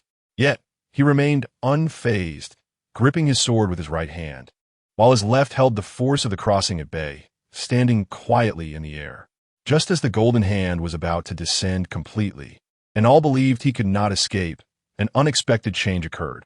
A towering figure materialized out of thin air, positioning itself before Qin Shou. The figure slightly raised its head and then lifted its palm, directly confronting the descending Buddha's hand. In the next moment, boom, a cataclysmic wave erupted, and in the astonished gazes of all present, the colossal golden hand that had shrouded the sky detonated into nothingness. The terrifying laws of the Semi-Emperor swept through the void, annihilating vast expanses, only to be instantaneously smoothed over by a surge of power. In the blink of an eye, the golden hand vanished, and tranquility returned, as if nothing had transpired. Gasp! From afar, everyone inhaled sharply, their expressions rife with uncertainty. The Qingyun Great Sage and Jianjiu's gazes landed on the towering figure, filled with trepidation. The figure, clad in black, emitted no discernible aura. If one were to close their eyes, even their consciousness could not sense its presence. Another, semi-emperor. Has the holy land of the azure sky intervened? Both felt a jolt of alarm, suspecting that this was indeed a semi-emperor from a holy land. Has the holy land finally been compelled to take action? However, Qin Shou and Lin Shun within the holy land were utterly bewildered. Where did this semi-emperor come from? They were entirely unfamiliar with him. In the void, after the semi-emperor puppet shattered the Buddha's hand, it retreated to stand quietly beside Qin Shou, like the most loyal guardian. Excellent. Qin Shou nodded in satisfaction, his gaze shifting westward. At the horizon, a ray of Buddha light illuminated the sky, followed by the emergence of a golden path. A young monk in white robes, stepping upon lotus flowers, advanced towards the eastern wasteland. With each step, he traversed boundless space, arriving before them in mere moments. The young monk first cast a casual glance at the semi-emperor puppet, then focused his gaze on Qin Shou. Amitabha, benefactor, do not commit acts of slaughter. The crossing merely wishes to leave an opportunity for future generations. This is an act of merit, devoid of malice. Why not hand him over to me, and I shall take him back to the spirit mountain for reflection. Devoid of malice? Qin Shou nearly believed he had misheard. To attack, and then claim to seek his opportunity for the sake of merit? He regarded the white-clad monk, suddenly smiling and responding nonchalantly. Releasing him is not out of the question. It merely depends on how many spirit stones your spirit mountain is willing to offer. At this declaration, the air seemed to grow still. Whether it was the Kunpeng great sage, Jianjiu, or Qin Shou and Lin Shun within the Holy Land, all wore expressions of disbelief. Especially Qin Shou, whose heart raced wildly, nearly leaping from his chest. What a remarkable youth! He had previously misjudged. This young man was indeed more audacious than himself, daring to rob even a semi-emperor. As expected, upon hearing Qin Shou's words, the Buddhist semi-emperor furrowed his brow, his expression turning cold. Our Buddha is compassionate. I implore you to relinquish your hold swiftly. Otherwise, even a mere puppet of the first heaven can be subdued by me. With that, a wave of imperial might emanated from him, filling the void with a chilling aura. Uncle Wuchen, save me. The suppressed crossing cried out for aid. His half-destroyed body, now covered in twisted crimson symbols, exuding a foreboding aura. Even his once pure eyes now bore a hint of red. He glared with those faintly reddened eyes, fixating on Qin Shou. Release the old monk. Only by following Uncle Wuchen to my spirit mountain for a millennium of purification can your karmic burdens be cleansed. Oh, is that so? Qin Shou turned his gaze to the crossing, a radiant smile illuminating his face. In the next instant, bang, the crimson aura descended, and a vast cloud of blood mist erupted. The old monk, who had once retained half of his body, was instantly reduced to a swirling mass of beat Chapter 73. The broken emperor's weapon and the severed arm, a thunderous roar erupted as two quasi-emperors clashed high above the heavens. Despite their attempts to suppress the overwhelming force of their battle, residual waves of energy caused the void to shatter terrifyingly. A dreadful aura swept across the eastern wasteland, shaking the very earth and creating immense chasms. Heavens, what has happened? Is the world coming to an end? Quasi-emperors are battling. The existence of quasi-emperors waging war on the Tian Continent. Are they intent on sinking the eastern wasteland? Countless beings cried out in terror. Even those of considerable cultivation wore expressions of horror. In the forbidden grounds of ancient clans and sects, saints emerged, gazing with concern upon the tumultuous eastern wasteland. However, these worries proved to be unwarranted. During the conflict, the two quasi-emperors shattered the fabric of space and, in the blink of an eye, exited the Tian Continent. Moments later, a tremendous roar resonated from the depths of the starry sky, causing the myriad stars to tremble. Yet by the time that energy reached the continent, it had diminished significantly, posing no threat even to mortals. In an instant, tranquility returned to the eastern wasteland. At that moment, Qin Shou's figure appeared beside Qin Shou. With a hint of concern, he inquired, "Young man, are you unscathed?" "I am fine," Qin Shou replied, shaking his head nonchalantly. What could possibly be wrong? Hearing this, Qin Shou felt a slight relief, but his gaze quickly returned to the heavens above, his expression clouded with worry. Could there be a problem up there? The earlier quasi-emperor from the Buddhist sect mentioned that the black-clad quasi-emperor was merely a puppet, and he feared it might be overpowered. If that quasi-emperor puppet were to be subdued, the Buddhist quasi-emperor's return would spell great trouble. Qin Shou couldn't possibly conjure another quasi-emperor puppet, could he? Qin Shou shook his head slightly, his demeanor calm. Rest assured, ancestor, nothing will happen.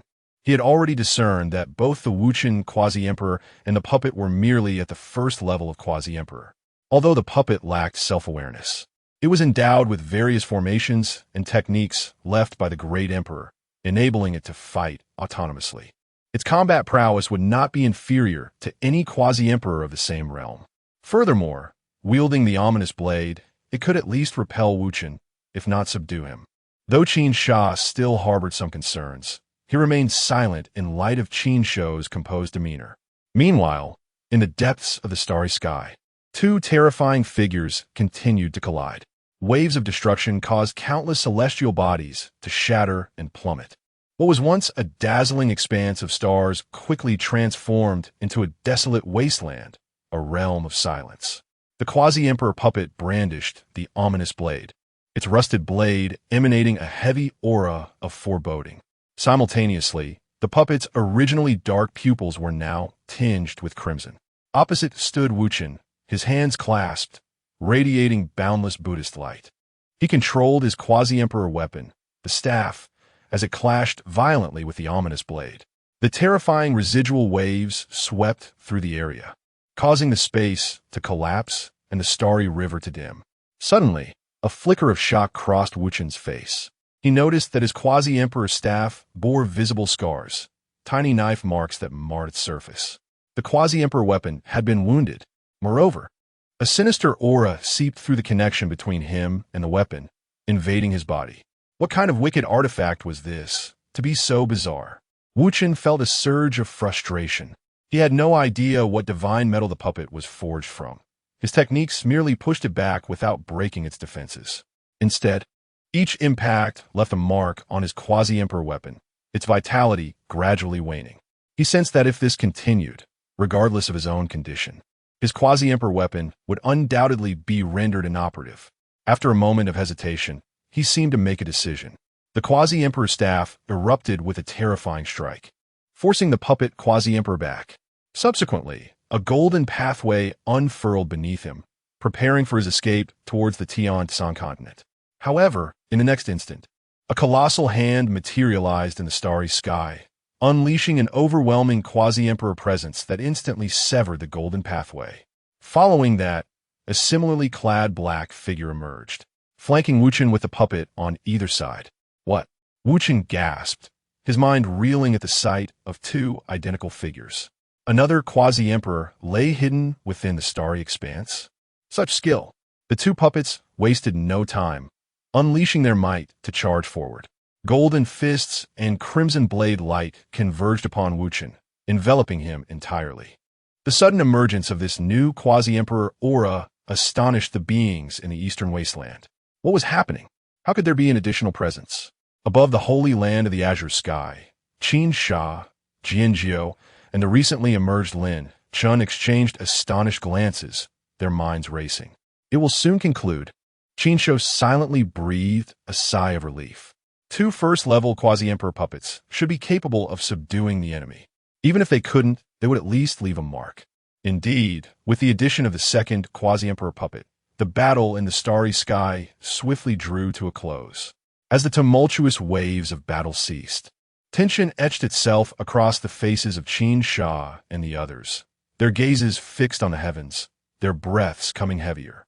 After several breaths, the sky was suddenly torn asunder, and a black-clad figure emerged. The quasi-emperor puppet, stained with blood, held the ominous blade in one hand and gripped a severed arm in the other, alongside a staff that was nearly cleaved in two. The severed arm dripped with blood, releasing a rich essence into the air. Hiss! Jianjiu, Lin Chun, and the others gasped in shock, a chill running down their spines. Was it truly this brutal? Even a quasi-emperor had lost half an arm, and the quasi-emperor weapon was nearly destroyed. Fear flickered in their gazes as they turned to Qin Shou. Beside him, Qin Shou swallowed hard, his eyes betraying both excitement and trepidation as he looked at the quasi-emperor puppet. At this moment, the puppet flashed and appeared before Qin Shou, presenting the 3 items it held. Qin Shou accepted the ominous blade, storing it away, before examining the nearly broken staff and the severed arm.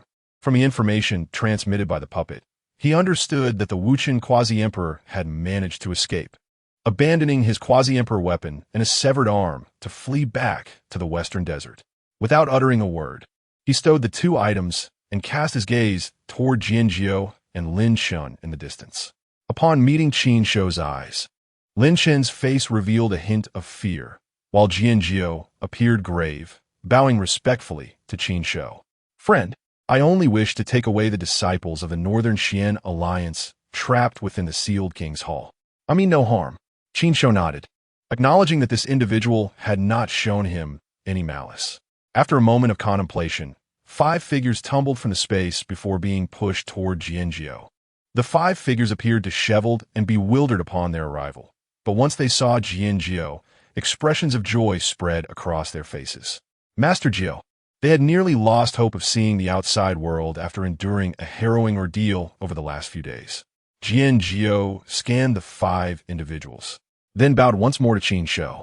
"Thank you, friend," he said, before sweeping the disciples away and departing into the sky.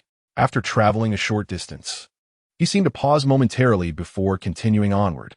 Qin Shou watched Jianjiu's departure, a hint of regret in his voice as he remarked, "What a pity. Another little bird has flown away." "Flown away? Huh." Qin Shou chuckled softly at this. Meanwhile, at the distant border of the eastern wasteland, atop a mountain peak, a figure with a fearful yet relieved expression reflected, "I never expected that young man to possess a quasi-emperor puppet. It is fortunate that I left decisively."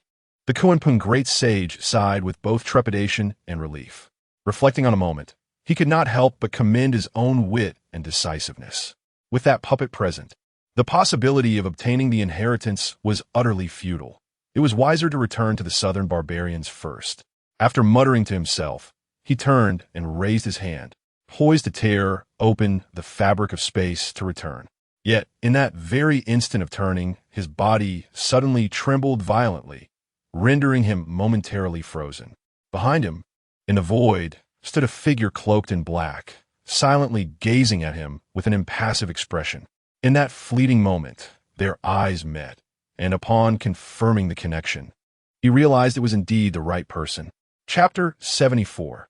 The Transaction with the Primordial Holy Land. 120 million Supreme Spirit Stones above the azure sky Holy Land. As Jianjiu departed, only Qin Shou, Qin Shou, and Lin Shun remained in the air. It seemed that everything had come to an end, settling into a profound silence.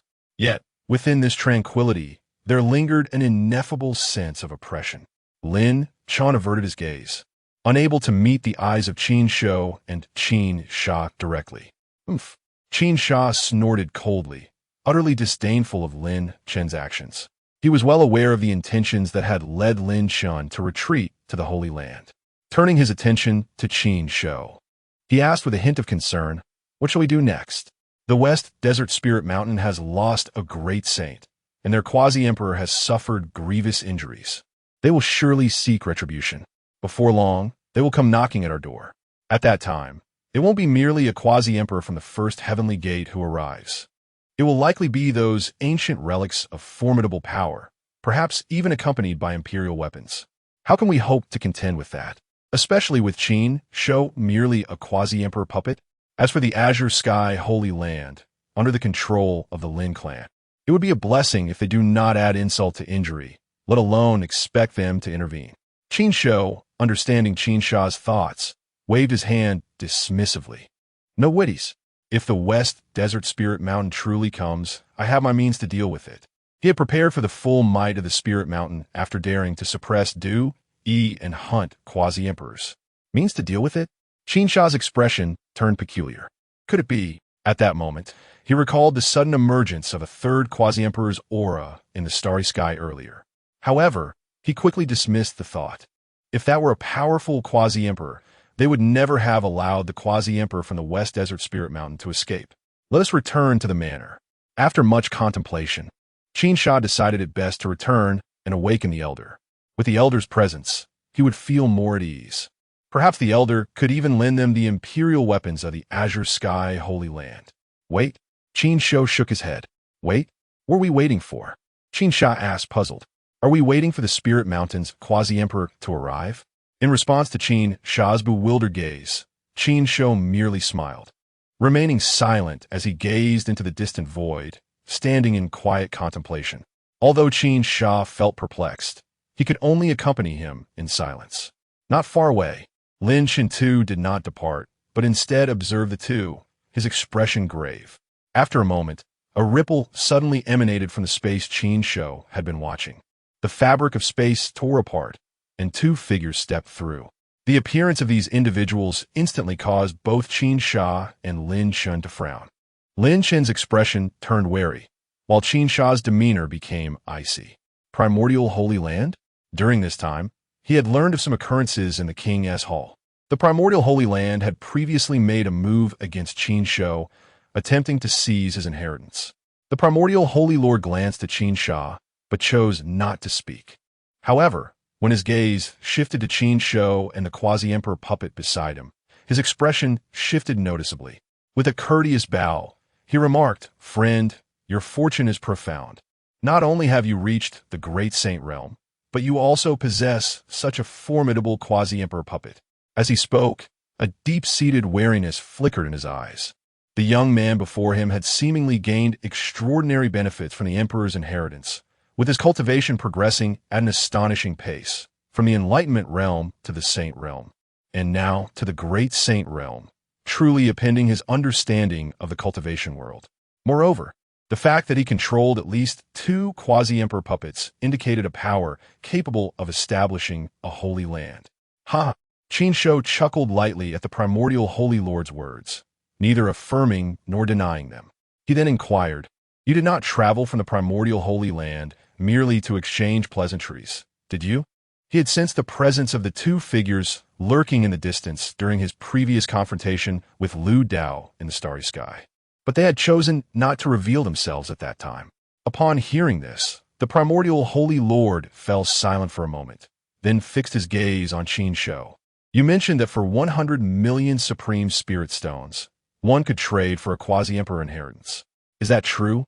He recalled hearing Qin Shou utter these words during the previous observation in the starry sky, and this was the second time he had encountered such a proposition, igniting a flicker of thought within him. Were they here for the quasi-emperor inheritance? Qin Shou regarded the primordial Holy Lord with slight surprise, having initially assumed they sought to negotiate for someone else's release. However, this was even more advantageous. After nodding, he stated, 100 million Supreme Spirit Stones for a quasi-emperor inheritance is indeed true for others. However, if your primordial Holy Land wishes to exchange, it may not suffice. The primordial Holy Lord's expression darkened at these words. "What do you mean by that? Do you look down upon my primordial Holy Land? Or do you seek to extort?" Qin Shou's gaze turned slightly frigid as he chose not to elaborate further, directly casting the two figures from the inner world of the King's Hall. He then turned his icy gaze back to the primordial Holy Lord. "Surely, you have not forgotten the actions of your primordial Holy Land? Xingyu, eldest." The primordial Holy Lord's expression soured as he looked at the two figures that had been cast out. Yi Qingyu appeared merely pale, but Yi Xiong bore a completely bruised and disheveled look, resembling a common beggar. "Father, Holy Lord." The two recognized the primordial Holy Lord, their faces lighting up with joy. They attempted to move towards him, but their bodies remained immobile, firmly restrained by Qin Shou. "Junior, in front of the Holy Lord, you dare not release us? Are you not afraid the Holy Lord will suppress you?" Yi Xiong shouted at Qin Shou, his face contorted with rage, casting a glance towards the Holy Lord as if to say, "Holy Lord, please quickly suppress this junior." Upon hearing Yi Xiong's words and witnessing his expression, the primordial Holy Lord's face darkened. Suppress him? He wished he could, but that required sufficient strength.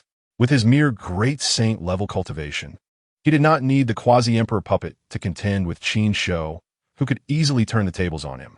Even the elderly figure who had been quietly standing beside the primordial Holy Lord shot Yi Xiong a fierce glare, silently warning him not to drag them into his troubles. In this situation, unless an ancient quasi-emperor from the Holy Land intervened, who could possibly contend with Qin Shou? Yi Xiong was taken aback by their expressions. What is happening? The Holy Lord is known for his temper within the Holy Land. Why does he not act? Is he truly afraid of a mere Saint Realm Jr.? He remained oblivious to the fact that Qin Shou's cultivation had long surpassed the 4th level of the Saint Realm he had witnessed at Tianju Mountain. Qin Shou observed the unspoken communication among the three, a smirk playing on his lips. He turned his gaze to the primordial Holy Lord and asked, "What? Do you wish to suppress me?" "Oof."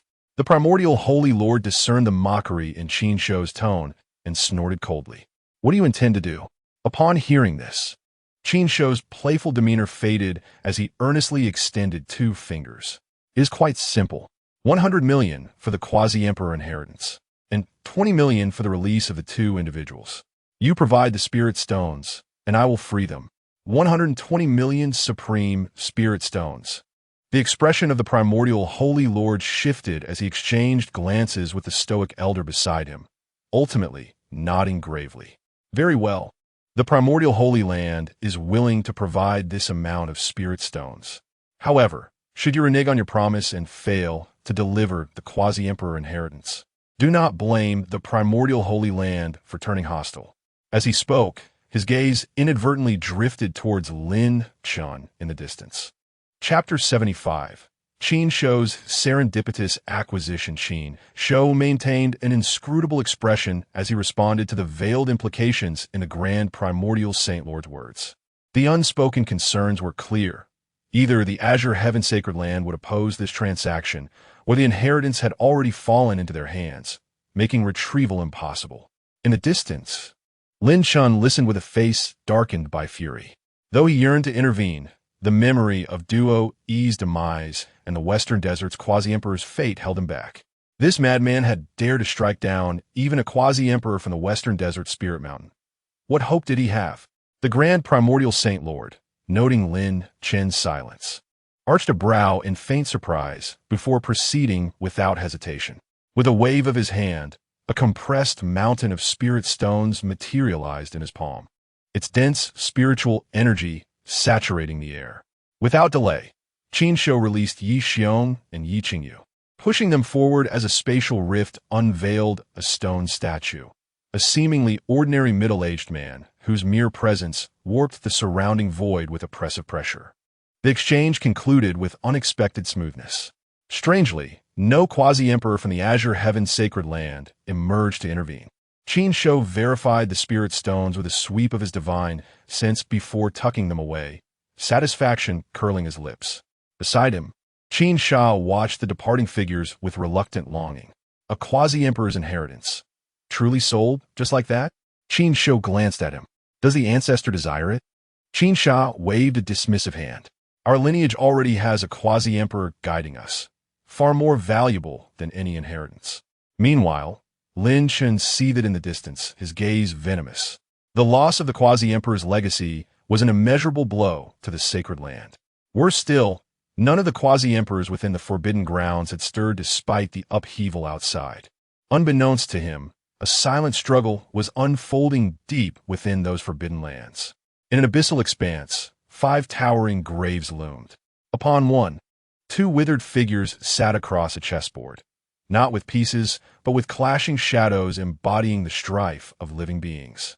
Qingyun, one rasped, "You understand the significance of a quasi-emperor's legacy to the sacred land?" "Of course," Qingyun replied coolly, "but it was claimed by a descendant of my Qin clan. What concern is it of the sacred land?" The other figure, Lin Di, scowled. "Your Qin clan is part of the sacred land. Does that mean nothing?" A deadly silence descended before Qingyun's aura erupted, his voice a thunderous roar. Then where was this unity when my clansmen were suppressed and slaughtered these past 3 millennia? Lin Di barely contained the ensuing clash, summoning a small cauldron to quell the devastation. Yet Qingyun's strike shattered its containment, sending the artifact hurtling beyond the forbidden grounds. Outside, Qin Shou's group started as the cauldron streaked across the sky. His quasi-emperor puppet intercepted it in a flash, subduing its resistance before presenting it to him. Qin Shou examined the treasure, delight lighting his features. How fortuitous, a quasi-emperor artifact, fallen right into my hands. Within the forbidden grounds, Lin depaled. His connection to the cauldron had vanished. His quasi-emperor artifact was gone. Chapter 76. The ancestor of the Lin clan strikes. The imperial weapon left by the Azure Emperor, the forbidden ground, has been breached. In the void, apart from Qin Shou, both Lin Shun and Qin Sha looked towards the direction of the forbidden ground with expressions of astonishment. Within the forbidden ground lies the essence of the Holy Land. How could this happen? Qin Sha's gaze flickered, a vague realization dawning upon him, his eyes glimmering with joy. At this moment within the azure sky Holy Land, whether it be ordinary disciples or elders, they all trembled in fear. They huddled in their respective caves or other places they deemed safe, their eyes filled with terror. Although they were aghast at the horrific battle that had erupted outside the Holy Land, they felt a sense of security under its protection, viewing it merely as a spectacle. However, the terrifying aura emanating from the forbidden ground now suffocated them, threatening to crush them all. What is happening? Is the Holy Land facing destruction? Someone whispered in fear. Under the shadow of the quasi-emperor's might, an overwhelming and inescapable dread surged within their hearts. Meanwhile, in the void above, although Qin Shou was also astonished by the commotion erupting within the Holy Land, he was far more concerned about the quasi-emperor weapon he had stumbled upon. A quasi-emperor weapon is worth millions of top-grade spirit stones in the system, a veritable fortune. After inspecting it for a moment, he deftly stowed the small cauldron into his inner world. With the puppet's confinement, he need not worry about the quasi-emperor weapon causing chaos within. At that moment, Qin Sha and Lin Chen noticed his actions, momentarily rendered speechless. Given their cultivation and status, they naturally recognized this small cauldron as a quasi-emperor weapon. Wasn't this the personal battle weapon of a quasi-emperor from the Lin clan? Qin Sha remained somewhat composed, albeit with a peculiar expression on his face. However, Lin Shun could not sit still. This was the battle weapon of his clan's ancestor.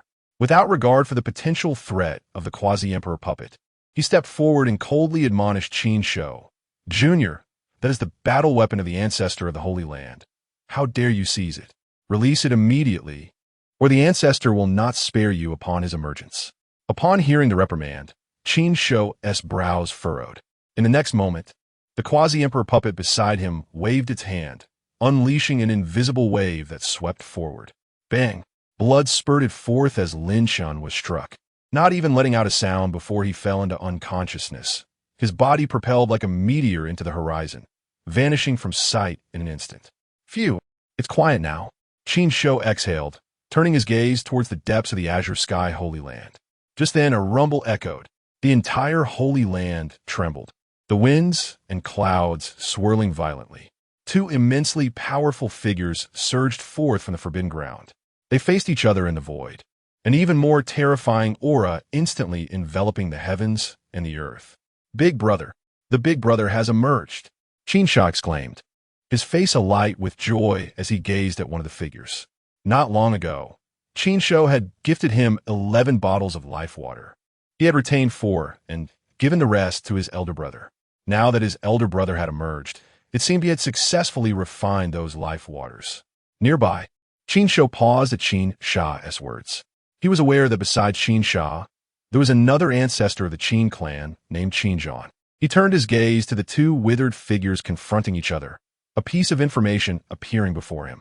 Qingyun, great ancestor of the Qin clan cultivation, quasi-emperor of the 4th heavenly barrier age, 47, 300 years, quasi-emperor lifespan of 50,000 years, skills and techniques, Little Azure Emperor scripture, heavenly slaughter secret art, Lin Emperor, 3rd ancestor of the Lin clan, descendant of the Azure Emperor cultivation, quasi-emperor of the 2nd heavenly barrier age, 43, 309 years, skills and techniques, ancient scripture of the Azure Emperor, great transformation of the azure sky, a quasi-emperor of the fourth heavenly barrier.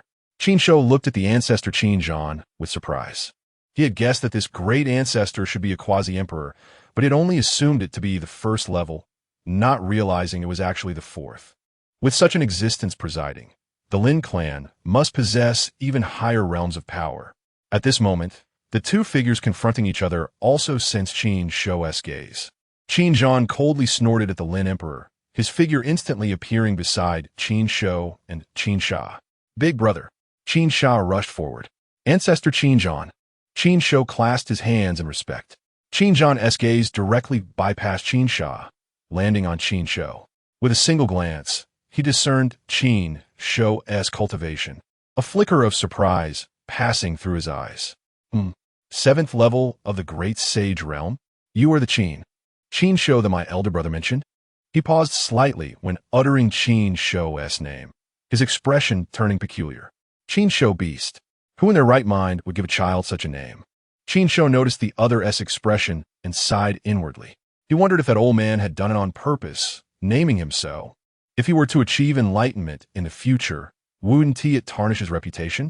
Just as he was contemplating, a thunderous roar suddenly erupted. Scoundrel, where is my battle weapon? The Lin Emperor's countenance darkened, an overwhelming quasi-emperor aura surging forth. Since emerging from the forbidden ground, he had been sensing his quasi-emperor weapon. Yet, no matter how he sensed it or even summoned it through secret methods, he could find no trace. Junior, have you seen a small, bright yellow cauldron fly out of the forbidden ground? The Lin Emperor's gaze suddenly fixed on Qin Shou. The commotion caused by the quasi-emperor weapon's escape was significant, and Qin Shou and Qin Sha surely must have witnessed it. Or perhaps, while contemplating, his gaze turned icy. Facing the inquiry, Qin Shou maintained a calm demeanor.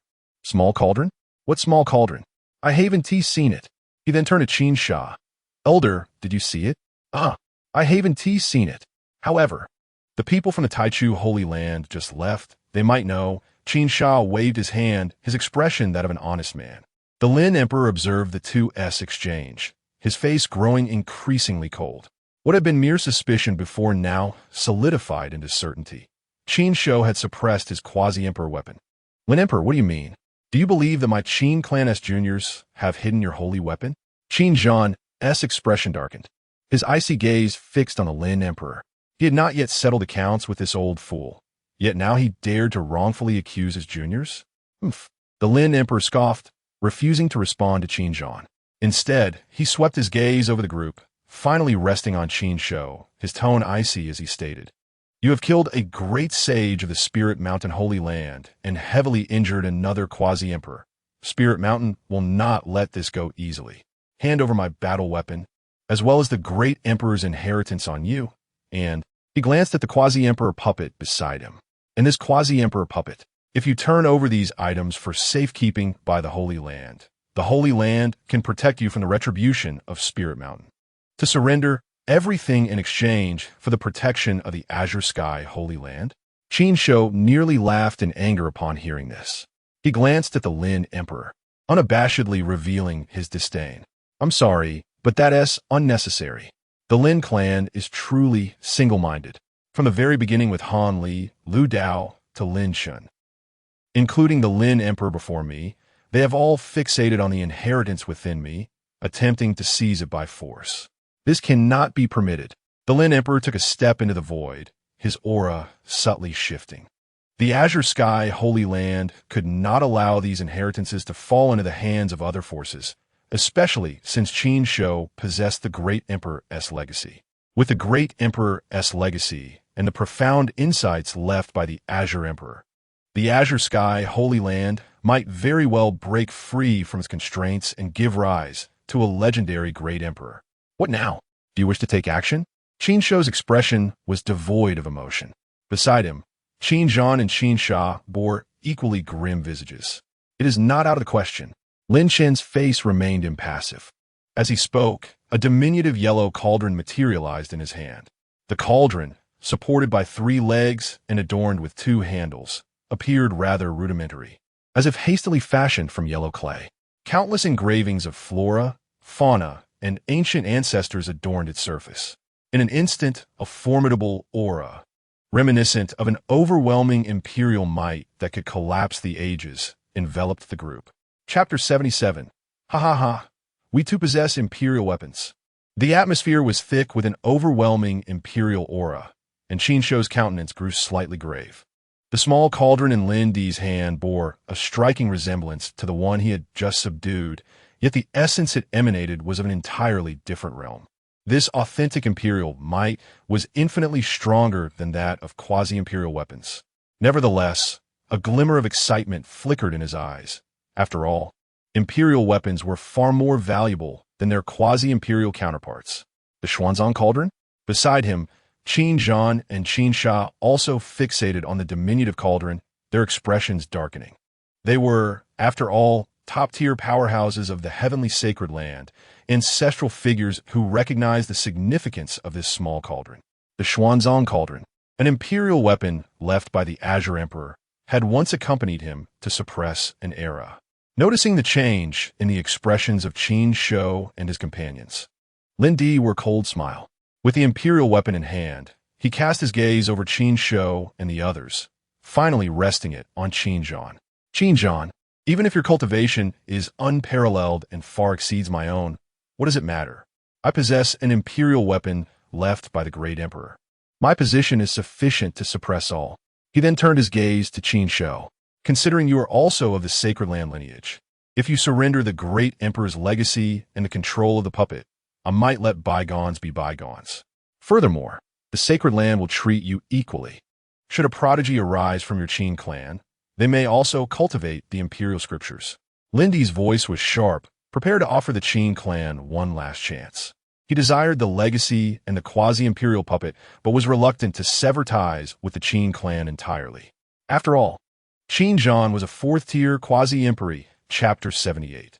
The resurgence of the ominous blade, a deity clad in a mane of crimson fur, wielded a blade of blood-red light that cleaved through the fabric of space, crashing down upon the Xianhuang cauldron with a resounding roar that reverberated throughout the heavens and the earth. The sound was a terrifying thunderclap, shattering the void as the principles of the extreme path collided. Lin Di, along with the Xianhuang cauldron, was violently sent flying, fracturing the very essence of space as he fell into a deeper dimension. Ancestor, a voice cried out from the distant horizon, witnessing the horror unfold. A figure appeared just in time to behold such a dreadful scene, but in the next moment, the oppressive imperial might swept through, causing their body to shatter once more. Blood erupting forth as they were swept away by the overwhelming force, vanishing into the distance. Below on the battlefield, the entirety of the Qin Tian sacred land was enveloped by a colossal protective shield, fending off the onslaught of imperial power. The Qin Tian sacred master stood at the foot of the mountain gate, flanked by several saints, their faces painted with shock and disbelief as they gazed upon the Lin Di ancestor and the imperial weapon, both sent flying by a single strike.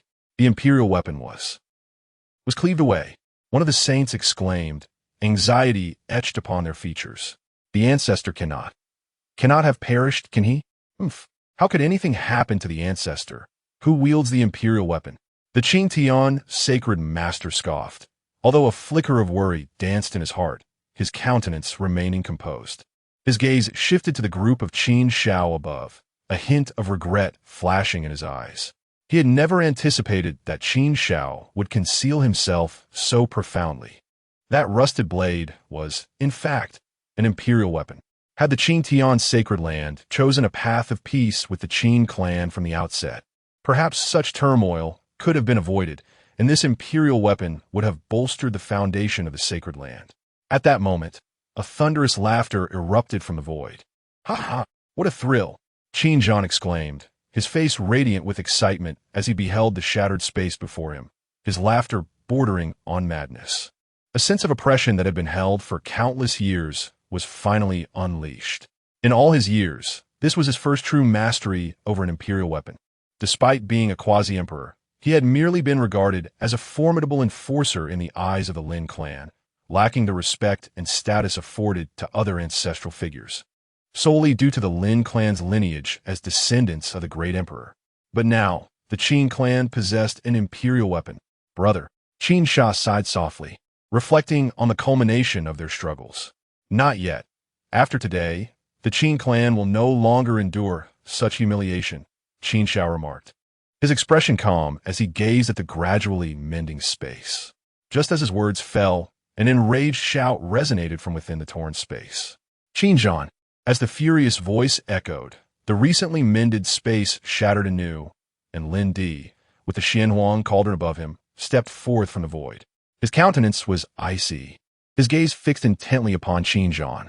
Yet, he did not move to strike again, as if he had come to the realization that he could not contend with his adversary. What? You little brat, strike. Qingyun's face twisted into a mocking expression, his words crude and devoid of the dignity befitting a quasi-emperor. What did you say? Lin Di's expression darkened, his gaze cold as he glared at Qingyun. You think that with just one imperial weapon, you can rival the Qin Tian sacred land or contend with my Lin clan? The weight of his words bore down like a heavy shroud, and the air grew tense. You little brat? Lin Di had lived for tens of thousands of years. Yet this was the first time he had been so insulted. While he could not ascertain if he could rival the Qin Tian sacred land, he was more than capable of suppressing you. Qingyun's voice was equally frigid as he declared, even if I cannot slay you, striking you down a few more times to vent these years of pent-up frustration would suffice. Very well. Since you seek death, I shall oblige.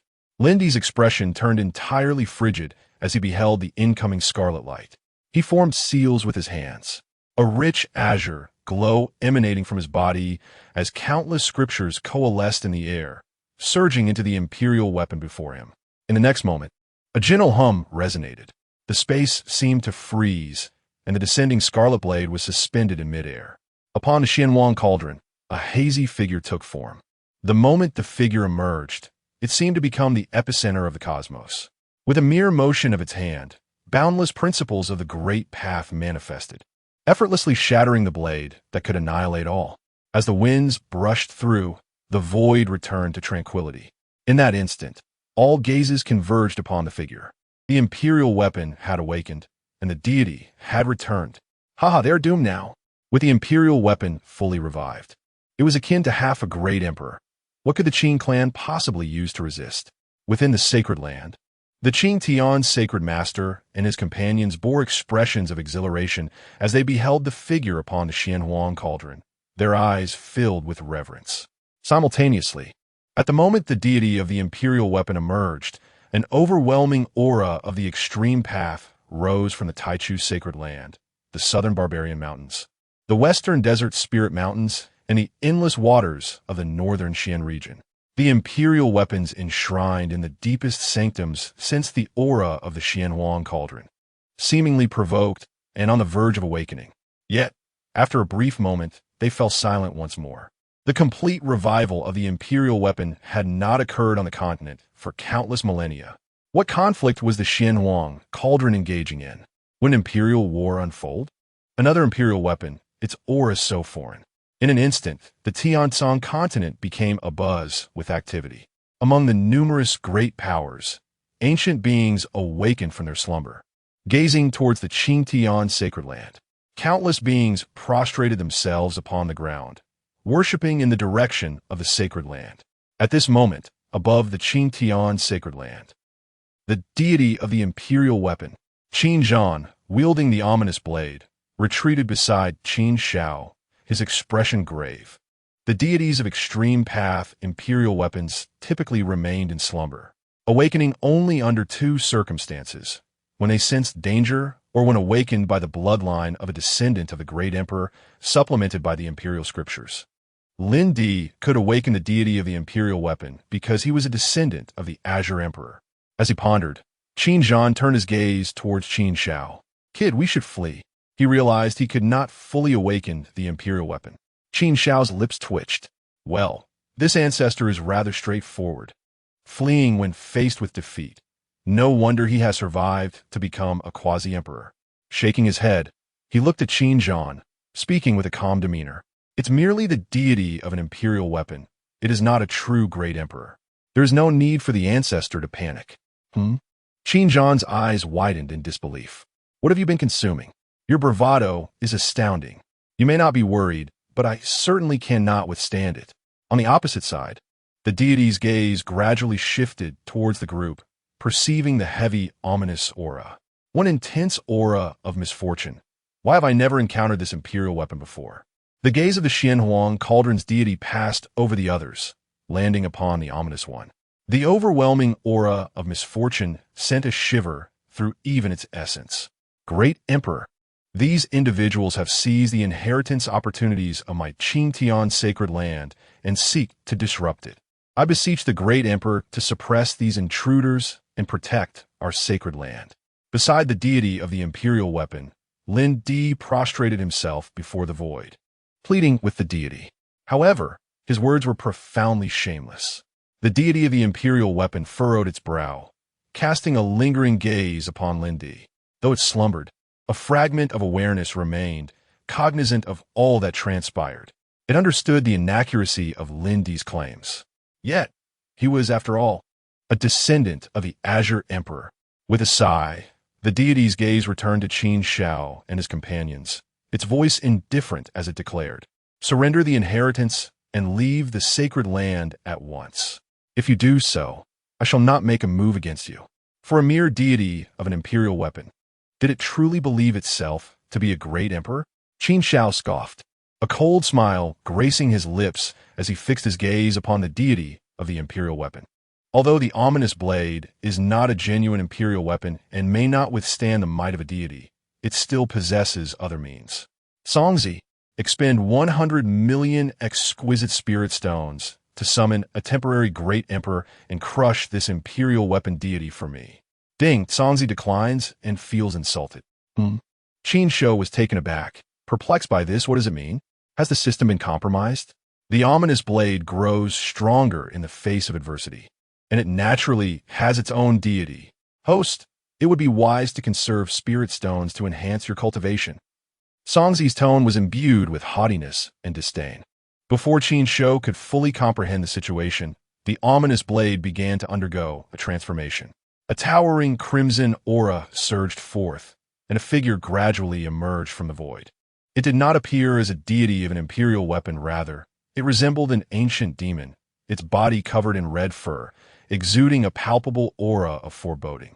Chapter 79. The terrifying red-haired creature devouring the essence of the imperial weapon. What is that? Is it the deity of the imperial weapon? Such an ominous aura is truly frightening. The red-haired deity stood atop the ominous blade, its head and face shrouded in red hair, revealing only a pair of glaringly crimson eyes. The emanating aura instilled terror in everyone present. Even Qin Zhan and Qin Sha instinctively swallowed hard, quietly inching closer to Qin Shou. Where on earth did this fellow acquire such a sinister imperial weapon? Is this the deity of the ominous blade? Qin Shou's expression mirrored his doubts as he gazed at the red-haired demon standing upon the ominous blade. The dense aura of foreboding made even him, its master, feel a chill. Yet, simultaneously, he sensed a faint connection with it, as if he could control the entity. The spirit of the imperial weapon? On the opposite side, the deity of the Xianhuang Ding furrowed its brow, a grave expression etched on its face. Having followed the great emperor into battle for tens of thousands of years, it had never encountered such an ominous imperial weapon.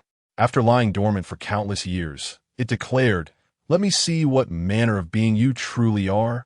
With a fierce shout, the deity grasped the Xianhuang Ding, which appeared in its hand, and directed it towards the red-haired demon. Countless streams of Xianhuang energy cascaded down, and boundless principles of the utmost path materialized in the void. A terrifying aura that seemed capable of crushing eternity and suppressing all filled the realm in an instant. Cackling. An imperial weapon forged from the heavy essence of Xianhuang, a nourishing treasure. By consuming you, I shall restore my strength. In the face of the descending torrents of Xianhuang energy, the red-haired demon displayed no fear. Rather, it seemed invigorated.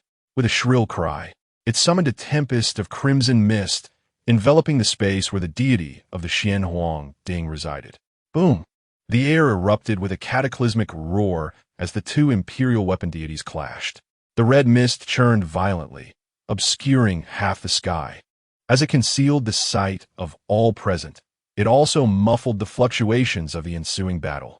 The only indications of the clash's ferocity were the tumultuous roiling of the crimson mist and the resounding explosions echoing through the void.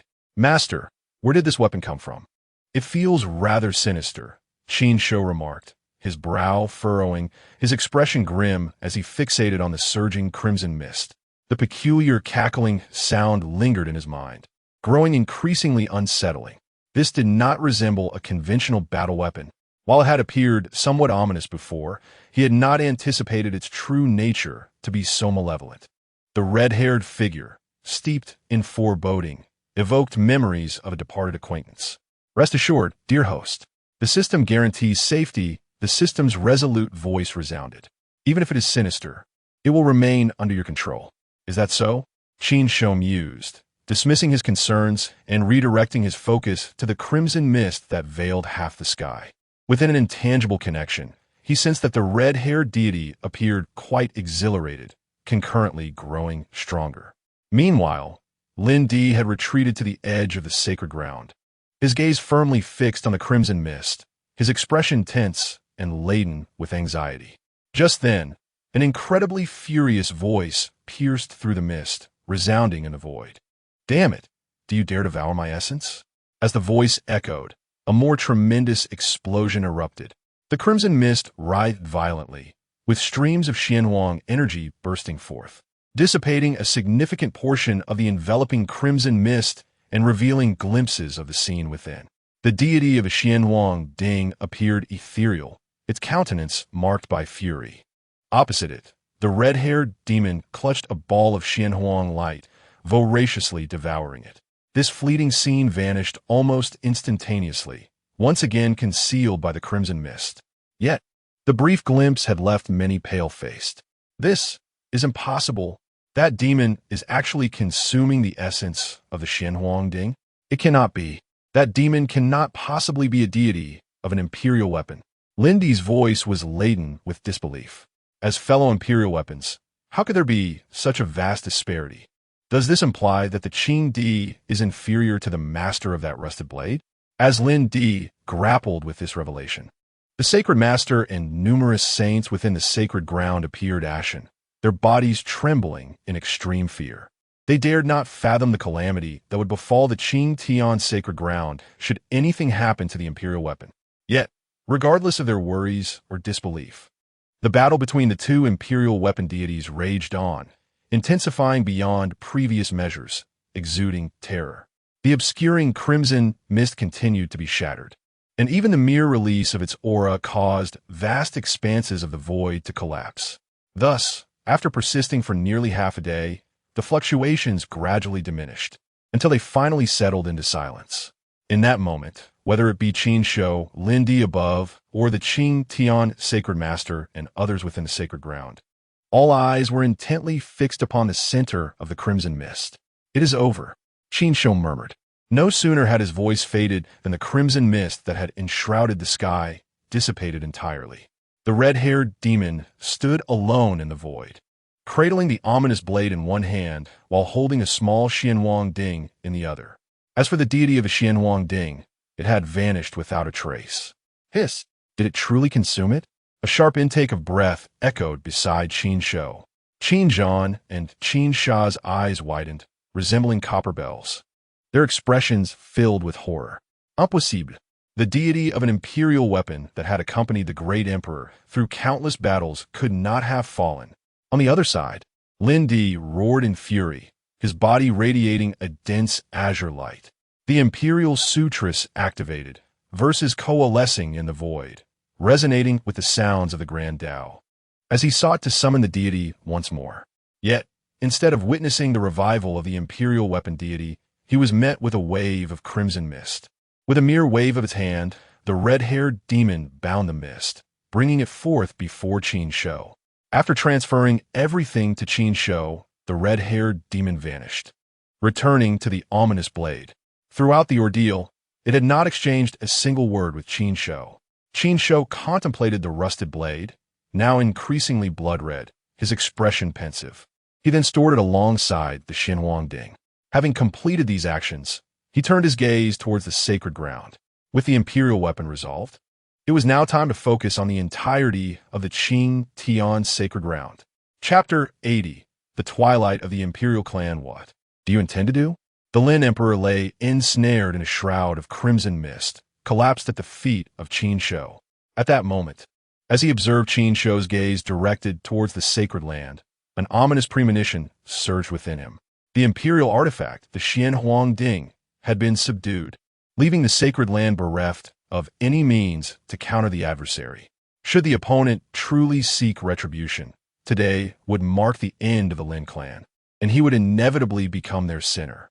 Even in death, he would find no solace in facing the great emperor. What do you think? Qin Shou retorted coldly, casting a disdainful glance at him, before lifting him effortlessly and imprisoning him within the King's Hall of the inner world. After completing this task, he resumed his stride, stepping into the void as he descended towards the sacred land. Be cautious. There are still 3 quasi-emperors of the Lin clan within the sacred land, one of whom is at least at the 7th Heaven's gate. We must remain vigilant. Behind him, Qin Zhan caught up, his expression still tinged with gravity. Although the red-haired demon deity was formidable, it was merely an imperial artifact deity, and it remained uncertain if it could revive in the short term. Encountering the Lin clan's 7th Heaven's gate quasi-emperor under these circumstances would certainly complicate matters. Did the ancestors mention those 3 within the forbidden grounds? Qin Shou mused. Perhaps they fled long ago. His steps remained unbroken, his expression calm. When the Xianhuang Ding was suppressed, he sensed through the red-haired deity that 3 auras within the sacred land had discreetly altered their spatial presence and fled. However, the red-haired deity, preoccupied with subduing the Xianhuang Ding, could not attend to them. Fled? Qin Zhan remained skeptical. However, given the tremendous commotion outside, it was indeed suspicious that the Ancient Ones had not appeared. As they conversed, the trio arrived at the massive gates of the sacred land. At that moment, the entire sacred land was enveloped by a colossal formation, emanating a terrifying aura of slaughter. Even a quasi-emperor would likely meet their demise if they rashly entered. The sacred lord of the azure sky and several others stood within the formation, gazing apprehensively at Qin Shou and his companions, their faces pallid with alarm. Among them, one individual appeared particularly terrified, positioned at the rear of the group. It was Lu Dao, the unfortunate soul who had nearly been crushed by Qin Shou's foot. Having spent mere days healing from his injuries in the forbidden grounds, he now looked frail and sickly. The sight of Qin Shou rekindled his terror. Qin Shou, Qin Zhan ancestor, we could discuss matters amicably. The Qin clan is also part of the sacred land lineage. Our conflict only benefits other factions. Do you wish for the legacy bestowed by the great emperor to wither away? The sacred lord of the azure sky spoke, his voice trembling as he painted a grand vision in a few words. Qin Shou listened, nearly bursting into laughter. Even now, amidst such turmoil, they sought to weave dreams of collaboration. A mocking smile graced his features as he fixed his gaze upon the sacred lord. Such feats can be accomplished without your Lin clan. Moreover, your imperial artifact is currently in my possession. Why would I need to collaborate with you? The sacred lord of the azure sky was rendered speechless. Yet, in the blink of an eye, he managed a cold chuckle. Even without the imperial artifact, my Lin clan still possesses quasi-emperor ancestors and the grand formation left by our forebear, the Azure Emperor. You wish to disrupt the sacred land? Such aspirations are but folly. Despite the disdainful demeanor he projected, there lingered an undertone of trepidation in his voice. Is that so? Qin Shou's expression turned sardonic. The formation left by the great emperor was indeed formidable. Even with the imperial artifact in hand, it would not be easily breached. However, he paused, producing a small ding from his hand. The ding, hued in earthy yellow, was none other than the Xianhuang Ding, the imperial artifact that had just been subdued. Upon witnessing Qin Shou reveal the Xianhuang Ding, the countenance of the sacred lord of the azure sky shifted drastically. Without warning, he retreated, fleeing towards the depths of the sacred land. Beside him, Lu Dao and the others reacted a moment too late, but quickly followed suit. Qin Shou, however, remained unperturbed, merely observing their escape. Taking a deep breath, he raised the Xian Huang Ding and took deliberate steps towards the formation.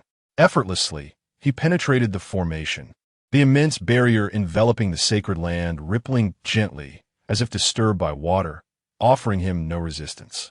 Behind him, Qin Zhan and the others followed swiftly, their expressions unperturbed, as they had long anticipated this development. The Xian Huang Ding and the formation were artifacts left by the Azure Emperor. Although the imperial artifact had lost its essence and the deity had dissipated, it still contained the path of the Azure Emperor, allowing them to traverse the formation with ease. Upon entering the sacred land, their spiritual awareness expanded, swiftly locating the position of the sacred lord of the Azure Sky and his companions. Without further ado, Qin Shou left a puppet to guard the entrance, and the group vanished, pursuing their quarry. At that moment, deep within the sacred land before the forbidden grounds, the sacred lord of the Azure Sky, Lu Dao, Han Li, and 2 other saints knelt before the entrance to the forbidden grounds. Our junior disciples have failed, allowing the Qin clan to wreak havoc upon the sacred land and suppress the imperial artifact. In this life and death crisis, we beseech our ancestors to awaken and suppress the intruders, safeguarding our sacred land's legacy for millennia. The sacred lord of the Azure Sky implored, invoking secret arts to awaken the ancestors within the forbidden grounds. Please, ancestors, emerge and suppress the Qin clan. Please, ancestors, emerge and suppress the Qin clan. Lu Dao and Han Li echoed in frantic tones. The madman from the Qin clan, named Qin Shou, had consumed the essence of the imperial artifact and subdued the Lin Emperor. Should he breach the sacred land, they would certainly not be spared. Their only hope lay in the ancestors within the sacred land. Yet, regardless of their entreaties and reverence, the forbidden grounds remained eerily silent, devoid of any response. Ancestors, do you intend to abandon the sacred land? The sacred lord of the Azure Sky cried, his face ashen. This time, he received a reply. A dispassionate voice reverberated through the air. Rise, child. Your ancestors have arrived. However, upon hearing this voice, the group was not filled with joy. Instead, fear washed over their faces. They sprang to their feet, turning to behold the source of the voice. Surprised? Unexpected? Qin Zhan quipped, a sardonic grin adorning his face. Qin Zhan ancestor. The sacred lord of the Azure Sky trembled, his expression darkening. What? Are you displeased to see your ancestor? Qin Zhan crossed his arms, observing them with amusement. What do you intend to do? The sacred lord of the Azure Sky struggled to suppress his trepidation, his gaze drifting towards Qin Shou. Among the 3, he feared this newcomer from the Qin clan the most. Unlike Qin Zhan and Qin Shou, who were venerable ancestors and might refrain from acts of cruelty against the sacred land, this youth bore no such ties. Having consumed the essence of the imperial artifact, he would undoubtedly show no mercy. Indeed, you are quite astute, Qin Shou remarked, foregoing any further dialogue. He raised his hand and easily subdued the group, imprisoning them within the inner world. Among them, the most formidable was the sacred lord of the Azure Sky, at the first level of the great saint realm, making their subjugation effortless for him. Having completed this task, he turned his gaze towards Qin Zhan and Qin Shou. As for the remaining members of the Lin clan, both elders, I entrust them to you. Leave no one associated with this line alive. Qin Shou's voice was frigid. Once the deed is done, it must be thorough. We cannot leave any future threats. What the 30 years of change, the rise and fall of families, the enduring grievances of a millennium seeking revenge. Let all such notions be extinguished. Root them out entirely. This ancestor knows better than you. Qin Zhan's expression remained indifferent as he spoke, his gaze directed towards Qin Shou. Without uttering a single word, Qin Shou vanished, setting forth to annihilate the clan.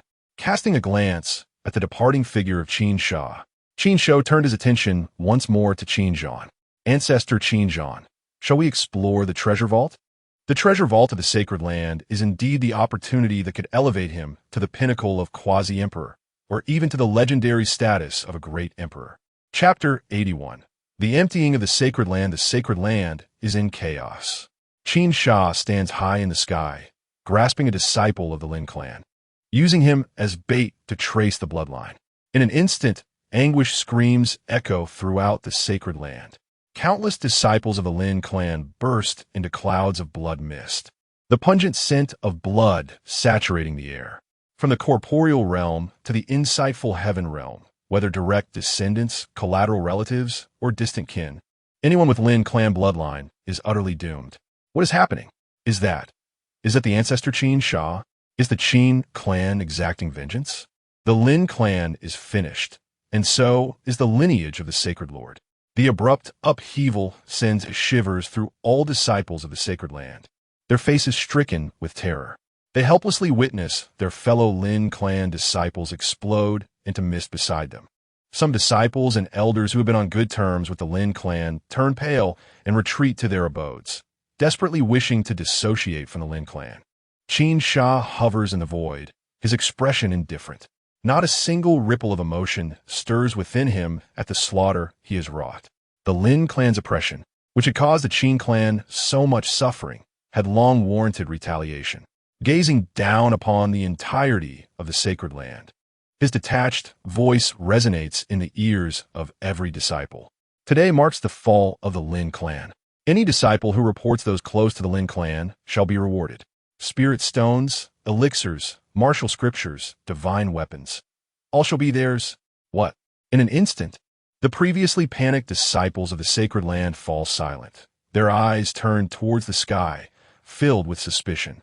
Yet soon, the glimmer of intrigue flickers in some disciples' gazes as they glance towards their companions. Within the Qin clan's estate, Qinda and Qin Heir stare blankly at the sky. The events of the day leave them in disbelief. The Lin clan has fallen.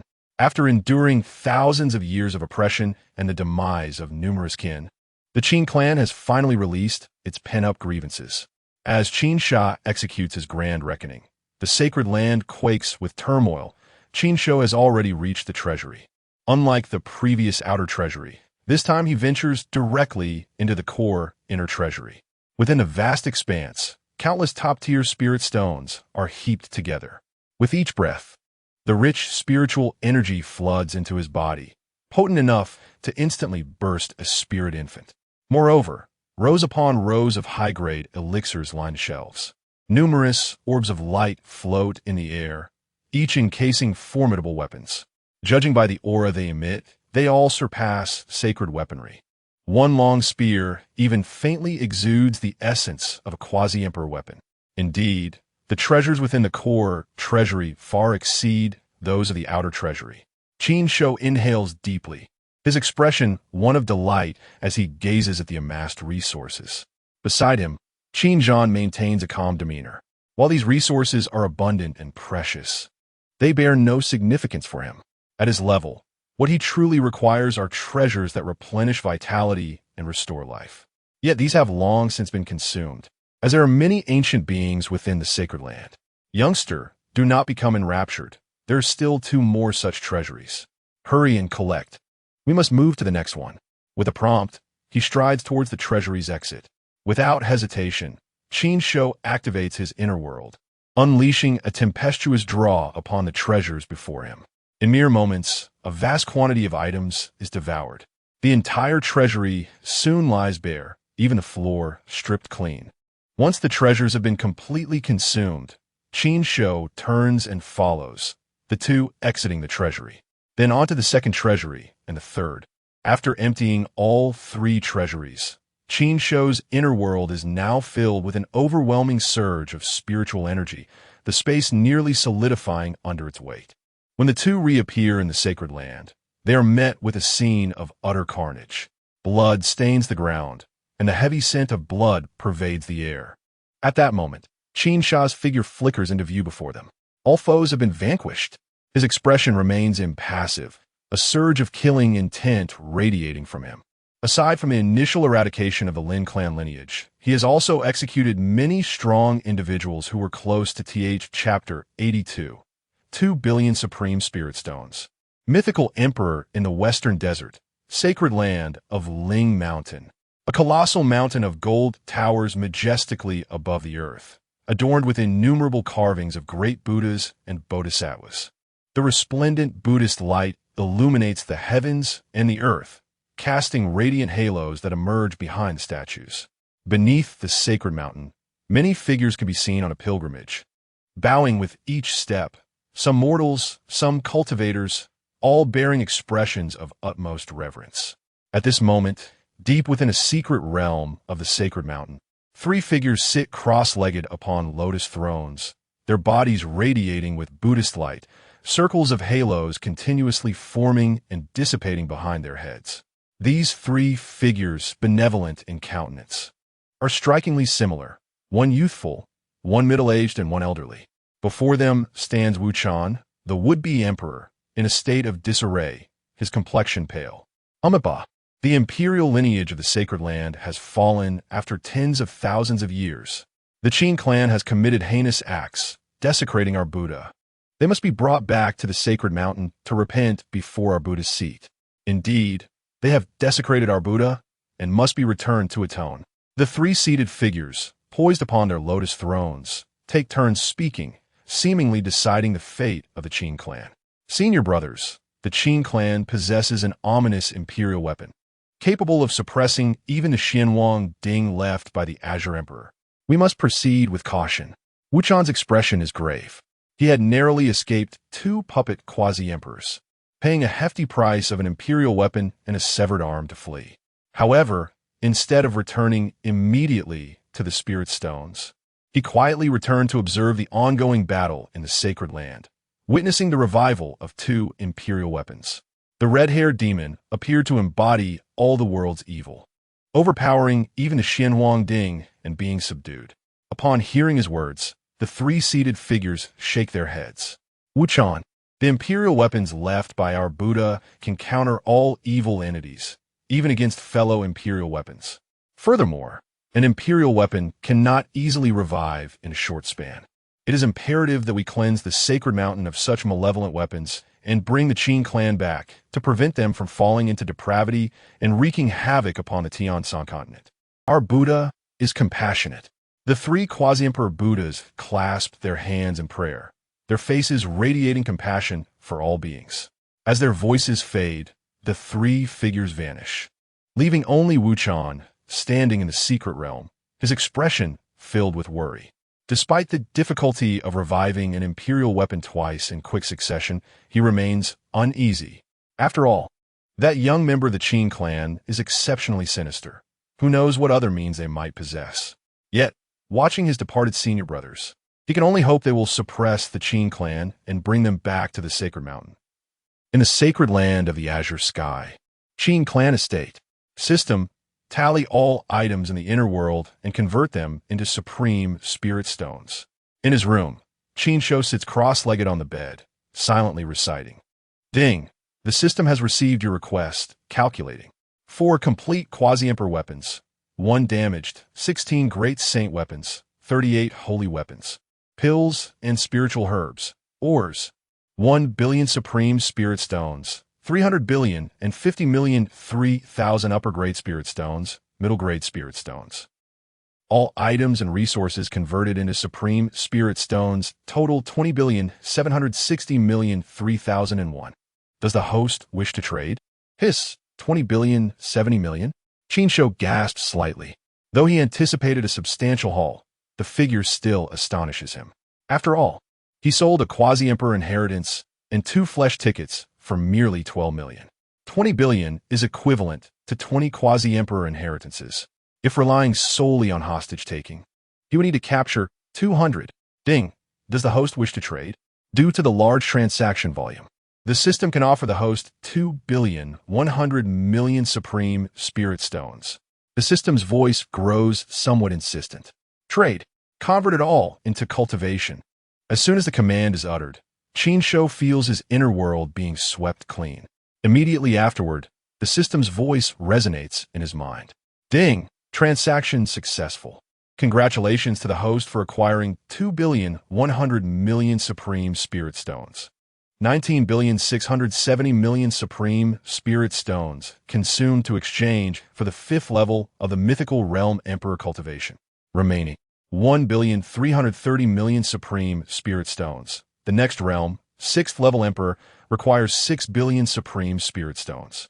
A series of voices echoes in his mind. Boom! A tremendous sound reverberates in Qin Shou's consciousness, unleashing countless insights, as if he has cultivated for millions of years, bringing a sense of familiarity. Simultaneously, his blood boils like a roaring furnace. The pale golden blood slowly fades, returning to its purest crimson hue. In the space around him, the sounds of the great Tao resonate, with golden lotuses blooming and withering, suffused with an aura of boundless auspiciousness. 5th-level mythical realm emperor. The holy body is perfected. Qin Shou's face flushes with excitement as he senses the terrifying power within his body, a feeling of mastery over all things rising from his heart. Extending his palm, he witnesses light flickering, with countless miniature worlds being born and destroyed in an endless cycle. Closing his eyes, a terrifying thought instantly blankets the entire continent. Visions flash before his mind. The Qingyun Sect, where his adoptive father is quarreling with the Grand Elder. In a certain Grand Sect's territory, a man and his dog are digging up graves. Within the sacred land of the Azure Sky, Qin clan disciples are pacifying the ordinary disciples of the sacred land. And in the Taichu sacred land, the southern barbarian heavenly demon palace, the northern Xian alliance. Bold, who dares to spy on us? Audacious. In the central heavenly domain, within the 3 great forbidden zones, pairs of cold, indifferent eyes snap open. Terrifying thoughts surge from the forbidden zones, stirring the winds and clouds, causing vast expanses of void to shatter instantaneously. Supreme of the forbidden zone, in his room, Qin Shou opens his eyes, a hint of peculiarity flashing within. He had long heard tales of the 3 forbidden zones in the central heavenly domain, the abyss of the underworld, the supreme forbidden zone, and the divine ruins. It appears these tales are indeed true, and the number is considerable. Together, the 3 forbidden zones house no fewer than 10 ancient supremes. That aura, Qin Shou's eyes glimmer with contemplation as he recalls the familiar sensation he sensed within one of the forbidden zones. It felt oddly reminiscent, as if he had encountered it before. Lost in thought, he suddenly furrows his brow, vanishing from his room. The next moment, he appears above the sacred land. After a brief moment, Qin Zhan's figure materializes. Upon seeing Qin Shou, a flicker of surprise crosses his gaze. In just half a day, he perceives that Qin Shou seems somewhat different, though he cannot pinpoint what has changed. This fleeting sensation dissipates before he can delve deeper. Noticing Qin Zhan's expression, Qin Shou pays it no mind, his gaze fixed upon a void ahead. Moments later, the space before him ripples, and 2 figures step through. Among them is Jianjiu, who had departed earlier, and the other is a stern-looking middle-aged man with sword-like brows and piercing eyes, emanating a powerful quasi-emperor aura. Chapter 83.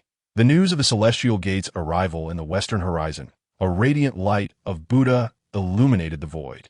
A stern middle-aged man cast his gaze downward upon the sacred ground, eventually settling on Qin Shou and his companion. Upon looking at Qin Shou, a flicker of surprise momentarily passed through his eyes before he regained his composure and turned his attention to Qin Zhan. A hint of peculiarity crossed his face as he spoke softly. Fellow Taoist Qin Zhan, it has been 20,000 years, and you are still alive. Oomph. Qin Zhan scoffed. And you, Chun, appear to be thriving as well. What brings you to my Qin Tian sacred ground instead of remaining in the North Xian domain? Could it be for the sake of inheritance? Qin Zhan's tone grew icy. He was well acquainted with the man before him, Xian Emperor, originally named Chen Haiyang, a peerless prodigy of the North Xian alliance from millennia ago. They had crossed swords many times in their youth, emerging as both rivals and allies.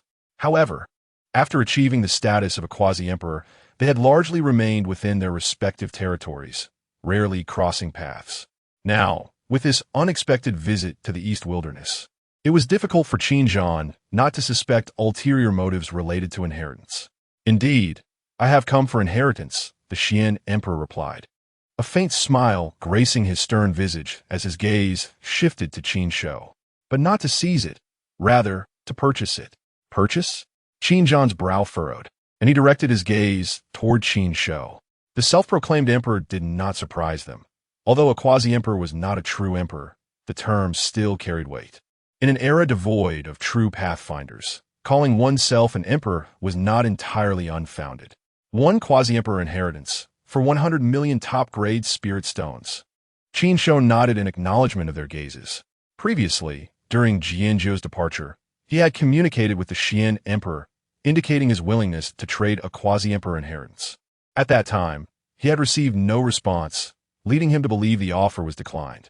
To his surprise, the Xian emperor did not hesitate to conjure a glowing orb, which contained a mountain of spirit stones compressed into a small space.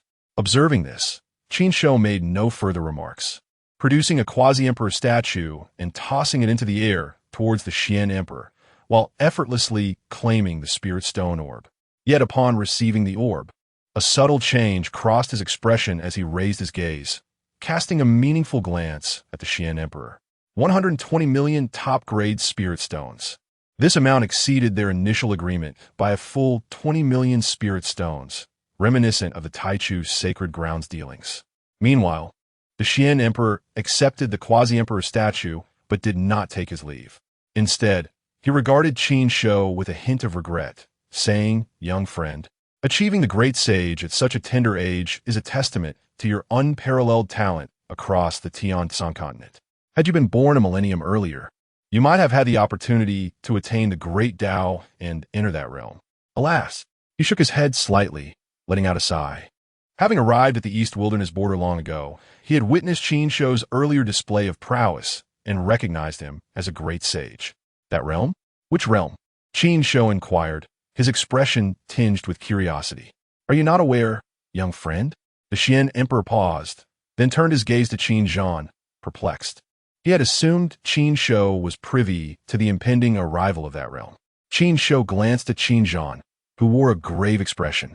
After a moment of silence, Qin Zhan spoke slowly. "It is said that above the Tian Continent lies a vast and boundless world, known as the Celestial Realm.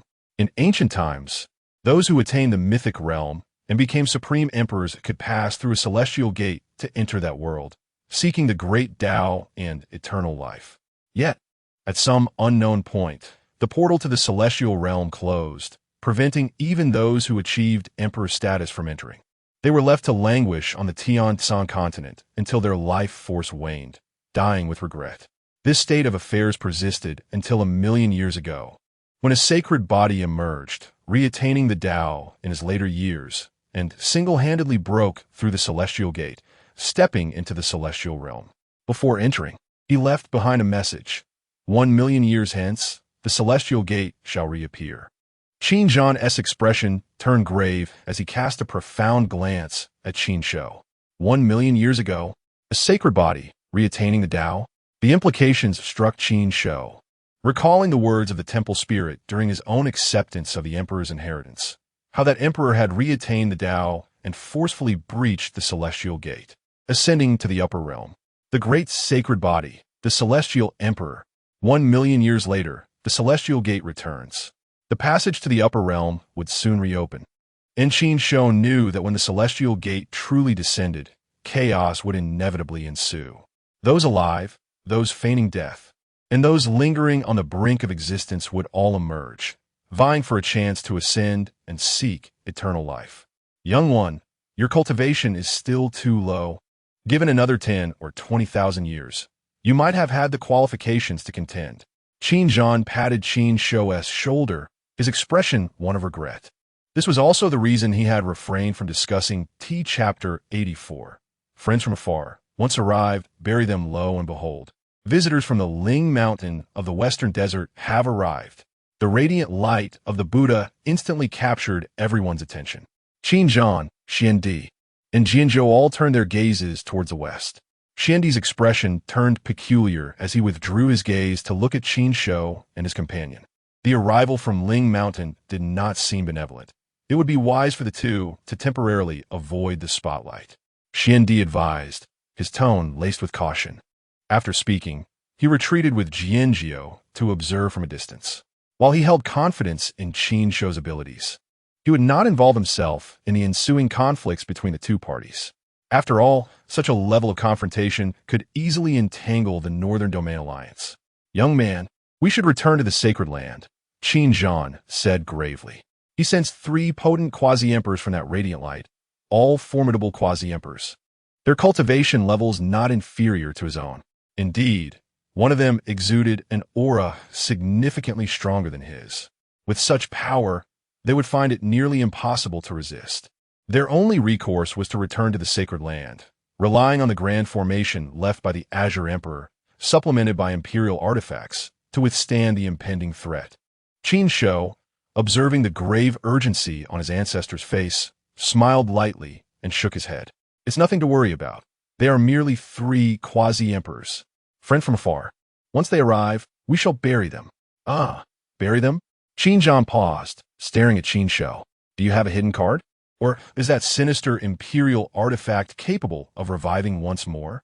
This time, Qin Shou ignored the inquiry, his gaze fixed firmly on the west.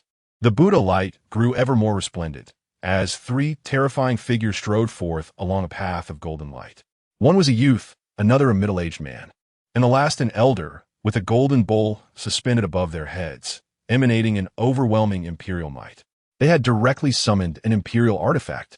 This alarming commotion instantly stirred the entirety of the eastern wilderness, echoing even to the other 3 major domains. What is happening? The Ling Mountain of the western desert moves swiftly and with great fanfare. 3 quasi-emperors emerge, bearing supreme imperial artifacts. Are they declaring war on the Azure Sacred Land? If this continues, the eastern wilderness is destined for destruction. Countless cultivators were struck with fear, gazing blankly at the golden path extending from the west. Some powerful figures from prominent clans stepped forth, employing grand techniques to whisk their families away from the eastern wilderness, fearing they would be buried alongside it. At this moment, under the watchful eyes of the entire eastern wilderness, the 3 figures finally reached the Azure Sacred Land. Instantly, a terrifying aura enveloped the heavens and the earth. The imperial might from the golden bowl permeated the atmosphere. Without sin, without evil, without difficulty, Qingyun observed the trio, his expression gravely serious. As a strong man of the same tier, he naturally recognized these 3 individuals. Without sin, without evil, without difficulty, these are the 3 ancestors of Ling Mountain. It is said they are manifestations of the 3 drops of Amitabha's essence, known as the 3 bodies of the Buddha, each possessing cultivation above the 4th level of quasi-emperor. They are one of the greatest treasures of Ling Mountain. Amitabha, our Buddha, is compassionate. The 3 quasi-emperors join their hands in prayer. Their indifferent gazes sweeping over Qin Shou and Qingyun. The Qin clan has calm standing at the recent Qingyun. He even humorously rubbed his eyes. Could it be? There is something foul. Chapter 85. The thought of the Amitabha Emperor in the vast expanse of the void. Every onlooker was gripped by fear as they gazed at Qin Shou, their hearts pounding violently. A terrifying thought arose within them. Is this young man truly an emperor? How could he have so effortlessly killed a quasi-emperor with a mere glance? In the distance, the 2 Xian emperors, who had been observing, widened their eyes in astonishment. Jianjiu, filled with awe, swallowed nervously and turned to the Xian emperor beside him. Master, is this Qin Senior truly an emperor? Upon hearing this, the Xian emperor trembled, rendered speechless. He was somewhat dazed. What had just transpired? He recalled their recent transaction, where he had spoken condescendingly, asserting that Qin Shou's cultivation was far too low, having been born 10,000 years too late. Yet, how could one with such low cultivation possess such power? You have slain him. Meanwhile, the remaining 2 ancestors of the Lin clan stared fixedly at Qin Shou, disbelief etched across their faces. Amitabha, the 3 quasi-emperors from the sacred mountain, clasped their hands together, their expressions grave. The light of the imperial weapon above them blazed brightly, a palpable sense of vigilance replacing their previous nonchalance. Initially, they had intended to personally extract him, but now they were spared the effort. Qin Shou casually tossed the blood of the quasi-emperor to his companion, Qingyun, and then surveyed the others with an indifferent expression. The emperor, at the utterance of these words, a tremor coursed through the hearts of all present. Though they, as quasi-emperors, could also call themselves emperors, the weight of the term, as spoken by Qin Shou, bore an immense pressure. This was a genuine emperor, a being of unparalleled mythic stature. No, it cannot be. You cannot be an emperor. The heavens have not unleashed a great calamity, and no one has attained a Tao. How could you possibly be an emperor? The two Lin ancestors shouted in anger, retreating in fright.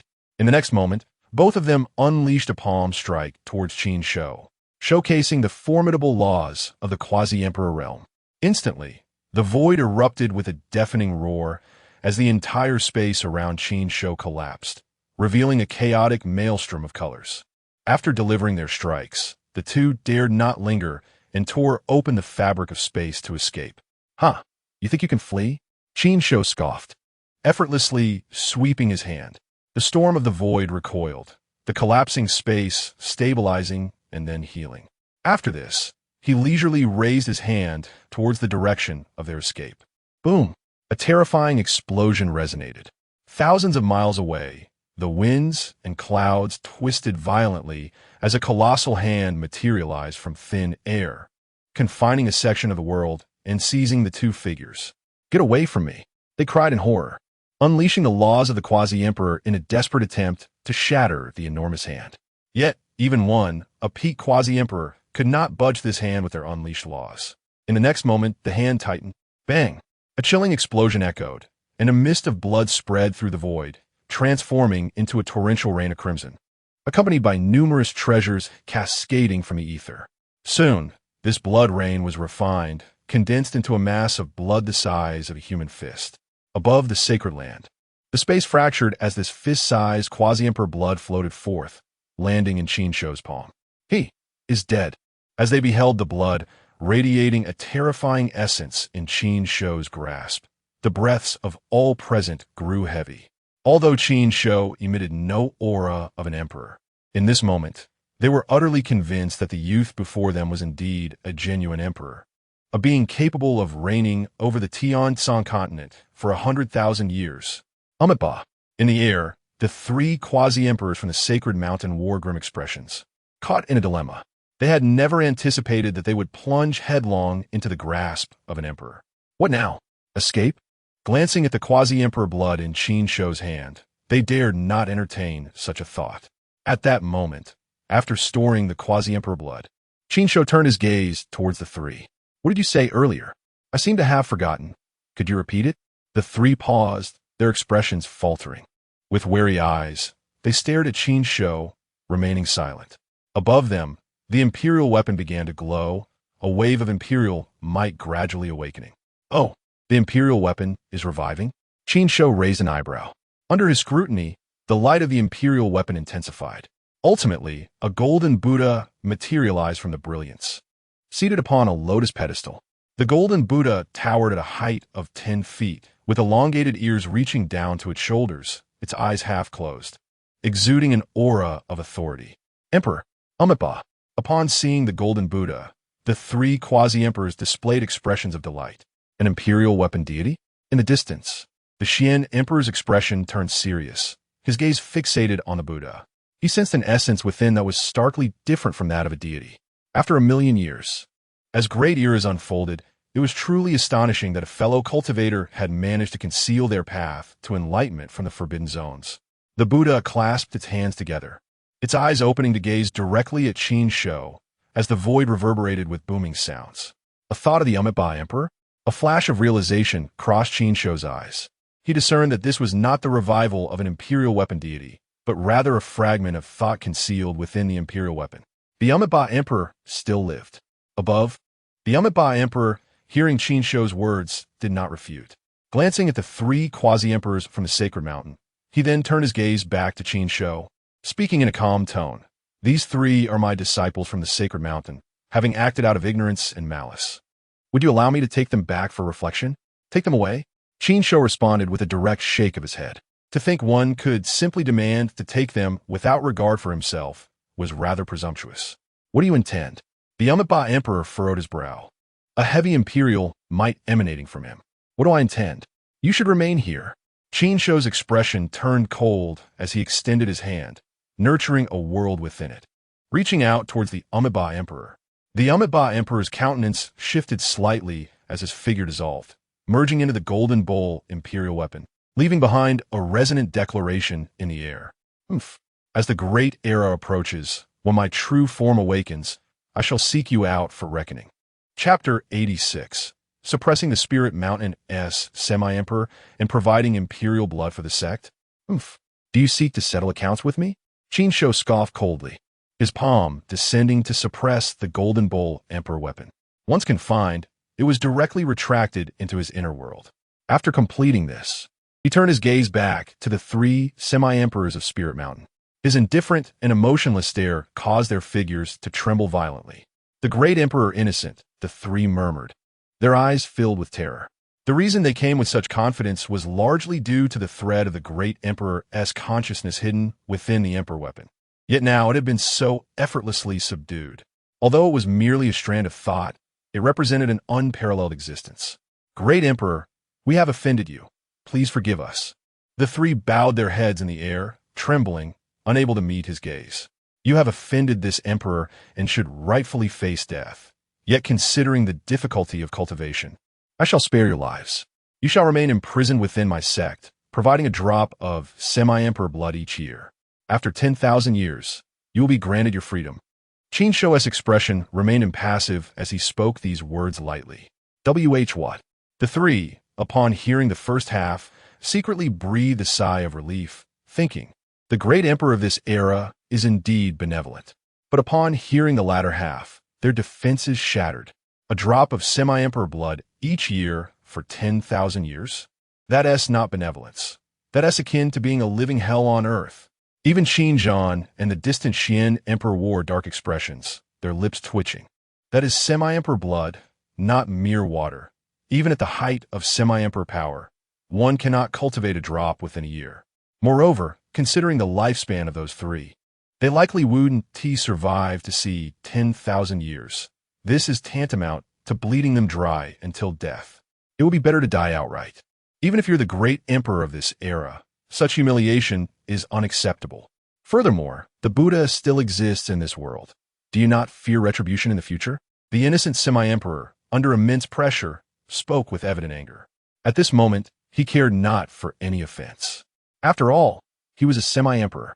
It would be better to die now than to be treated as a blood slave, bled to death. You have Chapter 87. The tremor of the celestial continent, the news of the Qingyun Sect, a formidable force. Seeking to annex the Cang Tian sacred ground to establish the Qingyun sacred ground, reverberated across the eastern wilderness and the entire celestial continent, leaving countless cultivators astounded. Is it true that the Qing Tian sacred ground is to be renamed and merged with the Qingyun Sect? My uncle's distant relative's boyfriend, who sweeps the floors at the Qing Tian sacred ground, personally confirmed this to me. Remember the terrifying battle that erupted in the eastern wilderness a few days ago? It is said that the Lingshan sacred ground from the western desert sought to seize the legacy of the Qing Tian sacred ground, leading to a clash between the two sacred grounds. As a result of this conflict, the Lin clan of the Qing Tian sacred ground was annihilated. Inside a bustling tavern in a grand city, a gathering of cultivators fixated their gaze upon a stout middle-aged man in the center. What? The Lin clan has been exterminated? Is your news credible? Someone questioned, incredulous. The Lin clan is an imperial lineage, descendants of the celestial emperor. How could they possibly be wiped out? Furthermore, if the Lingshan sacred ground possessed such might, why have they not annihilated the Qing Tian sacred ground? Upon hearing the assertion of the Lin clan's demise, doubt began to ripple through the crowd. The middle-aged man, visibly displeased by the skepticism, glanced sidelong at the questioner. What do you know? The Qing Tian sacred ground is not solely represented by the Lin clan. There is also the Qin clan. The Lingshan sacred ground would not wish to relinquish the Qing Tian sacred ground, but at a critical moment, a great emperor emerged from the Qin clan, effortlessly suppressing the three quasi-emperors of Lingshan. As he spoke, awe filled his eyes, prompting silence to envelop the tavern. Everyone gaped, entranced by his words. Hey, an emperor? One voice broke the stillness, incredulity lacing their tone. For 100,000 years, no emperor has emerged from the celestial continent. If someone attained such a divine status, how could we remain unaware? Others echoed this disbelief. Were such miraculous events not accompanied by celestial signs, such as golden lotuses appearing in the skies? The gathering comprised many ancient cultivators, yet none had witnessed such phenomena. The stout middle-aged man, feeling the weight of their scrutiny, retorted, "Why would I deceive you? My uncle's distant relative's boyfriend, who sweeps at the Qin Tian sacred ground, told me this directly. Moreover, the emperor will deliver a sermon at the Qingyun sacred ground in Shou 1 month from now." This proclamation rendered the tavern silent once more. The earnest expression on the middle-aged man's face prompted glances of uncertainty among the patrons. Some, with flickering eyes, quietly departed the tavern. Hastening back to their respective families and sections, a similar scene unfolded across various regions of the eastern wilderness. Even in the North Xian region, South Barbarian, and Western Desert, word spread rapidly. While the versions varied slightly, the crucial detail remained consistent. An emperor would deliver a sermon in a month. The news swept across the celestial continent with astonishing speed. Within the 3 major regions, numerous factions had already set out, bearing treasured resources, utilizing teleportation arrays to reach the eastern wilderness. At the Qin clan estate, within a small courtyard, Qin Shou, Qingyun, Qin Shou, and Qingyun sat facing each other. "The news of the emperor has spread. I suspect the entire continent is now aware," Qingyun remarked, gazing at Qin Shou. 3 days had passed since the battle, during which he dispatched numerous disciples to disseminate the news throughout the eastern wilderness. "Yes," Qin Shou nodded slightly, recalling something before inquiring, "What of Shenzhou and the Qingyun Sect?" "I have already sent Ada and a heir personally," Qinyu interjected, his eyes still wide with shock. 3 days prior, upon learning that Qin Shou was the contemporary emperor, he was nearly overwhelmed. His descendant, whom he had brought from the Qingyun Sect, was indeed an emperor, a supreme being reigning over the celestial continent. Had it not been for Qin Zhan's repeated confirmations, he would have never dared to believe it. It was utterly surreal. Unaware of Qin Yu's inner turmoil, Qin Shou merely nodded. He then turned his gaze to the 3 elders. "In this month, I will need you to diligently relocate all useful resources from the Qin Tian sacred ground to Shenzhou. As for the disciples of the sacred ground, if they possess sufficient talent, they may be relocated after assessing their character and loyalty. I do not intend to accept all disciples. After all, even within a sacred ground, there are those who merely exist without purpose.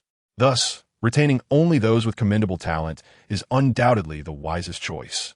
"We understand what to do," the 3 elders affirmed, particularly Qin Yu, whose heart swelled with excitement. The Qingyun Sect was his creation. Now that Qin Shou had established a sacred ground named after Qingyun, it was a source of immense pride for him. The trio swiftly departed to arrange the relocation. Qin Shou sat on a stone bench, watching their figures fade from view before turning his gaze to the horizon, towards the central celestial domain. Upon becoming an emperor, he had once extended his consciousness to envelop the entire continent. In the forbidden zone of the central celestial domain, he sensed a familiar aura. Initially, it merely felt familiar, but upon witnessing the continued existence of Amitabha, he could now confirm it. Celestial Emperor, the embodiment of the forbidden zone. He believed that if the immortal sect were to truly descend, they would emerge from the forbidden zone to seek him out. And Amitabha, 2 emperors of unfathomable power. Qin Shou's eyes narrowed slightly, a flicker of anticipation gleaming within. In Shenzhou, an elder and a young man appeared from the void, a distance of 1,000 miles from the Qingyun Sect. The youth, handsome yet shadowed by a hint of gloom, gazed longingly towards the Qingyun Sect, a mix of hope and trepidation in his eyes. "Fear not. Do you not fancy that girl named Lu Qingqing? If you marry her, you will establish a connection with the sacred ground, which would be a tremendous opportunity for our Yun clan." The elder smirked coldly. Although the veracity of the news remained uncertain, it did not deter them from taking a gamble. If true, they could forge a familial bond with the Qingyun Sect before the news reached Shenzhou, thereby aligning themselves with the sacred ground. Chapter 88. The Forced Marriage? The Boldness of the Qingyun Sect. Alas, that lad Qin Shou has been gone for such a long time, without sending any word back. Could it be that he is being bullied in that sacred land of Qin Tian? On the summit of the sect leader's peak, Qin Wudi stood before a precipice, his gaze fixed upon the horizon, a trace of concern evident in his eyes.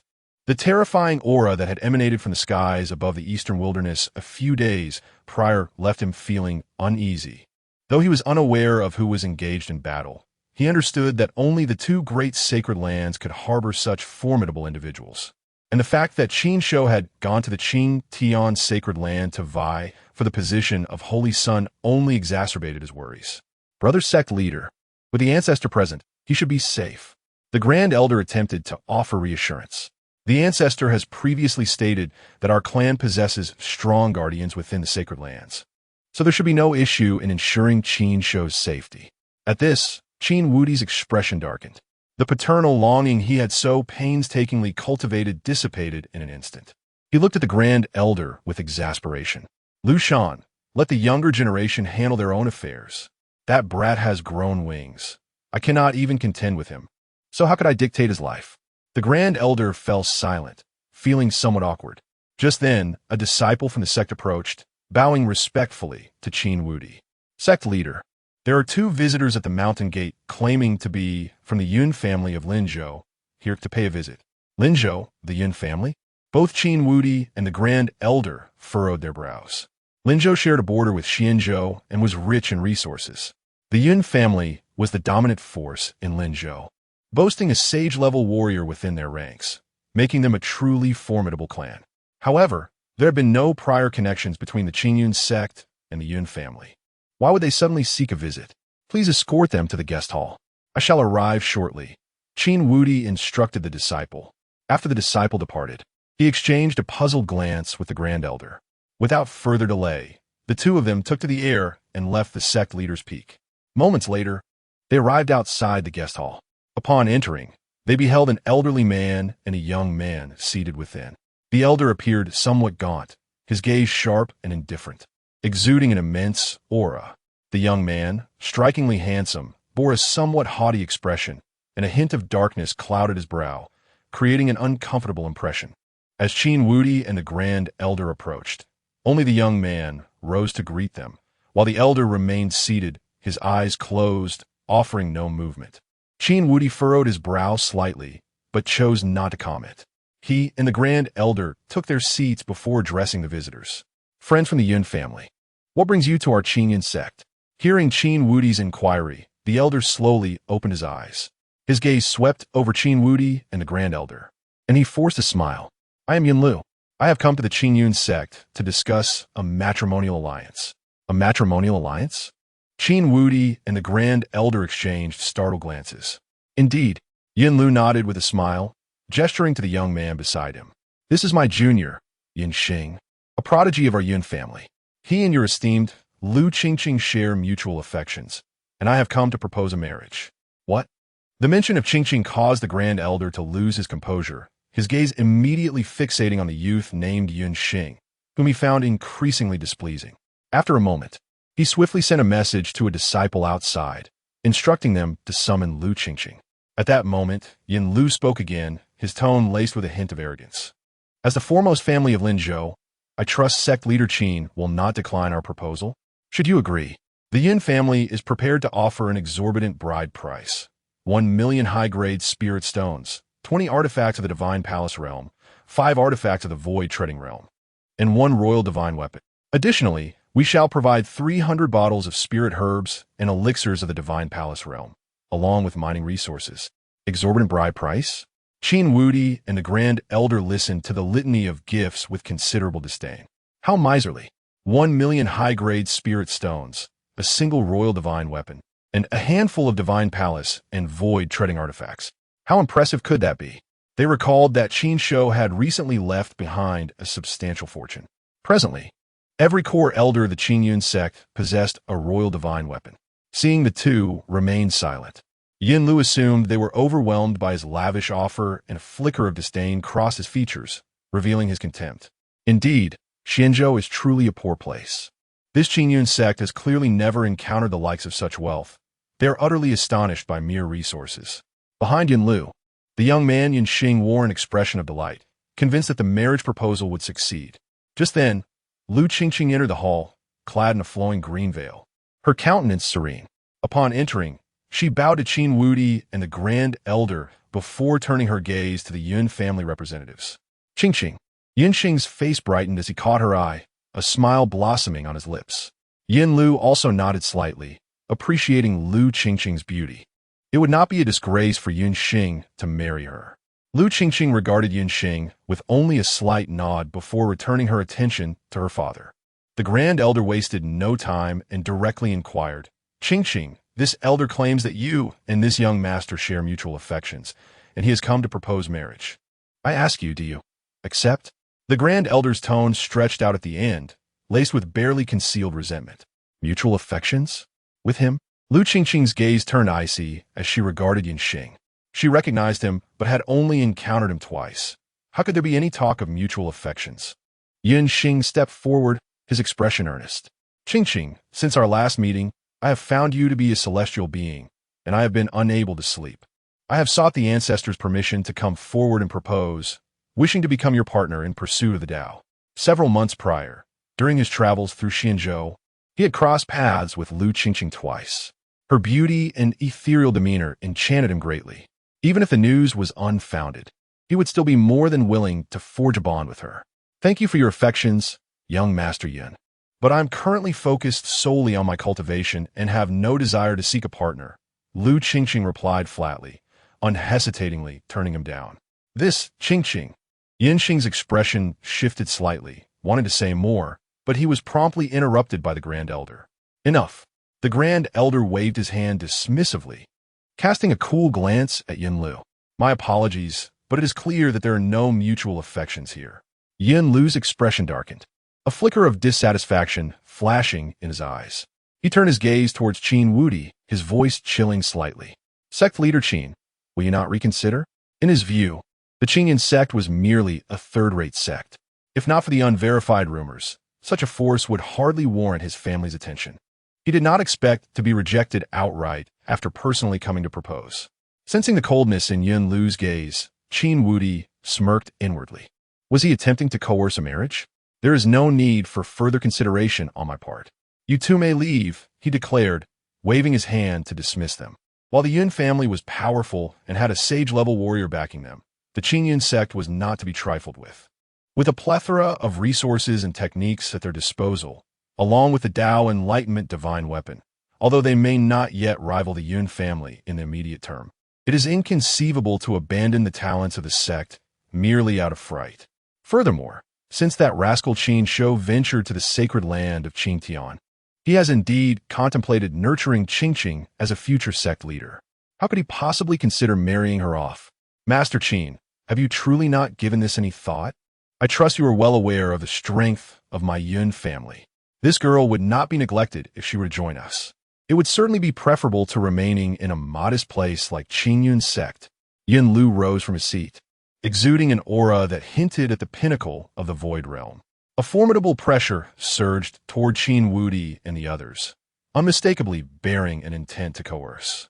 However, at that moment, a furious and thunderous voice erupted, a mere peak of the Void Realm, seeking death. Before the words could settle, two imposing figures as formidable as mountains materialized out of thin air. Their ferocious aura surpassed even that of ancient ferocious beasts, enveloping Yin Lu in an instant. Chapter 89. The current sovereign shocks the invincible Qin for a millennium within the Grand Hall. Two figures materialized out of thin air. As they appeared, a terrifying aura, akin to that of an ancient divine mountain, instantly descended upon Yin Lu, forcing him to his knees in an instant. Bang!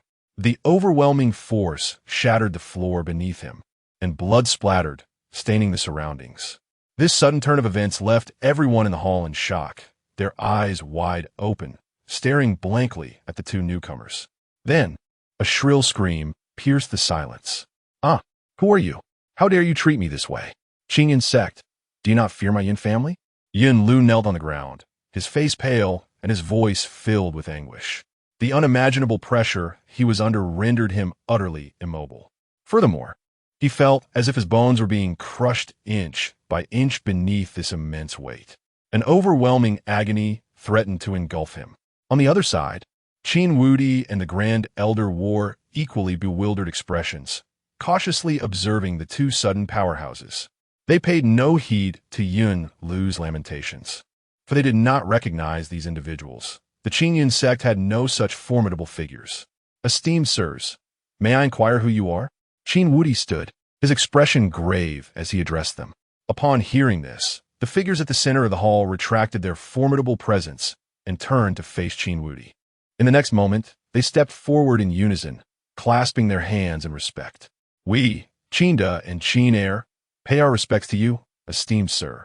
Qinda and Qin Heir's demeanor was one of utmost reverence, not deigning to look down upon Qin Wudi despite his lower cultivation level. After all, he was the direct descendant of the emperor. Even an ordinary mortal, with the emperor's backing, could be molded into an unparalleled powerhouse. Esteemed sir, Qin Wudi was taken aback. The Grand Elder beside him shared a similar reaction. Noticing their confusion, Qinda quickly clarified, "We were sent here by Master Qinyu." Master Qinyu? Qin Wudi's expression shifted, finally easing his guard. However, he soon felt something amiss. The two individuals before him, capable of suppressing a peak void treading expert with just their aura, must at least be beings of the Enlightenment realm, even if they were dispatched by Master Qinyu. It seemed peculiar for them to address him as esteemed sir. As these thoughts swirled in his mind, he felt a peculiar itch in his brain, as if he were on the verge of enlightenment. Just as he was about to inquire further, Qinda interjected, "Esteemed sir, how shall we deal with these two? And what of the Yun family?" Saying this, he cast a glance at the prostrate Yun Lu, a flicker of murderous intent flashing in his eyes.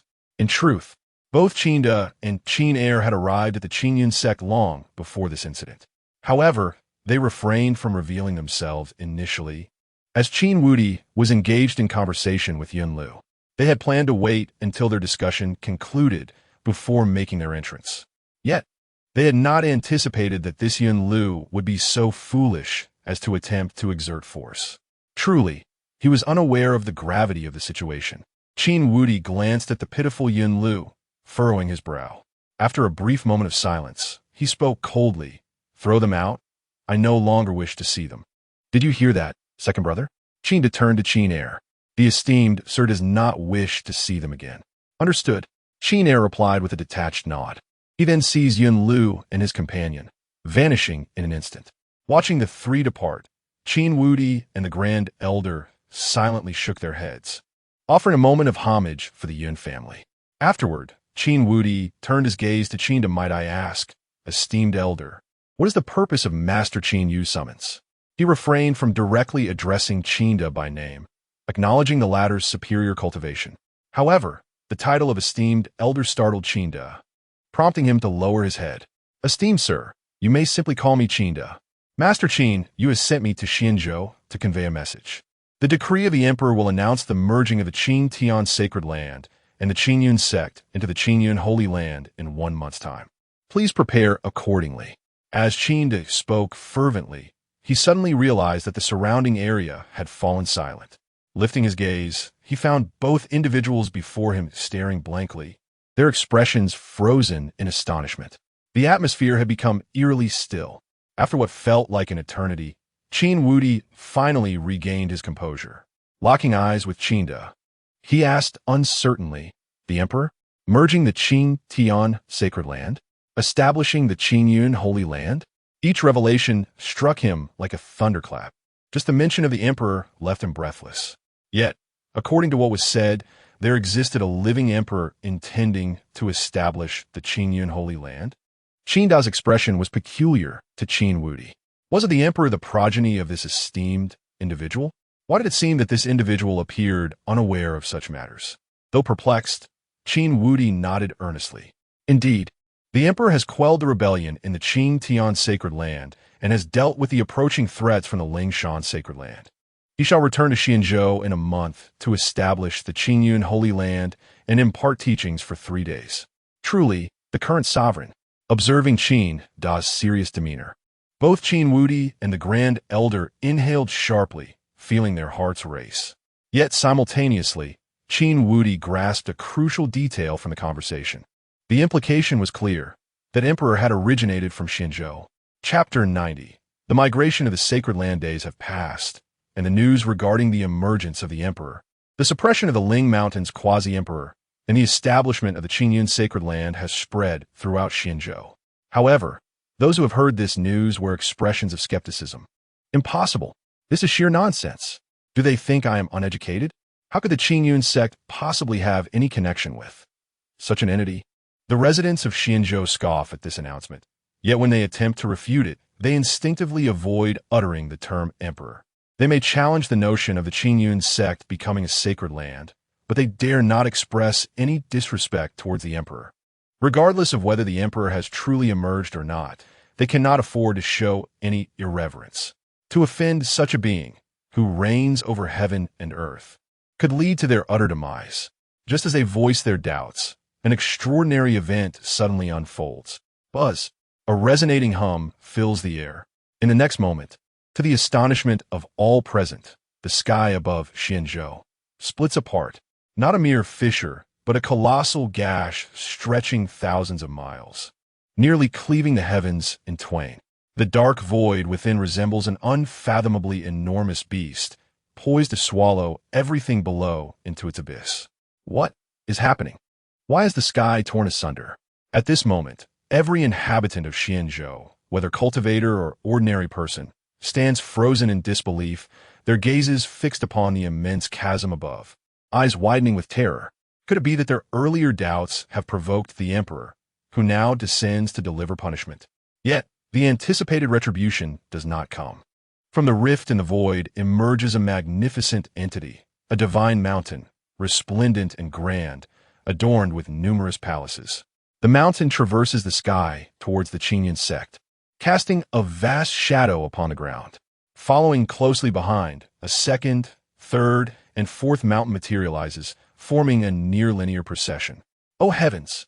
This is the Qingyun Sect. They are heading towards the Qingyun Sect. Some cultivators, more powerful than others, discern that beneath each divine mountain, figures can be seen laboriously supporting their ascent. Upon witnessing the direction of mountains, a realization dawns. This news of the Qingyun Sect becoming a sacred land is indeed true, and if the Qingyun Sect's ascendance is genuine, then the emergence of the emperor must also be authentic. Gasp! The thought sends a chill down their spines. Those from other great states, who had come to gather intelligence, snap back to reality and immediately employ secretive means to relay the message back to their clans and sections. They turn and rush towards the Qingyun Sect, wishing they could sprout Addy, Chapter 91. Qin Invincible. My son is a great emperor. In the void above, countless warships docked, casting a shadow that enveloped the entire Qingyun Sect. Is this the Qingyun Sect, the ancestral land of the great emperor? The spiritual energy here is so barren, and the cultivation levels of some individuals are quite low. On the warships, some disciples of the sacred lands gazed down at the Qingyun Sect with peculiar expressions. Was it astonishment? Was it envy? It was hard to tell. In the past, they would have scarcely regarded a place with such meager spiritual energy. But when this place was adorned with the aura of being the great emperor's ancestral land, it was an entirely different story. The ancestral land of the great emperor. On the foremost warship, Cang Tian and his sister stood at the rear, near the edge, gazing down at the sect with complex expressions. The memories of participating in the Wangdian trials alongside Qin Shou were still vivid, as if it had just happened yesterday. Yet now, that very person had transformed into a great emperor, ruling over the Tian Continent, vanquishing the Lin clan and suppressing the Lingshan Holy Land. Such a stark contrast was still somewhat difficult for them to accept. Meanwhile, Qin Invincible, who was at the Qingyun Sect, was equally astonished. These are all disciples of the sacred lands?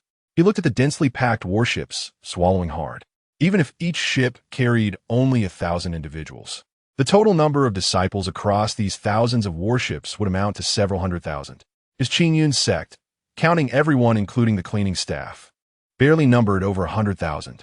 However, at this moment, Qin calmly stated, "My lord, the sacred lands were recently purged. These disciples are merely half of the original number."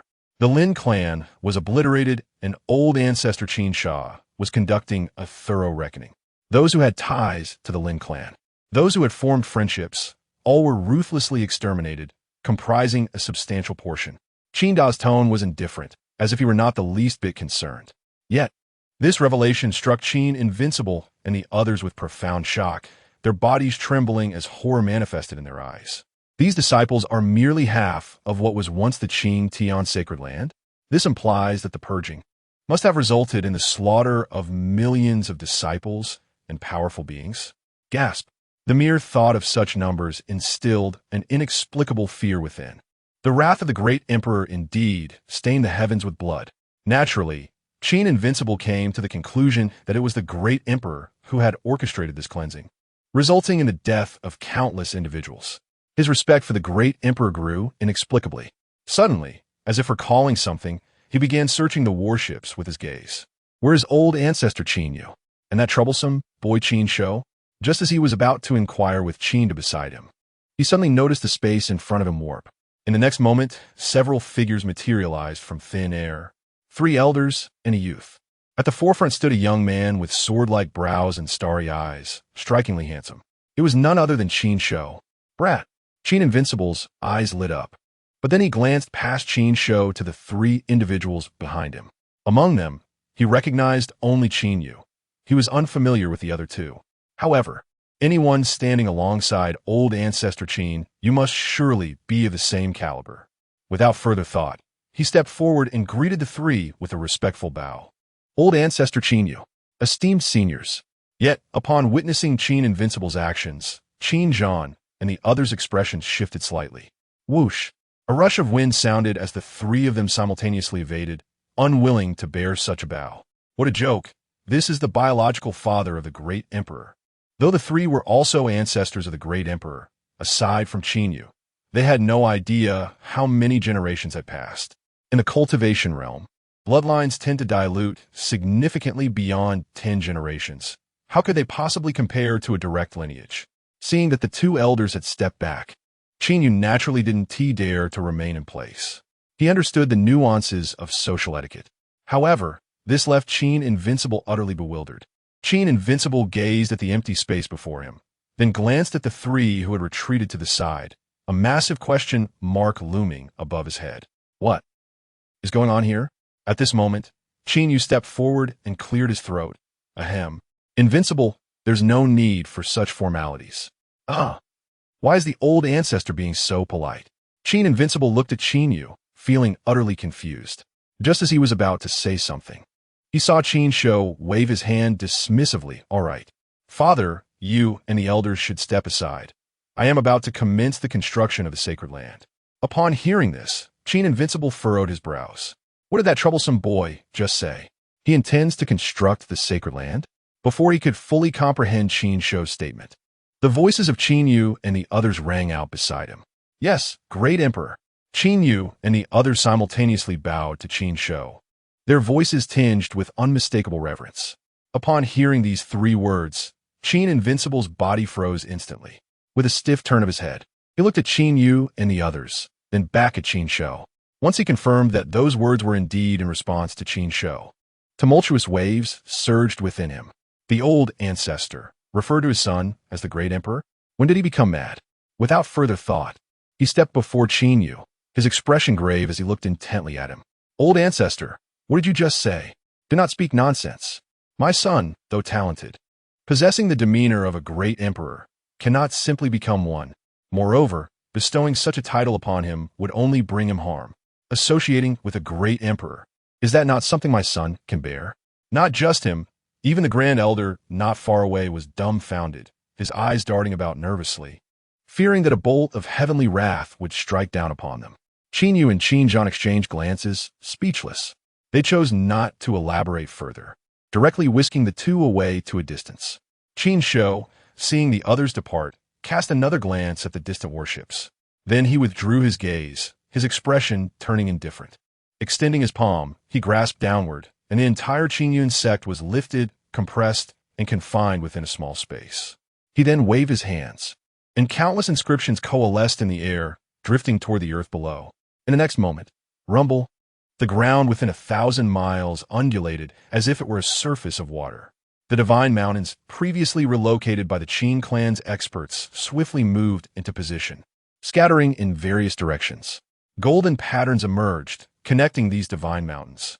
Simultaneously, islands began to rise slowly into the air, drawn by an inexplicable force.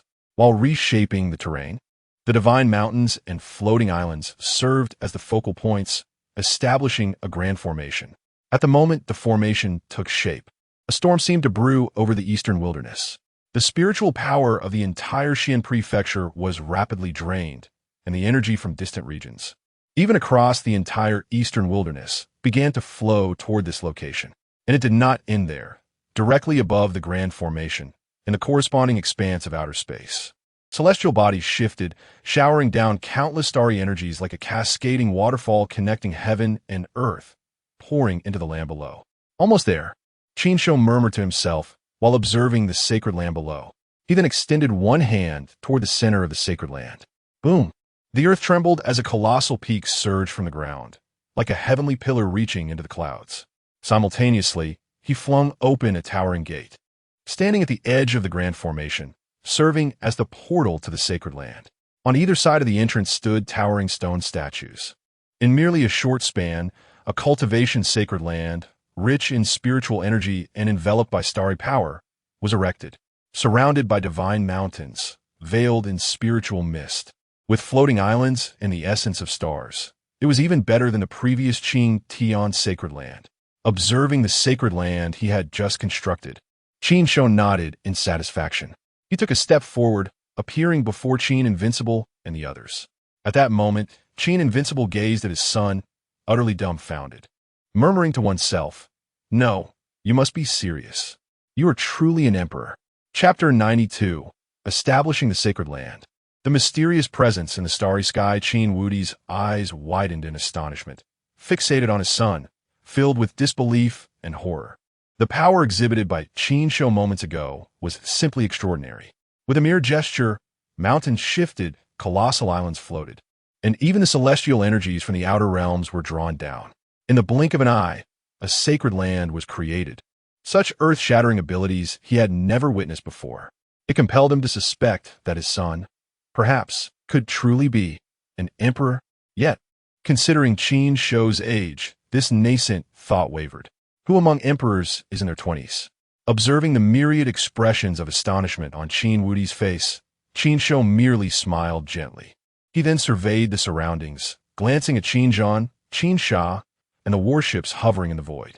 A calm, yet profoundly authoritative voice emanated from him. "From this day forth, I establish the Qingyun Sacred Land. You shall all be disciples of the Sacred Land." Initially soft, the voice crescendoed to a thunderous proclamation, resonating throughout Xianzhou, sweeping over the eastern wilderness, and enveloping the entire Tianshan continent.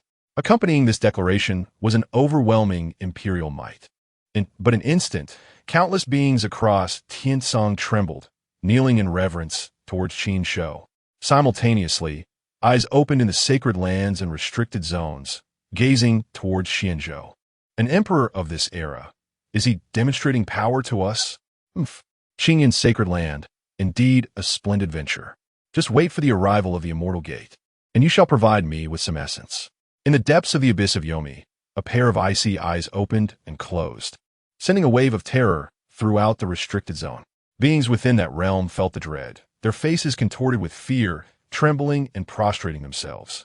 At the same moment, far from Tianshan, in a starry expanse, a gigantic star shrouded in black mist echoed with murmuring voices. An emperor of this era. Has a path to immortality emerged once more?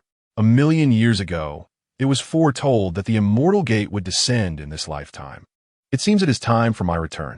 The voice reverberated through the cosmos, transforming into a colossal rumble, shaking the great star. Similar scenes unfolded throughout the starry realm. In an instant, due to Qin Shou's proclamation, the once tranquil and silent cosmos erupted into chaos. Undercurrents surged, and a storm was imminent. Above Xianzhou, in the skies of the Qingyun Sacred Land, the multitude of warships that had crowded the void had vanished. Countless disciples were assigned to the various main peaks of the Sacred Land. Qin Shou also retrieved the small space that had previously contained the disciples of the Qingyun Sect. handing it over to Qinyu and the Grand Elder for proper organization. Once all arrangements were entrusted to the elders, he casually became a hands-off overseer. With a wave of his hand, he summoned Qin Wudi, and they vanished without a trace. In the next moment, they appeared atop the central divine peak of the sacred land. Within the imperial palace, Qin Shou and Qin Wudi stood facing each other, with no one else around. Qin Wudi finally voiced the question that had filled him with dread. You truly have become an emperor? Upon finishing, his gaze remained locked on a Qin Shou, visibly anxious, his breathing growing heavy and erratic. Observing his father's tense yet hopeful expression, Qin Shou revealed a faint smile. He then nodded slowly. Indeed, I am an emperor. His tone was calm, as if discussing a trivial matter. However, those words struck Qin Wudi like a thunderclap, leaving him momentarily dizzy. The Qin Shou paid him no heed, turning to infuse the essence of the semi-emperor into Qin Wudi's body, sealing it within his heart. This, you little rascal, what are you doing? Qin Wudi exclaimed, astonished. At that moment, he felt a warm sensation enveloping him, as if he possessed an inexhaustible reservoir of vitality and strength. With each heartbeat, a gentle warmth radiated forth, coursing through his body and nourishing his very being. It's nothing, merely some semi-emperor's essence. Qin Shou waved dismissively. He then grasped the four individuals sprawled on the ground, lifting them effortlessly. With a single step, he transported them to a shadowy palace located at the rear of the imperial palace. With a flourish of his hand, he cast a grand array, imprisoning the four within its confines. Meanwhile, within the imperial palace, Qin Wudi stood in a daze, taking a long while to regain his senses. He gazed in the direction where Qin Shou had departed, swallowing hard. The essence of a semi-emperor. Were those four truly semi-emperors? Chapter 93. The month's term. Arrival of the powerful time flows like water, ever moving eastward and never returning. It has been over 10 days since Qin Shou established the Qingyun sacred ground. In this brief span, a tremendous upheaval has swept across the eastern wilderness and even the entirety of the Tian Continent. Countless cultivators have been employing various means to make their way to Qinzhou, akin to a pilgrimage. Some traverse the void, while others utilize teleportation arrays. At this moment, far beyond the Qingyun mountain range, a throng of figures has already gathered. They hail from Qinzhou itself or nearby great states, having arrived early due to their proximity. However, the area within 1,000 miles of the Qingyun mountain range has been designated as a forbidden zone, compelling them to observe from a distance. Yet, even from afar, as long as their cultivation is not too low, they can behold the magnificent sacred ground, the ethereal mountain and spiritual island, shrouded in dense mist and appearing and disappearing intermittently, alongside the colossal portal that reaches into the clouds, fills their eyes with reverence. Is that truly the Qingyun sacred ground? The great emperor of our age resides there. Such earth-shattering power could only belong to an emperor. One voice murmured, filled with awe. A month prior, news had spread that the emperor would impart teachings at the sacred ground. If only I could hear it, it would be a moment of enlightenment, and I would have no regrets in death. Among the crowd, an elderly figure, frail and withered, gazed longingly in the direction of the sacred ground. Upon his utterance, an immediate hush fell over the gathering, all eyes turning toward the elder. Their gazes reflected a shared yearning, yet they all shook their heads in unison. Could mere lowly cultivators like them ever hope to hear the emperor's teachings? Without the cultivation level of sage, even the mere sight of the emperor would be a challenge. As they discussed, suddenly, the void above them split open. Two figures, enveloped in mist, emerged from the ruptured space. The Qingyun sacred ground. Such skillful prowess, to envelop the entire sacred ground with the power of the stars. The two figures gazed at the vast sacred ground and the cascading waterfall of starlight, their voices tinged with admiration. Then, under the watchful eyes of the crowd below, they stepped into the void, making their way toward the sacred ground. The Taichu sacred ground has come to pay homage to the emperor. To celebrate the establishment of the sacred ground, we present 10 supreme spiritual veins and a package of enlightenment tea. The voice, though not loud, resonated clearly into the sacred ground. The Taichu sacred ground? Such a formidable presence indeed. 10 supreme spiritual veins and a package of enlightenment tea. What a grand gesture. Below, The multitude of cultivators gazed on with envy and awe as they watched the two figures stride toward the immense sacred ground. Supreme spiritual veins and enlightenment tea. These treasures were but figments of their dreams. Before their astonishment could subside, the newly healed void above cracked open once more. Again, two figures emerged, shrouded in mist, obscuring their features just as the two from Taichu. The Baishan alliance has come to pay homage to the emperor. To celebrate the establishment of the sacred ground, we offer 15 supreme spiritual veins, a shard of deep-sea essence, and 3 drops of immortal elixir. The Qingyun Sect has come to pay homage. The Wen clan has come to pay homage. The Nangong ancient clan has come to pay homage. The Southern Barbarian Demon clan has come to pay homage to the emperor. To celebrate the establishment of the sacred ground, we present 30 supreme spiritual veins, a longevity blood fruit, and a piece of celestial gold. One by one, figures emerge from the void, their voices resounding throughout the realm. Below, the ordinary cultivators were left in a state of shock. The entities arriving were primarily ancient clans and renowned sects, with only a few sacred grounds among them. However, when the Southern Barbarian Demon clan was mentioned, a few faces displayed unexpected expressions. They recalled that the Demon clan had once sent powerful individuals to the Qin Tian sacred ground, aiming to seize the inheritance obtained by the Qin clan, and they sensed an unusual connection between the Qin clan and the current emperor. Now, with the Demon clan daring to approach, a flicker of anticipation ignited within them, akin to spectators awaiting a spectacle. Meanwhile, within the Qingyun sacred ground, in the imperial palace, Qin Shou slightly opened his eyes, his gaze piercing through the void towards the outside of the sacred ground. The multitude of voices resonated clearly in his ears. Indeed, a smile graced Qin Shou's face, yet it gradually faded upon hearing the mention of the Demon clan. He had not forgotten their previous actions. His gaze shifted to a nearby birdcage, within which resided a palm-sized blackbird. After a moment, he withdrew his gaze and closed his eyes once more. Now was not the time for his appearance. The reception was best left to the likes of ancestor Qin Zhan and others. At that moment, beneath the grand portal of the Qingyun sacred ground, Qin Zhan stood at the forefront, flanked by Qin Sha, Qin Yu, and other companions. Each bore expressions of delight as they beheld the approaching guests. With every congratulatory voice they heard, their smiles grew ever brighter. They knew well that, at the peak of the Qin Tian sacred ground, they had only received a few hundred supreme spiritual veins.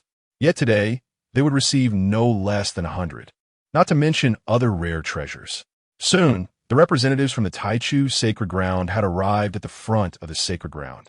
They descended to the ground from a distance and made their way towards the mountain gate on foot.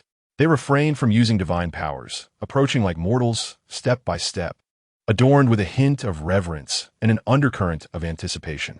It was akin to a pilgrimage. Chapter 94. The Demonic Clan and the Resolve of the Golden Flame Ancestor at the foot of the mountain. 2 figures from the Taichu sacred land ascended. They had dispelled the mist enveloping them, revealing a valiant middle-aged man and a white-haired elder. They came to a halt before Qin Zhan, with the elder bowing slightly in greeting. "Congratulations, Taoist Qin Zhan," he exclaimed, his gaze briefly scanning the colossal stone statues flanking the mountain gate, a hint of solemnity crossing his features. Clearly, he recognized the formidable nature of those stone guardians, puppets of the quasi-emperor realm, an extravagant show of power. "Haha, Taoist Taisu, you are too kind. Just come as you are, no need for gifts." Qin Zhan laughed heartily, extending his palm towards the elder. The elder, Zhao Taisu, momentarily faltered in his breath, but quickly regained his composure. With a wave of his hand, several luminous orbs appeared before him, containing the aforementioned congratulatory gifts. Qin Zhan accepted them without hesitation, then turned to his second brother, Qin Sha, and instructed, "Lead these two inside. Ensure they are well taken care of with food and drink." Qin Sha nodded and guided the 2 guests into the depths of the Qingyun sacred land. As Qin Zhan watched them enter, he shifted his gaze to the approaching strong figures from other factions, signaling the commencement of a new round of gift-giving. Inside the sacred land, an unusual tranquility prevailed. Both the original disciples of the Qingyun Sect and the newly arrived disciples from the Qin Tian sacred land stood silently, listening to the cacophony of greetings emanating from outside. The treasures being presented stirred their spirits profoundly. Even the finest spiritual veins were enough to leave them in awe. In a serene bamboo grove, a solitary figure stood. Lu Qingqing, donned in a flowing green silk gown, gazed at the towering, cloud-piercing divine peak at the heart of the sacred land, her expression a complex blend of emotions. Since learning that the contemporary emperor spoken of outside was none other than Qin Shou, more than half a month had passed, yet she still found it hard to accept. It felt surreal. How could that rascal, who had spied on her bathing and endured her wrath, have ascended to emperorship? The absurdity of having physically reprimanded an emperor was beyond her comprehension. Yet, as the sounds of homage continued to resonate from outside, she was compelled to acknowledge the reality. Qin Shou was indeed the emperor, and she had, in fact, struck him. The sounds of homage persisted for a considerable time before gradually dissipating, ceasing with the arrival of any new strong figures. After receiving a substantial offering, Qin Zhan escorted the assembled strongmen into a grand hall. Inside, a total of 18 figures gathered, 6 quasi-emperors and 12 great saints. However, the strongmen of the Tian Continent were far more numerous. Many ancient beings, nearing the end of their lifespans, remained secluded and did not make an appearance. In the grand hall, the atmosphere was strikingly subdued. Each individual consciously restrained their aura, wary of offending the emperor. Amidst the crowd, a tall elder draped in a crimson robe with golden hair bore a worried expression. He was the quasi-emperor from the demonic clan, the Golden Flame ancestor, whose true form was a golden crow. Upon emerging from his seclusion and learning that the demonic clan had offended a contemporary emperor, he nearly succumbed to rage. Thus, his visit was twofold: to extend congratulations and, more importantly, to offer an apology. The others in the hall appeared to be aware of the situation, keeping their distance from the quasi-emperor, fearing that any repercussions from the emperor might ensnare them as well. Among the remaining 5 quasi-emperors, one shook his head and approached Golden Flame. Friend Golden Flame, do not take it too heavily. Since the emperor has not ventured into the southern barbarians, he likely will not be overly punitive this time. As the Xian emperor spoke, he silently expressed relief. His disciple, Jian Jiu, had been present but thankfully did not engage in conflict. Otherwise, he too would be wearing a troubled expression. Golden Flame ancestor glanced to the Xian emperor, nodding slightly in agreement. This consideration was precisely why he dared to come to the Qingyun sacred land. Otherwise, even with a greater resolve, he would not have ventured beyond the southern barbarians. Witnessing the immediate repercussions faced by the Qin Tian sacred land and the Ling Mountain sacred land reinforced his trepidation. Given that the emperor had not sought vengeance on the southern barbarians, he believed that as long as he maintained a respectful demeanor, there might still be hope. As he contemplated, the space within the hall suddenly distorted. When they regained their bearings, they found themselves in an even more magnificent palace. At the forefront of the palace, a striking young man sat cross-legged in midair, surveying them with an imposing presence. Such terrifying prowess. The onlookers were taken aback, including several quasi-emperors, unable to react before being relocated to this new location. The Xian emperor was the first to recover, stepping forward to bow deeply. I pay my respects to the emperor. The others, roused by his voice, quickly followed suit, bowing in unison. We pay our respects to the emperor. Above, Qin Shou's gaze flickered as he surveyed the assembly, gesturing with his hand. No need for excessive formalities. As he spoke, cushions materialized before each individual, inviting them to sit. All the strongmen complied, taking their seats, save for the Golden Flame ancestor, who remained standing. Emperor, the demonic clan has committed offenses in the past. I humbly ask for your judgment. He lowered his head, a visage of reverence, avoiding any plea for mercy and instead presenting his contrition. The surrounding quasi-emperors and great saints held their breath, eyes cast downward but their attention heightened, eager to witness how Qin Shou would address the demonic clan. Demonic clan? Are you referring to this? Qin Shou, seated in the void, directed his gaze at the Golden Flame ancestor, his expression inscrutable. Extending his palm, a birdcage materialized in his grasp, within which a small black bird cowered in a corner. Trembling, upon sighting the bird within the cage, the Golden Flame ancestor's countenance darkened. He instantly recognized it as the manifestation of Kunpeng, infused with its unique aura. The others, including the Xian emperor, felt a chill run down their spines, silently mourning for the Golden Flame ancestor. At this moment, the Golden Flame ancestor stepped forward, kneeling before the emperor. The demonic clan is willing to submit and follow the emperor, seeking only to continue our legacy. What? The sudden act left the surrounding figures astounded, their gazes wide with disbelief. The demonic clan's submission to the emperor? The other 5 quasi-emperors exchanged glances, their hearts heavy with astonishment. This old fellow possesses remarkable audacity. Qin Shou narrowed his eyes, fixating on the golden flame ancestor, intrigued. Oh, you wish to submit to me? The demonic clan genuinely seeks to submit and requests the emperor's acceptance, the golden flame ancestor replied humbly. As he spoke, he extended his hands, revealing a small space that appeared before him, through which an endless radiance of treasures could be glimpsed. This is the wealth accumulated by the demonic clan over hundreds of thousands of years, offered to the emperor. Without a moment's hesitation, the golden flame ancestor had already contemplated all possible retreats before arriving. With the celestial gate imminent, the slumbering sovereigns within the forbidden zone would soon awaken. In such a scenario, to safeguard their own interests, a massacre was likely to ensue, and the great sacred lands would bear the brunt of it.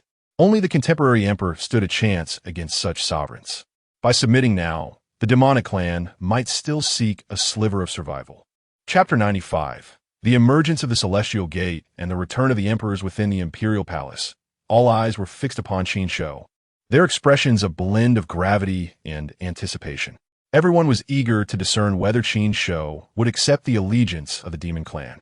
Above, Qin Shou refrained from providing an immediate response, instead directing his gaze toward the small spatial realm in the hands of the venerable Qingyun.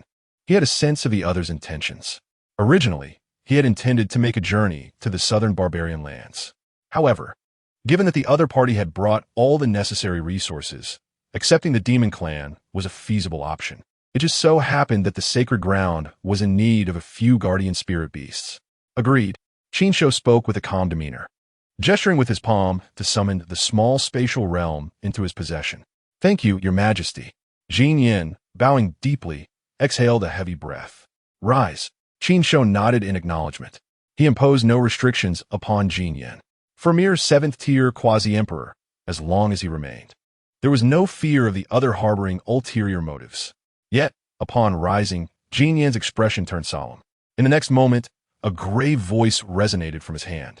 I, Qingyun, hereby pledge my loyalty to the great emperor, and the demon clan shall follow without any treachery. Should I violate this oath, I shall perish and not enter the cycle of reincarnation. As the declaration echoed, characters materialized in the void. Once the words faded, the characters dissipated, and an unseen power descended upon Qingyun. A vow of the great Tao? This old fellow is making quite a commitment. The surrounding quasi-emperors, including Xian Emperor and Zhao Taishu, regarded the vanishing characters with serious expressions. A vow of the great Tao, once uttered, would bind one to the laws of the cosmos. If broken, the consequences would be as dire as the vow itself. Even Qin Shou above was taken aback, casting a longer glance at Qingyun. Just as he was about to speak, his brow furrowed suddenly as his gaze pierced through the grand hall, looking beyond the sacred ground. In the next instant, his figure vanished into thin air, appearing high above the sacred ground. His eyes fell upon the sky where the void was gradually fracturing. A rift in space was slowly expanding, as if something within was attempting to break free. Threads of an extraordinary essence, akin to spiritual energy, yet infinitely purer, seeped through the crack.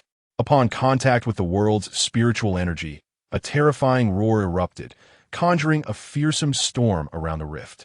Boom! The thunderous sound reverberated like a clap of thunder, echoing across the entirety of the Tian Continent. What is this? Qin Shou observed the rift. His count chapter 96. Unleashing the dark turmoil, a terrifying aura enveloped Xian Prefecture and the entirety of the eastern wilderness. Has the supreme being of the Forbidden Zone emerged? Such a dreadful presence.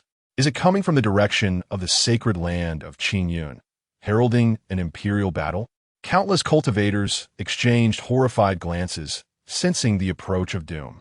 In the sky above the sacred land of Qingyun, Qin Shou stood in the void, facing the oppressive might of 2 emperors with a stoic expression. He silently observed the 2 figures.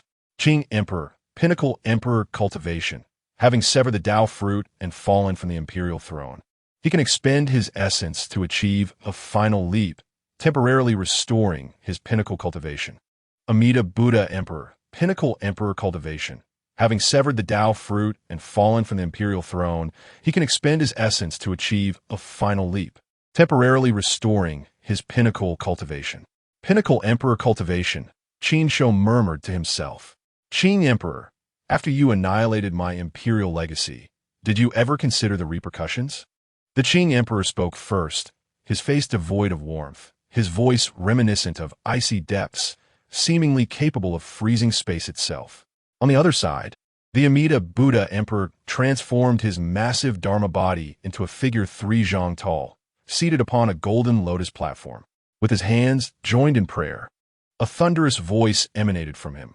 Friend, surrender my imperial weapon and the 3 disciples, and I will depart without interfering in your grievances. Ha!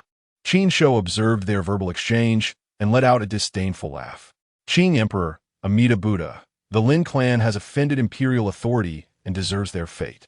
As for the 3 quasi-emperors of Ling Mountain, they too have provoked my ire and must face a punishment of 10,000 years. After that, I shall grant them their freedom. Humph. The Qing Emperor snorted coldly. Since you have obliterated my legacy, today I shall make you taste the bitterness of having your legacy extinguished. May the Buddha be merciful. The Amida Buddha Emperor exclaimed, his hands joined in prayer, as a terrifying light of Buddhism erupted from beneath his lotus seat. 2 fallen emperors, clinging to life, dare to suppress me? Qin Shou spoke indifferently. Oof. Merely a 5th-level mythical emperor. Even if we do not ascend to that realm, we can still subdue you. The Qing Emperor bellowed, unleashing a dreadful might, as a great azure hand overshadowed the void, directly striking towards Qin Shou. The sacred land below was also engulfed in this assault. Simultaneously, he formed seals with his hands, conjuring scriptures to summon his imperial weapon. May the Buddha be merciful, the Amida Buddha Emperor whispered, launching a palm strike that coalesced countless imperial rules into a massive golden lotus. The lotus and the azure hand descended upon Qin Shou. Oof. Observing the 2 formidable attacks converging upon him, Qin Shou snorted coldly, then stepped down with force. Boom! The void erupted, and all laws were obliterated. The colossal golden lotus shattered instantly, a maelstrom of destruction sweeping through. Meanwhile, his right fist clenched, an eruption of crimson blood essence surged forth, accompanying his punch. Heavenly Emperor Fist. The ferocious power swiftly crushed the descending azure hand above. The very rules collapsed, order disintegrated, and a terrifying hole was blasted in the sky. In the void beyond the stars, a great celestial body trembled and fell, annihilated. Great accomplishment of the holy body. Second time proof of the Tao. The divine powers were easily shattered, and the Qing Emperor's expression grew slightly grave as he gazed at Qin Shou. More crucially, his previous summoning of the imperial weapon had yielded no response whatsoever. Not to mention returning from the void, he sensed not even a trace of awareness. Nearby, the Amida Buddha Emperor also furrowed his brow, his 3 zhang golden body radiating even more brilliance. When he had acted earlier, he too had sensed his imperial weapon. It remained utterly unresponsive. Qing Emperor, Buddha Emperor, in your current state, you are no match for me. Exhausting your essence to ascend to imperial status might offer a chance, Qin Shou stated expressionlessly, fixing his gaze upon the 2. He understood that they had been attempting to summon their imperial weapons, but the ominous blade suppressing them made it a laughable endeavor. That sinister artifact grows stronger when faced with power. Unexpectedly, the Qing Emperor suddenly chuckled coldly in response. You speak truly. In my current condition, I cannot subdue you. However, you shall not be able to safeguard this sacred land. The immortal gate has descended, and the supreme being of the forbidden zone has emerged, requiring the essence of life to replenish itself. The entire Tian Continent, even the realms beyond, shall become a banquet for the supreme. You shall be no exception. A contemporary emperor possesses enough life essence to rival that of an entire continent. Upon finishing, the Qing Emperor cast a cruel gaze upon Qin Shou. As if to answer him, the moment he concluded, ominous howls resonated throughout heaven and earth. Then, Terrifying auras ascended from the forbidden zone in the central celestial domain. Countless dreadful figures emerged from the abyss of Yomi. After countless years of waiting, the immortal gate had finally arrived.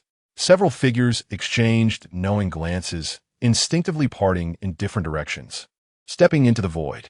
As the Qing Emperor had foretold, having slumbered for countless years, their life force had long since withered.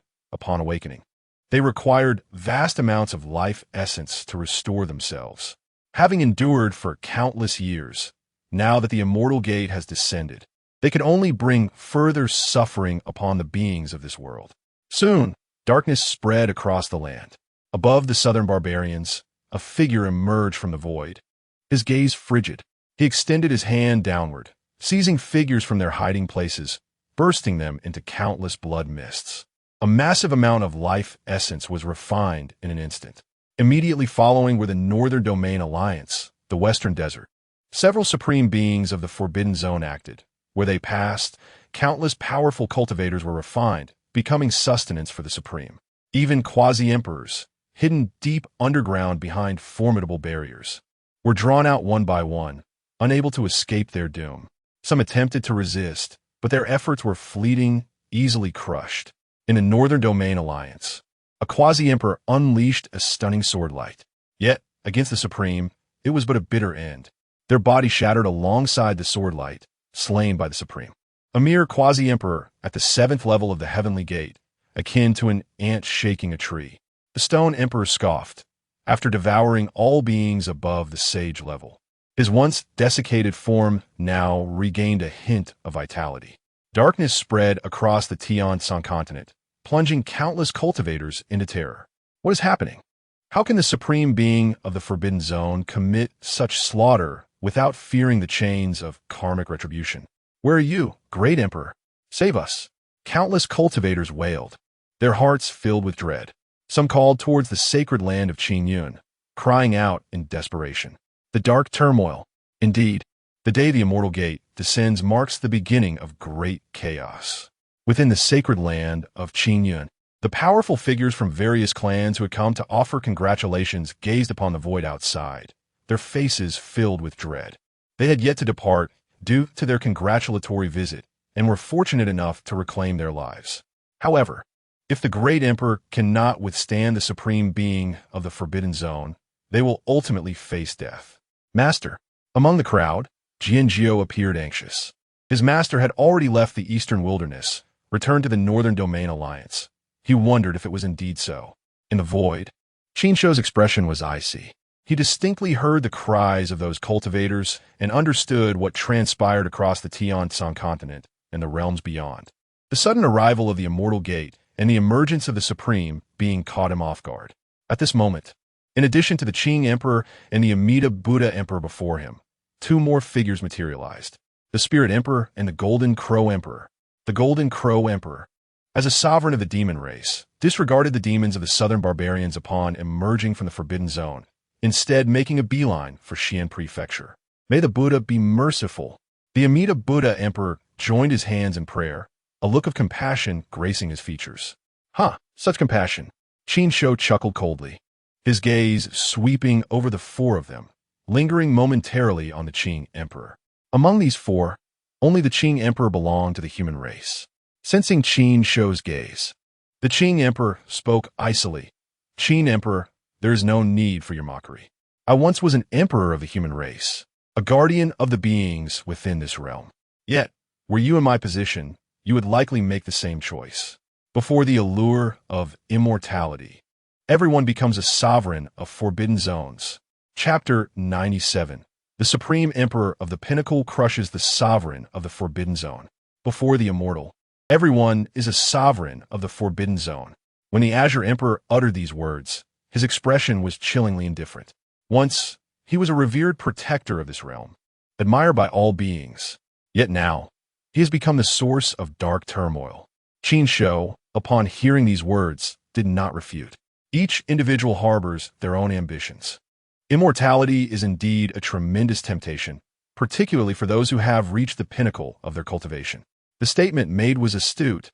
Placed in that position, one might very well transform into a sovereign of the Forbidden Zone. However, it is unfortunate that I have a tether. The system facilitates the exchange of all resources within this realm, enhancing 1S cultivation. Ding! System scanning resource items. 313 Supreme Spirit Veins, equivalent to 12,300,000,000 Supreme Spirit Stones. 2 Imperial Weapons, 5 billion Supreme Spirit Stones. Quasi-Imperial Weapons, Great Saint Weapons, Sacred Weapons, Spiritual Herbs, Ores. The total value is 20 billion Supreme Spirit Stones. If all are traded, the host will receive 37,300,000,000 Supreme Spirit Stones. Spending 30 billion Supreme Spirit Stones will elevate 1S cultivation to the apex of the Emperor level. The system's voice resonated repeatedly. In an instant, Qin Shou felt his cultivation surge dramatically. Countless insights into the Great Tao flooded his mind. Uniquely, this enhancement brought forth numerous divine powers and immortal techniques among those insights. Just then, the Golden Crow Emperor suddenly stepped forward, his voice icy as he spoke. Qin Clan Emperor, it is unfortunate for you. By consuming your life essence, we can restore greater strength in Chapter 98, terrifying combat power. Slaying the Golden Crow Emperor with a thunderous crash, Qin Shou's blade descended, colliding with the ominous weapon and the golden iron rod. The two colossal weapons, akin to heavenly pillars, clashed with a terrifying roar that drowned out the voice of the Golden Crow Emperor. The void shattered, and the great Tao mourned. The golden iron rod was instantly pressed down, causing more cracks to erupt from the Golden Crow Emperor's body.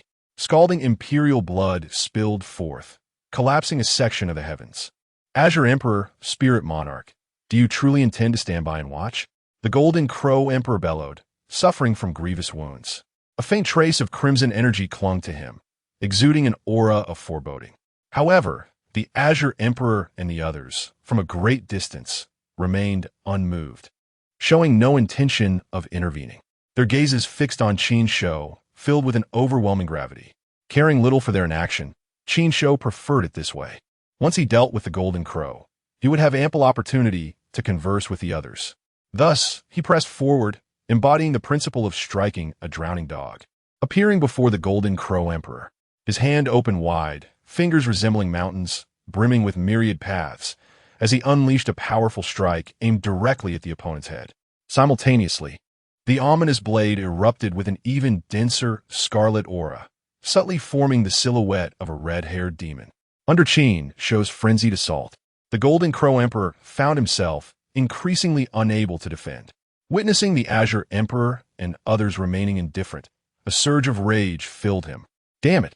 The Golden Crow Emperor cursed inwardly, and as he saw Qin Shou's relentless attacks, a glimmer of determination flickered in his eyes. He frantically burned his vital essence, transforming into a streak of golden light that shot towards the heavens. Trying to escape? Qin Shou snorted coldly, pursuing closely behind. The two engaged in a fierce chase, swiftly leaving the Cang Tian Continent and entering the expanse of outer space. As they traversed, the fabric of space twisted and stars flickered out of existence. Ultimately, the Golden Crow Emperor could not evade Qin Shou's grasp, being struck down and plunging into a void of chaos. Just as Qin Shou prepared to deliver the final blow, a terrifying aura surged from the chaos. Golden divine flames erupted, engulfing an ancient starry sky. Following this, a colossal, three-legged divine bird emerged from the chaos, radiating an overwhelming pressure. Is this the true form of the Golden Crow Emperor? Qin Shou's brows furrowed. The three-legged divine bird towered at an immense height, its body cloaked in golden feathers, exuding boundless divine light. What a massive creature! It cannot be contained. Same body. Do you truly wish to engage in a life-or-death struggle with me? The immense form of the Golden Crow floated in the starry sky, its wings stirring the expanse into a tempest of golden flames. In response, Qin Shou's lips curled into a chilling smile. Indeed, it is either your demise or mine. These beings sought to eliminate him, to refine him into a life-extending elixir. Thus, he would show no mercy. With that, he stepped forward, vanishing from his original spot. When he reappeared, he stood before the three-legged Golden Crow, the ominous blade swinging down fiercely. The scarlet, foreboding light enveloped the entire expanse, shrouding the Golden Crow. With a furious cry, the golden crow unleashed a torrent of golden flames from its beak. The two forces collided with a thunderous roar, sending shockwaves through the void and incinerating vast swathes of red mist. Yet, in the next moment, a gigantic hand emerged from the crimson haze, piercing through the golden flames and seizing the golden crow by its neck, as if lifting a mere chick. "How dare you?" The golden crow emperor was filled with wrath and humiliation. He struggled violently, his terrifying imperial might sweeping across the starry space, causing countless stars to tremble and fall. Regions of the starry realm flickered out of existence. What is there to fear? Qin Shou scoffed, his grip tightening. Boom! The hand clutching the golden crow's neck erupted with unimaginable power. Blood mist exploded forth as the emperor's body shattered, his neck crushed in Qin Shou's grasp. Ah! The golden crow emperor screamed in agony. A colossal figure spanning thousands of feet drifted through the starry void, not yet entirely lifeless. From his severed neck, endless blood, Qi writhed violently, attempting to reform its severed head. Divine physique, must you truly slay this emperor? It pleaded. Since emerging from the forbidden zone, I have yet to harm a single human. Spare me, and I vow never to leave the forbidden lands again. The golden crow emperor, now reduced to a wisp of fragmented divine soul hiding within its ruined form, begged Qin Shou for mercy. Qin Shou remained expressionless, offering no reply. Instead, he simply raised his palm and pressed down. Boom! The golden crow emperor's gargantuan imperial body exploded instantly.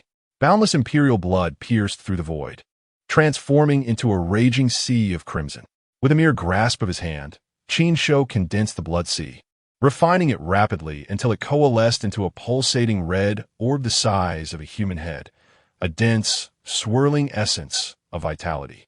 The life elixir of an emperor. Taking a deep breath, Qin Shou absorbed and refined the elixir without hesitation. His dual avatars, sustained by the three blossoms borrowing the Tao's secret technique, consumed vast amounts of essence every moment. This life elixir would replenish them perfectly. With the golden crow emperor vanquished, he turned his gaze toward the battlefield. His eyes gleamed with icy light, and the corners of his lips curled into a chilling smile.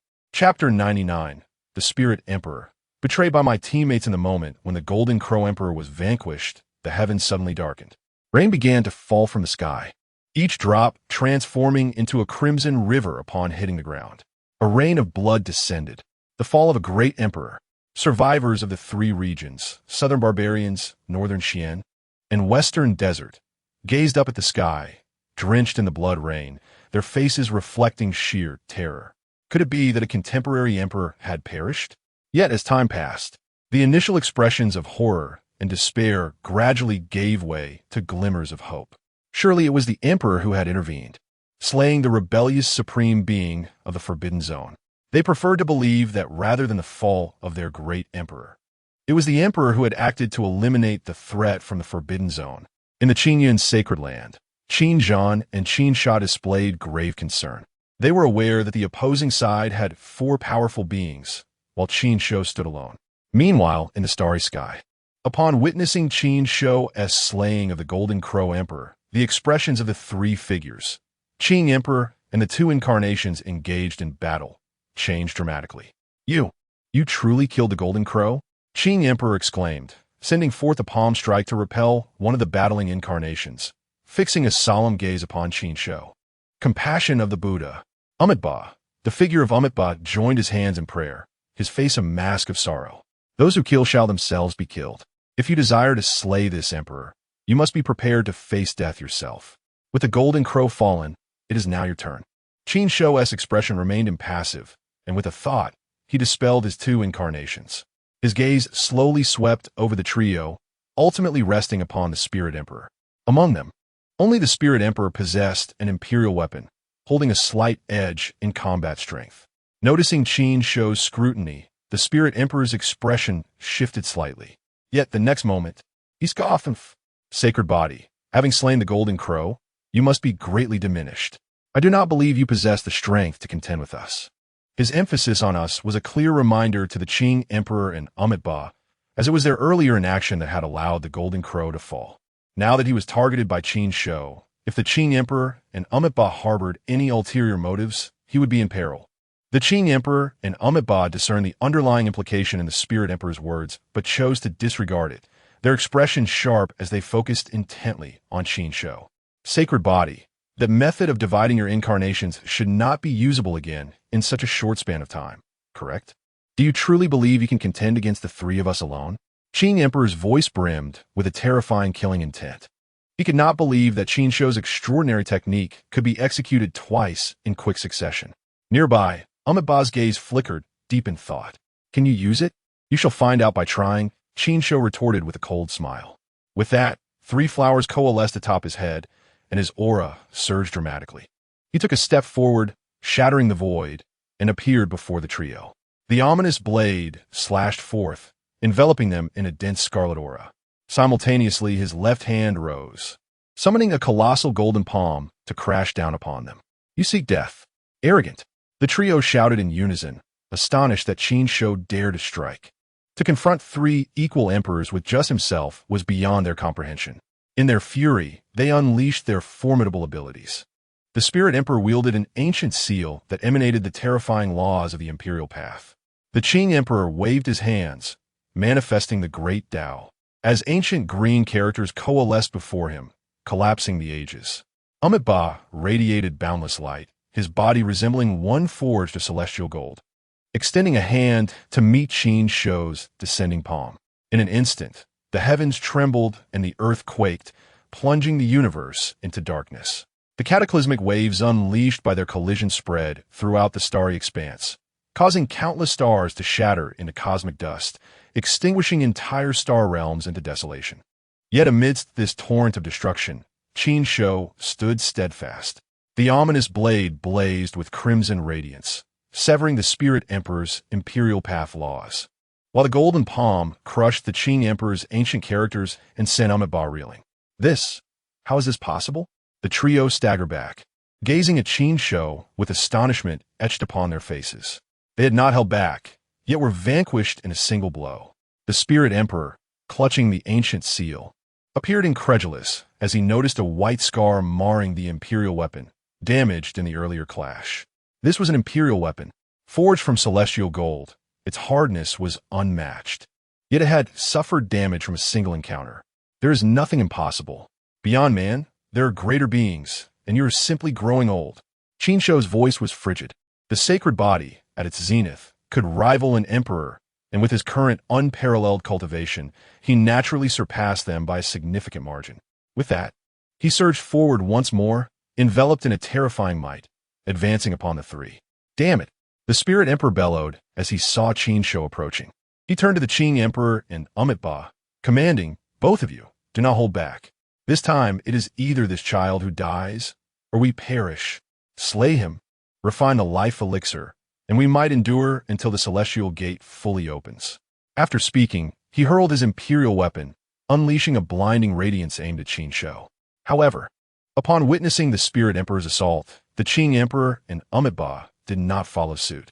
Instead, without hesitation, they turned and fled into the depths of the starry sky.